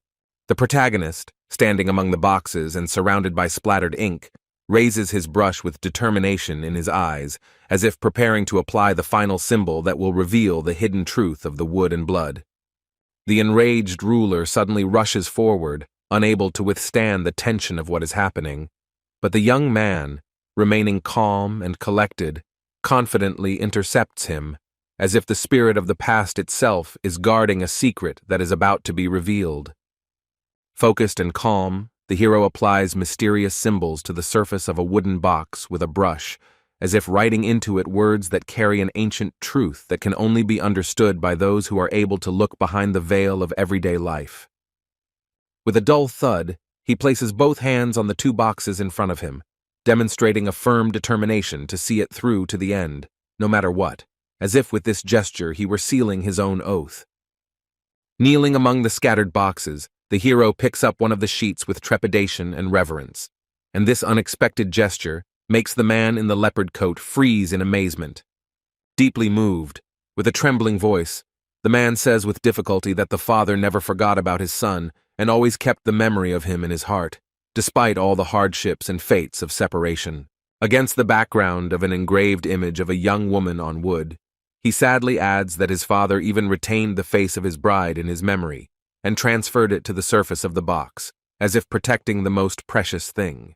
The young man holds out the portrait with trepidation, and the older man accepts the image of the woman with deep, silent respect, as if touching a memory that has lived deep inside him for many years. Standing in silence on the crimson carpet, he looks thoughtfully at the face of his beloved, plunging into distant and painful memories that again emerge from the depths of his soul.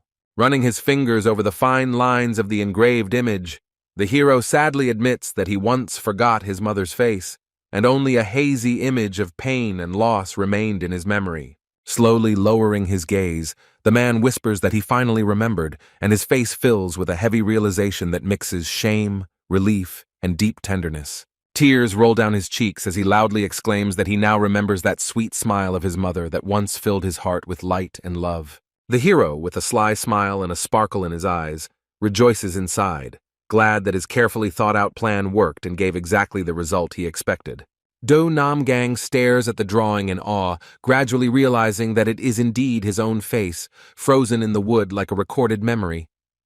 The hero's internal monologue reveals an alternate version of the future in which the Blood Sect secretly incites another bandit leader to seize power, paving the way for chaos and destruction. Amidst the bloody battle, it becomes clear that it was the Blood Sect that sparked the war between the Tianmu mountain bandits and the Tingyan Bank, skillfully sowing chaos, mistrust, and hostility between the parties.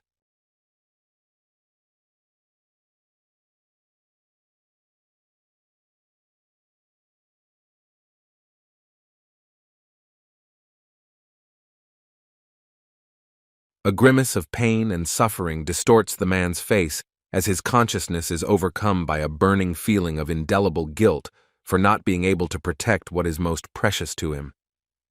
From behind, proudly holding a scroll and looking intently at the young man, the older man explains in a restrained voice that all his actions were aimed only at changing Do Namgan's fate. Standing before the young man in white robes, he admits with bitterness in his voice that he needs this guy to prevent the impending catastrophe that only he can stop. The majestic man suddenly stops and looks in front of him, asking in surprise what they are trying to get from him. Hearing the words about the reward, the young man bows respectfully before him, emphasizing that he carried out his task by the will of heaven and not for personal gain. With his palms folded in a gesture of respect, the young man begins his answer with a cautious introduction, preparing to say something truly important. The young man, unable to hold back a slight smile, respectfully folds his hands and admits that his only current desire is simply to quench his thirst after an exhausting journey and battle. The chief leans forward with a stern look, asking in surprise if this is really all he wants, not hiding his doubts about the sincerity of his words. With a slight smile and a calm tone, the hero confidently confirms that this is indeed all, ending the conversation with a short but firm phrase.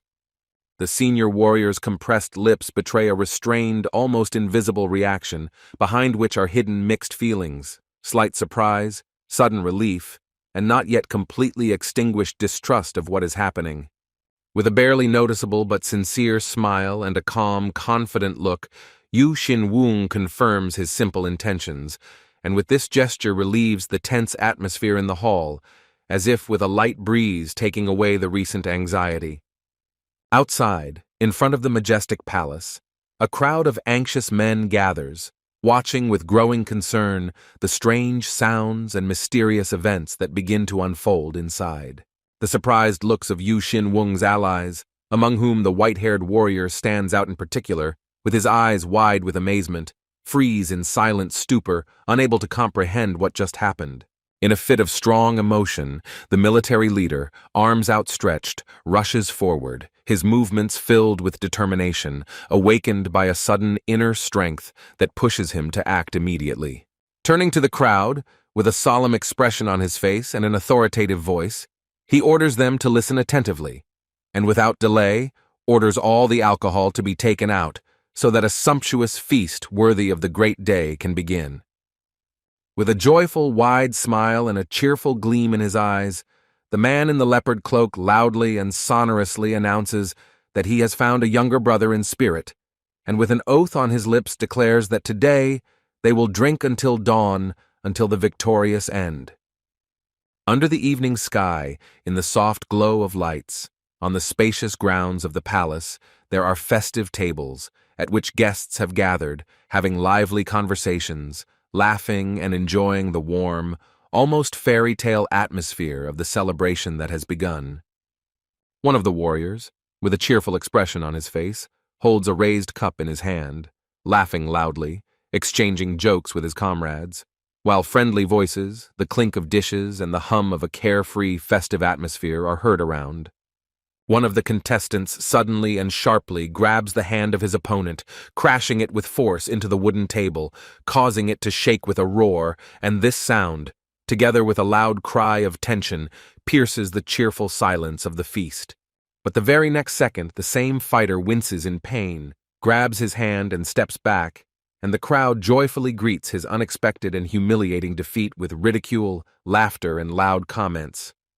The muscular fighter proudly raises his voice, loudly boasting of his strength, recalling the legends of the Kunlun warriors, and with undeniable confidence in his eyes, predicts his own victory, causing approving cries and admiration from the audience. Raising his index finger, the man, with a smug smile, tells how they managed to defeat the poisonous bugs and pass the second test with honor, emphasizing the importance of his contribution to the team's triumph. In a cozy courtyard, lit by the soft light of lanterns, several men at a large wooden table are discussing with keen interest the exploits of Man Sang-ja, and each of them notes with surprise that even such a young guy was able to pass a severe test worthy of heroes. With a beaming smile and his hand pressed to his chest, he emotionally recounts how the spirit of the great Man Sang-ja appeared before them at the final gate, and shared his knowledge with them, imparting a piece of wisdom accumulated over the centuries.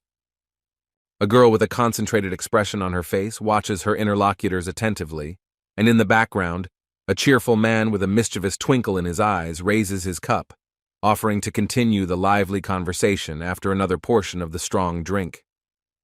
In thoughtful silence, she gazes into the distance, where two men are sitting calmly behind a transparent partition, having a leisurely conversation over a cup of drink. The young man holds out the cup, smiling, a hint of mockery in his eyes, and a hint of a deeper truth in his thoughts. The girl watches the proceedings warily, feeling an alarm signal in her heart, and mentally convincing herself to remain vigilant while the feast continues around her.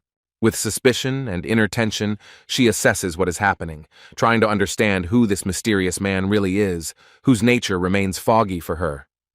The young man, noticing the intense gaze, looks away in irritation and mentally asks her to stop staring, feeling as if his face is being burned right through. Du Nam Gan greedily pours alcohol straight down his throat, not hiding his enjoyment of the strong drink. With a jug in his hand, he solemnly exclaims that over the course of decades he has drunk a whole sea, but has never felt such a sweet taste before.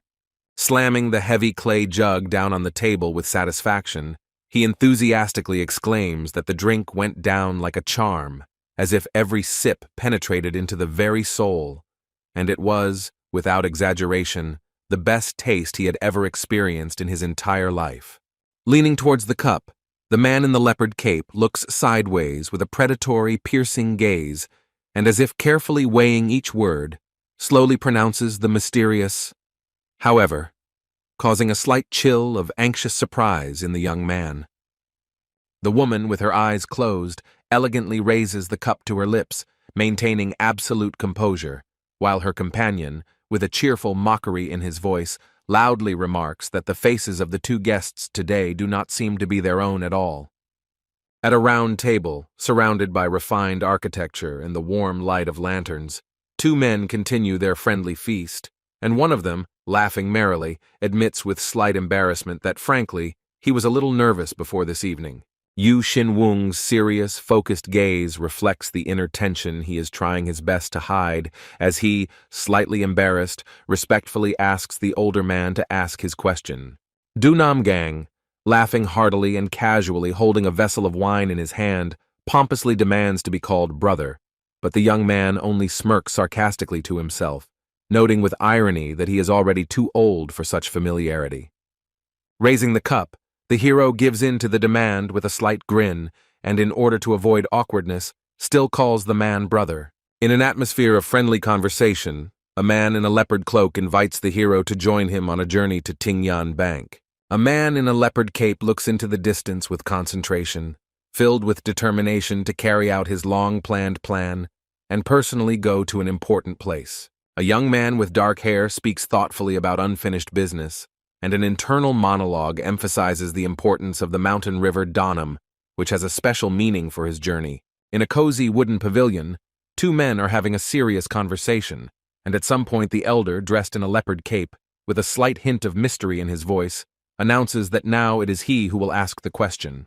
The man in the leopard cape suddenly raises his head, looking with reproach and alarm as if realizing that the words he said could change the fate of the air. Yu Xin-wung closes his eyes with a slight mockery on his lips and takes a slow, leisurely sip, as if hinting that the answer had already been given a long time ago and there was no point in repeating it.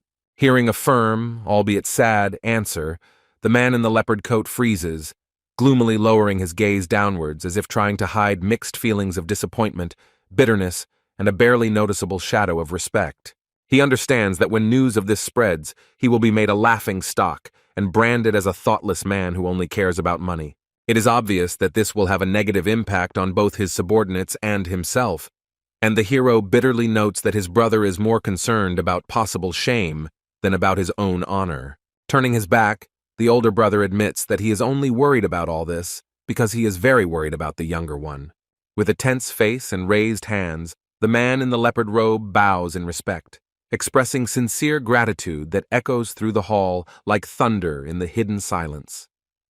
Shock and panic appear on Yu Xin-wung's face, his eyes wide as he realizes that his brother has fallen into a deadly trap that he failed to predict. Standing before the calm figure in the cloak, the hero tries to express respect and confusion with excitement in his voice, but in response he hears a cold reproach about the shame hidden behind his older brother's back. A kick, brought down with force and determination to the ground, creates a blazing circle of fire around the body, bursting into a bright flame and instantly engulfing the space, filling the air with an anxious premonition of an impending battle from which there is no escape. Bright streams of energy with a booming whistle cut through the air, enveloping the powerful figure of a man in a leopard robe, standing in a fighting stance, while opposite him, his opponent, full of anxiety, determination, and tense anticipation, prepares for a fight on which their future fate will depend. Among the crowd of students filling the ceremony hall, some have expressions of confusion and fear, others of shock and bewilderment, as a sudden flash of light breaks the calm atmosphere of the ceremony and brings with it chaos and excitement. With the lights flickering and the silence tense, the two brothers stand before the assembled crowd, one of them proudly and emotionally proclaiming the sacrifice of the other, who, for the sake of preserving the honor of their clan, refused the reward and willingly took upon himself the shame to defend the family name. With his face twisted in anger and implacable determination, the elder brother throws his words into the center of the room in blazing anger, demanding justice for the younger, insisting that if they remain silent now, they will forever tarnish their honor and turn into common bandits, unworthy of respect or the power they wield. Standing at a slightly detached angle and observing what was happening, Yu Xin Wung listens with a slight amazement in his eyes to his brother's passionate and loud speech, sounding in front of everyone, and gradually realizes how much he is ready to go against anyone for him, even if it means challenging the entire mountain community. Amidst the golden reflections of the evening light penetrating through the wooden beams of the hall, a man in a leopard robe, with a solemn intonation and dignity in his voice, loudly announces to the assembly that from now on, Yu Xin-un has been accepted into their ranks and is given complete freedom of movement throughout all the mountains subject to their clan, as a brother and equal among the chosen ones. Yu Xin-wung's face shows genuine confusion and surprise as he listens to the words of recognition, realizing that the award he received exceeded all his expectations, becoming not just recognition of merit, but a true symbol of trust and acceptance. With their heads down and determination in their eyes, the many disciples, as one, loudly shout out words of agreement, folding their hands in reverence, while in Yu Xin-wung's soul, a quiet inner voice sounds, reminding him of the great Donam River, which connects the three provinces and symbolizes the unification of destinies. Yu Xin-wung's two companions try to comprehend the scale of what has happened with worried expressions, while everyone around them has already folded their hands in respect, and a premonition of impending change is in the air.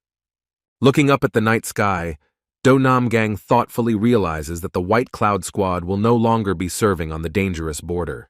With a slight smile, Yu Xin-wung admits that the fight against the bandits once required a lot of effort, but now everything was resolved as if by magic.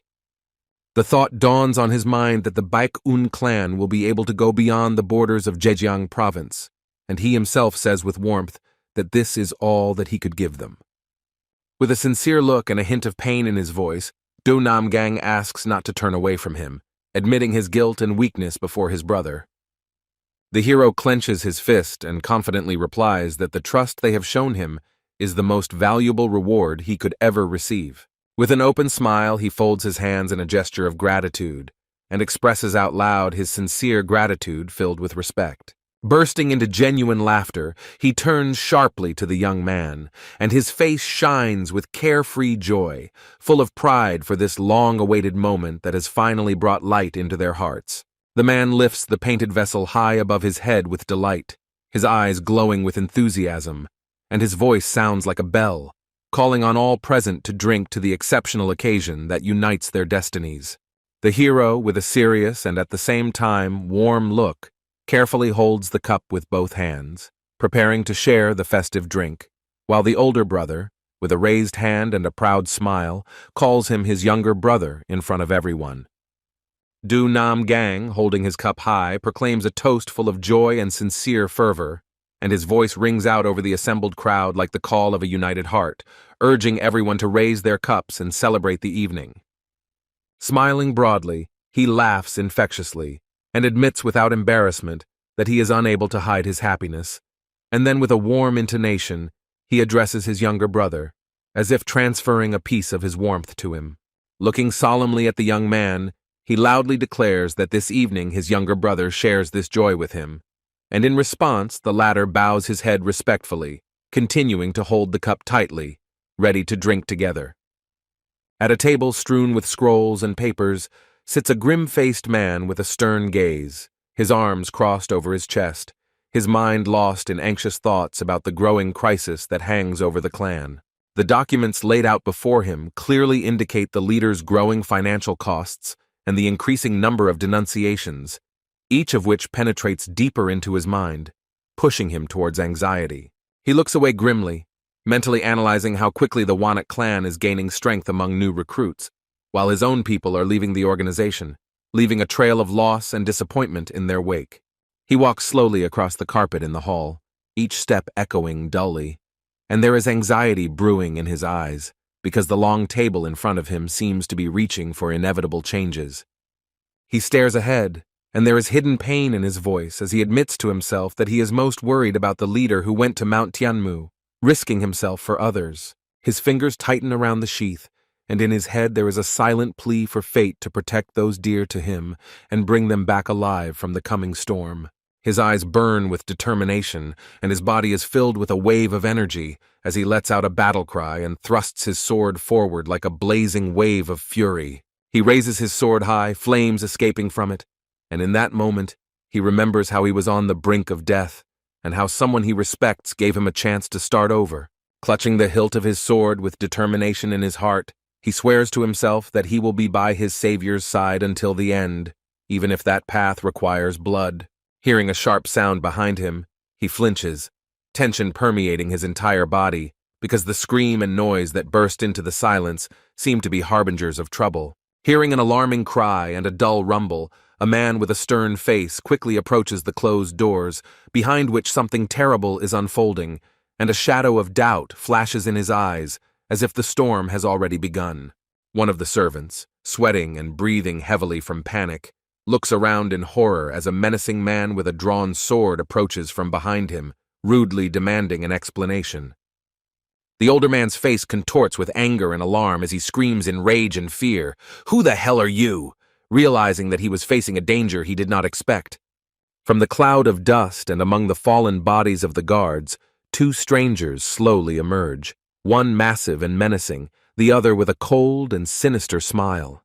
His eyes widen in horror, his forehead breaks out in sweat, and his heart beats faster as he finally realizes who he is dealing with. The stranger's smile, revealing sharp teeth, is full of mockery and insolence as he demands a name, not hiding the threat. The enraged man, with a mad glint in his eyes, loudly shouts out Yu Xin Wung's name, challenging him to a meeting, as if he was eager for an immediate confrontation. In the midst of a crowd gripped by tension and hidden fear, a bold stranger with his head down and his ears cocked mockingly imperiously orders Yu Xin Wung to immediately appear before him, kneel down and humbly admit his defeat in the face of a new, unknown force that has come to crush the old order. Gripping the hilt of his sword with fury, the mighty warrior in scarlet and black robes issues a grim challenge, declaring that he will take only one life, while his elder brother, standing next to him, watches the proceedings tensely, containing the hostility that burns in his gaze.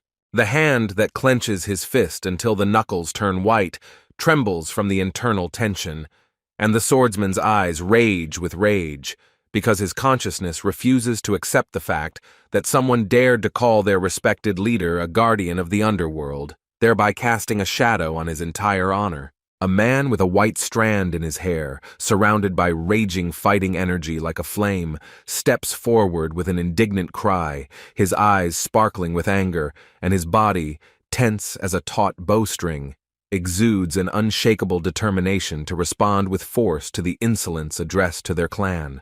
A warrior in a scarlet band, his mouth open in a battle cry, gives an order with powerful fury, and his voice, like a clap of thunder, breaks the tense silence, awakening in the hearts of the soldiers a thirst for battle. A countless army, weapons gleaming, moves forward under the leadership of 3 leaders with swords raised high, and right in front of them rises the shadow of a mysterious enemy whose presence seems to freeze the space. A smug smile spreads across the portly man's face, while his silent companion, with a cold, serious expression, studies the field, inwardly surprised at the number of those who have stood in their way. A frown filled with distrust pierces the tense air as the man with the white streak in his hair narrows his eyes, realizing that the enemy could not have appeared here without support hidden in the shadows. The sudden cry makes him narrow his eyes, the muscles in his body instantly tense, as if the very premonition of danger had cut through the fabric of his confidence and exposed his fear. With raised eyebrows and a scowl, the man menacingly demands the name of the one who dared to raise a sword against his students, while his comrades, wary and alarmed, turn around in search of a threat.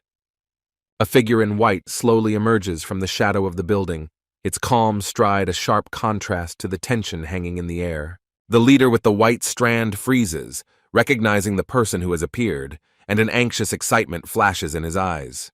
The elder stands at the front with a stern expression, his gaze downcast, while the students behind him tense up, ready for action. Master Chansu looks at the enemies in the smoke with an icy smile, and in a calm voice demands that they immediately lower their weapons. The appearance of the elder from Mount Huang stuns the enemy, who in a panic justifies his insolence before him.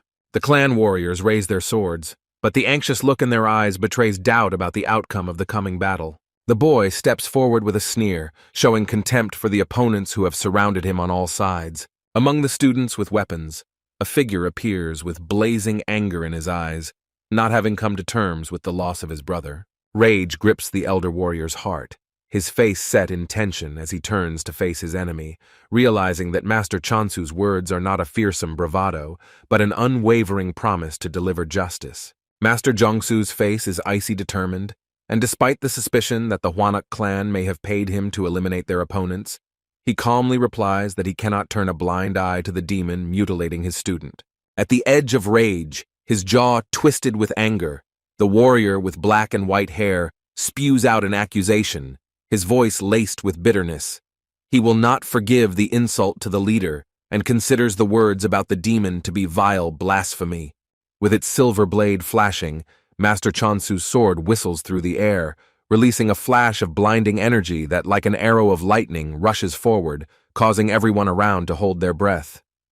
The master's concentrated face exudes unwavering determination, and his hand, driven by an inner force, confidently leads the sword forward, causing a seething stream of energy that cuts through space with a dull ringing sound, leaving behind a blinding trail of radiance, as if splitting the sky itself.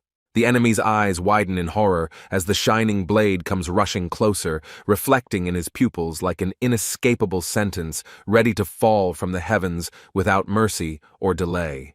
Against a piercing blue flash, the camera lingers on the deputy leader's trembling fingers as they cling futilely to his sword, the force of the blow causing his hand to spasm and awaken primal fear in those watching.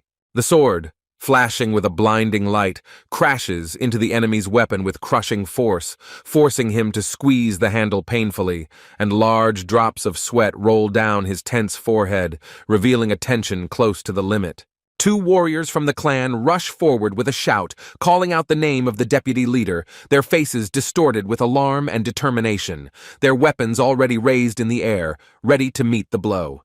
The deputy leader, sweating and with his face twisted with rage, tries his best to defend himself, barely parrying the furious blow that cuts through the air with the force of a hurricane and threatens to crush his defense.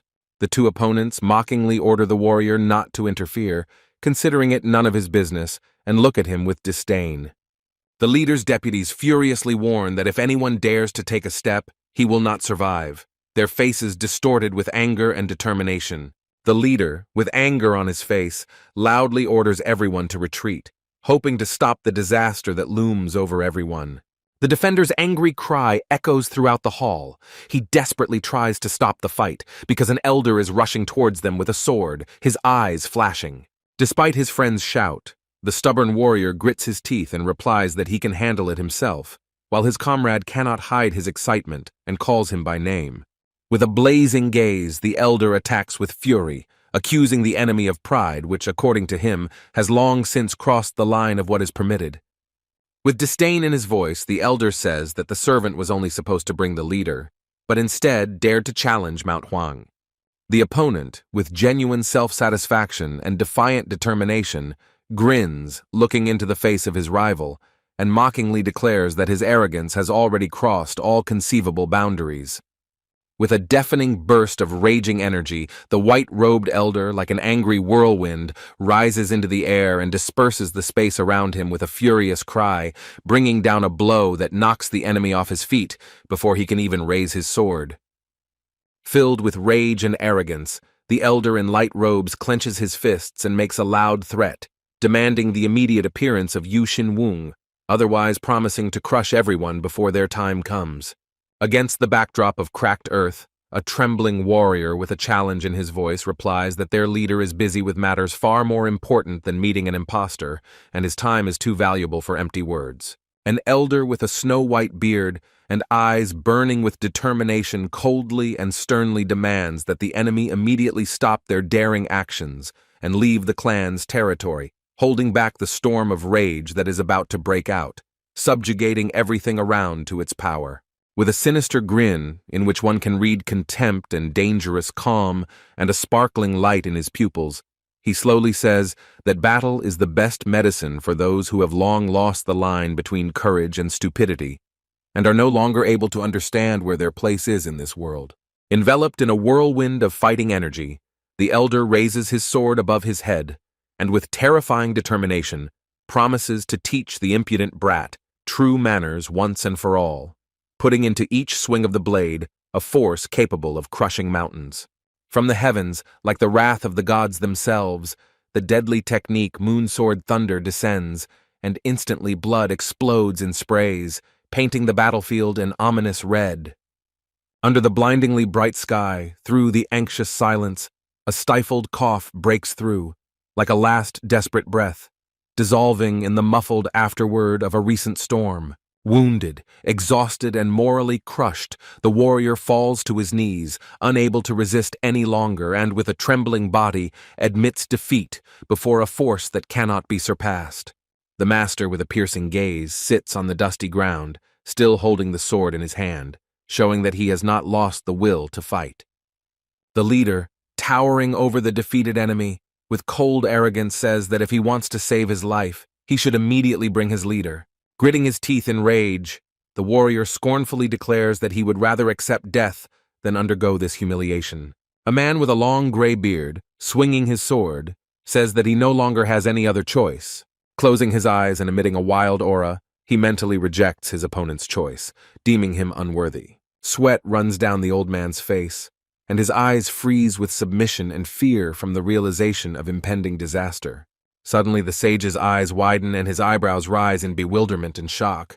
Yu Xinwung suddenly swings his sword to protect his brother, leaving everyone amazed. The leader amazed everyone with his unexpected appearance, and his opponent was especially shocked. The guy with a bold and stern look, squinting with slight contempt, throws out with a grin, "Hold your horses," as if ridiculing the enemy's haste. The warrior with a thick beard, covered in sweat from the effort, again anxiously wonders how the enemy leader managed to appear so suddenly and unnoticed. Their blades clash in a fierce and merciless battle, each blow reflecting the willpower of hidden conflicts. Thoughts again overwhelm the old man, and continuing the fight, he realizes with difficulty that even the most skillful technique may prove powerless before fate. The old man swings his sword with sudden fury, throwing the youth back, blinding him with a blinding light, like a punishment from heaven. Yu Xinwung is sent flying before he even realizes how the powerful blow sent his body arcing through the air. The young man's allies stare at him with concern in their eyes, ready at any moment to rush forward and stand next to him in battle. The young man, with a smug grin and a sword on his back, steps forward and proudly declares that the leader they have been waiting for has finally returned. The old man, with a furrowed brow and an icy look from under his brows, assesses the enemy, calling him an uninvited guest whose presence violates the ancient order. Yu Xinwung, standing behind him and keeping a wary gaze, quietly but with deep concern in his voice, asks his ally if he is okay. The old man, his head bowed in shame, does not dare to look up because he knows he is not worthy of meeting the leader's eyes after everything that has happened. The young man, carefully holding the man by the shoulder, with gentle insistence, asks him not to move and to conserve his strength so as not to worsen the condition.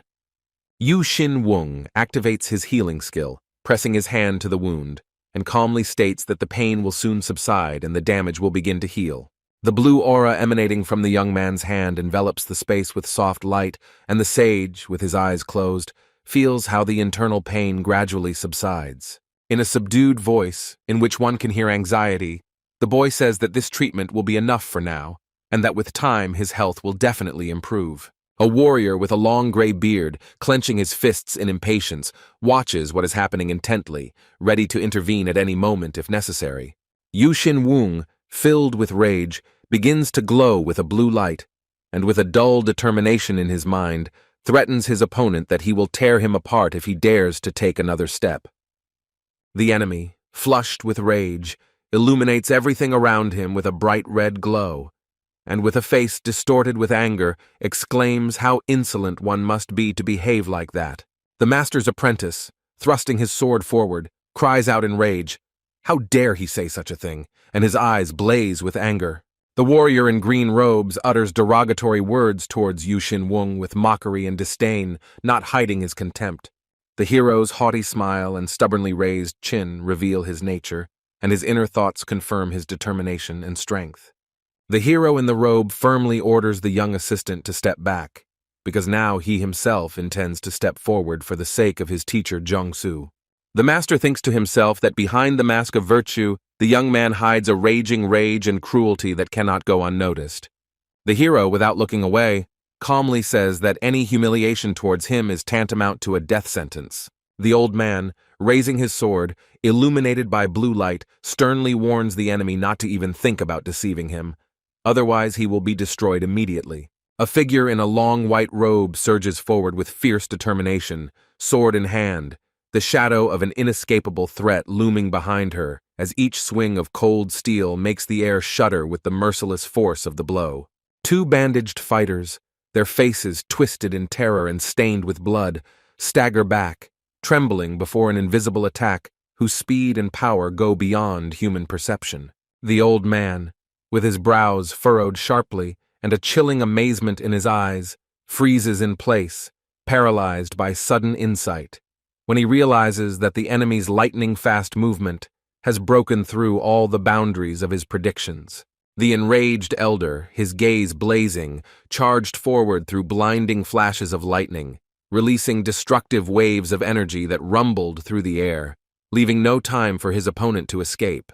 The hero, with a cold, piercing gaze and flowing black hair, stands in the very center of a storm of glittering blades, as if the storm itself had submitted to his unwavering will, and his posture reveals a ruthless determination and absolute confidence in his strength. With his face twisted in rage and a predatory grin, the swordsman breaks away from his place in an uncontrollable impulse, channeling all his hidden hatred into one crushing blow that cuts through the air in front of him, as if tearing the fabric of reality itself. A wide-open eye filled with shock and disbelief freezes in silent recognition at the very second when the realization comes that control over the situation has slipped away, and everything has gone according to an unpredictable, frightening scenario. In the silence, broken by flashes of lightning, the hero looks up to the sky with an expression of calm, almost serene determination, as if time had slowed down so that he could meet the oncoming attack head-on without looking away.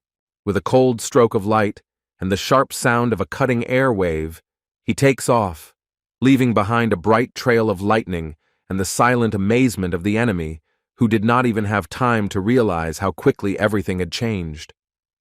Yu Xin Wung, hovering in the air with a focused and calm gaze, slowly lowers his fingers downwards, as if directing an invisible net of divine punishment from the heavens, ready to fall upon the opponent who dared to challenge him.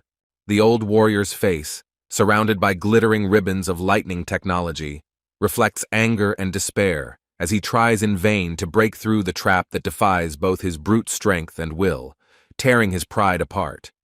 The master's face freezes in helpless rage as he strikes with desperate force, but he is met not with panic, but with the cold calm of a young warrior, as if he already knows how this fight will end and who will win. In the midst of a furious battle, the observer suddenly realizes that the enemy is using the water vapor technique, and according to the natural laws of the elements, using the thunder swords against him is not just a mistake, but a deadly recklessness. Yu Xin Wung grips the sword's hilt with both hands, and at the same moment, flashes of electricity run through his body, ripping through the darkness and heralding the beginning of a new technique, filled with power and silent menace. With unwavering determination in his gaze, the hero raises his sword, proclaiming that his blade is imbued with a deadly cold, mined from the icy crystals of the sky, and will strike the enemy with a blow capable of freezing his very soul. The blow hits the target, and the old man's face instantly distorts with unbearable pain and silent horror as he realizes that the battle is lost, and the forces he believed in have betrayed him at the most decisive moment. The elder's body is engulfed in an uncontrollable whirlwind of lightning, flashing with blinding fury, and his eyes roll back in pain and shock, reflecting the strength of the enemy that he so carelessly underestimated.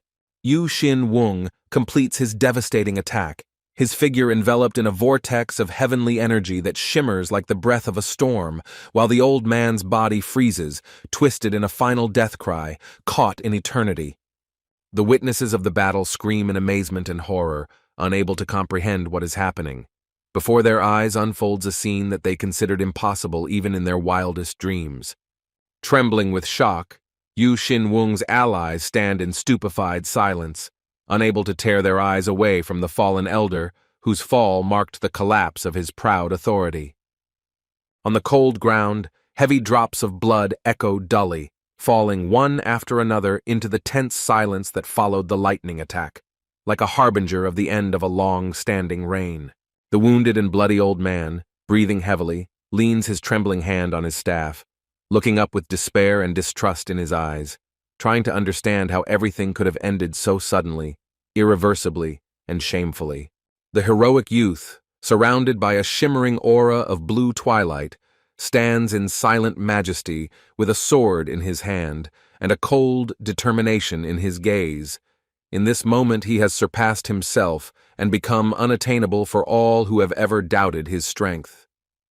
Turning his back on his fallen enemies, Yu Xin Wung sneers as they stand shattered and shocked, unable to comprehend the extent of their defeat. The elders, exhausted and depressed, hang their heads, admitting defeat before the young but ruthless conqueror. With cold determination, Yu Xin Wung warns that their only chance for survival will disappear from his sight immediately. One of the defeated starts to scream, trying to preserve the remnants of his pride, but his voice already sounds desperate. The master grips his sword, his face contorted with anger as black energy seeps from the wound, sapping the last of his strength. With his eyes burning and a purple swirl behind him, he cries out through his teeth that he cannot believe such a blow simply could not have been accidental. The young man looks coldly from under his brows, holding his sword on his shoulder, and mockingly throws out a phrase about execution, mentally equating the enemy's energy to an insignificant breath, unworthy even of fear. Drawing his blade, Yu Xin Wung addresses his opponent with irony in his voice, as if acknowledging his strength, but his gaze betrays that he has already passed judgment.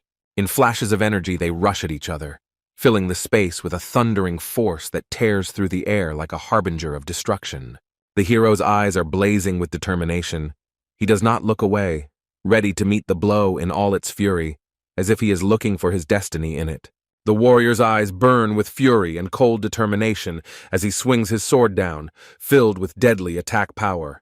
And at the very moment when the blades were about to cross, lightning falls from the sky with a dull crack, standing between them as a sign of heavenly will. A clap of thunder tears through the air and the opponents are sent flying as a karmic bolt of lightning falls between them, ending the fight at its most intense moment. In the center of the explosion, only a smoldering trace of the spear remained, surrounded by swirls of white smoke, which, like an invisible wall, pushed both opponents in different directions. The young man stares at the spear, engulfed in divine light, silently comprehending the heavenly intervention that had turned the tide of battle in an instant. The old man's face was distorted with horror and amazement.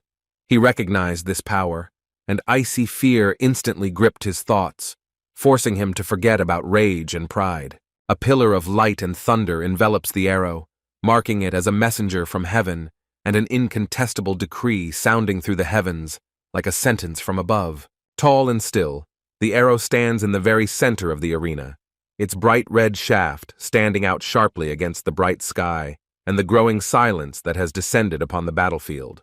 A sage with gray hair at his temples stops in front of the arrow and, bowing his head, quietly pronounces its meaning.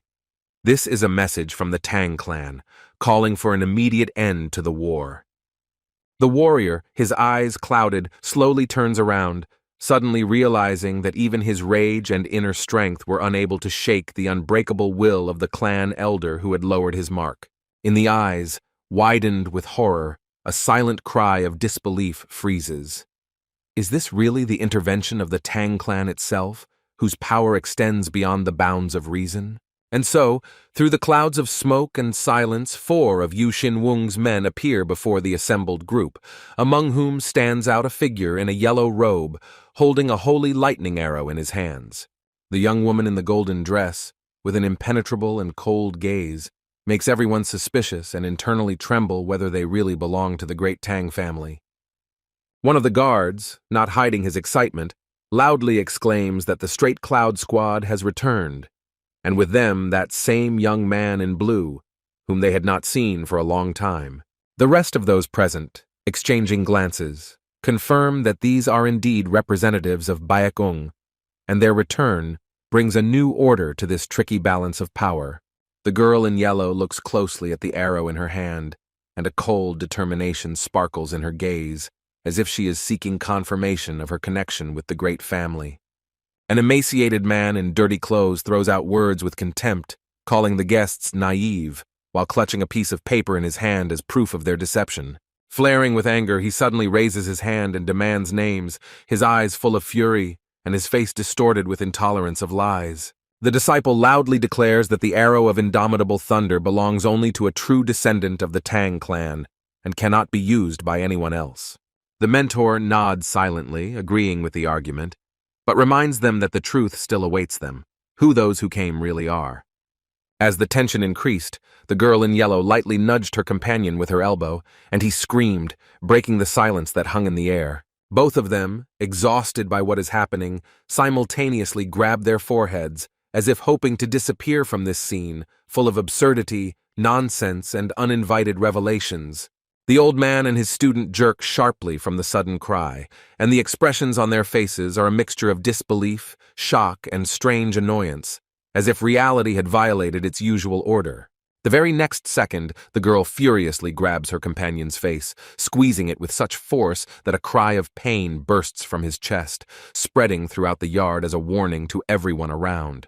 The warriors from the squad of the leader of the Pekun clan stand in a stupor, with their eyes wide open, unable to believe what is happening, because the truth that they were so afraid of is now blazing right in front of them.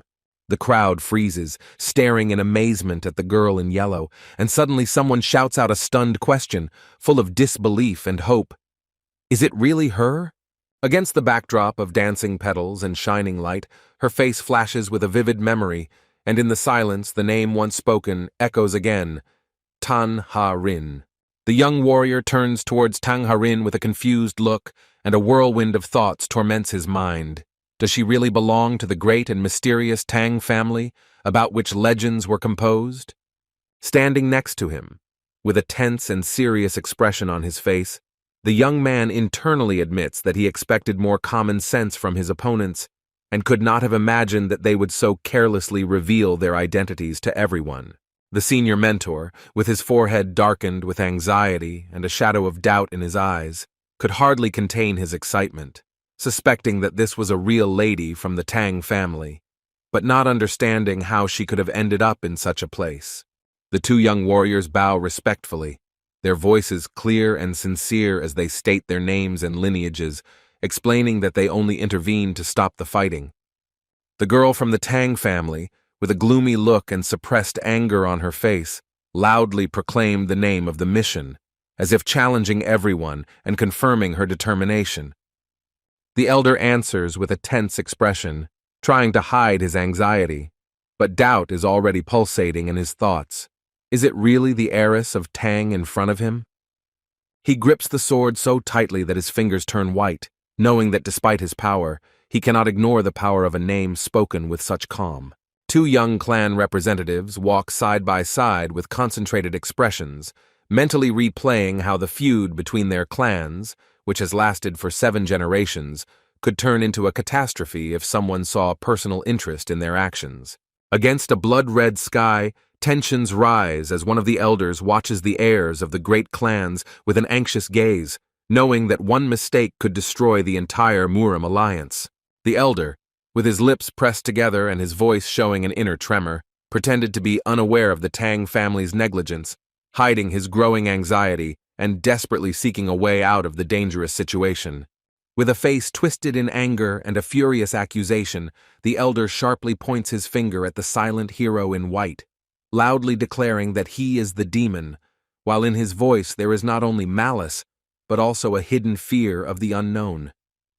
Keeping his composure, Yu Xin-wung looks straight ahead, and in his thoughts with cold clarity, he compares the power of the accuser to the darkness of hell, convinced that he has every right to be here. With his back to the cloudless sky, he addresses the crowd in a subdued but challenging voice, asking how they could believe he was fomenting discord, emphasizing that he does not deny the problem or the existence of the warring faction. Tan Ha-rin, looking straight and firm, calmly states that he is only doing his duty to protect the assistant from the Pyindin group and the old benefactor to whom the Tan clan owes an unpayable debt. Hearing these words, the shocked man slowly turned around with trembling lips, and horror flashed in his eyes. The one he tried to humiliate turned out to be a person of great merit to the Tang clan itself. From above, a tense picture opens up. Dozens of figures frozen in silence on a stone square, and a chilling thought pops into the villain's head. Everything is collapsing, and events are irrevocably slipping out of control. Yu Xin-wung, without looking away and radiating confidence, loudly declares that the assassination attempt on the benefactor of the Tang family is a threat to the clan itself, and warns the Mount Huang faction against the foolishness of testing their limits. The elder, distorted by rage and fear, breaks into a scream, assuring that even a benefactor can be a demon, and threatens those gathered with punishment if the enemy is not destroyed right now. Grinding his teeth and sweating, he horrified at the disaster that would come from feuding with the Tang family, with whom Mount Huang has lived in a tense feud for 7 generations, and gradually realized that defeat was inevitable. A young woman with a determined and cold gaze asks a question as straight as an arrow, requiring a clear choice from the older warrior, and then, without flinching, utters a short but weighty, "Yes." With a gloomy face and inner turmoil, the senior master, broken by circumstances, slowly bows his head, as if swallowing the poison of responsibility that falls on him in front of everyone gathered. From the crowd, a calm but confident voice of a young man comes forward and firmly states that leader Baek Wung is not a demon, but a worthy man who is trusted and respected. Tan Ha-rin calmly says that this is all a misunderstanding and suggests ending the conflict before it is too late. The man, standing with his back turned, tries not to tremble, but in his mind he admits that his stubbornness will only make the situation worse. The leader with the earring, overcome with doubt, admits that he is losing control and does not know how to restore respect. Clenching his fist and gritting his teeth, he reluctantly admits that there really was a misunderstanding between them. With a downcast look and inner bitterness, he says that he is obliged to retreat by the will of the Tang clan and the Murim alliance. The leader orders the weapons to be lowered and turns around silently, while his subordinates carry out the order without hesitation. The panicked apprentice lets out a piercing scream, desperately begging the master to turn around, but the latter, without slowing down a single step, is already leaving the courtyard with cold determination. With a low, ominous whisper and a burning gaze, the master interrupts the plaintive cry, instilling such fear that the voice freezes in the poor man's throat. The old man casts an evil glance and furiously threatens to cut off the other hand, causing the student to freeze, frozen in horror under the weight of his anger. The heroes watch in tense silence as the enemies, one after another with their heads down, silently leave through the open gates under the clear sky.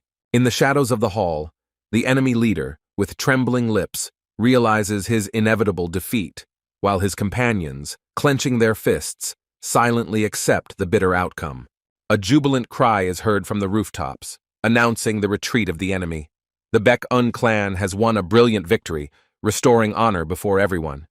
A young warrior with dark hair and a determined look gives a calm order to help the wounded and put everything in order, confirming his leadership. The two allies, exhausted and stunned, look around at the scene, and their voices sound confused about the unpredictable future. Tan Ha-rin looks ahead with sadness in her eyes and bitterly admits that everything is destroyed. Her silence speaks louder than any words. With a tired sigh and a slight reproach, the girl remarks that they should have hidden until the end, but fortunately there were no troubles. Seeing familiar shoes, the girl in the yellow kimono freezes in fear, and the guy next to her tensed up, warily peering at the approaching figure. Yu Xin-wung, with a slight smile, sincerely thanks his companions for their help, expressing gratitude after the difficult ordeal. The guy scratched the back of his head with relief, awkwardly listening to the praise, and the girl next to him remained reserved, still digesting what had happened. The hero points out the need for a serious conversation, and in his calm but firm voice, one can feel the weight of the coming decision. Tan Ha-rin looks ahead with a surprised and slightly tense look, repeating the question as if trying to catch the truth between the lines of whether they should really intervene. In a majestic hall, where a multi-headed dragon twists and turns on the wall, the three sit in tense silence, as if the atmosphere itself is pressing on them, forcing them to avoid direct eye contact. Behind the silent owner of the room, the young man's thoughts are rushing about in panic. The 10-minute silence seems like an eternity to him, and next to him, the girl is struggling to hide her growing inner anxious heat. Sitting in concentration, Yu Xin-wung is outwardly calm and motionless, but deep in his mind, there is a desperate desire for someone to finally break this oppressive silence. Looking straight ahead, the hero allows names not to be mentioned, as if offering an invisible refuge in a space of trust, where truth is more important than titles. The couple opposite tenses up at what they hear, but the girl, with icy determination, points out that their real names are already known, making it clear that there is no point in lying any further. With her head slightly lowered, she discreetly apologizes for the late revelation of her identity, but the hero calmly interrupts her, assuring her that an apology is not at all necessary.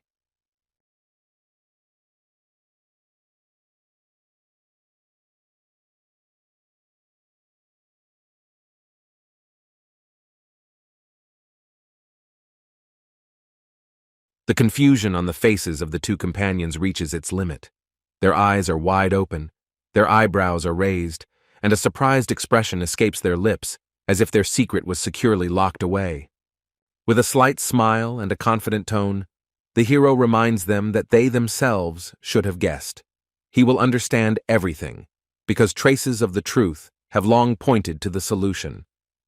Tan Ha-rin, a little confused but still keeping her composure, admits that she had guessed the hero's identity from the very beginning, but her voice sounds genuinely surprised at how he was able to so easily uncover the carefully planned masquerade.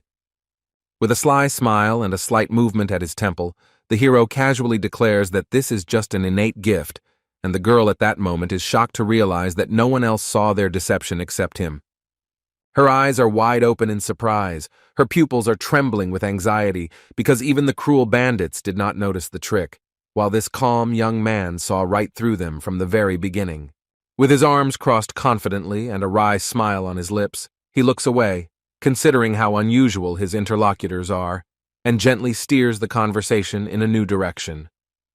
Slightly embarrassed, but trying to remain calm, the companions ask a direct question about why he decided to reveal their secrets now, when everything could have been settled differently. With a cold insight in his eyes, Yu Xin-wung looks straight ahead, as if hinting between the lines that the actions of his companions were either a sincere desire to help the faction elder or a subtle calculation to instill a sense of moral duty into his soul. Tan Ha-rin replies with icy confidence, looking forward, that she needs no gratitude or debt, adding with a hint of disdain that she doesn't care whether the hypocrite lives or falls. There is a glint of prudence in her gaze as she states that the alliance will only benefit from her stopping him from killing an influential figure, since such assistance is not a gesture of goodwill, but a sober calculation. The young man, thoughtfully touching his chin and with an ironic half-smile, reluctantly agrees, as if admitting that everything was done solely for his own benefit, although his tone betrays doubt. With cold directness in her voice, the girl notes that if it weren't for her intervention, the hero's sword would have long ago cut off the head of the enemy, whose fate in a different outcome would have been absolutely obvious. She continues with the same calm confidence, claiming that in a fit of rage he could wipe out not only the enemy, but all his people, causing those around him to freeze in horror and silence. Smiling with a hint of recognition and slight irony, Yu Xin-woong confirms that the girl's words are not just a guess, but an accurate, almost prophetic analysis of what could actually happen, acknowledging her insight. With a hint of rage in his voice, the guy suddenly admits that he seriously considered destroying everyone, without exception, and horror echoes in his thoughts. He really was on the verge of murder.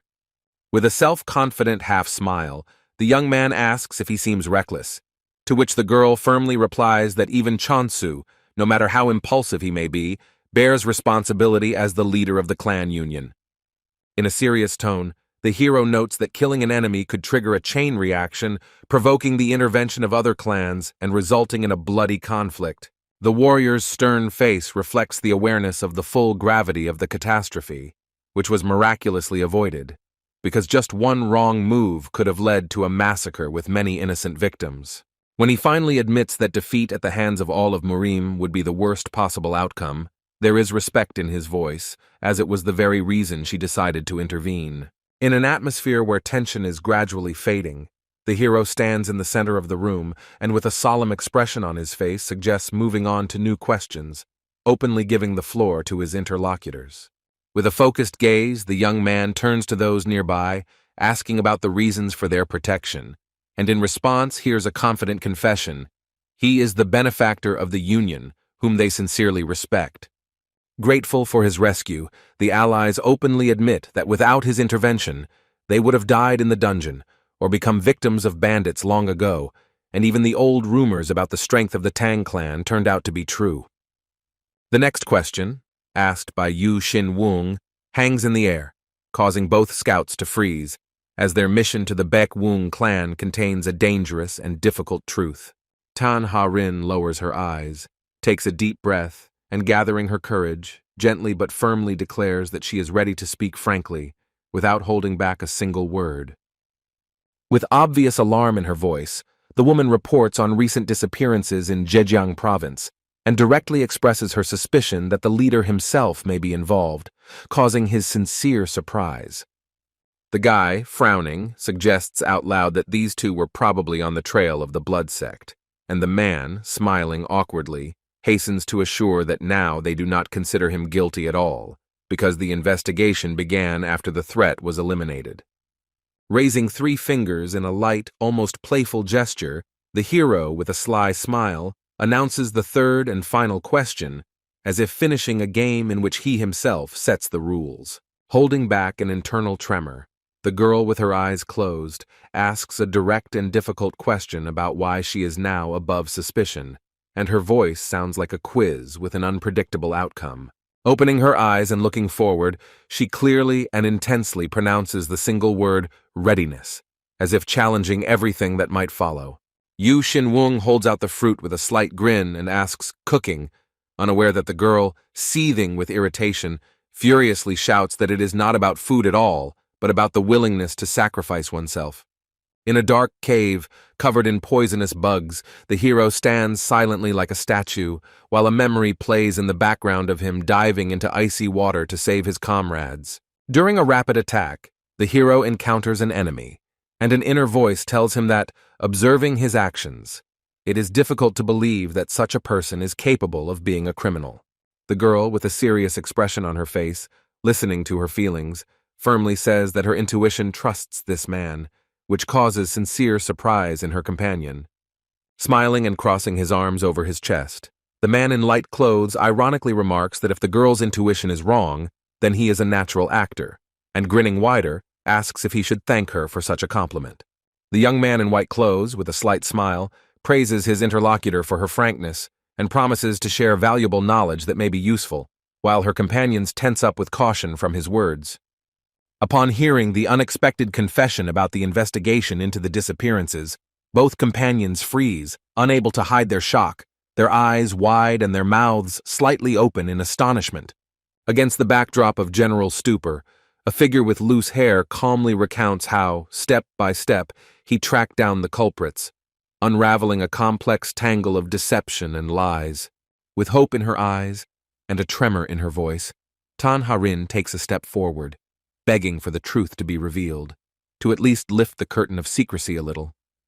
With a shadow on his face, the hero quietly says that the truth he is about to reveal will be the point of no return, and therefore every step now must be conscious. His determined gaze and barely noticeable smile speak for themselves. He does not intend to retreat, and the consequences of the revelation can change everything forever. Shocked and frightened by his words, the two listeners look at each other, not knowing if they are ready to hear the truth that could turn their understanding of reality upside down. The full moon breaks through the broken clouds, flooding the dark valley with a cold blue light, and fog rises between the mountains, like a harbinger of tragedy to come.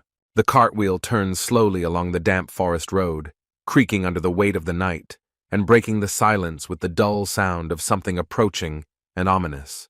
The night's peace is broken by the measured steps of mysterious figures in black hooded cloaks, who silently move through the forest, like a procession of shadows bringing death and darkness.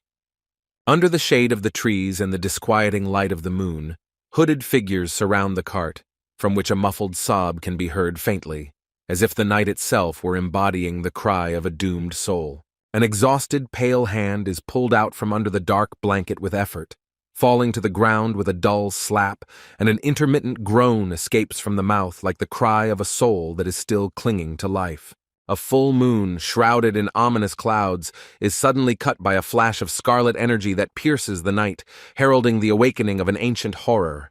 The bloody brush falls with a dull sound onto the damp ground, leaving an ominous imprint, as if space itself were shaking from its touch. The hooded figures freeze in shock as they notice the severed arm, and one of them rushes forward with a dagger, sensing the approach of mortal danger. Someone's hand carefully lifts the severed limb, squeezing it with such force and trembling, as if trying to reclaim a lost part of itself. One of the dark priests, pressing his palm to his chest in a sign of respect, silently bows before the body, from which the dead hand falls again as a reminder of the unfinished ritual. As if by silent signal, all the figures simultaneously raise their heads towards the full moon, whose icy glow seems to call for an inevitable verdict. Dressed in black, they stand frozen among the trees, looking up at the sky without words, and the silence between them breathes with an anxious premonition of trouble. The bloody hand, stretched out to the sky, trembles in its last impulse, while the procession of hoods disappears into the night darkness, as if taking death itself with them. Under the light of the full moon, wounded warriors lie on the damp earth, their breath weakening, their blood soaking into the darkness like the remains of a lost battle. A creepy smile emerges from beneath the hood, sharp teeth flashing in the night, promising a new victim in a silent ritual of fear. Among the figures hidden in the shadows of the trees, ominous glances flash, and the very air seems thickened by the presence of something ancient and dangerous. In an underground passage, lit only by the flickering fire, one of the followers hoarsely orders them to wait for their master to complete the ritual. In the dark night, under the watchful gaze of the full moon, dark, hooded figures listen to the voice of an elder, who demanded that they take the carts and follow, as if he were planning something sinister. By the dim light of torches in a deep stone cave, a mysterious hooded man leaned over a cart, hiding its contents while others hid silently in the shadows. One of the exhausted servants sank down onto a stone in relief, finally allowing himself to breathe deeply after the grueling journey through the darkness of the night. The men, wet with sweat and fatigue, pull down their hoods, complaining about the sleepless night and the hard work, not knowing that the worst is yet to come. Casting a wary glance at the three strangers in black robes, one of the men asked who they were, but his companion immediately assured him that they were simply reinforcements from a neighboring camp. Holding a clay jug of drink in his hands, the man with a kind smile invited the new arrivals to join in the rest, while the others had already sat down by the stones, tired but happy. One of the warriors extends a jug to the stranger in a friendly gesture, but he only stares ahead silently, creating an oppressive feeling as if an imminent threat hangs in the air. One of the guards laughs, trying to ease the tension, and with a slight mockery explains that all this chaos started because of some dragon lord, justifying the endless daytime fuss. He opens the flask and takes a sip, not noticing how a shadow silently thickens behind his back, carrying with it intentions far from peaceful. The mysterious trio in hoods slowly approaches, and one of them asks about names with a barely noticeable grin, his voice full of ominous hints. Hearing the answer, Reapers, the bald man freezes in amazement. Because of all the possible names, this is the most frightening one he could imagine. The next second, horror flashes in his eyes as a blinding light cuts through the air, and a moment later he shakes in his death throes. A flash of crimson blood and a sharp blow tore through the silence of the night, painting the space around with a hoarse echo of merciless death. In panic and horror, the cloaked monks scream, fall to the ground and look around in fear, realizing that a bloody massacre has begun in their ranks. One of the cult's followers, dressed in black, watches in horror as the glittering blade, like a flash of lightning, flies towards him, his dilated pupils reflecting the terror of death. A hero with disheveled hair and a confident smile steps forward with his comrades, calmly clutching his sword and saying, "We are the Reapers." A huge man, his face twisted in rage, roars out the order to fight, his eyes full of shock and his voice, like a thunderclap, pierces the tense silence. The man with the horn in his hand raises it sharply to his lips to sound the alarm, every muscle in his body tense with the urgency of the moment. As his cheeks puff out to inhale, a sudden flash of light pierces his face, and his eyes reflect the growing awareness of his impending doom. A moment later, a furious blow cut through the air, piercing the enemy with devastating force and leaving behind a fiery trail that made the earth tremble. The sudden attack from the cloaked cultivator sent the confused enemies with swords jumping back, not having time to realize how lightning had passed through their ranks. A brave girl with a determined look rushes forward, leaving behind a golden wave of shining energy as if personifying heavenly punishment. The armed monks desperately try to understand who they are dealing with, but the strangers opposite silently radiate confidence and strength, as if they came from the very abyss. Yu Xin-wung, with a mischievous smile on his lips, eagerly says that he will finally be able to appreciate the true power of the seven sects, while his companion maintains an icy calm. The dark army in hoods, swords at the ready, tensely watches the developments, realizing that the enemies are fewer in number, but their strength is undeniable. Turning to his comrades, the hero asks about their readiness, and although the woman responds with a confident look, the young warrior behind him cries out in panic, "What?" With her arms outstretched and a battle cry, she charges into the midst of the black-cloaked swordsmen, not giving fear the slightest chance to get through. Tan Ha-rin, with a determined look, rushes forward like a meteor through the swirls of light, confident that she can hold back the fury of the advancing enemy. A crowd of cultists, weapons at the ready, rush towards her, shouting, preparing for a furious and bloody clash. There is determination in her eyes, and the light breaking through the darkness reflects the tension of the moment before the inexorable blow. A vortex of energy explodes around her as she focuses her power forward, cutting through space in an icy blue stream that seems to pierce the very fabric of reality. Her movements merge with the element of lightning itself, and each swing is filled with black petals and flashes of deadly magic, as if darkness were blooming in battle. A sudden burst of energy cuts through the air as the girl, her face set in concentration, releases a punch, leaving behind a sparkling blue trail of lightning. Tan Ha-rin rushes forward through the storm of power, her eyes burning with determination, and her sword guides her precisely, cutting through space with the precision of a heavenly arrow. Watching the battle, the young man squeezes the hilt of his sword with a slight smile, mentally assuring himself that he doesn't have to worry about this flank. The eye, filled with anxiety, harbored not just fear but the awareness of complete isolation. He was left alone, surrounded by a hostile and icy silence. Turning around, the hero notices with horror how his companion is attacked by an enemy with a cry of rage, and an alarming thought pierces his mind. Will he be able to cope with this alone? The exhausted warrior, his face twisted with tension, internally acknowledged that if it weren't for the Zhigal family's secret steps of heaven technique, he would have fallen long ago. Yu Xin Wung, with a slight smile and a hint of irony in his voice, admits that he can't do it alone, and raising his palm, begins to transmit energy, illuminated by a blue glow. The stunned youth feels an incomprehensible force flowing into his body, and in his amazed gaze, the thought of the sacrifice that his comrade is ready to make appears.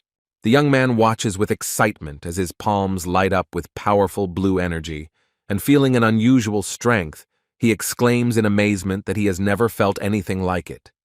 The enemy, his face distorted with rage, raises his hands above his head, preparing to deliver a crushing blow, while the young man, without turning around, senses the approach of a new danger. A sweeping fan of blue flames slams into the enemy's face, causing a burst of pain and rage, leaving them with no chance to defend themselves. Frozen and breathing heavily, the young warrior in traditional garb looks at the bloody fan in horror, realizing the magnitude of the force he just released. The hero, without noticing it, pulls an iron fan from his belt and strikes, shocked by the wave of power that suddenly bursts from his hands. With a confused expression, he turns around as if trying to find an answer, and with quiet amazement he says the word leader, as if something inexplicable had happened. As he watches the figure walk away, he wonders with concern in his eyes what other spells this mysterious man could have cast on him, not knowing what to expect next. The leader looks over the fallen enemies lying in the dust with cold calm, and calmly notes that the danger on this flank has been eliminated. Turning confidently to his companions, he inquires about their condition after the battle, and hearing that everyone is safe, he calmly sums up the victory. One of the students, embarrassed, comes closer, as if he wants to say something important, and the leader turns to him with slight but attentive surprise. One of the fighters exclaims with delight that he has become stronger, as if by magic, while the leader only calmly looks away, not giving in to emotions. Walking ahead with an impassive face, Yu Xin Wung reveals that he has the magic passed down from Mansang-Ja, and his companions are amazed to realize that it was in the cave that he inherited his art. Clenching his fist on the hilt of his sword, the hero resolutely says that there is not a minute to lose, because something truly important awaits them ahead. Turning his head with concern in his eyes, he bitterly realizes that the slower their path, the higher the price of delay will be. With every step, there could be someone's life at stake. The team rushes rapidly along the wooden flooring of the cave, not allowing themselves a second of hesitation, seized by an urgent determination to break through. An ominous chuckle comes from the darkness of the tunnel, and the anxiety on the companions' faces deepens, while the leader's gaze becomes even harder and more focused.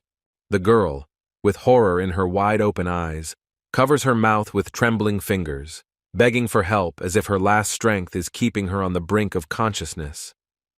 An agitated man with beads of sweat on his temples and clouded pupils screams for salvation, sensing the approach of something monstrous and inevitable. From the womb of the swirling darkness, surrounded by shadows and the bodies of the fallen, a witch emerges majestically in the crimson light, the Lady of the Earth Dragon, Mi Wol Hua. Twisting, thorny vines imbued with dark energy burst from the ground with a roar, and the witch's voice whispers with dark joy that this is even more interesting. Shrouded in clouds of bloody mana, standing among the bodies, the witch, with a mad gleam in her eyes, enjoys the moment and whispers that she was just missing a meal. The writhing spikes slowly reach out to the three heroes, frozen at the entrance to the cave, while an ominous voice floats through the air about how delicious they are. With a devilish smile, the witch watches through the intertwining thorny vines and promises to save their necks to present as a gift to her king.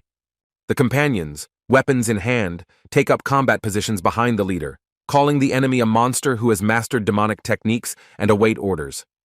The alarmed girl turns sharply to her companion, hearing the unexpected proposal not to engage in battle, and her surprised expression is pierced by tension. Yu Xin Wung turns over his shoulder with a slight smile, and calmly says that he has just the task for them, as if the impending threat does not concern him. The sudden cry of the youth makes the witch flinch, and her gaze, directed through the thorny vines, is full of unexpected shock from what she heard. The young man approaches the witch indignantly, pointing to the vines growing out of her body and demanding an explanation, stunning her with an unexpected direct question. The guy with the wooden sword stops in front of the demonic woman entangled in ominous red stalks and exclaims in surprise at how strange this whole scene looks. Yu Xin-wung looks straight ahead coldly and tensely asks if it would be a problem if he trimmed those creepy tendrils a little.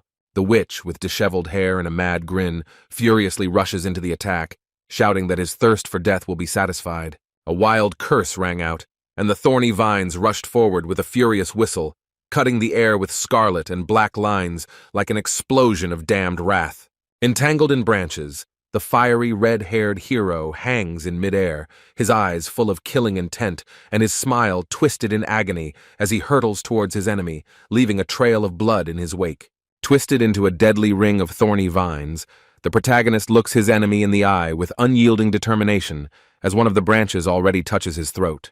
With a determined cry, he delivers a powerful blow, dispelling the darkness of the dungeon and cutting through the thorny vines, his sword glittering with the radiance of power.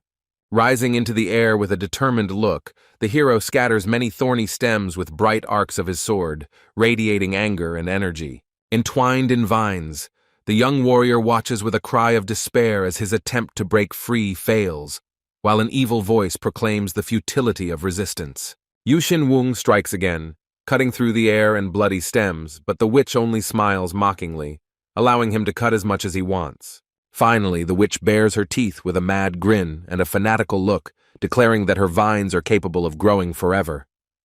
Sweeping away another wave of thorns, the hero can barely stand on his feet, while someone's voice hoarsely asks how much more he can endure. The dark sky is illuminated by a purple flash as one of the poisonous tendrils tears through space, blazing with a power that frightens even seasoned warriors. The hero watches the movement of the thorny vines tensely, knowing that even one piercing blow will be fatal. These creatures will suck all the energy out of him. Feeling death approaching, he concentrates and gathers his last strength, refusing to give up while determination still pulses through his veins. Yu Xin-wung fights off the thorny vines with all his might, trying to stay on his feet as the red-haired witch watches him from above with a cold smile. The sinister, scarlet-haired sorceress admits with mocking interest that his self-confidence amuses her so much that she is willing to let the spectacle continue. With sweat on his forehead and a tense gaze, the hero angrily realizes that her barbed words are only an attempt to provoke a mistake and humiliate his fighting skills. The witch's face contorts with irritation, her eyes glowing scarlet and her bared teeth bared in a furious grin, as she screams that the battle has already tired her out. Yu Xin-wung, with blood on his face and his body pierced, looks forward with a look full of rage and shouts that it is time to end this fight. The next moment his body is pierced by a massive thorny shoot, and with a face distorted with pain and a dull groan, he collapses down in powerlessness. The hero's eyes flash with alarm and rage as he realizes the inexorable speed of the approaching threat. Gripping his sword with all his might, he deflects the blow with a tension on his face that is coming with a fury that could tear apart stone. But the next moment, a deadly spike pierces his chest through and through, blasting the air with a cry of pain and a splash of scarlet blood. The witch, overcome with mad triumph and bloody anticipation of victory, breaks into a sinister grin, solemnly declaring the inevitable end of the enemy. The hero, gritting his teeth and with his hand pierced, shouts a curse through the pain, promising to wipe his opponent into ashes down to the last spark. A sudden look of confusion flashes across the vampire's eyes, as an unexpected turn of events shatters her confidence in a quick and easy victory. Mei Wolhua looks at her hands in despair, not understanding why her strength is leaking away, and dark vines are growing behind her back, absorbing the rest of her energy. Her gaze falls upon the lifeless bodies of the victims scattered across the ground, and in confusion, she asks herself why, even after she has had her fill, she is growing weak. The next second, her eyes widen in horror as the realization hits her mind that everything has gone catastrophically wrong. She looks at the exhausted girls in confusion, unable to understand why the victims no longer feed her, although she has absorbed them to the last drop. Horror pierces her to the bone as she turns sharply to see those she thought were her prey being carted away under cover of darkness. Entwined in sinister vines, she screams a curse at the fleeing ones, her voice shaking with rage and madness. At that moment, she breaks free from her bonds, screaming for the fugitives to stop immediately, and her body pulsates with demonic energy distorting the air around her. She orders the villains to stop, raising the remnants of her power above her, which swirls in the air like a final shield of despair. However, right in front of her stands a hero with a sword, engulfed in tongues of solar flame, like punishment itself, coming for her at the final hour. His figure, bathed in hot light, approaches with imperturbable confidence, and in his eyes there sparkles a sinister smile, saying that this game has bored him. The witch asks him to stop with a desperate expression on her face, her voice filled with fear mixed with madness. Smiling contemptuously through the flames, he throws out ice-cold words. She is so boring that there is no point in playing with her anymore. Shrouded in darkness, the witch screams with a maddened expression about her thirst to destroy everything to the last, her body trembling in anticipation of the end. Yu Xin-wung, with a focused gaze, cuts through the space with a whirlwind of flames that spirals around his sword, dispelling the darkness before him. Burnt by the fire, the woman lets out one last scream, her voice distorted by rage and pain, before her silhouette is consumed by the blinding light. Cutting through the darkness with a flaming blade, the hero delivers a crushing blow. The witch's body rises into the air, and the remnants of her magic explode in fiery sparks and smoke. A magnificent explosion blinds everything around, and the flow of energy violently destroys everything in its path, causing the walls to tremble from the force of the blow. Sparks strike the roof of the cave, illuminating its top, penetrating into dark crevices and ancient cracks that have been hidden for centuries. Mei Wolhua, with her mouth open, chokes on her own blood and makes merciless sounds of suffering, as if death itself had shrunk into her scream. Yu Xin-wung, towering over her fallen body, says with cold confidence that things have gotten much better without those poisonous sprouts. The red-haired witch, gnashing her teeth in rage and pain, begs the young man for death to stop the torment that is tearing her apart from the inside. The young man, holding the sword behind his back, firmly declares that of course he will take her life, but only when he considers it necessary. His hand, illuminated by a soft golden glow, slowly reaches out to the witch to fulfill her last wish. The witch looks with alarm at her hand, which suddenly flares up from the alien energy running through her veins. Her face is distorted with anger, her eyes are burning, and her lips with sharp teeth scream with fury, demanding to know what he is doing to her. Yu Xin-wung, smiling ominously and raising his sword to strike, does not even deign to pay attention to the witch's desperate pleas for mercy, continuing to carry out his plan with frightening calm. With a sharp, precise movement of the sword, he cuts off her arm without hesitation, and the air is filled with a piercing cry of pain, mixed with the sounds of gushing blood and despair. His gaze is focused on the glittering blade reflecting the crimson light, and a frightening smile spreads across his face as he quietly says that he can heal her at any moment if he wants to. The red-haired witch watches his every move with a frightened look, and her face, already distorted with pain, is filled with genuine horror before an unknown fate. The full moon pours a cold light over the valley, filling the ominous cave with a ghostly glow that makes even the stones seem like living witnesses to a nightmare. 3 wounded warriors lie exhausted on the frozen ground, their breathing ragged, but in their thoughts there still burns the pride that they saved women who were still breathing. Tan Ha-rin leans over one of the girls with concern, her face reflecting hope mixed with fear, and in her eyes a desperate desire to help. Her gentle palm slowly reaches out to the woman's exhausted face, and a soft, glowing warmth flows from her fingertips, trying to breathe life into her. The girl, with a confused and sad expression on her face, whispers that this is not a simple physical wound at all, and none of her efforts will help, and the young man standing behind frowns, unable to hide his bitterness and disappointment. The exhausted women, emaciated and almost lifeless, lie on the cold ground, and in the air hangs a silent question whether there is even the slightest hope for their salvation. With heavy hearts, the young man and woman silently look at the dying victims, their eyes full of pain and helplessness, because there is nothing they can do to help. Their gazes, tense and full of expectation, are directed towards the long, dark cave, hoping that their leader will emerge from it at any moment. The girl drops to one knee and clenches her fist, touching it to the ground, bitterly asking herself how they could not notice the horrors that were happening right under their noses. Tan Ha-rin stands with her head down, a single tear rolling down her cheek, and in her thoughts there is a dull doubt whether she is worthy of being called part of the Tan family and being a member of the Beck clan.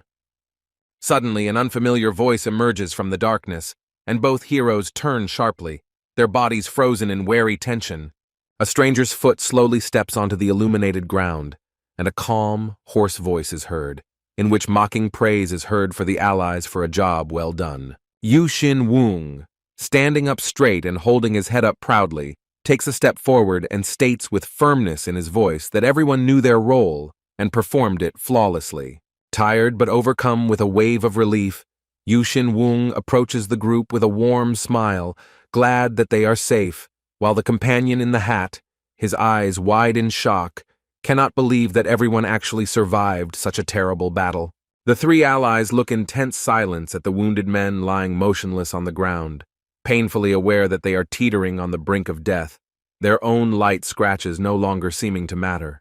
Tanha Rin, worried and in a hurry, explains that she managed to provide first aid, but the wounds of the victims are too strange and incomprehensible, and the hero, giving her an encouraging smile, gently replies that this is quite enough, hinting that he has his own plan.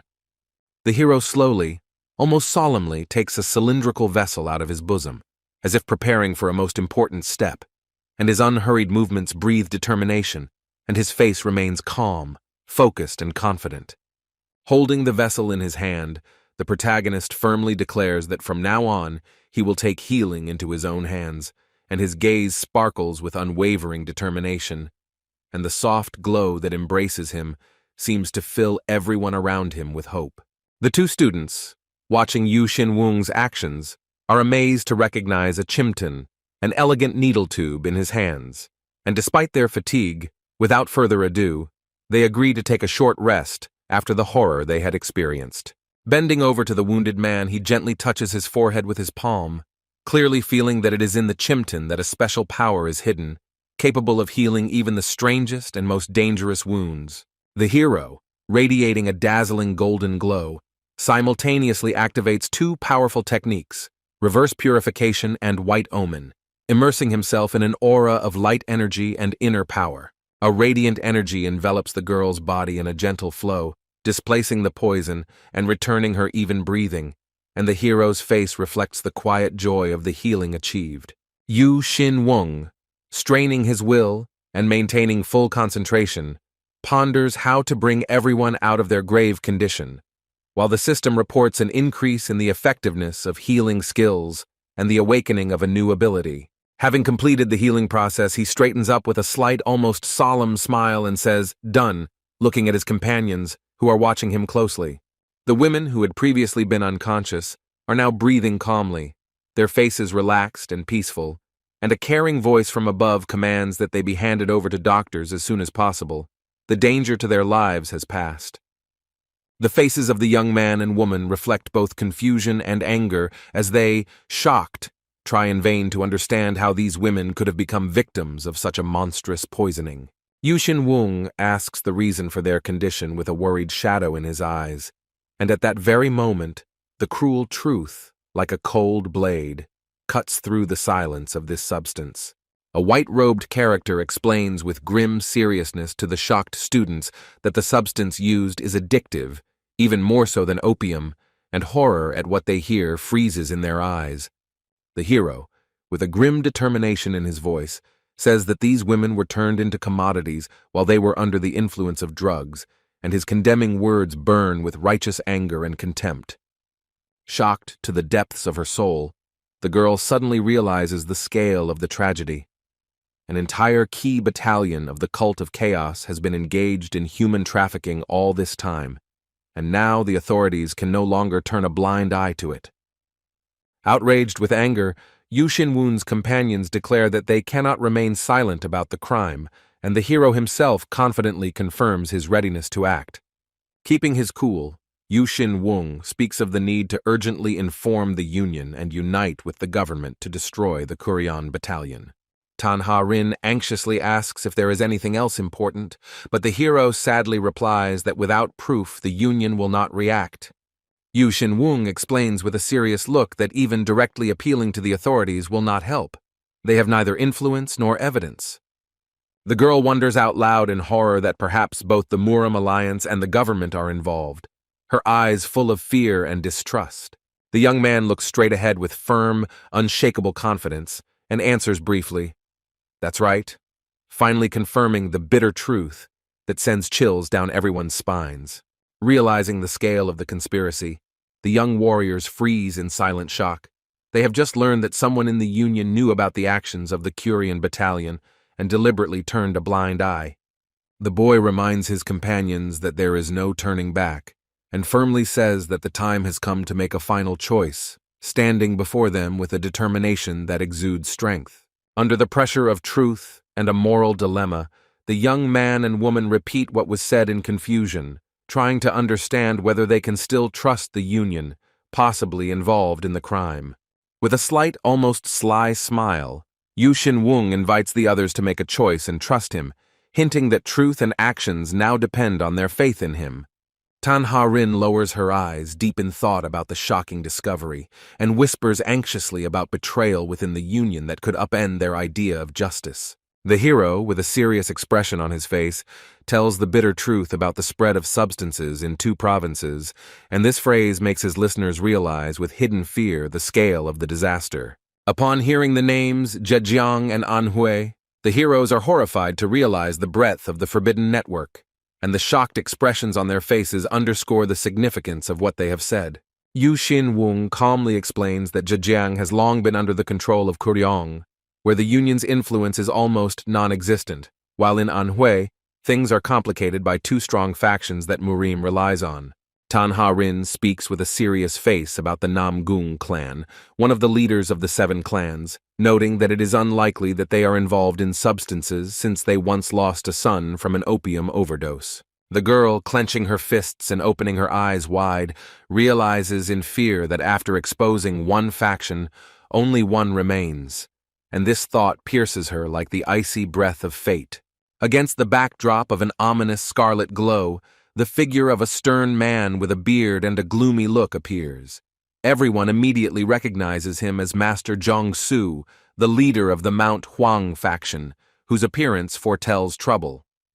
In the reflection of the red glare in the hero's eyes, determination flashes as he internally prepares for the inevitable fight with Master Chansu, on which the outcome of the coming events depends.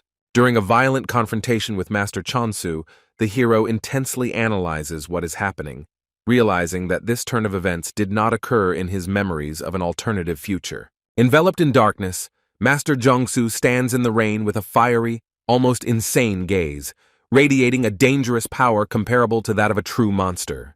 The hero, with a dark expression in his eyes, senses the same demonic aura that emanated from the other traitors, and comes to the conclusion that Chansu made a deal with the blood sect, gaining evil power in exchange. Yu Xin-wung, standing with his back to his allies in the dark passage of the cave, exudes calm and determination, urging them to put aside their pride and trust him in order to save many lives in the future. Jae-gal-gun, focused and silent, calls out his name with inner confidence, finally making the decision to act together with the hero, and Tan Ha-rin, with a determined fire in his eyes, calmly introduces himself, firmly supporting the hero's call and proving his readiness to take the path of battle. The hero turns around with a small, confident smile, extending his hand forward, and a light sparkles in his gaze as he asks if they are ready to follow him to a new future. The 2 young warriors bow in respect, kneeling before the hero, acknowledging his strength, wisdom, and right to lead them forward as a true leader. They bow even lower in a solemn oath, promising to give all their strength and follow him to the very end, even against the whole world. Tan Ha-rin, with her hands folded in front of her in submission, loudly exclaims that they are ready to destroy the demons together without retreating a single step. Yu Xin-wung says with a smug smile on his lips that this is great, because this is exactly the kind of determination he was waiting for. The young man, looking at the servants bowing before him, calmly declares that he will borrow their strength for a short time for the decisive blow. A dim ray of light slowly emerges from the dark tunnel, dispelling the darkness and heralding the beginning of a new stage. Throwing a dark object onto the burning ground, the young warrior, against the backdrop of a bright, blinding light, adds that this thing will be a message for those who must learn the truth. The skull of the horned creature is an ominous reminder of the brutal reprisals against enemies, as if a warning to those who dare to go against them. A bright glow pierces the valley, and its reflections flash on the wooden windows, illuminating everything around with a ghostly light. The masters gather around a large table to discuss the most important issues that determine the future of their clan. The elder sitting in the center of the table says with alarm in his voice that the 3rd and 9th prisons have been completely destroyed. Thoughts of suspicion and irritation seem to wash over the horned skull left on the ground, making one wonder why the guards had not taken the threat seriously and ignored a direct order. The sage, flushed with rage, jumps up abruptly, anger flashes in his eyes, and with a crash of the table he sternly asks again, did he really say something wrong that they dared to disobey his will? The 2 servants suddenly clutch their throats, their eyes widening in horror and their bodies drooping in the piercing blue light, as if an invisible, unearthly force were slowly strangling them. The men fall to their knees, covered in cold sweat, choking on their own breath, making hoarse, desperate sounds as if begging for mercy. The bearded warrior casually tosses a horned skull, shrouded in a shimmering blue glow, into the air and smirks that it should be left there as a mockery of their incompetence. Clenching his fist so hard that his knuckles turned white, the man uses all his spiritual energy and crushes the skull into dust, angrily grumbling that they still haven't figured out who dared to leave this ominous message. With eyes blazing with rage, the old man slowly rises and, clenching his fist, accuses his subordinates of the fact that it was their negligence that led to the catastrophe, and now the whole burden falls on him. One of the servants, his face covered in sweat and distorted with fear, cries out that the day before the disaster, the head of the Baek-un clan, Yu Shin-un, left Mount Tianmu, and this seems too strange a coincidence to him. The man's pupils narrow sharply, his face darkens with worry, and he whispers tensely that he will immediately find out what this young man was doing that very night. Without a drop of doubt or compassion, the old man draws a long sword and with one lightning-fast movement, cold-bloodedly cuts off the head of the servant who conveyed this news to him, as if tearing out the very cause of his anger. The terrified allies watch in horror as Kiek's bloody head rolls across the stone floor, leaving a trail of blood behind it. The leader, with a cold and stern expression on his face, turns to his subordinates and menacingly asks if anyone else would dare to repeat such stupidity. One of the servants, overcoming his fear, reports that the sunfire technique was used in the 9th prison, and they have already begun checking everyone who owns it and has visited Zhejiang in the past 10 years. He also adds that other traces were found in the prison, which suggests that the break-in was not carried out by one person, but by a group. The old man gloomily notes that the poison was most likely left by Gong Seong-chu, who was promised gold and power for it. He has no other candidates. The sage confidently states that this is about the basilisk poison, and only those who have reached the level of zenith can use it. Such warriors are few and far between. The man with a frowning face says that only one person has reached the 6th level of zenith and possesses the sunfire technique, and this narrows down the circle of suspects. One of the servants exclaims in surprise and, barely able to overcome his confusion, says that a person with such skills has long been on bad terms with them and can hardly be an ally. Out of nowhere, amidst the blazing aura, a warrior's shadow appears. It is the fire monster Yang Guangzhuo, whose appearance makes hearts clench in alarm. The red-haired warrior with a frightening smile reached the zenith level 30 years ago and mastered the sunfire technique. And now there is a reward for his head because he killed the messenger who tried to lure him into the sect. The sage pauses for a moment in thought and, frowning, says that if Yang Guangzhou is really alive, then all their fears and suspicions were not in vain. The man realized that the fire monster's attacks were not stopping, and although the threat was still real, they would now act much more carefully, preparing in advance for a possible attack. The old man, clutching his staff in his hand, commanded in a commanding tone that security be immediately strengthened in all remaining halls and prisons. And the servants, bowing with respect, firmly replied that the order would be carried out without delay. Looking up thoughtfully and holding his breath, he asked where the provincial minister's daughter was now, clearly sensing that her presence was of strategic importance. One of the servants, bowing respectfully, confidently replied that she was under reliable protection, and at the moment there was no reason to worry.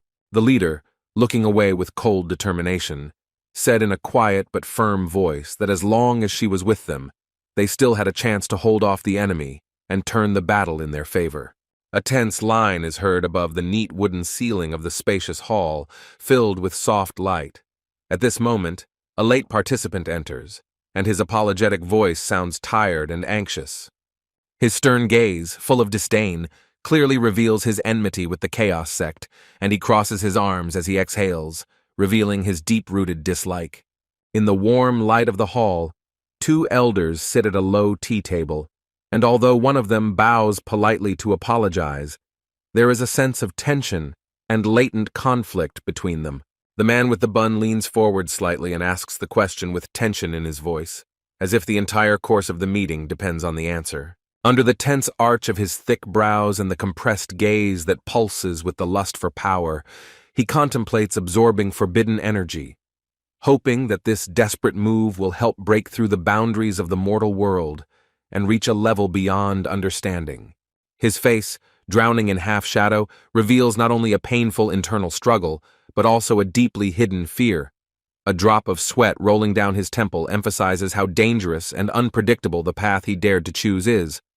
The corner of his mouth trembles in suppressed tension, and the hesitant breath that escapes from his tightly pressed lips betrays the confusion before giving an answer that could change not only his fate, but also the balance of power among all the sects. Sitting by the window, outside which the scarlet light of the evening lanterns trembled, a man with a serious face and a shadow of determination in his eyes, reminded that only complete devotion and a willingness to sacrifice everything opens the way to power that exceeds the boundaries of the ordinary level.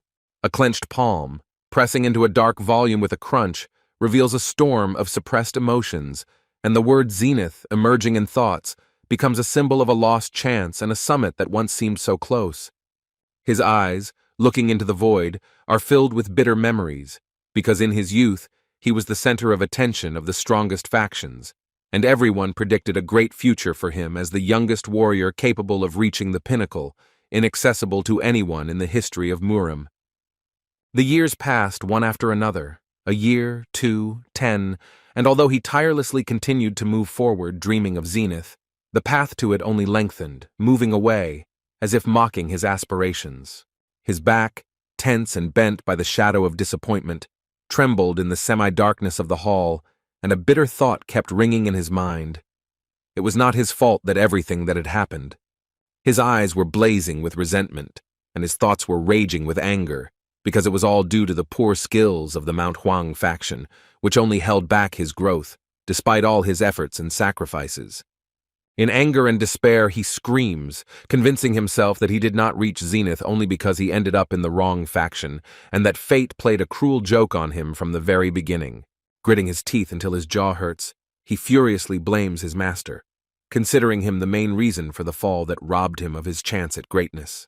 Clenching his fist so hard that his fingers tremble, he says with bitterness in his voice that he would have been at the top of zenith long ago if his path had turned out differently. A man in a white robe with his hair tied tightly in a bun freezes in complete stupor, eyes wide open, when something incomprehensible suddenly appears before him, awakening a primal horror. An ominous scarlet blood energy thickens in the air, permeated with ancient runes, emanating from the figure of a man standing with his back turned, while another watches in horror, unable to look away. A red glow fills the master's stern face as he, like a demon from the depths, declares with cold fury that the true source of their limitation of power has always been an invisible wall that keeps them at one level.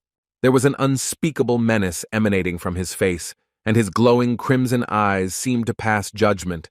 The wall that held back the student's growth was only the beginning of the real test. With tears in his eyes and a mad gleam in his pupils, he imagines how he will throw off the shame of weakness, reach the pinnacle of strength with lightning speed, and force everyone to bow before him with respect.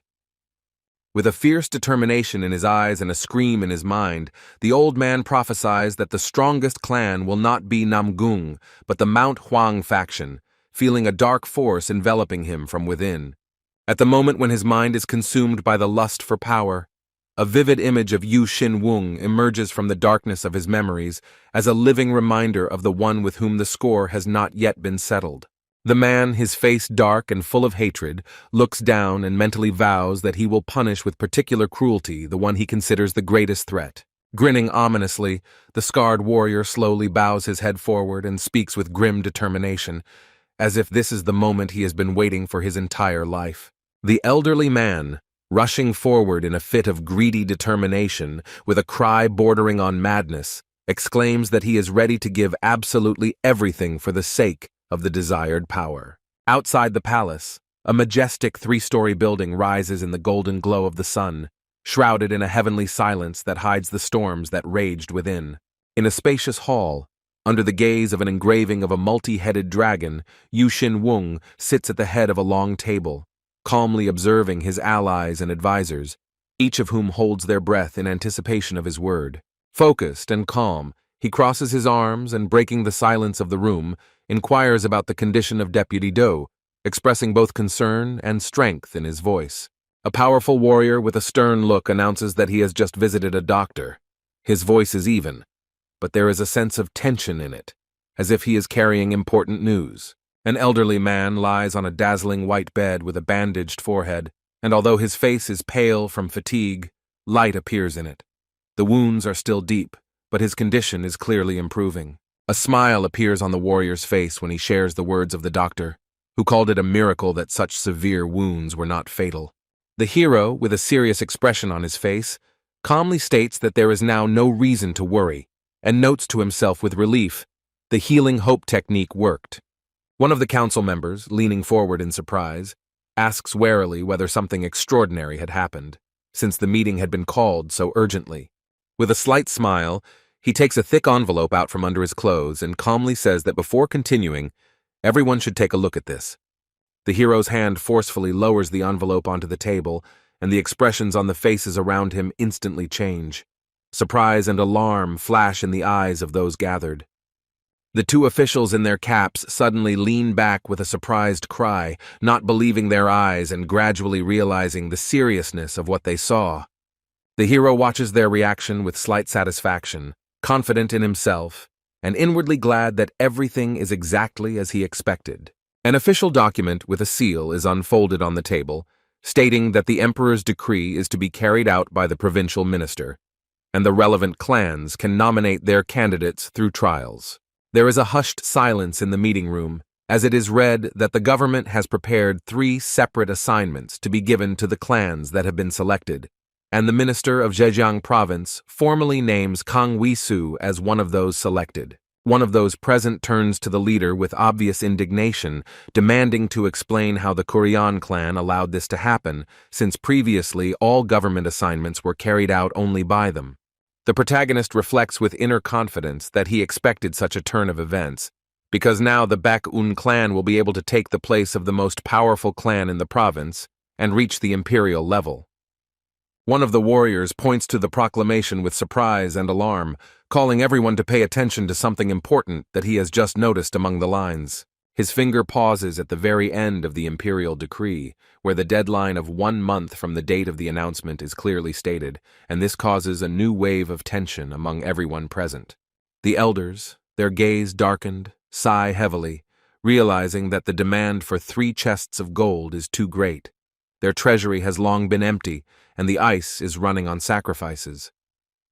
The warrior turns to the leader with a worried expression, admitting that the government assignments could be a chance for their clan, but adding with regret that they do not meet any of the given criteria. The hero looks straight ahead with a barely noticeable smile, and ironically asks if they were really given a month out of pure generosity of spirit, thereby challenging the absurd conditions. Clutching the hilt of his sword firmly, he confidently declares that this time is more than enough to sort out all the problems, and his voice sounds relentless readiness for action. In a bright flash of blue light, the hero appears with a naked sword, shrouded in an aura of power, and a wave of energy, flying away from him, seems to announce the beginning of a great battle. The elders step back in horror, their faces distorted with fear of a force they never expected to see within the walls of this hall. The clan warriors exclaim in amazement. Is it really possible that before them stands a leader capable of such an amazing display of combat power? With cold determination, the hero looks forward and calmly says that now they need another warrior of the transcendental level, and then nothing will be able to stand in the clan's way. The protagonist is concentrating on squeezing the hilt of his sword, blue energy is flowing down his hand, and a menacing promise is heard in his thoughts. This month will be a reason for enemies to regret their arrogance. One of the warriors suddenly shouts out, "Report!" And the leader, slightly surprised, silently turns his head towards him with a short, not understanding the reason for such a sudden intervention. A warrior with short hair and a sword on his back confidently enters the room, loudly declaring that he, Shinju-tae, has successfully completed the leader's order and returned with the result. The hero, with a confident and open look, steps forward between two comrades, radiating calm strength and a warm smile that makes those around him admiringly acknowledge his greatness. Bowing with concentration and respect, the warrior delivers the report, and the leader accepts it with a slight nod. In this gesture, one can feel trust and inner confidence in the duty accomplished. As the scroll slowly unrolled in his hands, the protagonist's gaze lingered on the familiar symbols, and a satisfied irony flashed in his eyes, while the stunned companion behind him tried to comprehend the depth of what he saw. A gaze filled with shock and barely restrained amazement rested on the scroll, and the heavy silence was suddenly pierced by a trembling cry, in which the alarm and scale of what had been revealed were revealed. A thick shadow of tension hung over the room as the scroll was opened fully, and the astonished companion, with wide eyes, tried to comprehend what he saw, while the hero already sensed the approach of a new round of events. A calm confidence showed through in the predatory grin of the protagonist when he, looking back at the commotion that had flared up, said with slight satisfaction that one of the problems had already been solved, as if everything had happened exactly according to plan. A few weeks ago, the usual bustle of trade reigned in the market of Jiangxi province, and nothing foreshadowed any change. Even the shadows then still fell as calmly as always. A wave of alarm suddenly swept through the dense crowd of shoppers and traders, and people's faces changed dramatically. Some turned pale, others froze in confusion, as if something enormous was already approaching in the air. A powerful column of loaded carts rumbled along the pavement, raising dust whirlwinds, and like an avalanche, burst into the heart of the city, bringing with it the tension of the unknown and a premonition of change. A rider from the Baekun clan confidently leads his group through the astonished crowd, and even through the ringing of hooves, one can feel how their appearance has broken the usual silence of the provincial town. The sunlight brightly outlines the contours of the empty cart rolling down the street, and this reinforces the disturbing impression that those who arrived did not bring goods, and therefore did not arrive in peace. The man with a stern face and a hardened gaze peers ahead, wondering if the clan's visit is really just about buying rice, or if there is something much more serious behind it. The hero, shrouded in shadow and determination, hands Ju-tae a letter with orders to follow every word while he goes to the cave of all natural phenomena, placing some of the responsibility for what he has planned on him. The two merchants glance mockingly at the carts, calling them useless junk, while the crowd behind them looks at each other with disbelief and contemptuous snickers, not believing in the success of such a strange deal. The warrior, with a serious expression on his face, loudly names a high price for each cart, which immediately causes indignation and laughter among the onlookers, who consider this proposal impudent and ridiculous. Hearing the cry of, "Get out!" the man shudders tensely, not understanding why the leader entrusted him with such a strange task, which only causes ridicule and bewilderment from passers-by. Standing before the steps of the trading pavilion, he ponders with doubt that he has not sold a single cart in the last 2 days, even though he strictly follows the order to appear at the appointed time every day. The man looks away thoughtfully, remembering that if he sees someone being beaten, he should immediately turn back, and cannot help but wonder at the strangeness of this warning, as if the leader knew what would happen. Suddenly his attention sharpens, and he turns around sharply, having caught an alarming noise somewhere very close. His gaze opens to a scene of an enraged woman humiliating a beggar who is kneeling and begging for mercy. The next moment, she raises her hand in anger and knocks him down with a powerful blow, leaving him lying on the ground with a broken face. The hero, looking at what is happening from the outside, realizes with alarm that everything that was discussed in the letter is now unfolding right before his eyes. With a heavy heart and a downcast gaze, he turns and silently walks away, leaving behind someone else's cruelty. Returning home, he silently locks the door with a bolt, fulfilling his last instructions to spend 3 days in complete solitude, without seeing anyone. Opening the door a crack, the stunned man looks out and looks in amazement at the noisy crowd at the threshold, not understanding why all these people are looking for him. Before him appears a roaring stream of men with mad faces, shouting that they want to buy carts immediately, pushing and vying to attract his attention. One of them, raising his hand, loudly declares that he will give 10 gold pieces, but the others, in a panic, shout him down, assuring him that they arrived first and have priority. The man, with a shocked and confused expression on his face, hears the crowd increasingly insistently offering money, asking to sell the carts, and with horror he realizes that something strange and inexplicable is happening. The calm interior of the house contrasts sharply with the tense atmosphere at the door, and a surprised question is heard behind the scenes, because even those traders who used to laugh are now feverishly buying up carts. Sitting at a table in the semi-shade of the room, the hero asks what happened during his absence, and the interlocutor, throwing up his hands, exclaims that the entire province is in turmoil, and the situation has gotten out of control.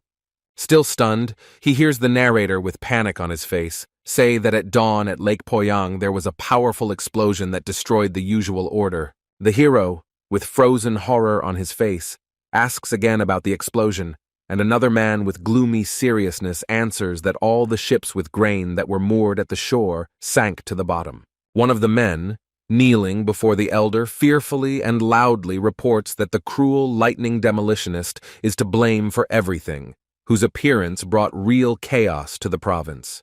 The hero, his face tense, repeats the name lightning demolitionist with alarm, realizing that he possesses one of the 8 forbidden combat techniques known only to a select few. His eye reacts sharply to what he hears, shock flashing in him, and an instant awareness of the mortal threat hidden behind this name. He recalls the events of 3 days ago at the trading pavilion, when he did not yet suspect that he would witness a conspiracy that could change the course of history of the entire province.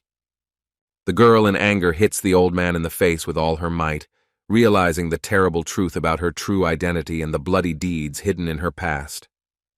The man with a devilish grin and a shadow on his face clenches his fingers, hoarsely whispering the word demolitionist, as if this news ignites a mad admiration in him. The hero, with a worried look, is deeply immersed in his guesses, and cold sweat runs down his cheek as he wonders how the leader could know about this forbidden art. Dropping to one knee and with a trembling voice, the young man warns that the worst is yet to come, with rumors that dozens of other explosive devices may be planted at the bottom of the lake, making the waterway deadly dangerous.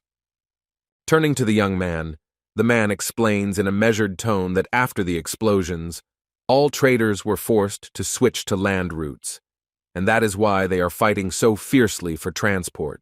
Inside the room, where the tension hangs heavy, a man in a blue robe sits calmly at a table, while outside, the crowd cries out in alarm, demanding that the carts be sold to them immediately.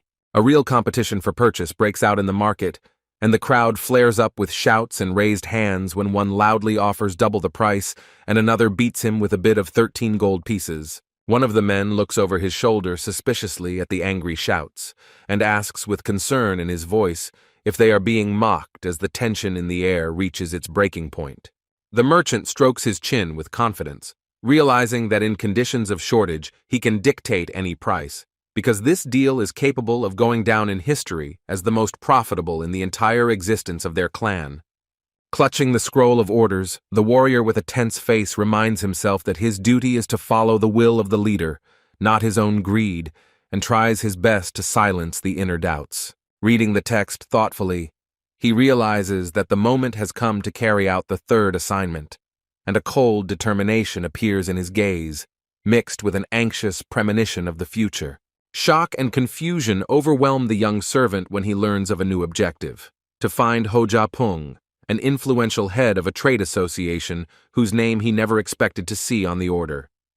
The representative of the trade association asks with surprise whether the heroes really want to sell all the carts to them, and in response receives a short but firm confirmation: true.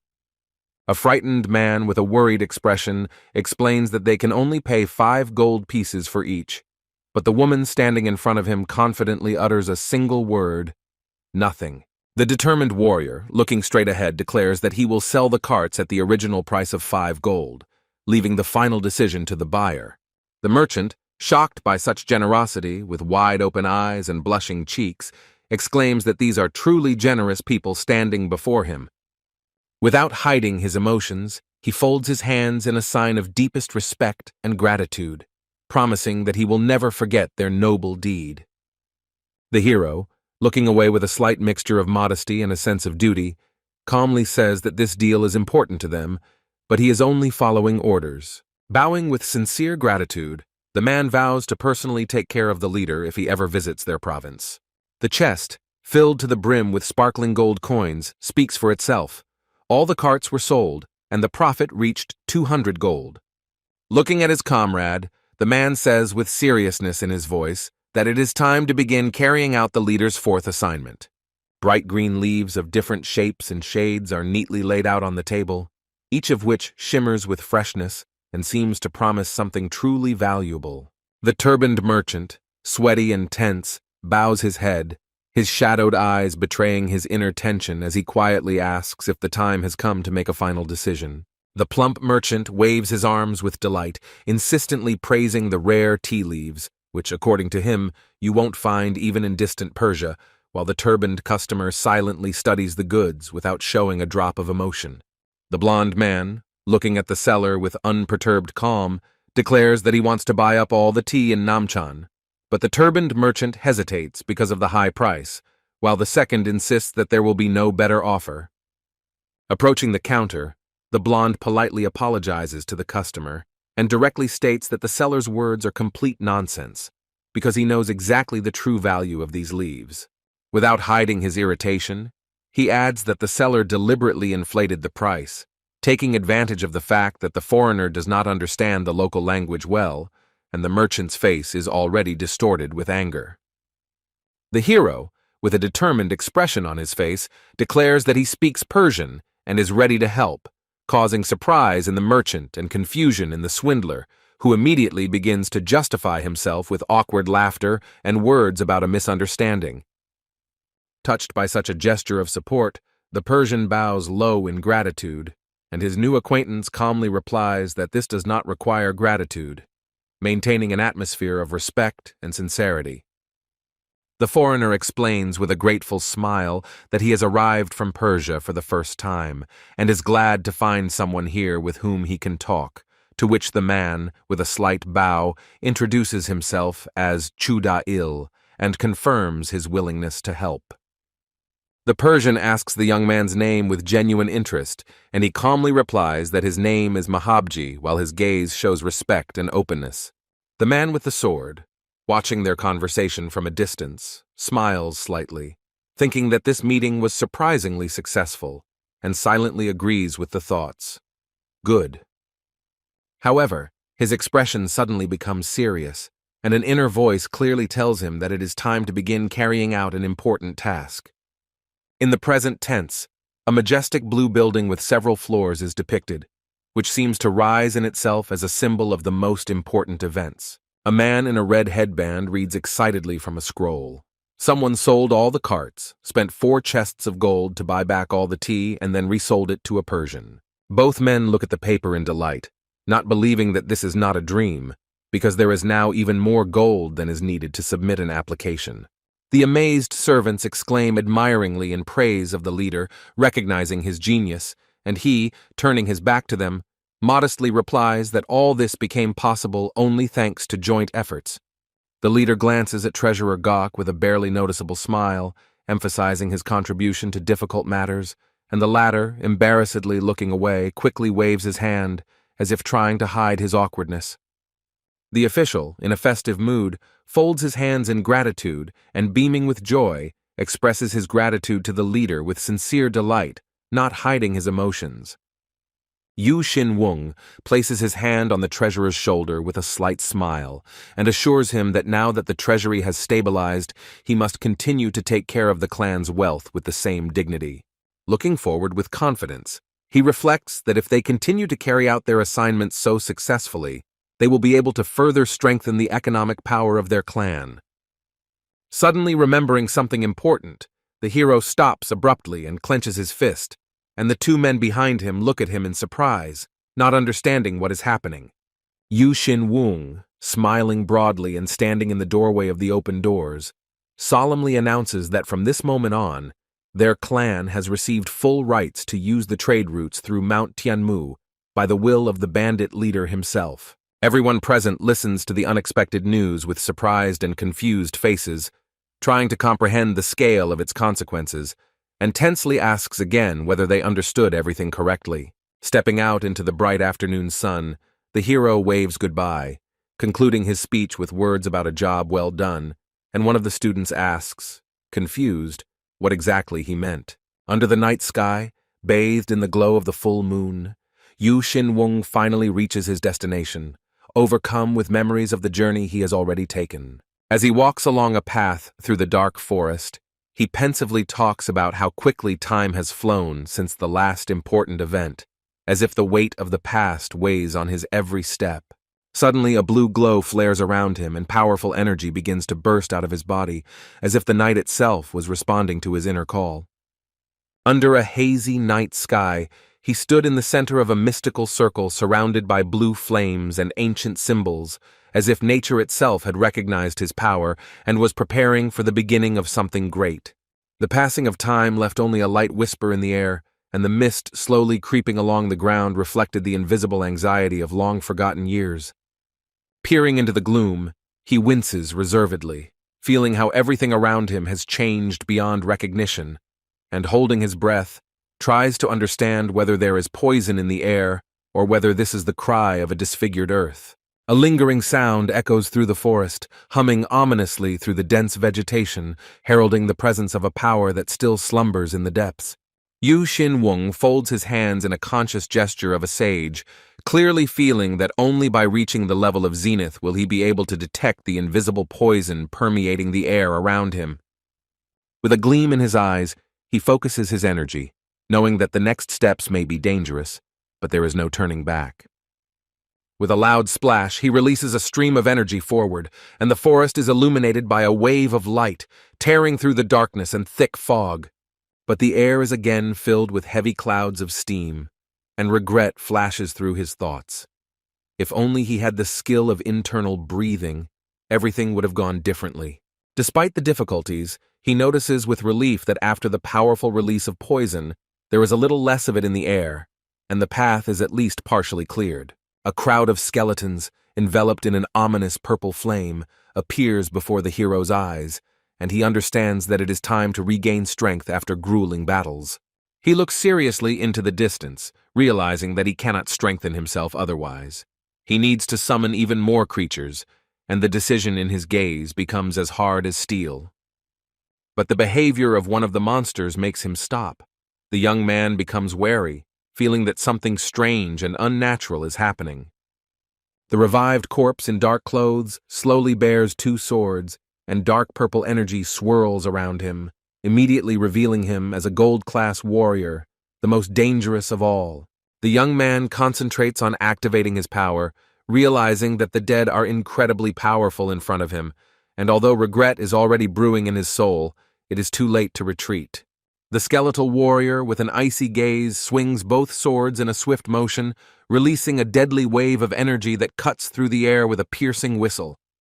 A powerful stream of energy erupts around the black-cloaked skeleton as the hero attempts to activate the energy drain ability, but the system fails, flashing an error message. The high-level undead's face, with purple flames streaming from his eyes, reflects a silent fury, and a system notification states that his power can only be extracted through a special, as yet unknown skill. Yu Xin-wung looks at the dark figure of his opponent with a slight grin and his hand on his waist, ironically admitting that he had initially expected exactly this turn of events. A young warrior with a determined look and pursed lips prepares for a powerful attack.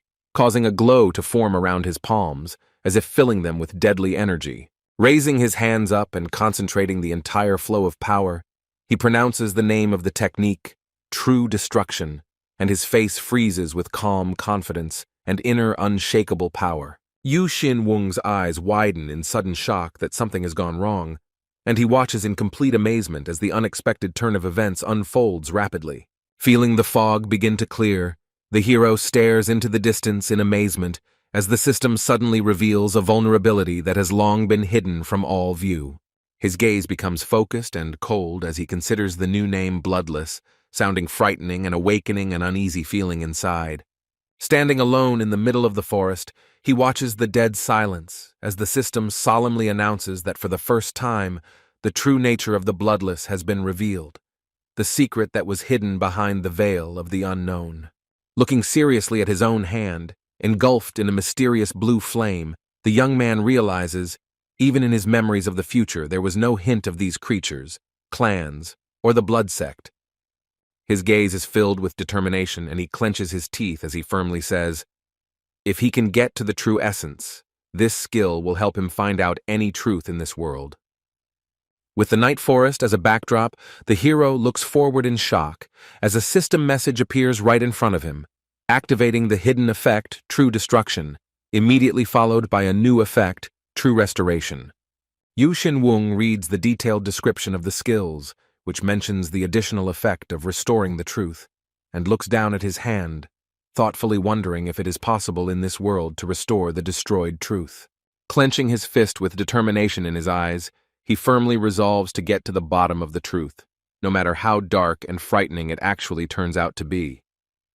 200 years ago, 3 Shaolin monks, a shaman and a courtier arrived at the Changmujin Palace, and in a bloody massacre they awakened the magic that gave birth to the Bloodless. This is the real truth. The boy stands with his arms crossed over his chest and ponders in concentrated silence. It is impossible to reveal the truth of Murim without understanding the laws of magic, because since the truth was hidden, the world has been covered in a poisonous fog of lies. Deep in thought, he bows his head and admits that it is almost impossible to reveal the essence, because it is so cunningly hidden by enemies who are capable of distorting even the very concept of truth. Against the backdrop of flickering magical light, silhouettes of 3 mysterious figures emerge: a shaman, a monk, and a courtier, each possessing their own colossal power that holds the keys to the secrets of the past.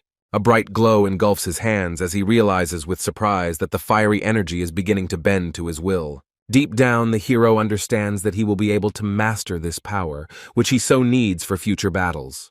With every second, his confidence grows, because the new skill will make all his actions unpredictable for the enemy. However, every step is not easy, and he warns himself that it is too early to rejoice. In the silence of the night forest, he forms a magic sign and clearly pronounces the spell Restoration, awakening in himself a power capable of destroying lies and burning deception to the ground. In response, an ominous voice bursts out from the darkness, filled with a thirst for blood, calling to battle the spawn of horror, the bloodthirsty Bloodless. The forest freezes in an alarming silence, and multicolored streams of energy, as if alive, glide between the trees, foreshadowing a quick and inevitable collision. Standing amidst the clouds of magical fog, the young man confidently declares that it is his actions that will transform the legend of the Bloodless into something even darker and more terrifying. With an enigmatic smile and a glint of determination in his eyes, he looks straight ahead and, as if in response to time itself, asks if the time has come to get to the main point. In the middle of the night forest, immersed in mysterious silence and shrouded in a light blue fog, a black funnel gapes like a bottomless wound in the earth, left by an ancient force that awakened from a centuries-old sleep and disturbed the balance of the world. Under the silvery light of the full moon pouring through the treetops, Yu Xin-wung stands at the edge of a gaping abyss and calmly peers into the darkness, sensing that something ancient and devastating will rise from the depths of this funnel. Against the backdrop of the night sky, where the moonlight glides across the leaves, he stands with a slight smile on his lips, as if he is facing not the consequences, but the fruits of his own power, knowing that from now on, he is able to control even that which lurks beyond fear. A chaotic vortex of ominous purple-black energy erupts from the boy's back, in which the distorted faces of dead souls flicker, rushing out, as if they were summoned from the very heart of the afterlife. Streams of dark energy rise from the ground, glittering with the terrifying faces of fallen warriors, once serving as skeletal fighters, and now, under the influence of a new power of necromancy, ready to take on an even more terrible and powerful form. The hero's hand, engulfed in the radiance of blinding divine mana, rises into the sky with determination, representing the transition to a level of power capable of subjugating the creatures standing on the very threshold of zenith. Holding out his hand in the tense silence, the hero senses the presence of 4 invisible beings hidden in the darkness, and with cold calm, he prepares to meet each one, choosing the one who dares to attack first. His eyes, focused on the inner flame, reflect determination and steely endurance, for everything in his appearance suggests that the time has come to use energy absorption as a final act of complete control. The moment the system alerts the summoning of a zenith-level skeleton warrior and the wrath of the dead, the young man's eyes widen in shock as he senses the approach of a power beyond comprehension. At the epicenter of purple clots of energy, the hero freezes as disturbing vibrations fill the air, and the scarlet warnings of the system speak of the deadly hostility of the awakened, whose rage is disturbed by the interference in their peace. Powerful streams of energy burst forth from all sides and crash into his body, causing him to tremble under the onslaught of a force that exceeds his usual limits. From a dark abyss filled with curses and ancient darkness, a giant skull suddenly emerges with eye sockets glowing with purple flames, one glance of which is capable of paralyzing even the bravest warrior. A huge skeletal hand, entangled in sinister streams of energy, suddenly appears from the depths and with furious force grabs the hero by the leg, lifting him into the air as if death itself decided to join the fight. With its jaw bared and an aura of deadly fury pulsing, the skeleton unleashes a powerful blast of energy filled with darkness and anger, as if oblivion itself were falling upon the enemy. From a fissure in the ground, engulfed in purple flame, rises an ancient skeletal warrior, his glowing eyes burning with 1,000-year-old malice, and his shadow-shrouded body exudes power beyond the reach of mere mortals. Against the backdrop of the dark sky, the hero's frozen face expresses amazement, because something unknown and frightening materializes before him, making his heart beat faster from a premonition of the inevitable. The skeleton, shrouded in purple swirls of magical energy, majestically raises his hand upward, and in the next moment, a storm of light and shadow erupts around him, heralding the onset of destructive force. A sinister warrior in scarlet and white robes rushes out of the darkness with a bone spear, and in his eyes, a purple flame of rage burns, ready to pierce all living things. Yu Xin Wung, with a serious face, looks on in amazement as the skeleton rushes up from below at an unimaginable speed, like lightning from the underworld.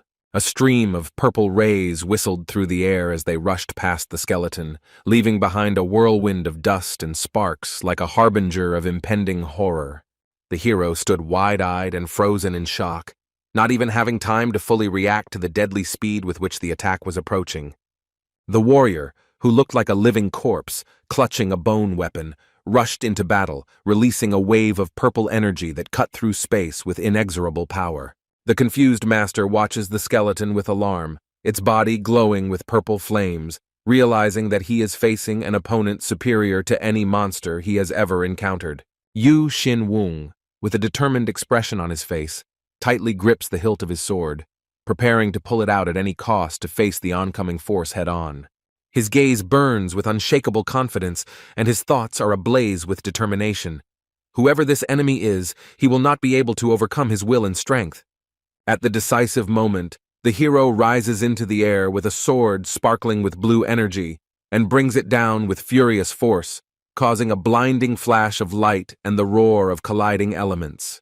The young man stares ahead, determination burning in his eyes, and the skeleton with purple lights in its eye sockets rushes forward, filled with a merciless thirst for destruction. A powerful wave of energy explodes in the night forest, merging purple and blue beams into a blinding vortex that tears apart the space around the two fighters, heralding the beginning of the decisive battle. The hero's sudden dash leaves cracks in the ground as he rushes forward with lightning speed, cutting through the silence of the night with a swift throw on the brink of life and death.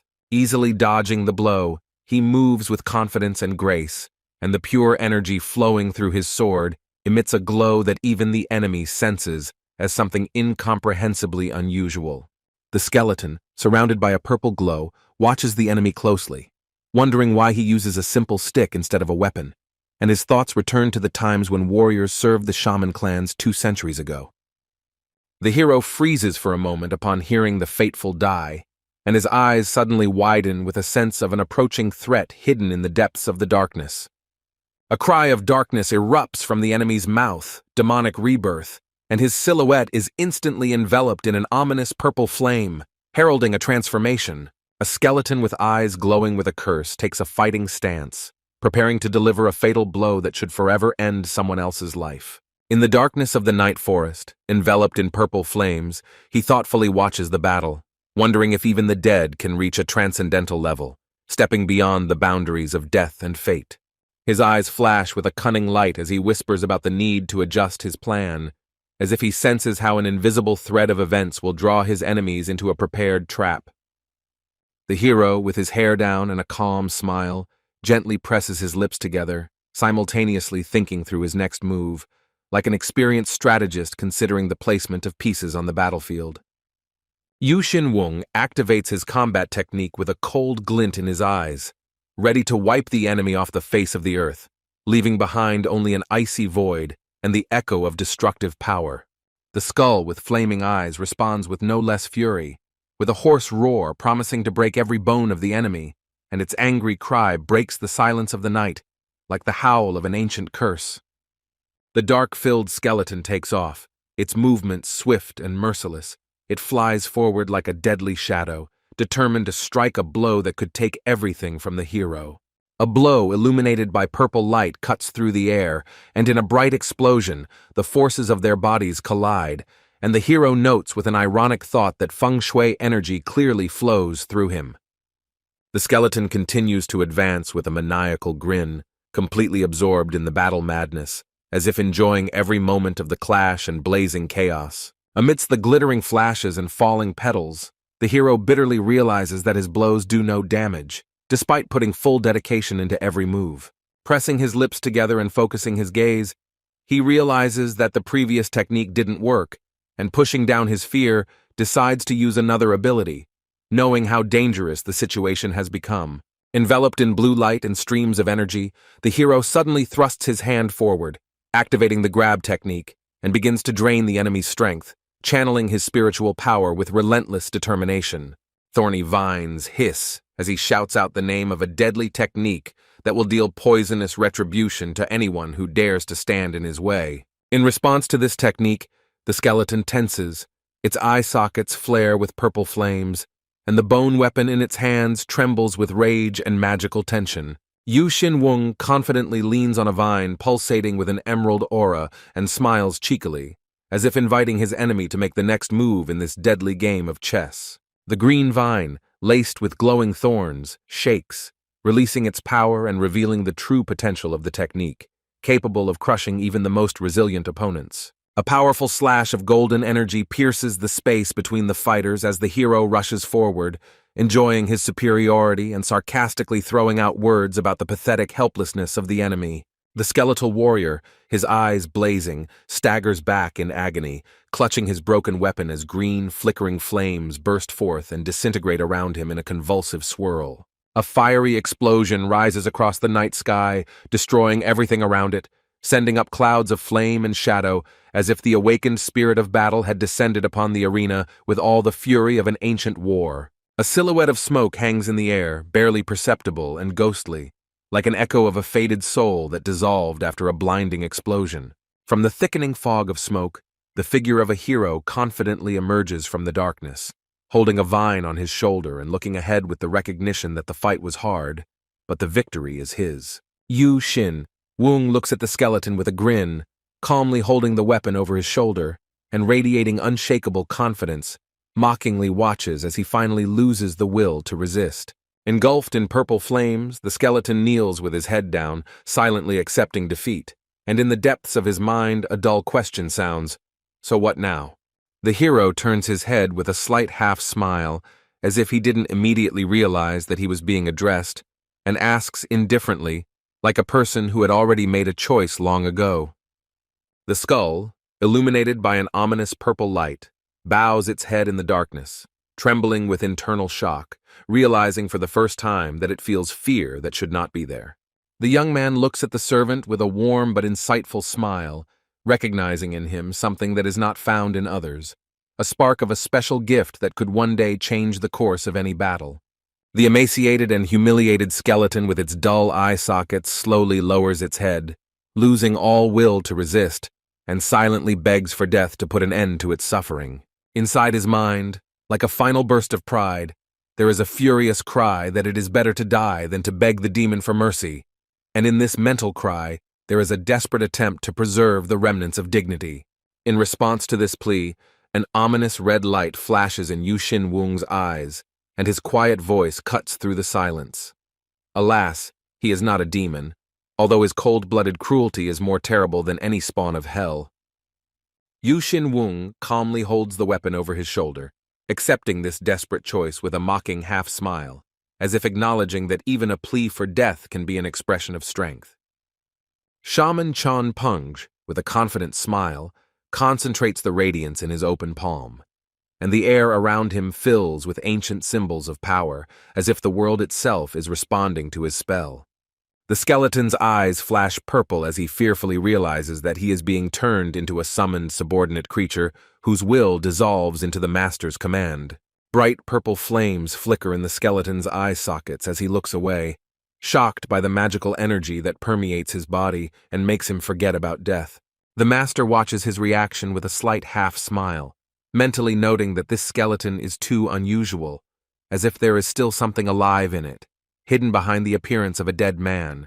From the top, where the leafy twilight merges with the wind, he slowly lowers his hand, leaving in the air a barely noticeable shimmer of determination that dissolves in the evening silence. Above the dark abyss, under the starry sky, a dull hum is heard, reminiscent of the sigh of a bygone century, while the moonlight silently glides along the cliffs, having become a witness to the end of the ritual. Clenching his fist, the hero emits a blinding blue glow, mercilessly piercing the enemy with streams of magical energy, and his body dissolves into light in the middle of the silent night forest. A satisfied smile appears on the hero's face, and in the depths of his gaze a proud thought lurks. He is in complete control of the situation, and is already anticipating the outcome. His fingers close into a decisive fist, and this gesture seems to seal an invisible deal. Everything is under control, and even fate seems subject to will. The wooden ceiling creaked weakly above his head, and every hoarse breath that escaped his lips only increased the oppressive, almost dead silence of the room. His whole body was shaking with weakness and horror. His face was covered in sweat, and his half-open lips broke into an anxious groan, as if death itself was gliding somewhere nearby. The old master's gaze flashed with a sharp light as he suddenly opened his eyes, as if awakening from a nightmare or sensing imminent disaster. The elderly man opens his eyes with difficulty and looks around in confusion, not recognizing the environment in which dancing shadows paint fear on the walls. His heart squeezes painfully in his chest, and his palm involuntarily falls on his ribcage, seized by a sharp pain, as if the sky itself had disturbed him from the depths of oblivion. Barely focusing his gaze on the cozy room, he mentally asks himself how much time has passed since the moment when his consciousness plunged into impenetrable darkness. In the twisted haze of memory, he sees himself, sword in hand, exhausted, wounded, but still burning with determination and a thirst to continue the fight. The mighty elder looks at his defeated reflection with cold determination in his eyes, standing with a blade at his throat and realizing how close he was to eternal darkness. At that fateful moment, when the metal crashed into the enemy blade, the leader, who was on the brink of death, received a chance to survive thanks to the swift attack of the young fighter. The old man appears at the door with an expression of amazement, his eyes wide open when he notices that the wounded man, in spite of everything, has regained consciousness. The young warrior, with a confident, calm smile, reports that the condition has stabilized, And at the same moment, the old man, recognizing him as a savior, exclaims his title with relief. The master sits barefoot on the edge of the bed, looking up in confusion at the young man in long robes, who asks with concern in his voice if he is okay after everything he has been through. Yu Xin-wung looks away with a slight smile and a calm voice, confidently stating that he did not receive a single scratch, as if the battle itself passed him by without leaving a trace of pain. The gray-haired man, with a mixture of anger and humiliation in his eyes, is having a hard time realizing his defeat, painfully wondering how such a young opponent managed to break his strength and pride. Bowing his head before the leader, the elder regretfully admits that his defeat was the result of his own bad habits, to which the latter, with a good-natured smile, only confirms the truth of the confession. The young man, his gaze downcast, can barely contain his emotions as he hears the sincere praise, which sounds unexpectedly warm, making him think about his own worth and inner strength. The young man, with a soft, sincere smile, calmly says that true modesty lies not in the elder's techniques, but in his actions, hidden from glory, but full of greatness. Turning his back, he respectfully explains that the reason for stagnation is not the lack of talent, but the narrowness of the path, which has not yet been completed. And the old man, listening silently, feels the bitter truth in the words. Looking gloomily ahead, the old man with a concentrated expression on his face admits that he is aware of the meaning of every word spoken, and this fills him with a new sense of determination and shame. Without looking back, the young warrior commands with firmness in his voice to follow him, leaving the old man with a choice to remain a prisoner of the past or move towards change. Yu Xin-wung looks over his shoulder with a mysterious smile, and as if opening a new chapter says that it is time to set off on a journey where trials and revelations await them. Bright daylight washes over the facade of the majestic pavilion, proudly rising against the backdrop of a cloudless sky, as if keeping within its walls the silence of centuries and the secrets of ancient wisdom. Under an ancient lantern trembling in the silence, a servant asks with doubt in his voice about the purpose of his arrival, but the leader's restrained and short answer immediately cuts off any objections. An old master with an upright posture and a focused expression sits in the center of the room and calmly orders a student to sit opposite him in the lotus position to begin the path to inner enlightenment. The student listens attentively and, having assumed the same pose, meets the teacher's gaze, and the latter strictly orders them to begin meditation immediately, preparing both for immersion into the depths of consciousness. In silence, the teacher joins the fingers of his hands in a symbolic gesture of wisdom, initiating the first stage of meditation, where every movement is imbued with meaning and inner energy. The teacher's face shows tension. Beads of sweat roll down his temples, and he sighs deeply, feeling the weight of time and the importance of the current moment. Yu Xin-wung, with a determined look, says to himself that there is no more time to hesitate. The moment has come, and now is the time to act without looking back. The hero firmly places his palms on the carpet, plunging into deep concentration, preparing to take a step on which his entire future fate will depend. A powerful wave of green energy envelops the body of the young man kneeling before the elder, as if nature itself had submitted to his will, filling the air with light and tense anticipation. With a focused, almost piercing gaze, Yu Xin-wung activates the ability to transmit experience, choosing the path of saturation with yin energy, and at that moment, the space around begins to tremble, as if reality itself responds to the call of his power. Streams of energy pierce the room from all sides, and the old man, sitting in the lotus position, slowly absorbs the powerful flow, enveloping his body in a green glow and causing awe in every corner of the room. The old man's face is distorted by sudden pain. A muffled groan escapes from his lips, and his wide-open eyes reflect horror at the power that is already beyond the limits of normal perception. Streams of thick green energy, writhing like snakes, weave around the room as the young warrior standing opposite the elder concentrates his power, the glow emanating from his palms seeming to cut through the space between them. Amidst the chaos of magical waves, the elder freezes in meditation, allowing powerful streams of yin to penetrate every cell of his body, turning the room into a real whirlpool of magical currents. The man with beads of sweat on his forehead struggles to contain the surge of energy raging inside him, and the realization flashes through his mind that the technique this hero uses is completely different from Yu Xin Wung, and makes him rethink the essence of martial arts. Yu Xin Wung, with a serious look, surrounded by swirls of green energy, is concentratedly preparing to convey the innermost essence of martial truths, weaving it directly into the consciousness of the interlocutor. In a moment of enlightenment, his eyes widen as the system heralds the creation of a new SS-class magic truth ability, and the space fills with the glow of unleashed potential. The elder's face shows tension as the flow of energy reaches its climax, and the system coolly records his increased skill level. The young man realizes with a slight, almost amazed smile that in the process of transferring knowledge, he unexpectedly acquired a new powerful technique, supreme wisdom of the SS rank.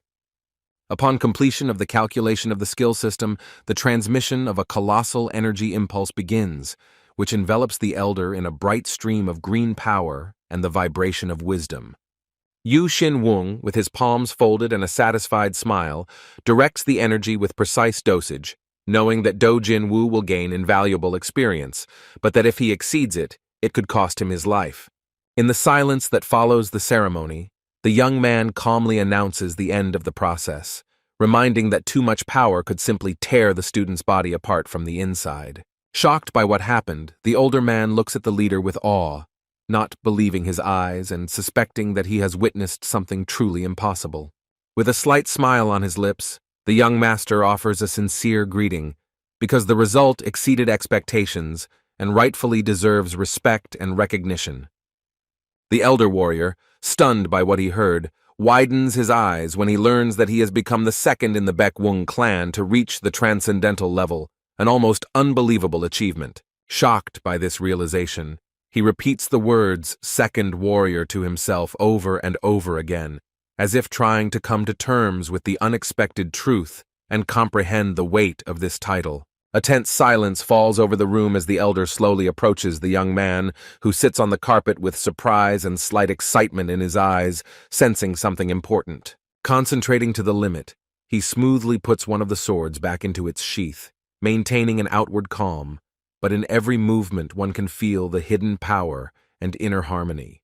The elder, enveloped in a bright stream of blue energy, freezes in a fighting stance with two swords in his hands, and his gaze burns with determination and strength awakened by transcendental ascension.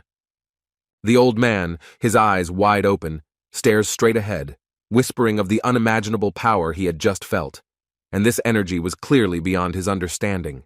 His hand tightly grips the hilt of the sword, from which a blue glow emanates, penetrating deeper into his body, causing awe, admiration, and a slight fear of the unknown.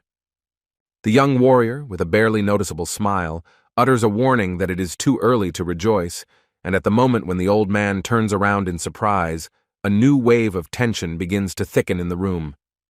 The young man, with a slight smile, hands the scroll to the surprised elder, as if offering to look into the very essence of the hidden knowledge. The older man, reading the lines with growing excitement, suddenly recognizes the legendary technique of the Hurricane of 18 Swords, and his voice trembles with sincere amazement. With proud equanimity, he claims to have found the scroll on his way here, as if it were a trifle, although there is a hidden purpose lurking in the depths of his gaze.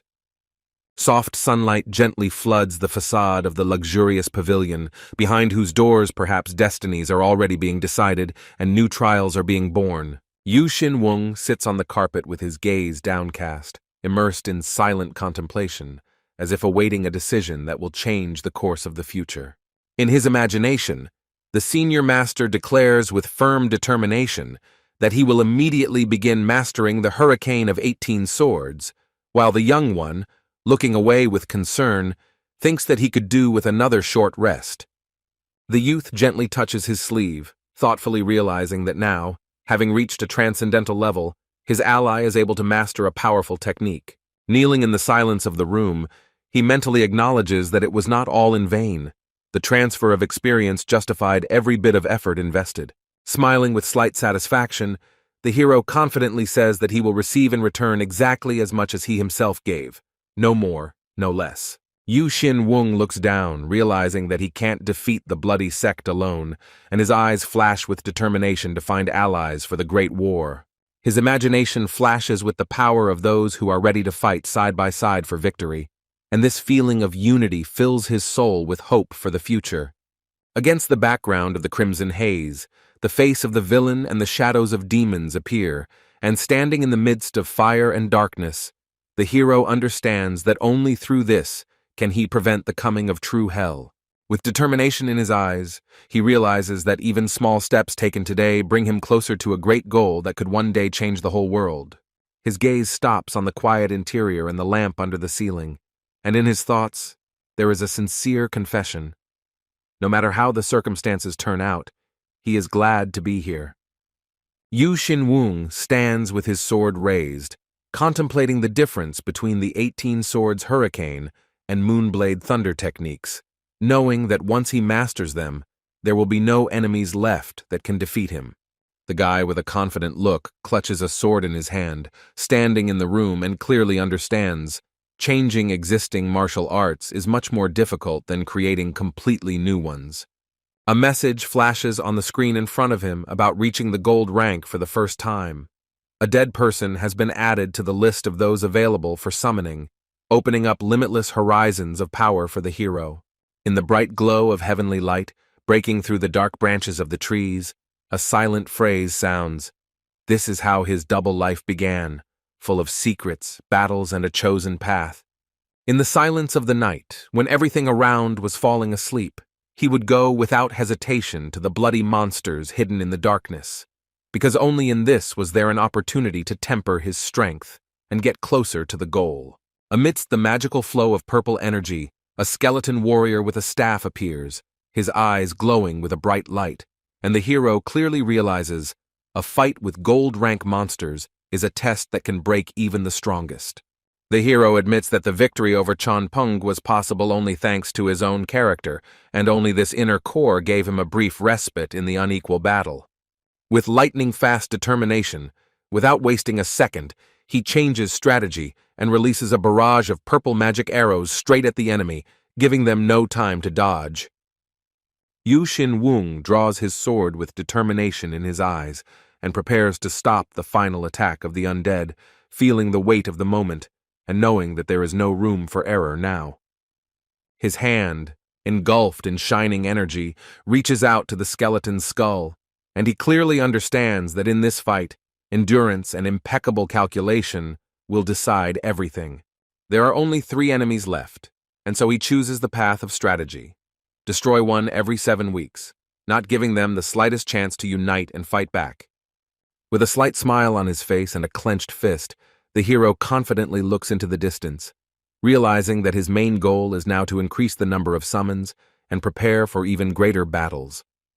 When the dawn sun breaks through the clouds, he returns to the clan and begins his usual day, outwardly calm, but filled with determination and new strategies. While silence reigns in the room, the hero remembers how it all began, thinking over the path he has taken and building a new order of actions in a familiar, everyday environment.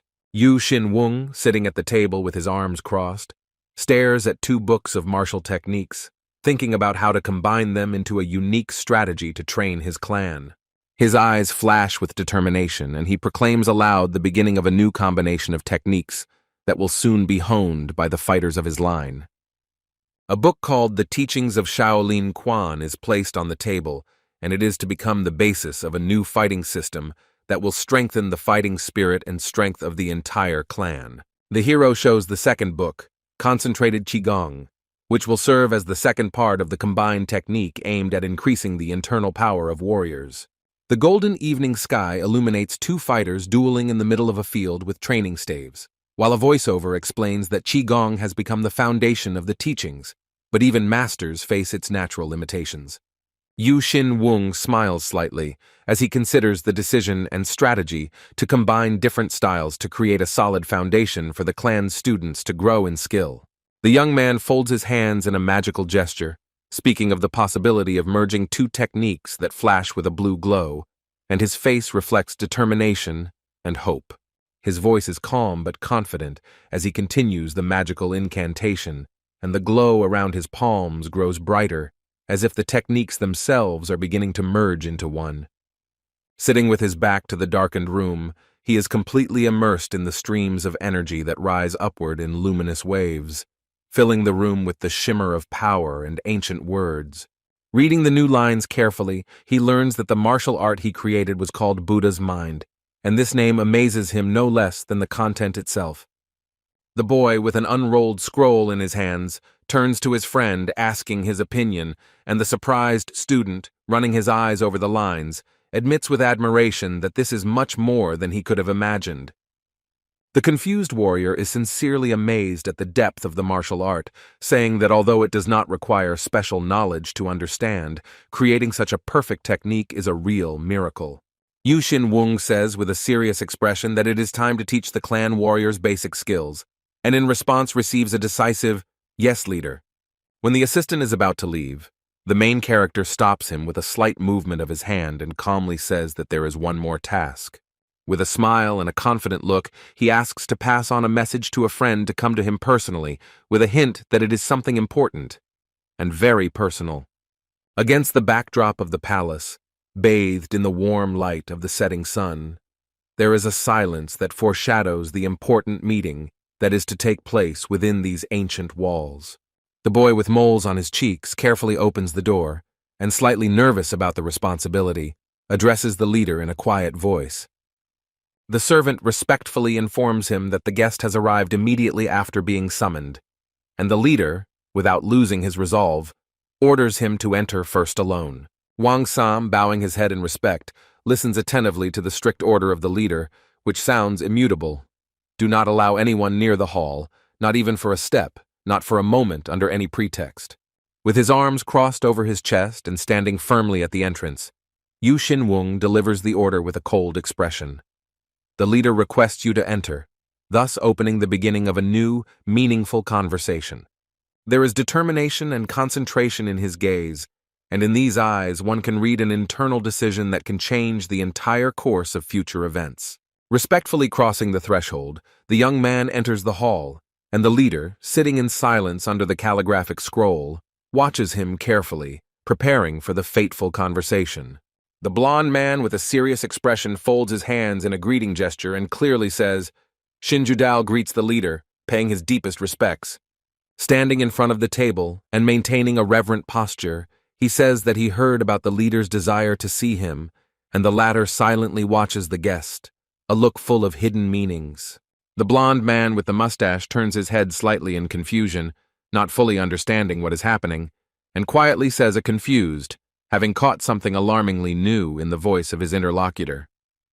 The leader, not hiding his satisfied grin, looks straight into the eyes of his guest, and in this look there is a subtle hint, as if every reaction had been predicted by him in advance. Yu Xin-wung, slowly rising from the table, places his palms on its smooth surface and with a predatory shadow on his face looks at the visitor's back, coldly saying, "And now," as if opening the curtain on the inevitable.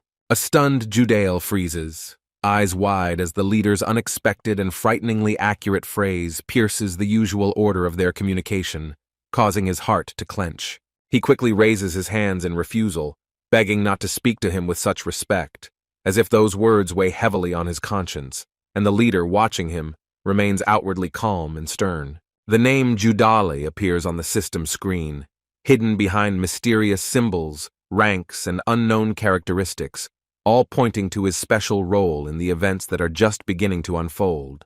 With a serious expression on his face, the young man calmly but firmly answers that such a thing is out of the question, because before, strangers could have been watching them, but now everything has changed, and there is an intention behind every word. Judale, flushed with embarrassment and inner tension, suddenly raises his voice, claiming that he does not dare to address the leader of Hao Moon without due respect, since his very position requires respect and reverence. Against the backdrop of swirling fog emerges a dark group of outcasts, thieves, dancers, vagabonds, and murderers, gathered in a place whose very name whispers of the oblivion and despair that reigns within its walls. From the dark veil of fog emerge the figures of the Low-Gate followers, their faces hidden, but each of them holding an invisible weapon, information that they collect, sell, and protect as if it were their own lives. Judale's face fills with icy determination as he thinks back to the days when he led this shadow organization that lived in the underground whispers and ruled the streets with invisible strings. But the very next second, his face changes, and putting on a mask of confusion, he smiles feignedly, saying that he doesn't understand what they're talking about, hiding his real self under this mask. Yu Xinwung says with unperturbed confidence that he only recently heard the name of the Hao Moon clan, but immediately admits that from the very beginning he had a strange feeling that it had been heard somewhere before. Hearing the name of the stranger from Suchang, Judale's eyes widen involuntarily, memories flashing like lightning and squeezing his throat with disturbing images from a long-buried past. Holding his breath, the young man stares at Judal, doubt laced in his voice before he corrects himself, firmly naming the leader's real name, Xin Wu Yang, as the final clue to the truth. The enraged opponent, his face twisted in anger and his golden hair flying, snarls as he strikes downwards, trying to break through the defense of Yu Xinwung, who stands before him calmly and motionless, like a rock that is not subject to the storm. The next moment, as the cold blade almost touches his skin, a bloody gleam of concentration flashes in Yu Xinwung's eyes, and space itself freezes, shrinking under the weight of an invisible force. Steadfast and calm as the spirit of the sword itself, Yu Xinwung's expression remains unchanged even as an explosion of energy erupts around him, tearing through the air and sending his opponent flying back like a karmic response to his rage. The blow that should have been decisive turns against the attacker himself. With a crunch of flesh and a splash of blood, he flies back, not realizing that he has already suffered a crushing defeat. The enemy, with a panicked glint in his eyes, flies away, not even having time to clutch his weapon, when a wave of energy crashes down on his body like an inescapable blow of fate, returning to him the full cost of his own rage. The clash erupts in a flurry of blows, as Yu Xinwung breaks through his enemy's defenses with cold precision and graceful technique, the air filling with alternating flashes of red and blue energy. The enemy's body crashes into the floor with a dull thud, leaving behind cracks and debris as if a silent admission of complete capitulation to the cultivator's unbending will. Tension hangs in the air as both opponents, frozen in their fighting stances, stare at each other, knowing that the coming clash will decide not only victory, but also the fate of the truth hidden in their past. With a face that is a mixture of anger and resentment, the enemy speaks his last words with a gleam in his eyes, trying in vain to hide his fear of the one who has penetrated into the very depths of his being. Yu Xinwung's gaze carefully glides over the blade shimmering in his opponent's hand, and with slight surprise, he realizes that the opponent has already managed to take out his legendary silent blades, leaving no trace for the eye. With a challenge and fury in his voice, the enemy stands with his daggers raised, as if hoping to make up for his weakness with anger. But in Yu Xinwung's cold gaze, there is no fear, not a shadow of doubt. Clutching the handles of his silent knives until his knuckles turn white, he prepares for one last, desperate step, believing that he can force his enemy to reveal the truth to the end. Shrouded in the crimson light of battle energy, focused and filled with rage, the enemy raises his weapon in both hands, as if swearing to erase anyone who comes close to the forbidden truth. A look full of anxiety and mistrust hides behind anger. He convulsively squeezes the blade, trying not to reveal the fear that grows through the mask of hostility in front of the one who wordlessly exposed his insides. Yu Xinwung stands still, exuding calm and firmness as his words slowly penetrate his opponent's mind, revealing the frightening knowledge that he sees more than an outsider should see. With a focused gaze and teeth clenched painfully, the man raises the dagger to his face, uttering words of blackmail through his rage, hoping to turn the tide of events before his secrets become the property of strangers. A barely noticeable smile plays across Yu Xinwung's lips as he delivers a warning with a piercing confidence that makes his opponent doubt his own resolve. The enemy, with a tense gaze and a weapon clutched in both hands, reacts sharply to the opponent's calm, not realizing that he is facing a force that cannot be comprehended by the ordinary mind. With his arms crossed and his voice free but firm, Yu Xinwung reveals the true nature of his intentions, not conquest, but a hidden agenda that is inaccessible to those who think superficially. His gaze darkens, sparks of irritation and confusion flash in his pupils as he, barely holding back the internal whirlwind, asks himself a silent question. What does all this mean, and what will it ultimately lead to? Determined and focused, Yu Xin-wung looks straight ahead, and with icy clarity in his voice, declares his intention to form an alliance between the two powerful clans, as if laying the foundation stone for a new era.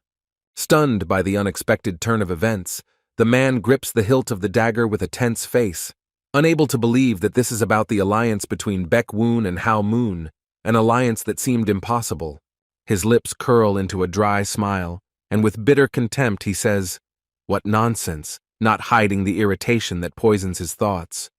With inner tension and a shadow of doubt in his voice, he expresses his suspicion that the hero actually only needs the knowledge of their clan, but receives direct and fearless confirmation of this. His gaze grows cold, a forced smile appears on his lips, and by refusing to answer he demonstrates that he considers this conversation a waste of time.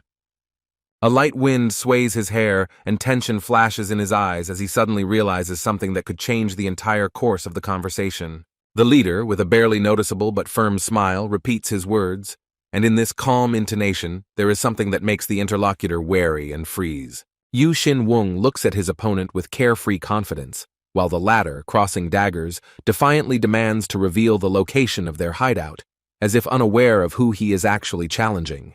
Anxiety is growing in the heart of the man with a mustache. The name of Yu Xin-wung sounds in his thoughts like a bad omen, and he already understands that before him is not just a person, but a force capable of changing the order of things. His inner monologue is filled with respect mixed with fear. To his own people, he is a good-natured ally, but to his enemies, Yu Xin-wung is a ruthless demon with a smile that hides an imminent threat. The fair-haired warrior, noticing the cold confidence in his opponent's eyes, dilates his pupils for a moment in surprise and confusion, as if a truth he was not prepared for had been revealed to him. Yu Xin-wung, with a slight smile and a calmness that penetrates to the bone, says that he knows what his opponent is thinking, and with these words, knocks the ground out from under his feet. Without looking away, the opponent clenches his teeth, trying to maintain his dignity, and quietly declares that he is not so shameless, although his trembling lips betray an internal storm. In response, Yu Xin-wung calmly raises two fingers, as if marking the boundary between words and actions, and at that moment, silence hangs in the air, heralding new conditions for the game. Hearing about the mysterious disappearance of the Hao-moon members, the man's eyes widen in horror, and in that look, fear, bewilderment, and an inner premonition of trouble are mixed. With resentment and growing suspicion, he demands an explanation, unable to understand where his interlocutor got such information from and why it is being said right now, in this moment of silence. His forehead was covered with sweat, and confusion trembled in his pupils when a direct, soul-piercing cry sounded in the air. "Didn't you come because of their disappearance?" Suddenly gathering his strength, the blonde firmly voiced the second condition. He promised to return the missing members of Hao-moon, and from these words the room seemed to become cooler. Smiling calmly, the hero says that the terms sound fair, but in response he hears a disdainful remark about the worthlessness of his clan, and this cold tone cuts through the atmosphere like a blade. With a subtle smile and a fiery gaze, Yu Xin-wung asks a direct question, as if challenging him. Does he really believe that he can save all his people alone? With a serious face and a worried shadow in his eyes, the man grips the hilt of his blade tighter, wondering whether this battle will lead to the fall of one province or mark the decline of the entire state. Because for victory, it is not strength that is important, but a precise plan. The hero confidently announces an ambitious plan to establish a Hao-moon bureau in each province, where the best of the Baek-woon clan will serve, and this daring idea instantly knocks the enemy off balance. Yu Xin-wung declares with determination in his voice that he is ready to teach martial arts even to fugitives, putting them on par with the elite of his clan, and these words do not sound like mercy, but a survival strategy. Shocked and confused, the man silently looks away, trying to soberly assess the scale of the threat and the depth of the plan that sounded too true to be a simple bluff. His fingers tremble on the hilt of his sword, and his thoughts are filled with panic. Is he really capable of bearing the weight of this agreement without betraying himself? With a tense face and a look in which the last spark of principle burns, he utters a warning.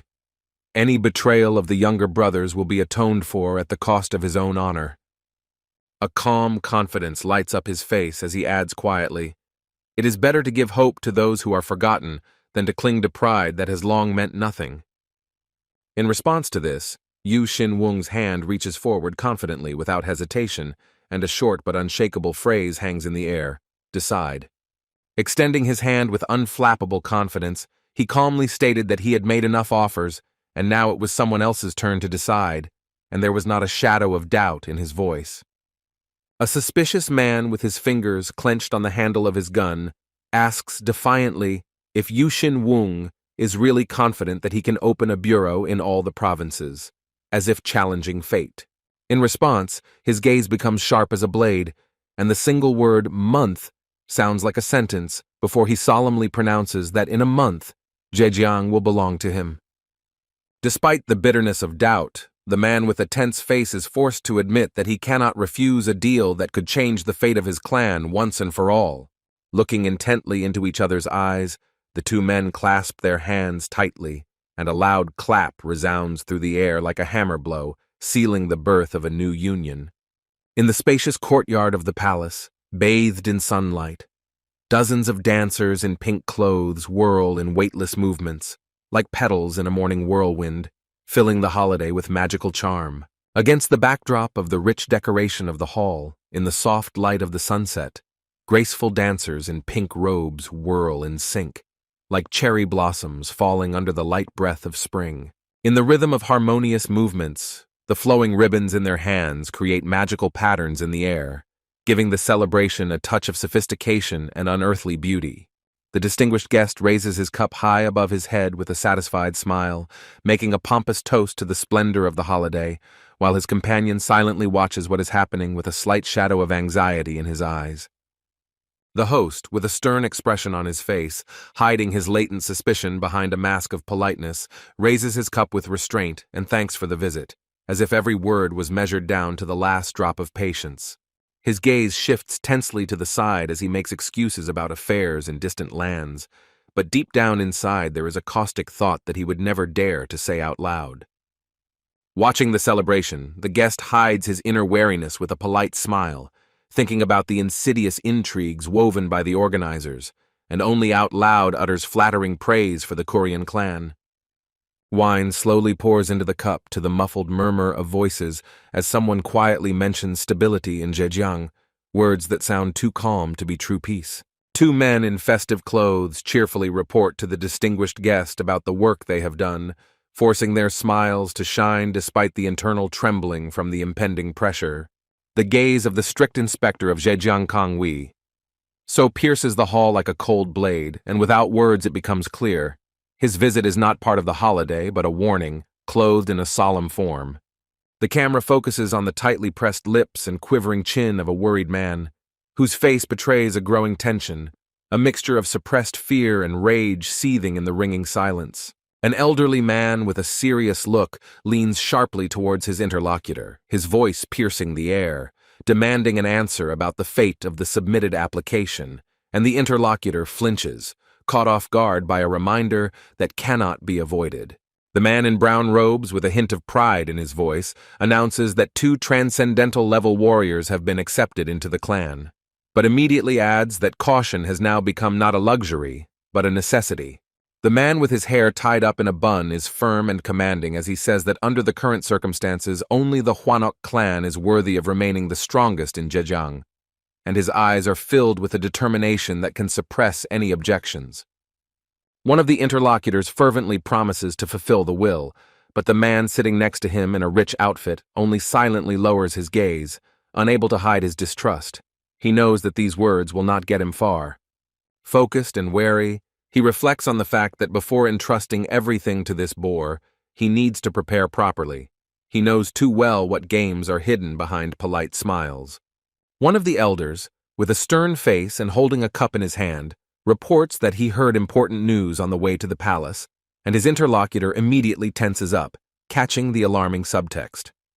The news that the Baek Woong clan has also applied causes an outburst of anger as Yu Shin Woong's impulsive actions jeopardize fragile calculations and long-term plans. Another elder silently looks into the distance with a heavy gaze, not saying a word, but his silence seems to ring with tension and discontent, restrained with difficulty. The confident, stone-faced man grips the cup tightly and casts a suspicious gaze forward, declaring that Baek Woong's wealth and power are most likely fake, and there is a hidden anger in his words. One of those gathered, completely confident in his rightness, suggests simply eliminating the opponent, but the other, looking down with cold concentration, calmly replies that there is no need for this. He already has a plan.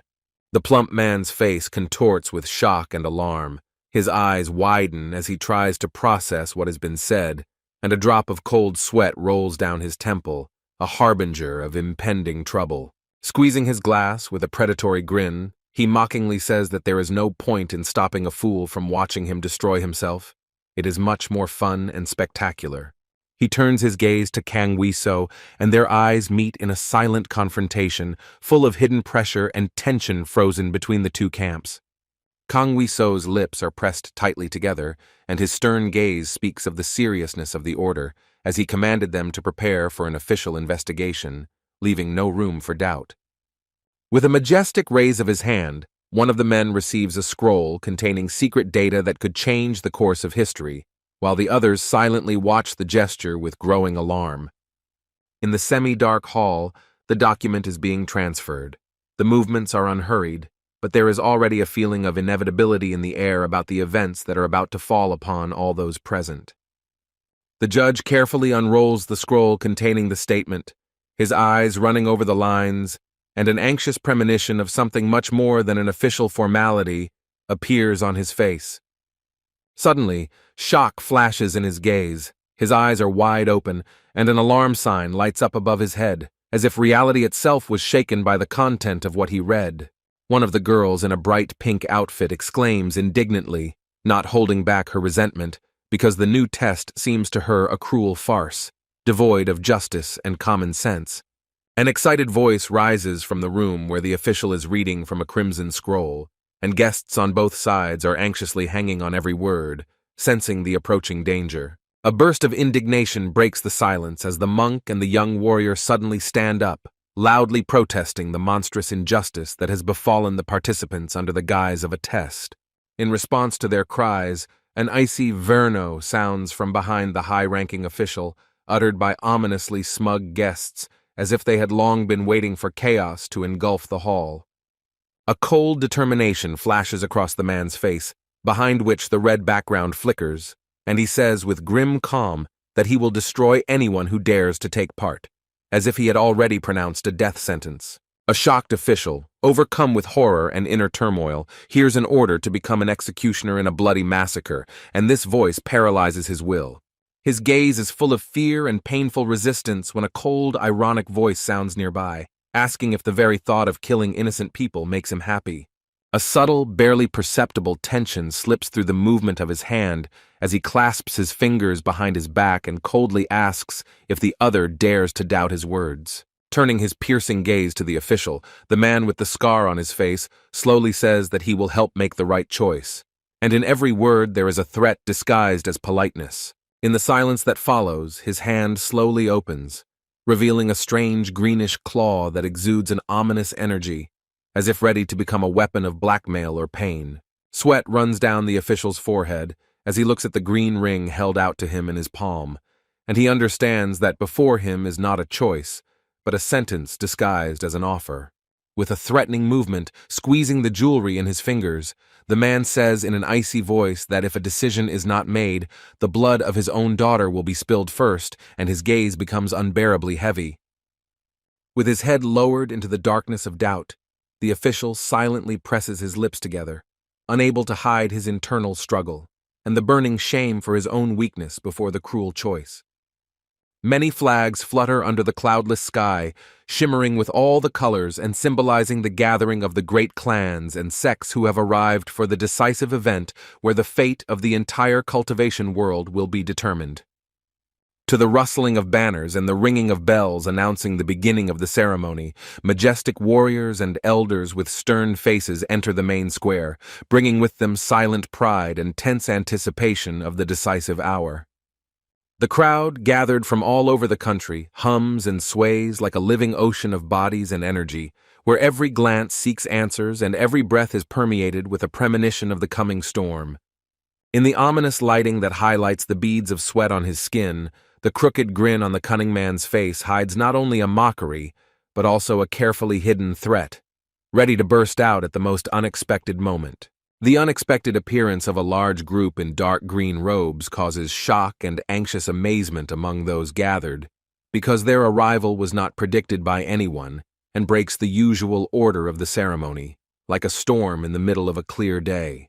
The grim and merciless expression on the face of the renowned warrior nicknamed the Bloody Knife of Rain, Heo Jun Guan, clearly speaks of his deadly reputation, turning his very presence into a warning to those who would dare to upset the balance. In a strict formation, with faces full of unyielding determination, the disciples of the Qing Shui Temple solemnly enter the square, making everyone present feel the heaviness of the moment and the breath of history that hangs in the air. In the crowd heading towards the arena, the students' gazes are full of intense concentration, because each of them is aware of the fierce struggle ahead, where at stake is not only the honor of the school, but also the right to write their name in the annals of great battles. A satisfied and sly grin spreads across the face of the plump, sharp-featured youth, and looking at his rivals, he already imagines how the strength of his clan will humiliate even the most formidable fighters of the Qing Shui Temple and the Dragon Force Squad. The wide-open eyes on the pale face and the beads of sweat sliding down the cheek reveal the true shock of the young man when he realizes that Baek-un himself, the legendary clan whose appearance is capable of turning the course of the entire ceremony, has arrived in the arena.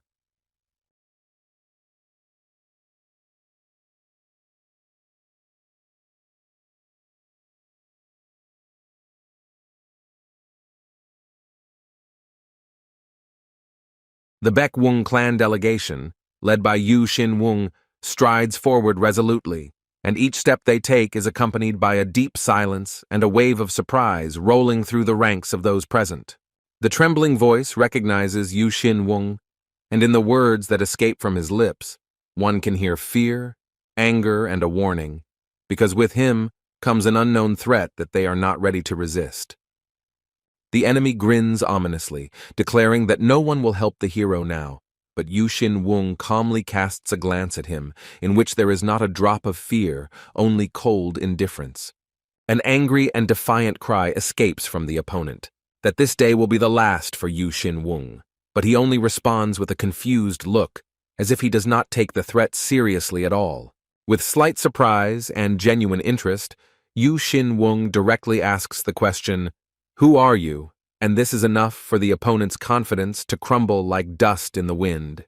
The tension reaches its climax as an enraged Qin Shui is about to strike the killing blow, but the sudden, triumphant announcement of Enchalsa's arrival pierces the hall like a clap of thunder and stays his hand.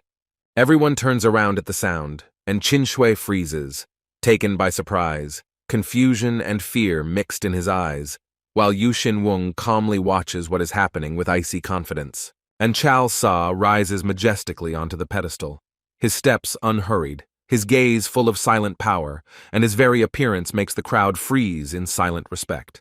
All the participants of the scene line up in perfect order before the high official, each realizing that any words can now change the fate of not only himself, but also the entire clan. The dignitary's gaze is stern and motionless, but it is his silence that weighs more heavily than any shouts, like a sentence for those who have just allowed themselves to be reckless. The offended man finally realizes the stunning truth. In front of him stands not just a rival, but an envoy of the Baek-un clan, and all his bravado melts away like snow under the scorching sun. The elder's inner voice acknowledges with a tired sigh that this young man is too young for such gatherings, but there is something in his gaze that makes him worth taking into account. One of the guards sternly states that only clan leaders and appointed representatives are allowed to enter, leaving the young fighter and his opponent under the weight of anticipation. The new official walks past the guards with unwavering calm, throwing over his shoulder an order for the others to wait outside, thereby emphasizing the exclusivity of the upcoming conversation. The soft light of the lanterns gently envelops the vaults of the hall, while a solemn voice is heard from above, announcing the beginning of a fateful event that will change the alignment in the world of clans. Seated behind the dais, the dignitary addresses the assembled company with icy formality, proclaiming that they are all admitted to participate and have the right to fight for the honor of lightening the burden of His Majesty. The official, with a stern expression on his face, turns to the hall and announces that due to the urgency of the matter, he will immediately voice its essence, and the representatives of the clans, tensely catching every word with special attention. He says that everyone will have to pass 3 tests, which will be determined by the results of today's selection, and his voice, honed by power, rolls loudly through the hall, leaving no room for doubt. As the official lists the task for the clan that came in third, Yu Xin-wung listens attentively, his gaze calm but focused. The flowers from Mount Anton for the Imperial Palace have already become the first challenge on the road to victory. With formal severity, he announces that the second clan will be tasked with raising the morale of soldiers fighting Japanese pirates in Zhejiang, hinting at an honorable but dangerous mission on the front lines.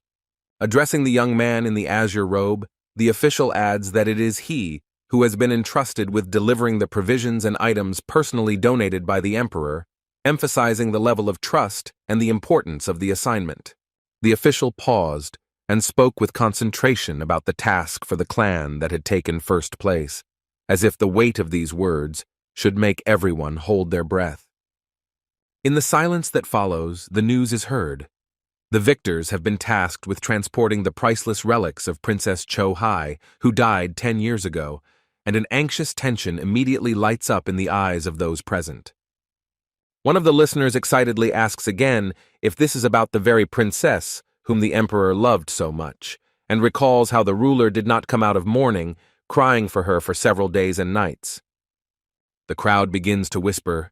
Everyone understands that this task is not only the most honorable, but also the most dangerous, because it promises an unprecedented reward and can open the way to eternal glory for the entire clan.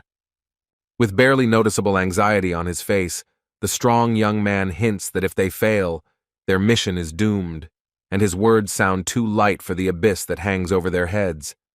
Amidst the anxious hubbub in the crowd, another man, with horror in his eyes, says that then not only will the entire clan perish, but 3 future generations will be mercilessly branded, as if the shame already echoes within the walls of the palace. The protagonist's focused and determined gaze speaks louder than words when he mentions the risk of losing or damaging the imperial relics, realizing that from now on, their path is a game of life and death. The official turns to the side with concentration and begins to explain the conditions of the exam, and his voice rings with the importance of the upcoming test, which can change the fate of each of those gathered. With his back to the hall, he solemnly speaks of the main goal of each clan, the ability to protect its property in the face of threat, and the tension in the room reigns, as before a battle where honor is at stake. Listening attentively, the main characters tense up when it is announced that all 6 clans are required to take part in a test where they will have to prove not only their strength, but also the honor of their clan. A man in formal attire, turning to the participants of the competition, seriously declares that the essence of the test is a battle between clans, where everyone is obliged to defend their property to the last drop of blood. In the crowd, some men whisper among themselves in confusion, not understanding what exactly this battle means and what rules they will have to accept, as if they have a premonition that everything will not go according to plan. Hearing this, one of the participants grins evilly, enjoying the thoughts of the upcoming clash, while the young warrior next to him maintains his focus and cold determination in his eyes. The official raises his voice, announcing that each clan will be given the same item, thus leveling the playing field and forcing everyone to fight solely with skill and strategy. His voice becomes even sterner when he says that he has only 4 hours to complete the task, during which he must not only hold on to his item, but also withstand attacks from his opponents. A dull hum fills the room as those present realize that from now on, everyone is not only an ally, but also a potential enemy, capable of striking at the most unexpected moment. For stealing a medallion, the team gets 2 points, and for capturing an opponent's item, 50, after which the results will be tallied, which will determine the winners and losers in this merciless game. The excitement is growing. The participants are starting to panic. No one expected that the test would be so cruel, where not just points are at stake, but the fate of the clans. One of the representatives of another clan steps forward with a predatory smile, looking at everyone with disdain, and says with a grin, "This will be a real massacre finally, like adults." The official frowned and looked at his raised hand, and a tense silence fell in the air as everyone waited to see if he would allow them to speak. The young man, with an anxious expression on his face, raises his hand and with a trembling voice asks if the fight will really be fought with real weapons, and fear immediately lurks in the eyes of those gathered. One of the warriors interrupts sharply, with a contemptuous grin, shouting that the question is stupid, as if laughing at the weakness of those who are not ready to shed blood. With a cold sneer, pursing his lips, the man bitterly said that everyone already knew how pathetic the Meng Jing clan was, and added sarcastically, "Are they really going to spare the enemy and wave wooden swords like children at school?" With a bitter look in his eyes, one of the participants admits that now it will be clear to everyone which clan will fly out first, as if signing up for the defeat in advance. The judge nods soberly and agrees that it is pointless to limit weapons in such a serious test, since honor and survival are at stake. He concludes with stern seriousness that everyone has the right to use their personal weapon, because a real test of strength and spirit awaits them. In a cold tone, the official warns that all the wounded will be counted in the results, making it clear that there will be no mercy, and this test will become a real massacre for many. The official, with a concentrated look, expresses the hope that each of those present will be able to prove themselves in this harsh and dangerous test, because it is here that the forging of fate becomes inevitable. The room fills with a heavy tension as the judge announces the end of the rules explanation and orders the contestants to immediately head to the testing area, as if the very air is shaking with the coming fight. The sun's rays break through the treetops and illuminate the flat area of the camp, where the tents are pitched in strict order, and the figures of the participants freeze in anticipation of the first call. In the bright daylight, the participants quickly settle into their new location, pitching tents, checking weapons, laying out equipment, as if every gesture they make is already part of the upcoming battle. The adjutant proudly reports on the fortified perimeter, assuring that no one will penetrate through the mountain range, and receives a restrained but sincere thank you from the senior, who keeps a close eye on the horizon. The assistant, arms crossed and with a barely noticeable smile, modestly waves off the praise, saying that he is only carrying out the orders of the courier and passes the last word to others, as a sign of the end of his mission. In the oppressive silence, the fat warrior with a grim expression silently clenches his fist, trying to contain the storm of emotions that flared up inside him after hearing this, and ponders what his next move will be. With a malicious determination, the young man with the earring looks at the camp with disdain, mentally cursing the Baek Wung clan, and convincing himself that this time they will not be able to escape just punishment. His face is distorted by a malicious grin, hatred is burning in his eyes, and a poisonous thought is pounding in his head. Kuryan has bribed all the judges, and now Baek-un will finally lose his protection. His clenched fist trembled with tension, and a thirst for revenge was brewing in his soul. As soon as the test began, he would strike the blow he had been waiting for since the moment of their humiliation. Suddenly a loud roar of approach pierces the air, and both officials start, raising their eyes to the sky with alarm, in which lies a question that no longer needs an answer. The ground shakes with the pounding of hooves, raising clouds of dust as the riders rush forward, bringing with them a storm that is ready to pierce the silence of the camp with relentless force. The frightened adjutant turns sharply at the cry, and the other officials with anxious faces approach him, feeling that something is approaching that can no longer be stopped. Sweat pours down the boy's face, and he points with a trembling hand towards the forest, where a threat is brewing that could destroy the fragile order they have worked so hard to maintain. The next moment, the official, his eyes wide with shock, finds out who exactly is approaching and cannot believe what he sees, as if fate itself had decided to intervene in the course of events. The armed guards react with alarmed cries to the appearance of the horsemen, indignantly asking who they think they are and where they came from with such insolence. The camera pans down to the horse's hooves, and in the silence the rider's menacing voice proclaims that this land is under the emperor's protection and everyone is ordered to retreat immediately. The warriors step aside in alarmed amazement as a horseman in a leopard cloak appears before them, whose shrill voice scornfully hurls accusations of insolence straight into the faces of his opponents.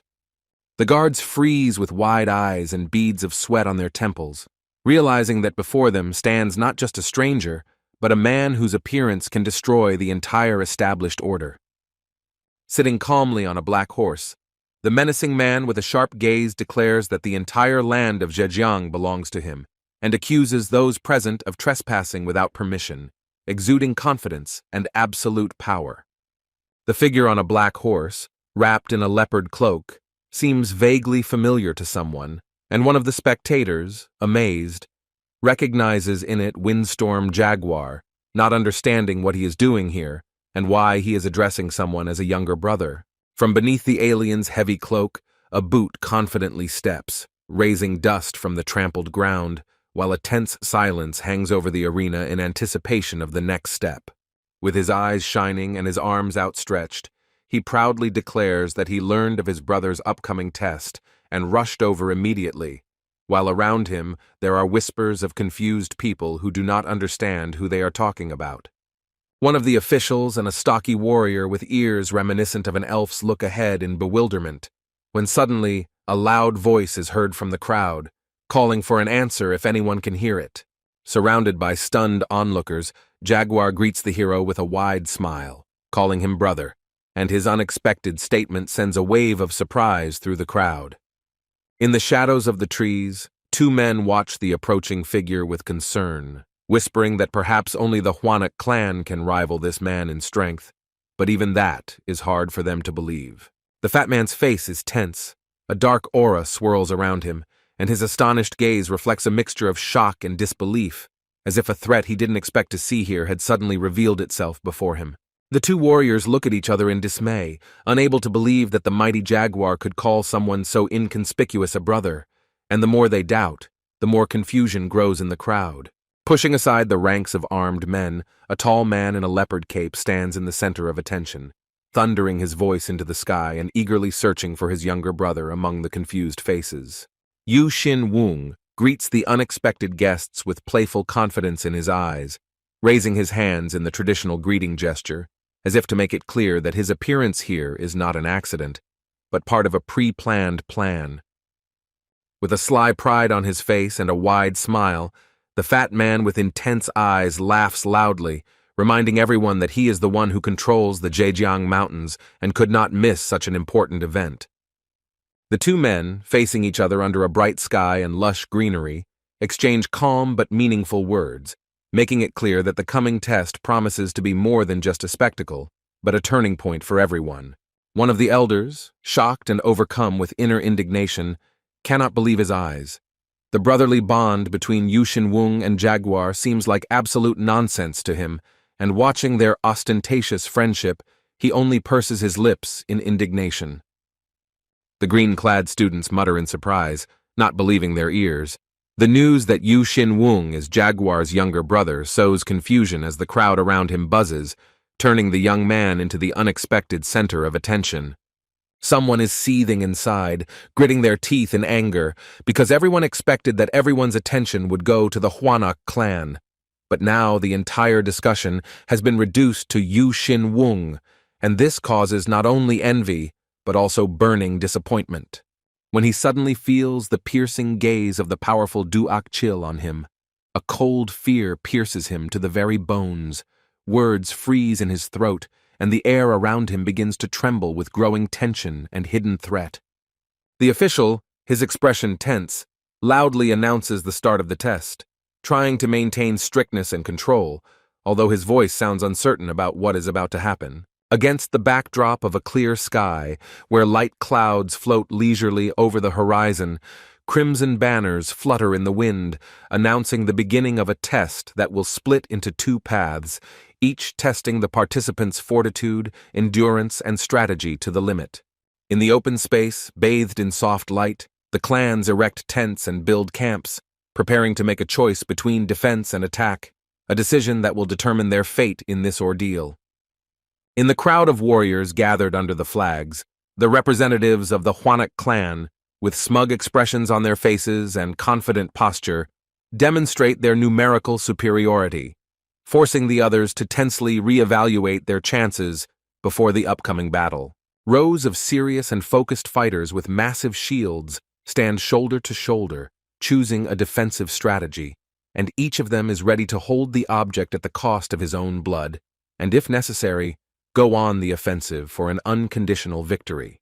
At the head of the entire squad, the ominous figure of the confident commander from the Hwanak clan stands out, standing among his seasoned fighters with a cheeky grin, radiating cold-blooded determination and a ruthless readiness to crush anyone who stands in his way. The group of main characters with concentrated faces and confident gazes confidently walk forward, led by Yu Xin-wung in a light robe, each of them exuding strength, dignity, and determination to meet any threat head-on.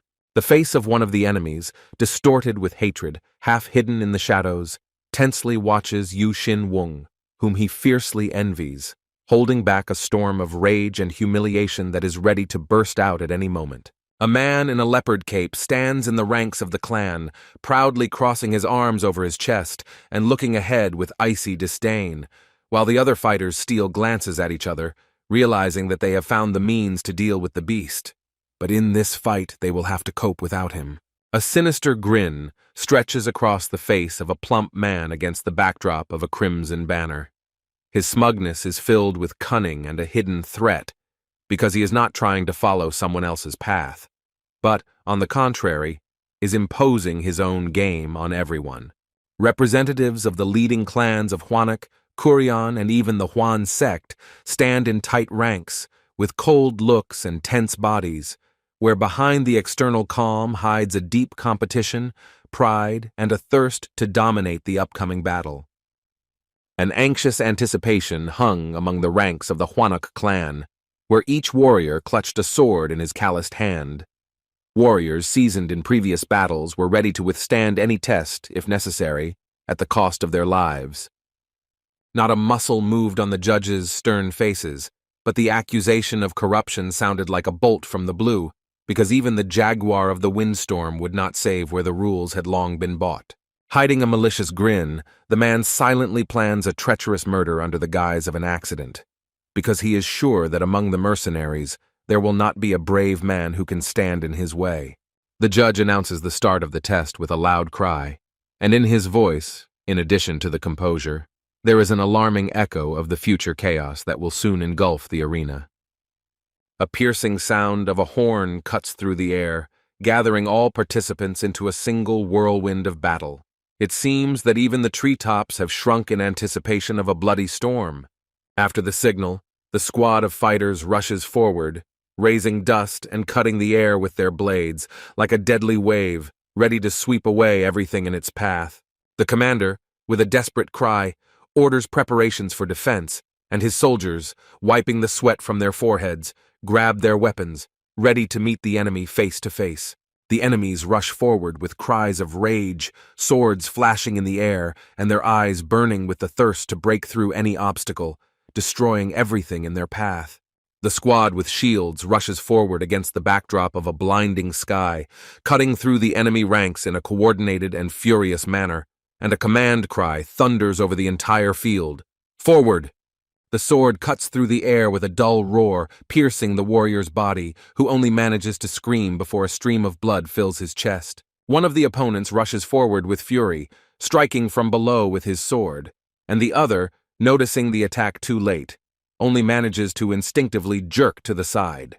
The battlefield is strewn with the bodies of fallen soldiers, their hands clutching at their wounds in convulsions, and the cries of pain and the roar of blades merge into a single symphony of bloody carnage.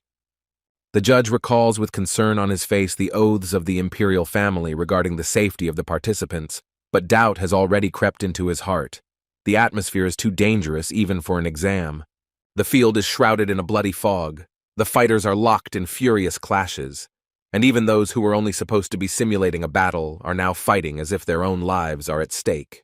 One of the officials notes with icy confidence that the AJU and Zhonghua clans have already received compensation for their losses, since the concession to Huanek was a foregone conclusion. Victory is only a matter of time and political will. One of the judges turns his head in mild surprise, noticing something that breaks the usual course of the battle, like a subtle crack in the mirror surface of expectations. The other officials also look around warily, and in their hidden glances a disturbing premonition flashes, as if an unknown threat is gathering over the arena. The Huanek clan warrior, eyes wide and face twisted in a mixture of rage and fear, exclaims in confusion, not understanding why their power is suddenly losing its hold. The power emanating from Huanek binds entire ranks of enemies, and they, despite their numerical superiority, cannot move. Their bodies are pressed to the ground by an invisible oppression. In a panic, the warriors with the sign of the deer on their chests shout about their majority, but not feeling any support under their feet, they desperately rush forward, as if they themselves do not believe what is happening. Despair grows in the ranks of the other army.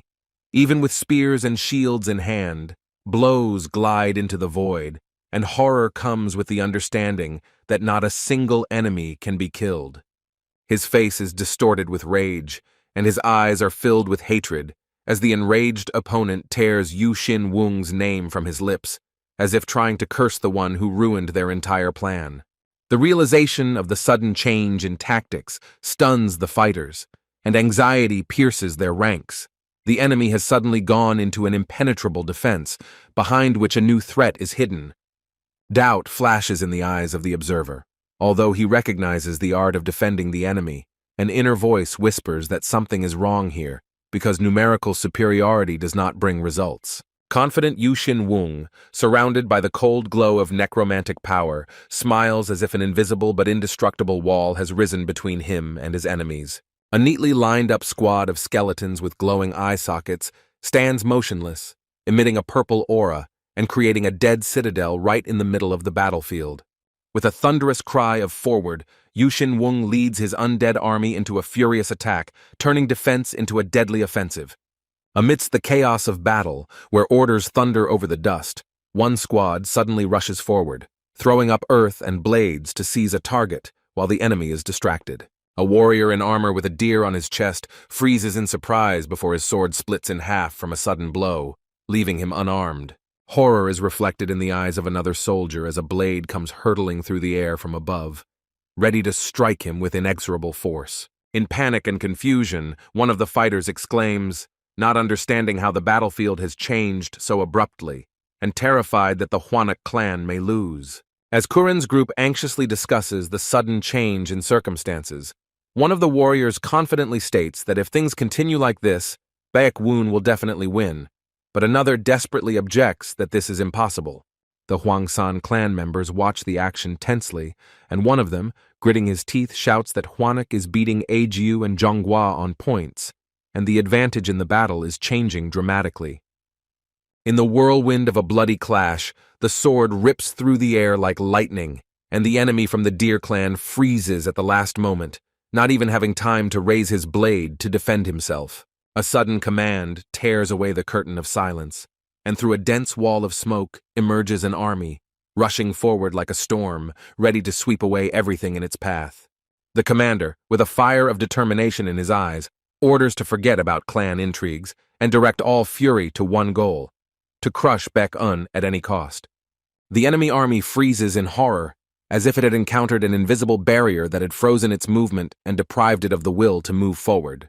Shock and confusion gripped the soldiers who had just rushed into the attack. Their numerical superiority was crumbling before their eyes, without bringing the slightest success. The warriors try in vain to break through the defense, but the blows seem to be lost in the void, and horror grips their hearts, and not a single goal is achieved. The commander, his face twisted in rage, yells at his subordinates, hurling insults and orders, demanding an even more furious attack to change the course of the battle. In desperation, he shouts that anyone who surrenders will lose their head, and throws his people into the meat grinder, like a madman who sees no limits to sacrifice. Meanwhile, Baek-un's warriors, gritting their teeth, hold on to their shields with all their might, feeling the full weight of the mad onslaught fall on them with every step. The heroes, exhausted by the endless pressure, begin to lose strength, and one of them, bent over and breathing heavily, whispers bitterly, "I can't hold them back any longer." In the heat of a fierce battle, a group of clan warriors, covering themselves with shields, hold the line with their last strength, and a voice in the hero's head whispers with shock that even Kurion and Hwan-san are now among the attackers. Cheers of joy cut through the roar of battle as the men rush forward with raised weapons, breaking through a fresh gap in the enemy's defensive line. With a battle cry, swords flashing, the heroes rush into a frontal attack, crushing the front ranks of the enemy and furiously clashing with the defenders, chest to chest. Hundreds of warriors in yellow robes rush forward with shouts, raising clouds of dust that, like a storm, cover the battlefield, foreshadowing the final wave of a furious assault. In the bloody chaos, one of the fighters in blue receives a crushing blow to the shoulder, the sword cutting into the flesh, and a grimace of pain and amazement freezes on his face. The warrior in brown, consumed by rage, plunges his sword into the body of his enemy, tearing through the flesh with a roar, while the fiery glow of the evening sky lights up the field. The pressure intensifies when the commander, striking a blow, loudly announces the collapse of the enemy ranks, and the fighters, inspired by the cry, rush into a new attack.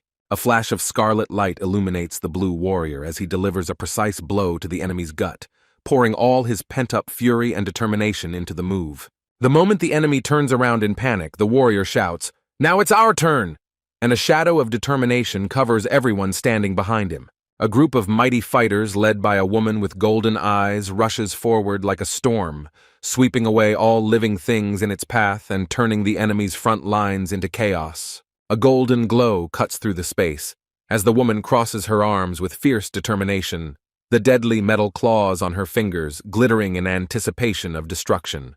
A powerful explosion of light and energy erupts from the center of the impact, and space shakes, flying apart, as if reality itself could not withstand the force of the onslaught. The opponents, caught in a furious wave, rise into the air, lose their balance, and fall upon each other, knocked down by an invisible but inexorable force. With a flourish of his battle fans, the green-clad master unleashes a deadly wave, breaking through the enemy formation and causing them to retreat in panic. The warrior's eyes widen in horror as a sudden blow knocks him off his feet, cutting off the cry frozen on his lips into a muffled scream of pain. A bald fighter with blazing eyes breaks through the crowd with fury, carrying with him a tornado of energy capable of scattering an army with just one onslaught. Amidst a hail of arrows, one of the fighters falls to the ground, pierced by several shots, and nearby a desperate voice tries to shout over the battle to stop the merciless advance. The blind archer, blindfolded, calmly draws his bowstring, aiming an arrow into the thick of battle, as if he sees the target with his heart and not with his eyes, and in every movement he feels an unwavering confidence. A dark figure with a stern expression shouts a battle cry, and the cry echoes across the field, awakening in the hearts of the warriors nearby a determination to fight to the last. A dark aura thickens around the warrior with a cold gaze, and clutching a sword blazing with otherworldly energy, he freezes in a fighting stance, like a ghost of retribution, ready to split the world with one blow. The silhouette of a warrior in a black cloak freezes in the air, and a deadly stream of energy bursts from his sword, tearing the earth apart with a storm, from which the enemies retreat in horror, seized by panic and despair. The mage's eyes flash with fury, and with a roaring cry he brings the blade down, releasing a wave of purple light that erupts from beneath his hands with the fury of a hurricane. The victims of the strike are thrown into the air, their bodies twisted in agony, and purple slashes of force cut through space, leaving chaos, screams, and trembling in the souls of those still living. The commander, his face distorted with horror, breaks into a cry for retreat, while in his mind one single question seethes: what kind of demonic force stands before them, crushing everything in its path? He watches in despair as Hwanak, Kurion, and Hwan-san suffer a crushing defeat at the hands of the incredibly powerful five-man force, whose rapid advance scatters their opponents like dry leaves in a storm. With a cold confidence on his face, Yu Xin-wung stands with his arms crossed, radiating calm and strength, while his inner voice firmly says that the enemies will not be able to move even a hair from his head. He calmly says a restrained, "Okay," and then, squinting, adds that there's no need to rush, demonstrating absolute control over what's happening and firm confidence in the next steps. His fingers suddenly close in a precise gesture, and the click that sounds in the silence becomes a signal for a powerful and irreversible action, as if the curtain is opening on a new, decisive phase of the battle. Yu Xin-wung, focused and unwavering, activates the powerful S-rank ability Shadow Shelter, and a dark energy swirls around his body, creating an aura of invisible menace that makes space itself freeze. One of the enemies watches in a daze as his flesh crumbles into purple dust, not even having time to understand where the fatal blow came from. Everything disappears into the soundless darkness. Another soldier looks back with a cry of horror, but it is too late. The shadowy haze swallows his arm and half his body, leaving behind only emptiness and an echo of pain. Dark energy tears through the air, tearing it into black fragments, and a purple ribbon rushes through the field, leaving only destruction and horror in its wake. Streams of lightning attack cut through space like arrows of a storm, and the enemies in panic shouted that he was moving faster than the human eye could catch. The hero's eyes, illuminated by white light against the scarlet sky, glow with unbridled power, and his cold smile pierces the hearts of his enemies like a harbinger of the inevitable end. A sudden shock flashes in Yu Xin-wung's eyes, his face changes in an instant, and confidence is replaced by anxious surprise, as if he saw something beyond the plan. With a decisive wave of his hand, he releases a destructive stream of energy that tears through space with a roar, bringing destruction to everything that dared to remain in its path. Against the backdrop of the night sky, the hero's energy blades rush forward, ripping through the darkness, while the enemy standing on the ground feverishly raises his weapon, unaware of the true scale of the impending threat. Rising from the dust clouds like a whirlwind, Yu Xin-wung stands before the enemy with unwavering determination, like a living wall of the Baek-wung clan, ready to crush anything that gets in its way.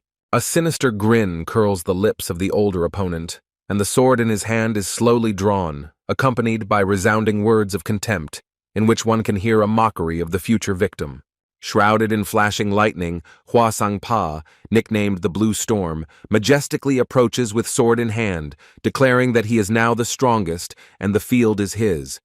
Yu Xin-wung finds himself in the very center of a ring of armed enemies, but he stands there, holding his sword with restraint, without fear, as if the entire threat was just an illusion, unable to shake his spirit.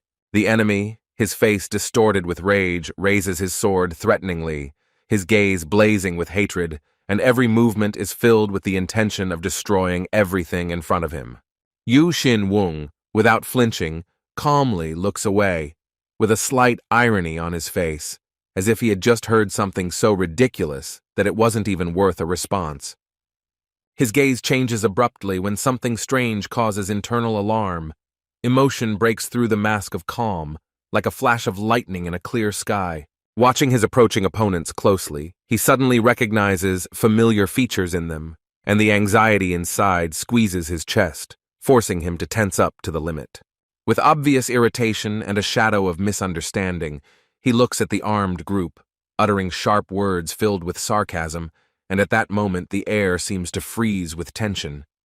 A cheeky grin never leaves Yu Xin-wung's face as he stands confidently among the fighters, making a sarcastic remark about the shame that their actions could bring upon their own mentor. In response to the provocation, the older man's face distorts with anger and bewilderment, and gritting his teeth, he furiously asks what nonsense this impudent boy dared to speak. Yu Xin-wung spreads his arms with mocking ease, as if demonstrating his superiority, and at the same moment, the enraged opponent rushes forward with a scream, unable to withstand his impudence. Jumping up in a fit of rage, he screams that the hero is humiliating the honor of the Namgung clan, unable to bear the ridicule of what for centuries was considered the pride of all of Anhui. With an unperturbed smile on his face, Yu Xin-wung lazily asks if the opponent really thinks he is the strongest in Anhui, while using a gesture to show feigned indifference and disdain. The enraged man grits his teeth, unable to contain his anger, and at the same moment he recognizes the insolent man as his old opponent, shocked by his composure and mockery.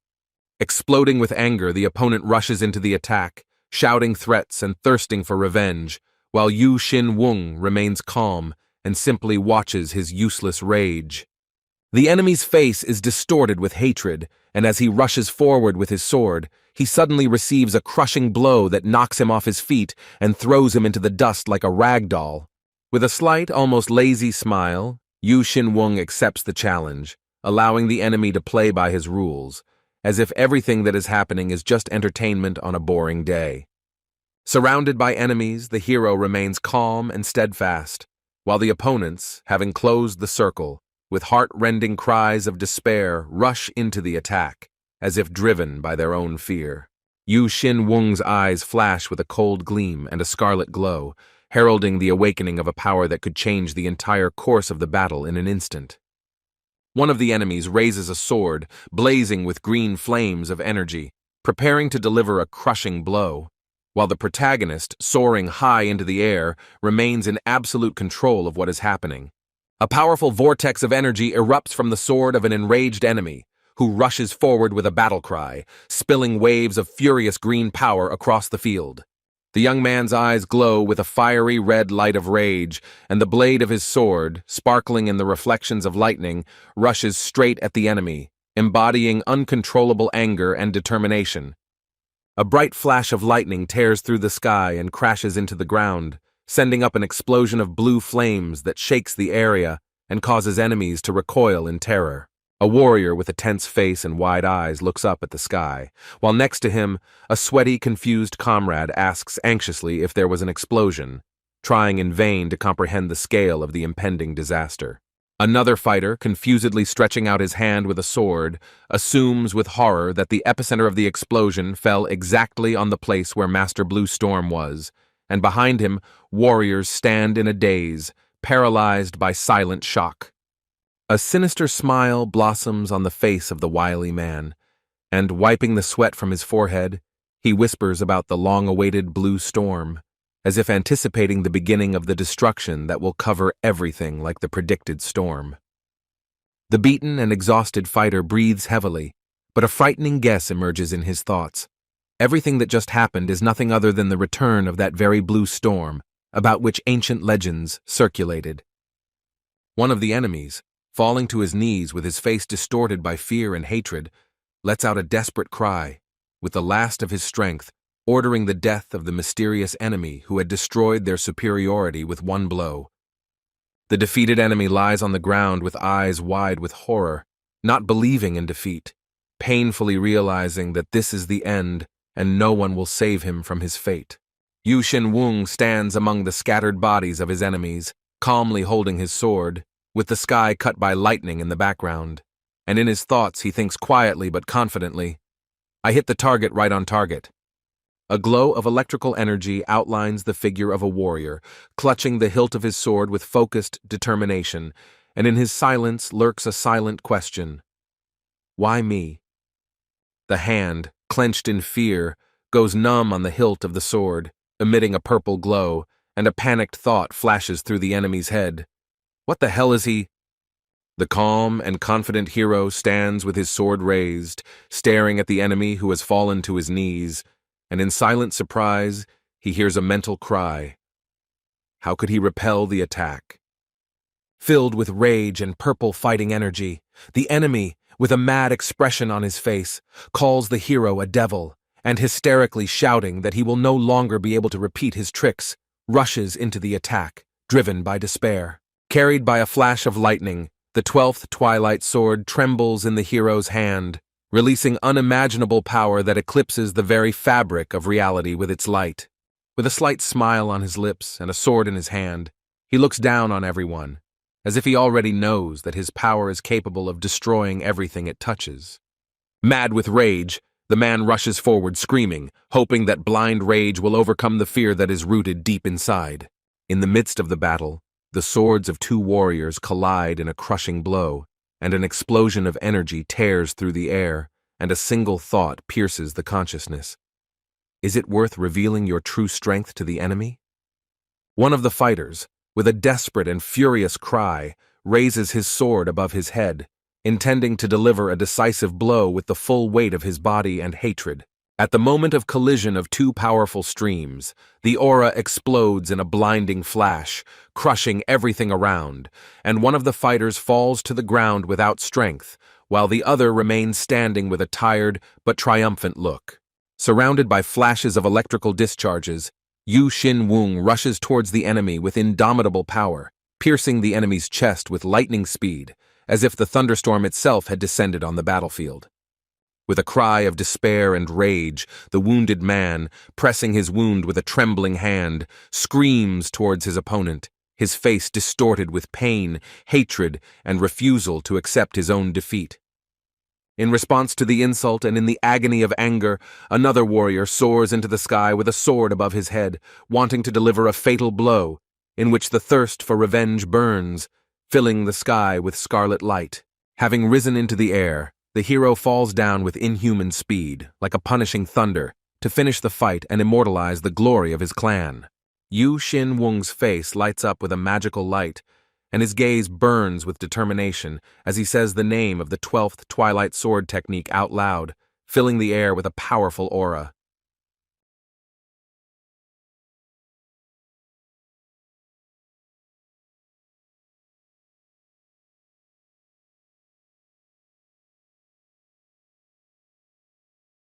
The youth, like the voice of the storm itself, soars his sword to the sky, and the thunderstream flares up around him, blinding lightning flashes down, splitting the earth and air with the fury of the elements. The warrior in the leopard cape, arms crossed over his chest, with an involuntary smile acknowledges the power of what he has seen, not hiding his respect for the art of lightning-fast technique. Standing in the crowd with a stern expression, he assesses what is happening, and calmly says that all of this is just the result of one blow, hinting at the truly terrifying level of skill of the hero. Blinding flashes of divine power tear through the skies as the elder brother silently approaches his fallen foe, who stands frozen in awe before his majesty. The smoke slowly clears over a field strewn with bodies, where every warrior of the Hwanak clan lies defeated, destroyed by one crushing blow. With pride and unwavering strength, the hero stands under the bright sky as a voice rings out across the arena. It is his younger brother, and his triumph is just beginning. Yu Xin-wung, his eyes wide in shock and his fingers flickering, looks at his hand as if trying to comprehend the power he just unleashed and the destruction it brought. The hand, through which the remnants of lightning energy still run, trembles in the air until the hero realizes that even without revealing his full power, he erased everything around him. Against the backdrop of a blazing field strewn with bodies, a figure with fiery red hair freezes in silent shock, seeing before him the hell created by a single swing. The guy with a confident look clenches his fist, feeling that he has already reached the level of a real warrior, and thinking about how else he will show his strength. The ground is littered with fallen bodies, emitting residual discharges, and one of them shudders with a final hoarse breath. One of the wounded enemies reaches out to the sky with a trembling hand, begging for mercy, while chaos, death, and the knowledge of the end reign all around. The battlefield is littered with the bodies of fallen warriors, lying in disarray among the dust and broken weapons, like a silent testimony to the destructive power that has befallen the Hwanak clan. A phrase full of cold admiration escapes the mouth of the armed man with a thick beard. He finds what is happening fascinating, as if he is watching a performance created personally for him. Seated majestically on his throne, draped in a leopard skin cape, he recalls the previous battle, acknowledging that even then the enemy's skills were frighteningly skillful, and now they have become a true threat.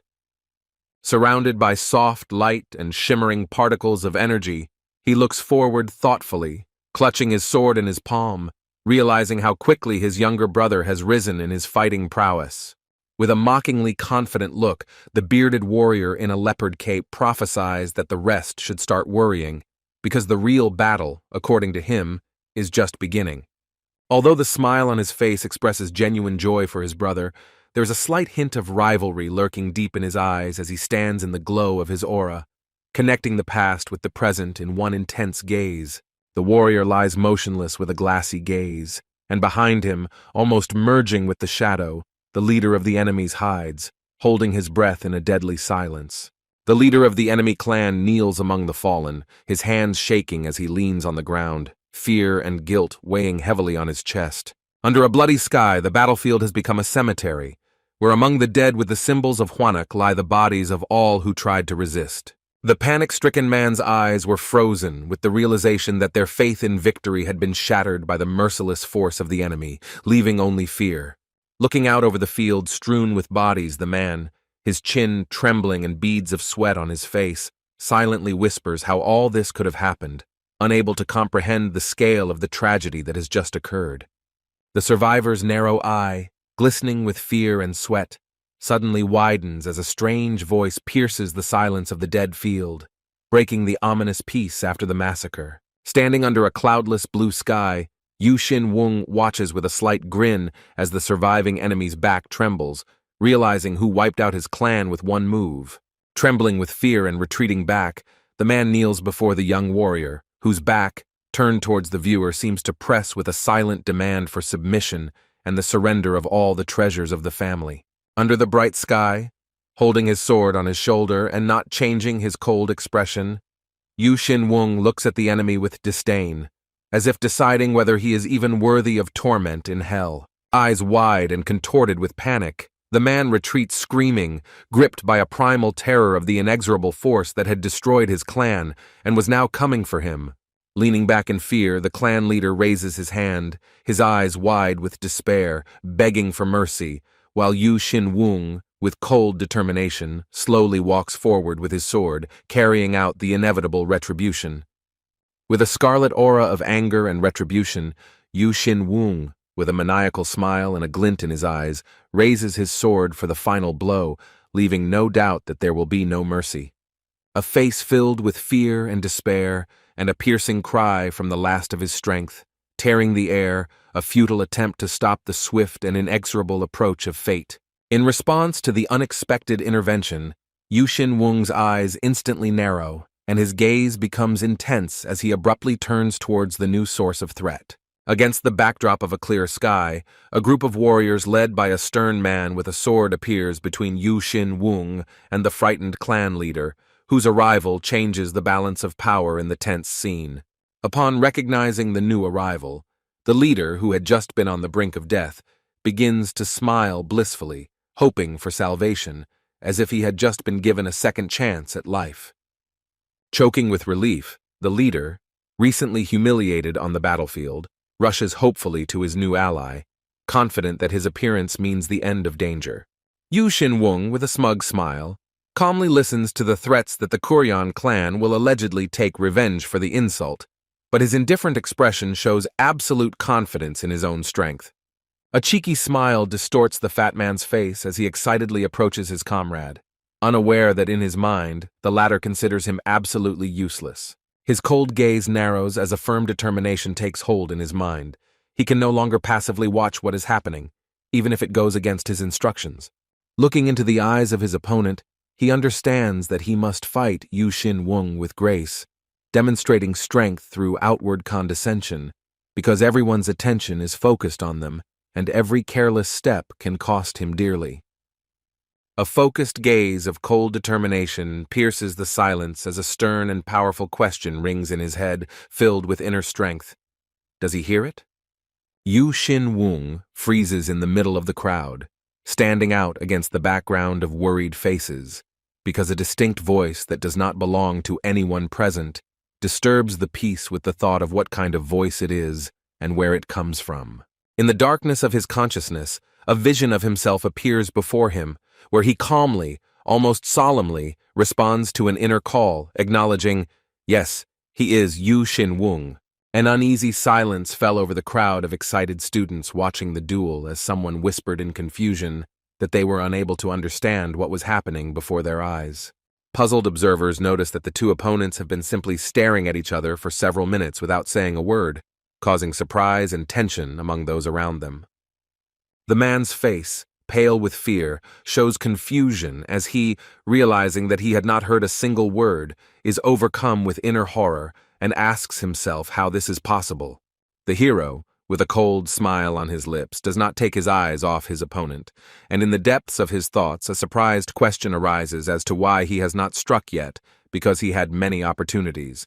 The other man, his lips pressed tightly together, slowly turns his head to the side, and his piercing gaze shows alarm, as the only thought that is brewing inside him is that this is some kind of devilry that goes beyond comprehension.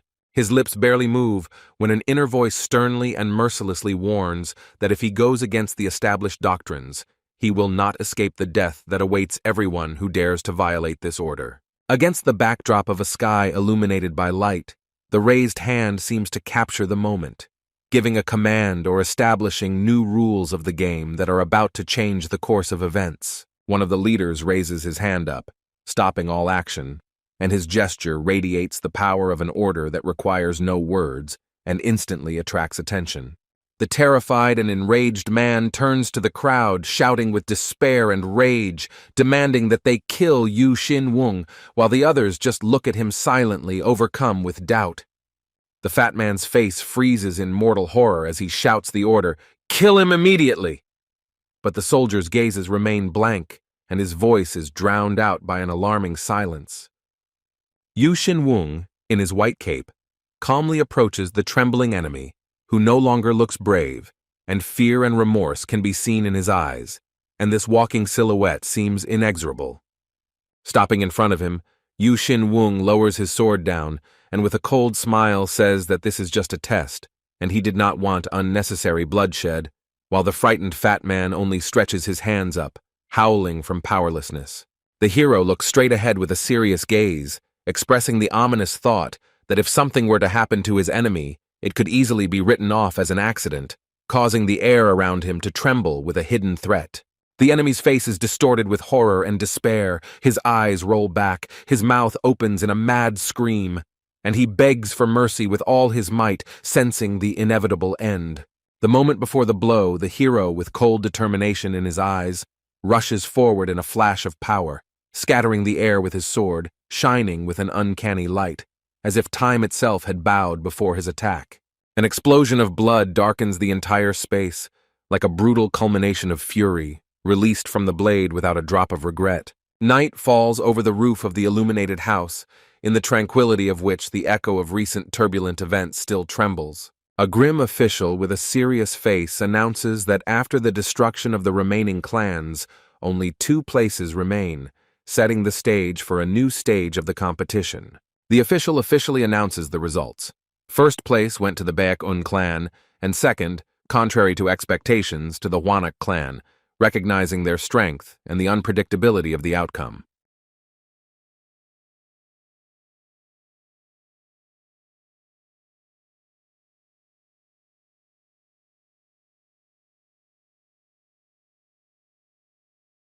Against the backdrop of tension, the official's pursed lips are shown, mentally tormenting himself with the question of what to do now, since the sudden victory has turned the entire political situation upside down.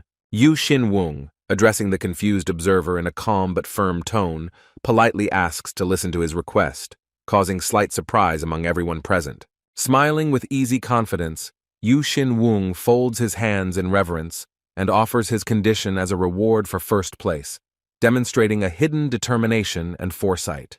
In the silence of the night, amidst the tranquility of the dark forest, through the half-open windows of the illuminated building, an approving confession sounds. The decision taken is considered truly wise. The hero confidently explains that he no longer intends to feud with the Hwanak clan and sees no point in competing with Kuryeon, since his true goal is to take over Duak-chil's squad, which leaves the enemy in mute amazement. With a smile that conceals a strategic calculation, the hero directly asks if Kuryeon's goal is to take first place, hinting that the alliance is beneficial to both and suggests combining interests for the sake of a common victory. A sinister smile spreads across the ally's face as he looks away approvingly and declares with a promise in his voice that he will never forget his new partner's generosity. The 2 men stand side by side on the wooden floor of a spacious hall, and the hero announces with a slight smile that the Baek-wung clan will lead the leaderless squad, as if the decision was as natural as breathing. A man in a yellow robe, looking ahead with concentration, walks next to the hero, their gazes meeting in a tense atmosphere of respect and unspoken agreement after the dialogue just completed. The protagonist's smile slightly curves his lips as he politely says goodbye, hiding his distant but carefully considered intentions behind the subtle words of farewell. Under the glow of the full moon, palely breaking through the clouds, the hero's inner voice is drowned in bitter silence, the gratitude that should have become a bridge turned into a deaf loneliness. In the silence of the hall, an indignant voice is heard, bouncing off the walls and filling the space with the pain of betrayal. Someone considered an ally suddenly struck in the back.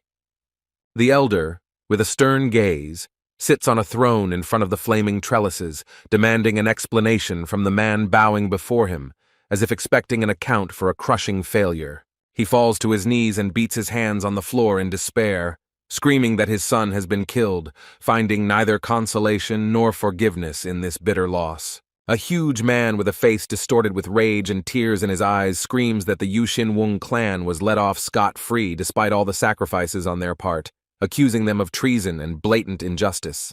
The venerable elder, with an icy, piercing gaze, coldly asks him who he thinks he is to think that the death of one person was worth sacrificing everything in an attempt to stop a demon that could destroy everyone. Kneeling, the father of the fallen man looks up with trembling and pain in his eyes, and the elder's words sound like a whip. With indifferent cruelty, he calls his son a fool who was unable to pass the test and finish the fight with dignity. With a contemptuous confidence in his voice, the elder explains that he sees no point in feuding with an ally, forcing his interlocutor to swallow humiliation for the sake of political gain and long-standing ties to the Baek-un clan. Rage and humiliation cloud the man's face as he can't believe he just heard words that tore through his pride, and only one thought is clearly pulsating in his head. He called my son a fool. The man in green, falling to his knees in despair, tearfully accuses his interlocutor of heartless cruelty, shocked by the ease with which he breaks the union that was for him a stronghold of honor and faith. He foams at the mouth and shouts at the old man, unable to understand how he who belongs to the respected faction of Mount Huang can remain silent and indifferent when warriors who gave their lives for the common cause die. The old master, illuminated by the soft light of the shelves of ancient scrolls, looks down silently as the man, his voice trembling, begs him to respond to the pain and loss that is tearing at his heart. Standing in deathly silence, the grim elder with a stern gaze looks wordlessly at the one who fell before him, and his silence finally destroys the last hopes for justice. Shocked to the core, the man, his eyes wide and his temples sweating, winces with tension, not understanding why his cry of pain remains unanswered. Against the backdrop of a blazing sunset, the elder sits motionless on his throne, as if carved from stone, and before him kneels a humiliated warrior, desperately seeking an answer to why his suffering is being ignored. Gritting his teeth in impotent rage, the man trembles, looking at the floor, sure that everyone around him is plotting against him, and this feeling burns him from the inside with poisoned resentment. A clenched fist, shaking with rage, presses into the fabric of the carpet, while a wild thought flares up in his head. He was betrayed, left for dead, and now they think they can get away with it. Jumping up from his knees, he starts shouting, pointing his finger forward and angrily declares that he will not give the enemy any peace, as if he is passing a sentence that can no longer be changed. Overcome with despair and fear, he rushes forward with a scream, threatening to reveal the true face of the leader to the world, not realizing that his scream sounds like the final chord of his own death. In response, the leader's eyes flash with uncontrollable rage, and reality itself seems to distort around him, foreshadowing an imminent explosion of power. And at that very moment, a chilling horror appears on the enemy's face, paralyzing the mind, because he understands that he has just crossed the line beyond which there is no mercy. Covered in sweat and blood, his face distorted with pain, he falls to the floor, spitting out black liquid, unable to contain the agony tearing him apart from within. Seeing the blood spreading under his hands, he realizes in silent horror that there is no way back, not believing that death is already breathing in his face. From the heights of the throne, like the arbiter of fates, the leader coldly humiliates the enemy, calling him an insignificant bug, and the enemy, suffocating from below, feels how his lungs are compressed under an invisible weight. Clenching his fists and biting his lip, covered in sweat and anger, He whispers through his teeth that only mercy kept him from executing this insignificant traitor who dared to raise his voice. Emerging through the oppressive silence, the stony-faced master of the hall mercilessly delivers his verdict, promising that anyone who wished to see the end will soon see it with their own eyes. The cold voice that sounded behind him makes him shudder, and the purple glow of power slowly fills the room, reflected in his eyes with a premonition of imminent punishment. With shock and horror in his eyes, he clutches his mouth, trying to hold back a scream as the sword with a threatening aura approaches his throat, and the merciless gaze of the executioner already tastes the bloody massacre. An ominous shadow looms over him as the stern-featured man with swirling darkness around him calmly says that his power is more important than the lives of his students and warriors, showing complete disdain for their fates. Panic-stricken, he breaks out into a scream, bursting into pleas for forgiveness, admitting his mistakes and begging for his life to be spared, realizing that punishment is already approaching inevitably. A man with a wild look and a face distorted with fear, surrounded by a black and purple aura, desperately begs for mercy, promising to forget everything that happened, just to save himself from death. On the face of the older warrior, covered with scars and traces of past battles, a frighteningly calm, animalistic smile appears, in which one can read the determination to finish off the enemy without the slightest mercy. Immediately after this icy grin, a deafening splash is heard, and dark bloody splashes fly around the room, like a brand of inevitable retribution that has fallen on the one who dared to challenge. In the rays of the bright sun, the majestic clan building opens its gates again, as if welcoming the birth of a new era after the storm that has been experienced. The young man, with a serious look, folds his hands in a traditional greeting gesture, respectfully responding to the warm welcome and mentally preparing himself for a fateful conversation. A young man in light clothes, with a slight smile on his lips, asks his opponent if he decided to appear today, standing next to a wooden cart in the stone courtyard of the great hall. His face moves closer to the frame, and with a mischievous glint in his eyes, he recalls the previous agreement to complete the tasks for second and third places, as if casually emphasizing the mutual benefit of the alliance. A man with long dark hair and a narrow face in profile proudly replies that Curian never breaks promises, demonstrating honor and loyalty to his word. The young man in the light robe bows gratefully before his ally, acknowledging that it was thanks to his support that the princess's things were delivered, and in the glow of this successful mission, he is convinced that he made the right choice. Focused and serious, he shares his conviction that their clan would never have completed this task so flawlessly because they would not have been able to guarantee the safety of the imperial relics. An ominous shadow hides behind the face of the ally, and in his thoughts a mocking monologue sounds. He considers the young man a naive fool who, having succumbed to fear, himself gave them such a profitable opportunity. With a calm smile and a confident gesture, the guy puts his hand to his chest, preparing to take the next step, arousing the interest of his companion, who stops in surprise, not understanding what will happen next. The young man, holding a parchment in his hands, hands over a letter with cold politeness, and his interlocutor accepts the gift with caution and slight bewilderment, not realizing the meaning of this gesture. He solemnly calls the letter a small gift for the leader of Kurion, although in the depth of his intonation, one can sense a hidden purpose and political subtext of a diplomatic game. The young man holds out a scroll of hieroglyphs with a slight smile, casually asking about the other's intention to go to the Soka Mountains, as if hinting that there is now a good reason for this.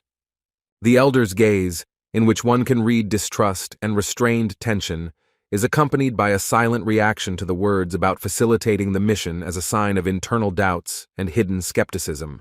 The document is carefully passed from hand to hand with gratitude against the backdrop of a quiet courtyard, and in this simple gesture lies a confirmation of the alliance, an acknowledgement of the value of the gift, and a hidden subtext of the agreements. A man with a cold smile, sitting astride a horse, turns over his shoulder and with feigned confidence utters parting words, as if blessing a path he himself does not believe in. Yu Xin-wung looks back at him with concentration and wishes him to be careful on the road, but in the depths of his gaze there is a discreet warning, as if he already has a premonition that everything ahead will be far from easy. Having exchanged polite phrases, each goes his own way, hiding his true intentions behind a mask of smiles and formal politeness. Against the backdrop of a bright sky and the hubbub of the departing procession, the protagonist stands calmly and unwaveringly, watching the others leave the square, as if considering his next, most important step. One of the warriors, turning to the hero, addresses him with warning words, advising him not to be too self-confident, and his voice does not sound hostile, but rather anxious respect. Smiling but revealing the venom in his words, the squad captain, Tiger Lord Chu Ran Chang, speaks his mind with disdain, wondering how anyone could be afraid of someone he considers a pathetic coward and worthless person. Turning his head to the side, the man with long hair says with barely restrained surprise that it is difficult to believe everything that happened, and wearily asks to be left alone, as if he wants to hide from his own thoughts. Standing at the top of the stairs, the protagonist says with icy determination that one day they will destroy their enemy. But for now they are forced to endure his farce, hiding their real goals behind a mask of calm. The hero's face is covered with a confident, slightly mocking smile, behind which lies a carefully calculated superiority and inner strength, inaccessible to the gaze of those standing in front of him. In the pouring rain, a caravan of wagons and soldiers comes to a standstill on a narrow mountain path, when one of the escorts exclaims to the captain in despair that they can no longer continue on their way. Against the backdrop of flashes of lightning and the rumble of thunder, frightened soldiers with faces distorted with fear beg to stop, because every next step on the slippery ledge could result in death. Despite the horror that has gripped everyone, a sharp order is given to move forward, and under the roar of falling stones, the squad is forced to submit to the will of the commander, risking their lives on the edge of the abyss. The soldiers run out in panic to meet their commander, calling out his name with anxious cries, desperately trying to convey news of the threat looming from above. The captain's face is distorted with fear and confusion as, amid the roar of thunder, rain, and panic, he wonders in horror what is really going on here. Rocks fall from a height and rush down with inexorable speed, and someone from the squad screams in despair, realizing the scale of the disaster. It is a landslide that can bury everyone. Huge chunks of rock whistle from the sky, and people rush to the sides in panic, saving their lives from the sudden rain of stones. Amidst the chaos and horror, a man with his hair piled high stands frozen, watching the approaching shower of stones and thinking bitterly about how promising it all began. One of the warriors, overcome with despair, looks at the boulder flying straight at him, realizing that their mission, entrusted to them by the Imperial House, is turning into a disaster. Amidst the screams, panic, and the storm of falling debris, one soldier looks back with a face distorted with horror, watching his comrades disappear under the rubble, and in his head, there is only a bitter thought. They just wanted to raise their status. The officer's face is distorted by panic and despair, and against the backdrop of the bloody sky, a silent cry of "Why?" is heard, filled with the pain of loss, and a cry to an unfair sky. In an empty field where only wet stones and the remains of a destroyed road remind us of the tragedy, an ominous laugh and a mocking phrase sound through the night silence. The landslide really was no joke. Sitting on a rock ledge in the pouring rain, Yu Xin Wung watches the aftermath of the tragedy with a barely noticeable smile, noting that even great masters are unable to withstand the fury of nature. Standing with his back to the dead, rocky landscape, he calmly asserts that what happened was not his fault, calling the disaster with cold confidence the deadly landslide. Pushing off the boulders with ease, he quickly soars into the sky, thinking about a possible reality where Baekwoon and Kuryeon would have gone on this mission together and perhaps died together. The camera pans down to his feet, where water is trickling down, as the voiceover sums up. Kuryeon survived, but Baekwoon suffered catastrophic losses under the rubble, paying too high a price. Among the rubble and blood, where lifeless hands and bloodless faces stick out from under the stones, a cold thought sounds. Without the support of Kuryeon, it is now almost impossible to restore the clan. Standing among the wet rocks and ruins, he acknowledges with a thoughtful look. It was his intervention that changed the course of history, and although the disaster still happened, its consequences were completely different. Glinting with poisonous green energy, his fingers close in a magical gesture, and his inner voice bitterly admits that for the sake of victory, he had to sacrifice first place. Completely consumed by the flow of dark power, he stands unwavering in the midst of chaos, allowing the deadly energy to fill every cell of his body, content in the thought that he has destroyed his enemies without leaving a trace of suspicion. With shining eyes and a calm smile, he is surrounded by shimmering streams of dead souls that quietly circle around him, confirming the activation of the ability to absorb the energy of the fallen. Powerful streams of purple mana swirl around the space as the system announces that the fifth circle has been reached, SS rank skills have been unlocked, and a year's worth of spiritual energy has been absorbed. The hero watches the light emanating from his hands with a satisfied smile, feeling a surge of strength after the ritual, and coldly says that the small matters are now over. Slightly surprised, he turns his head to the side, sensing something strange as the silence after the storm still holds the world in an uneasy darkness. The hero, stopping in the rain, suddenly notices a bright golden flash breaking through the wet ground, like a treasure that has been patiently waiting for its owner. His lips stretch into a satisfied smile as he quietly whispers "found," as if confirming that the long search has finally led to the reward it deserves. Sitting down next to the glowing object, he says with a half-smile that he almost forgot about this important thing, as if only now he realized its true value amidst the chaos of events.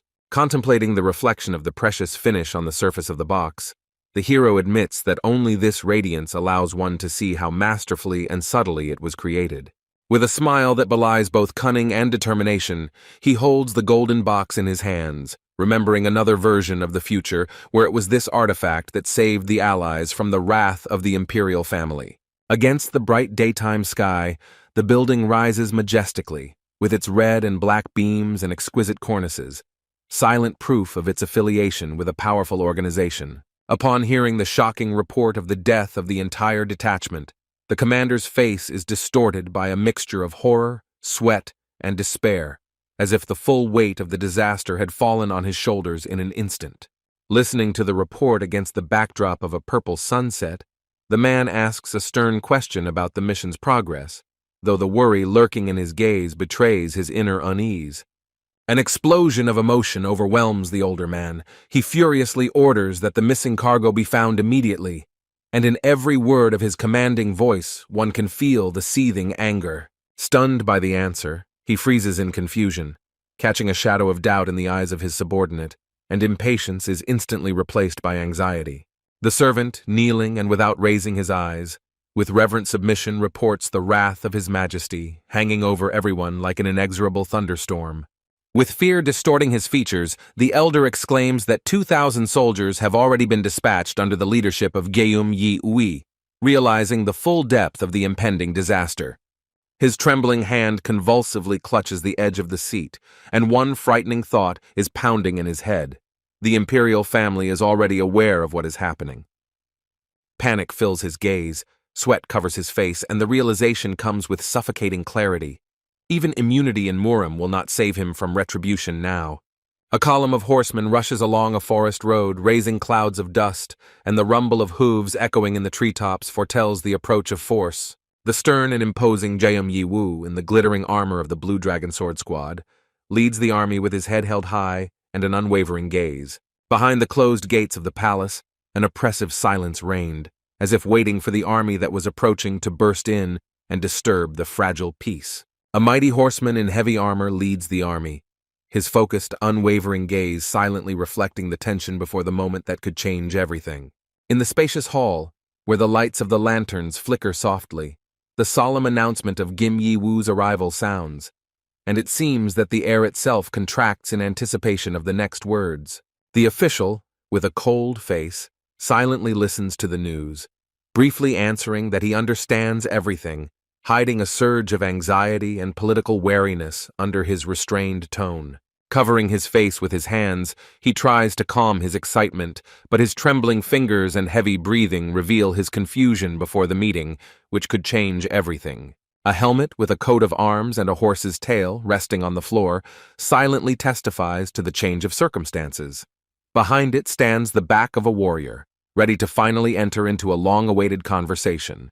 Two men who haven't seen each other for a long time clasp hands in an atmosphere of respect and sorrow, one noticing how haggard the other has become. remembering how much has happened since they last met. Gim Yi, bowing his head in suppressed shame, admits his guilt and speaks bitterly of the shame that hangs over him due to the events that threatened everything he believed in. The official, with a stern expression on his face, announces that although Curian did not take first place, they were given a task equal in importance to victory, and this causes surprise and wariness among those gathered. With bitterness in his voice, he throws to his interlocutors. Now he knows who they really are, and in these words, one can hear betrayal, disappointment, and broken faith. The senior official, his head bowed deeply, sits at the table in front of Jium Yi-woo, as if trying to hide his shame and admit his guilt before the emperor's powerful envoy. His face is tense and shadowed as he admits, his voice breaking, that the Curian squad paid for the mission, and the admission opens a festering wound of corruption that can no longer be covered. Jium Yi-woo's determined voice, breaking through clenched lips, menacingly announces that the emperor is giving only 7 days, and the weight of these words makes the interlocutor shudder with fear. Under the threatening gaze of the envoy, who realizes that his position hangs by a thread, the final warning sounds, "If the princess's property is not found within 7 days, punishment will befall everyone, both the guilty and their patrons." After these heavy words, the military leader turns around and walks away, and in every movement of his one can feel the inexorable determination and hidden cruelty of a man accustomed to power and retribution. Almost at the exit, without turning around, he throws out a short, cold word of forgiveness, which sounds not like forgiveness, but like the last nail in the coffin of a fallen authority. A man in a dress hat, with a downcast gaze and a heavy expression on his face, sits at the table, mentally tormented by remorse and a desire to explain everything. But the burden of guilt silently presses on his shoulders, not allowing him to raise his eyes. Against the backdrop of a dark sky, a soaking wet old man holds out his hand with the amulet, realizing that the stranger's palm now holds the last hope for saving his daughter. With his fingers trembling and his heart clenched with fear, the man clenches his hands on the tabletop, feverishly trying to find an answer to the agonizing question of what he should do now. The man lowers his head with a worried expression on his face, clasping his fingers in a gesture of despair, not knowing how to defend himself from the pressure that is slowly but surely crushing his mind. After reproaches and suspicions, he, barely holding back tears, whispers to himself on the floor, "Did Kurion's squad really buy the mission? And if so, the consequences will be devastating." Suddenly, a young warrior with disheveled hair and a confident look appears behind him, and the surprised official, hearing his voice, turns around sharply, and his wide-open eyes freeze in silent horror and shock. Struck by the hero's unexpected appearance, the official, with a tense expression on his face, squeezes out a surprised question with difficulty, not understanding how he could appear at such a fateful moment. The young man, with a confident look and a commanding smile, bluntly declares that if he really wants to save his daughter and the Kurion clan, he is now obliged to unconditionally follow his every order. In a spacious room with warm yellow light and an image of a dragon on a scroll, the protagonist sits at the head of a long table, gathering allies for a council that can change the entire course of future events. The stunned official, barely containing his excitement, admits that, in reality, everything is much deeper than he dared to show before, and now it is no longer possible to hide the truth. The hero, with a confident fire in his eyes, tells us that their late leader foresaw the development of the situation and left them a path along which they can act without hesitating for a moment. When someone suspects them of involvement in the landslide, the hero calmly and firmly denies it, trying not to sow unnecessary panic among those gathered. With a slight smile and irony in his voice, he asks how a person can control nature at all, skillfully masking the true meaning of what he said. The young student cheerfully admits that he only studied natural laws through martial arts, and his companion looks at him with surprise and slight distrust, catching the hidden sarcasm in his words. Laughing and smiling, the three present support the joke, diffusing the atmosphere and enjoying the charisma of the hero, who inadvertently raises the fighting spirit of all those gathered. One of the advisors brings up the topic of the Hwanuk clan, and Yu Xin-wung, leaning over the table with a focused look, replies that the situation has changed dramatically in the last few days, although it seemed stable just recently. In a tense silence, another council member bitterly reports the death of Duak Chil and his father, who was killed by the leader of his own faction, adding that Kuryan troops have already been dispatched to the scene of the tragedy to investigate. The hero, with restraint and confidence, denies rumors about the disintegration of the clan, explaining that it is only a matter of a change in leadership and not a loss of power or influence. Pointing out the recent reshuffle, one of the advisors notices that Secretary Yang Ji-o has become the interim leader, and at that moment, Yu Xin-wung watches the faces of those present, trying to catch any hidden reactions. The man has a wary expression on his face, his head slightly bowed, his voice full of hints that he has clearly noticed something strange, and his eyes sparkle with an anxious premonition of impending danger. After the call for explanations, the tension increases. The hero learns that for an unknown reason, all the funds of the Wanak clan were suddenly transferred to the treasury of the Wangsan Franco, causing a wave of surprise and unspoken distrust among those gathered. One of the men asks in surprise about the faction's treasury, and an anxious silence falls over the room. Everyone's faces begin to guess that there is a serious reason behind this, which until now had remained in the shadow of intrigue.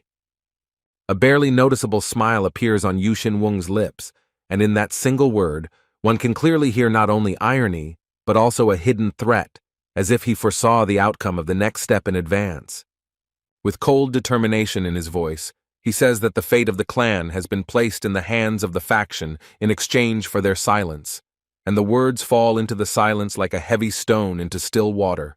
Realizing the scale of the conspiracy, the young man points out the disturbing similarities between Huangsan's actions and the force that once swallowed up dozens of clans without a trace, causing a wave of whispers and uneasiness in the room. One of the warriors tries to find some light in what is happening, naively assuming that faction control could be a good thing, and expresses hope that the clan will now be given time to recover and gather strength. But the hero sharply rejects this thought. His voice becomes firm and stern. Now that the clan depends on someone else's will, one must be vigilant because the real tests are just beginning. With a determined look, full of faith in his own rightness, the young leader calls for taking advantage of a rare chance to crush the worst enemy and forever change the outcome of a long-standing confrontation. Fear and bewilderment flashed in the eyes of those present when they realized that they were talking about the Huangsan faction, and the revelation shook the hall with a wave of anxious guesses and dull fear. Looking confidently at his allies, the hero declares in a raised voice that the time has come to reveal the truth, and finally name the real enemy whose actions cause the world the greatest pain. The three warriors look ahead with alarm in their eyes, and one of them exclaims in confusion that it is Kuryan in front of them, wondering how their allies could suddenly become accused. Gathering all his inner strength, the protagonist calmly says that from the moment his father died until he gained power, things happened behind the scenes that it was time to bring to light. The elderly man with black and white hair's face twists in shock as he realizes with horror that the faction leader was only able to stay in power thanks to his close alliance with Kuryan. The hero, with a serious and unwavering gaze, declares the faction's search on the mountain to end in 6 days, and then with icy confidence proclaims the upcoming battle with Kuryan, ready to put an end to their influence once and for all. The warrior flies back with a scream, his face frozen in surprise and pain as the blade pierces his chest, spraying blood and drawing a scarlet arc through the air. In the blinding light of day, like a menacing omen of war, the figure of an armed commander with a piercing gaze raises a spear above his head, preparing to deliver a crushing blow. Against a backdrop of black flames and crimson light, the curved blade of a spear, dripping with fresh blood, gleams ominously, and a voice full of rage sounds from the shadow of contempt. A warrior in shining armor with a blade-like gaze throws out a loud challenge, asking if his opponents are afraid to stand in the way of the imperial family, and every word he says thunders like a clap of thunder. The ranks of guards with raised swords waver between duty and fear, and the one shouting the order to clear the way tries in vain to calm the panic spreading in their eyes. A pale, exhausted hand convulsively touches the ground, as if holding back a storm within or preparing for a decisive action in the pre-storm silence. A silent pause hangs in the air as the warrior's pursed lips and determinedly raised chin against the bloody sunset speak louder than any words. With a wicked glint in his eyes and tension in every muscle, the warrior in gilded armor throws his arms out sharply, as if challenging the very vault of heaven. The atmosphere takes on a formal and ominous tone as the general, standing before the stern old man in the flame-filled hall, bows his head respectfully as he reports the critical news. Maintaining a deathly silence, the old ruler, with a cold gaze and tightly compressed lips, studies his opponent, radiating imperturbable authority and inflexibility. Recognizing the enemy as an old foe, the general shouts his name with a furious expression, as if reviving memories of old battles along with a new threat. Shrouded in a fiery glow of anger, the commander in the scarlet helmet casts a murderous glance at the enemy, a glance full of fury, ready to crush all who stand in his way. Realizing who is standing in front of him, one of the officials begins to tremble with horror, mentally pronouncing the name Wu Shizun, and realizing that in front of him is the very embodiment of imminent death. Standing before a powerful old man in luxurious clothes, a warrior in golden armor angrily declares that he is the strongest in all of Murim, and his fame as a fighter in the imperial army has long since become an indisputable truth. With his face pressed to the floor in a deep bow, the terrified man greets the emperor's golden army with a trembling voice, hoping to appease the legendary warlord Im Seok-jong. The cold-faced military leader sternly accuses the clan of illegally holding a monopoly on carrying out imperial orders for 10 years, undermining the trust of the throne and violating the established order. Raising his spear to the level of the bowed man's head, he angrily demands an explanation, exclaiming that such skilled warriors could not have allowed such a tragedy to happen without intent, and his eyes blaze with righteous condemnation. Maintaining an outward calm under the onslaught of accusations, the elder explains with restraint that the tragedy occurred due to an exchange of instructions, hiding the alarm in his voice and trying his best to avoid a fatal mistake. The warrior's rage reaches its limit, his eyes wide with anger, when he realizes the absurdity of his opponent's justification, which seems to him a defiant mockery of common sense. Raising his weapon, the general is unable to contain his indignation and shouts out an accusation, while the elder, with unperturbed dignity and firm insistence, asserts that he is speaking only the truth. Looking ahead confidently, the man explains that the exchange of tasks was agreed upon immediately after the end of the test, and offers to personally check the documents if there are any doubts. The commander, with a stony face and clenched jaw, in tense silence realizes the truth, and finally, with amazement and fury, says that before him stands the one he has been looking for so long. The pages of the ancient book rustle in his fingers, revealing one secret after another of the past, each of which serves as new evidence capable of dispelling any doubts. Stunned, he turns to the side, trying to digest what he has heard, and the man behind him, with a barely noticeable mockery, calmly asks what conclusion he has come to now.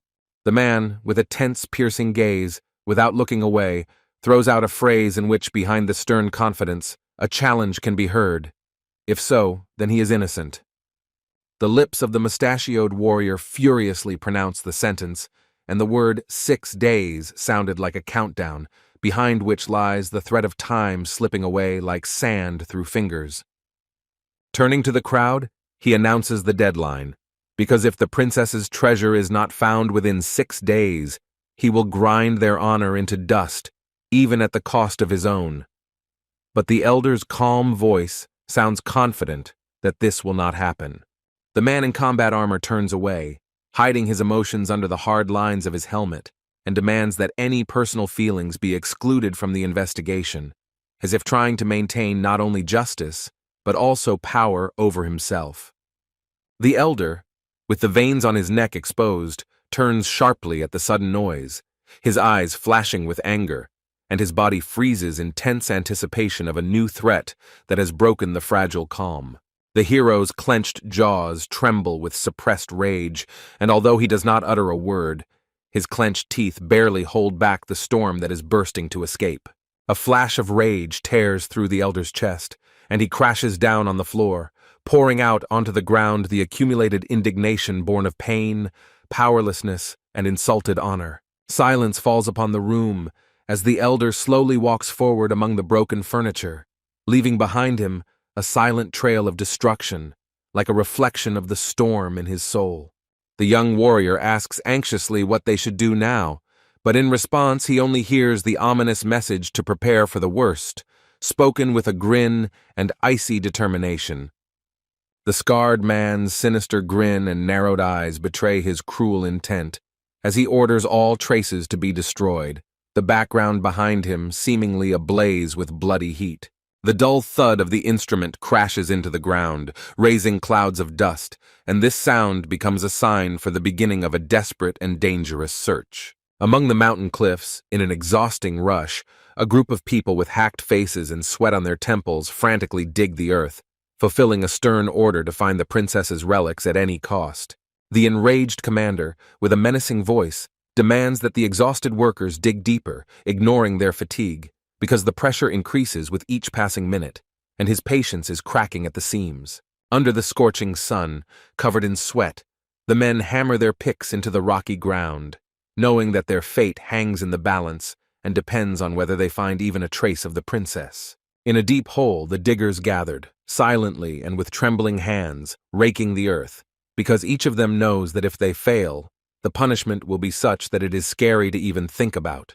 Drenched in sweat under the merciless sun, the warriors who were forced to dig bitterly whisper about their humiliation, feeling not like soldiers, but like moles digging holes instead of fighting. One of them, looking at the dusty soil with longing and hopelessness, admits that even if they find the princess's relics, it will not stop the imperial fury that thirsts for blood. Meanwhile, the overseer, with an evil grin, thinks that these stupid lazybones are not even capable of digging properly, and each of their clumsy attempts only irritates him more. Feeling the increasing pressure of circumstances, the man with a darkened face clenches his fists, because in case of failure, he will lose not only his authority, but also his place in the sect, which he glorified at any cost. The gaze directed at his white-knuckled hand reflects anxiety, because the unfulfilled task for the day of the meeting gnaws at him from within and pushes him to take decisive measures. Watching the exhausted diggers, he shouts out an order with irritated authority to speed up, because there is catastrophically little time left before the deadline and the stakes are too high.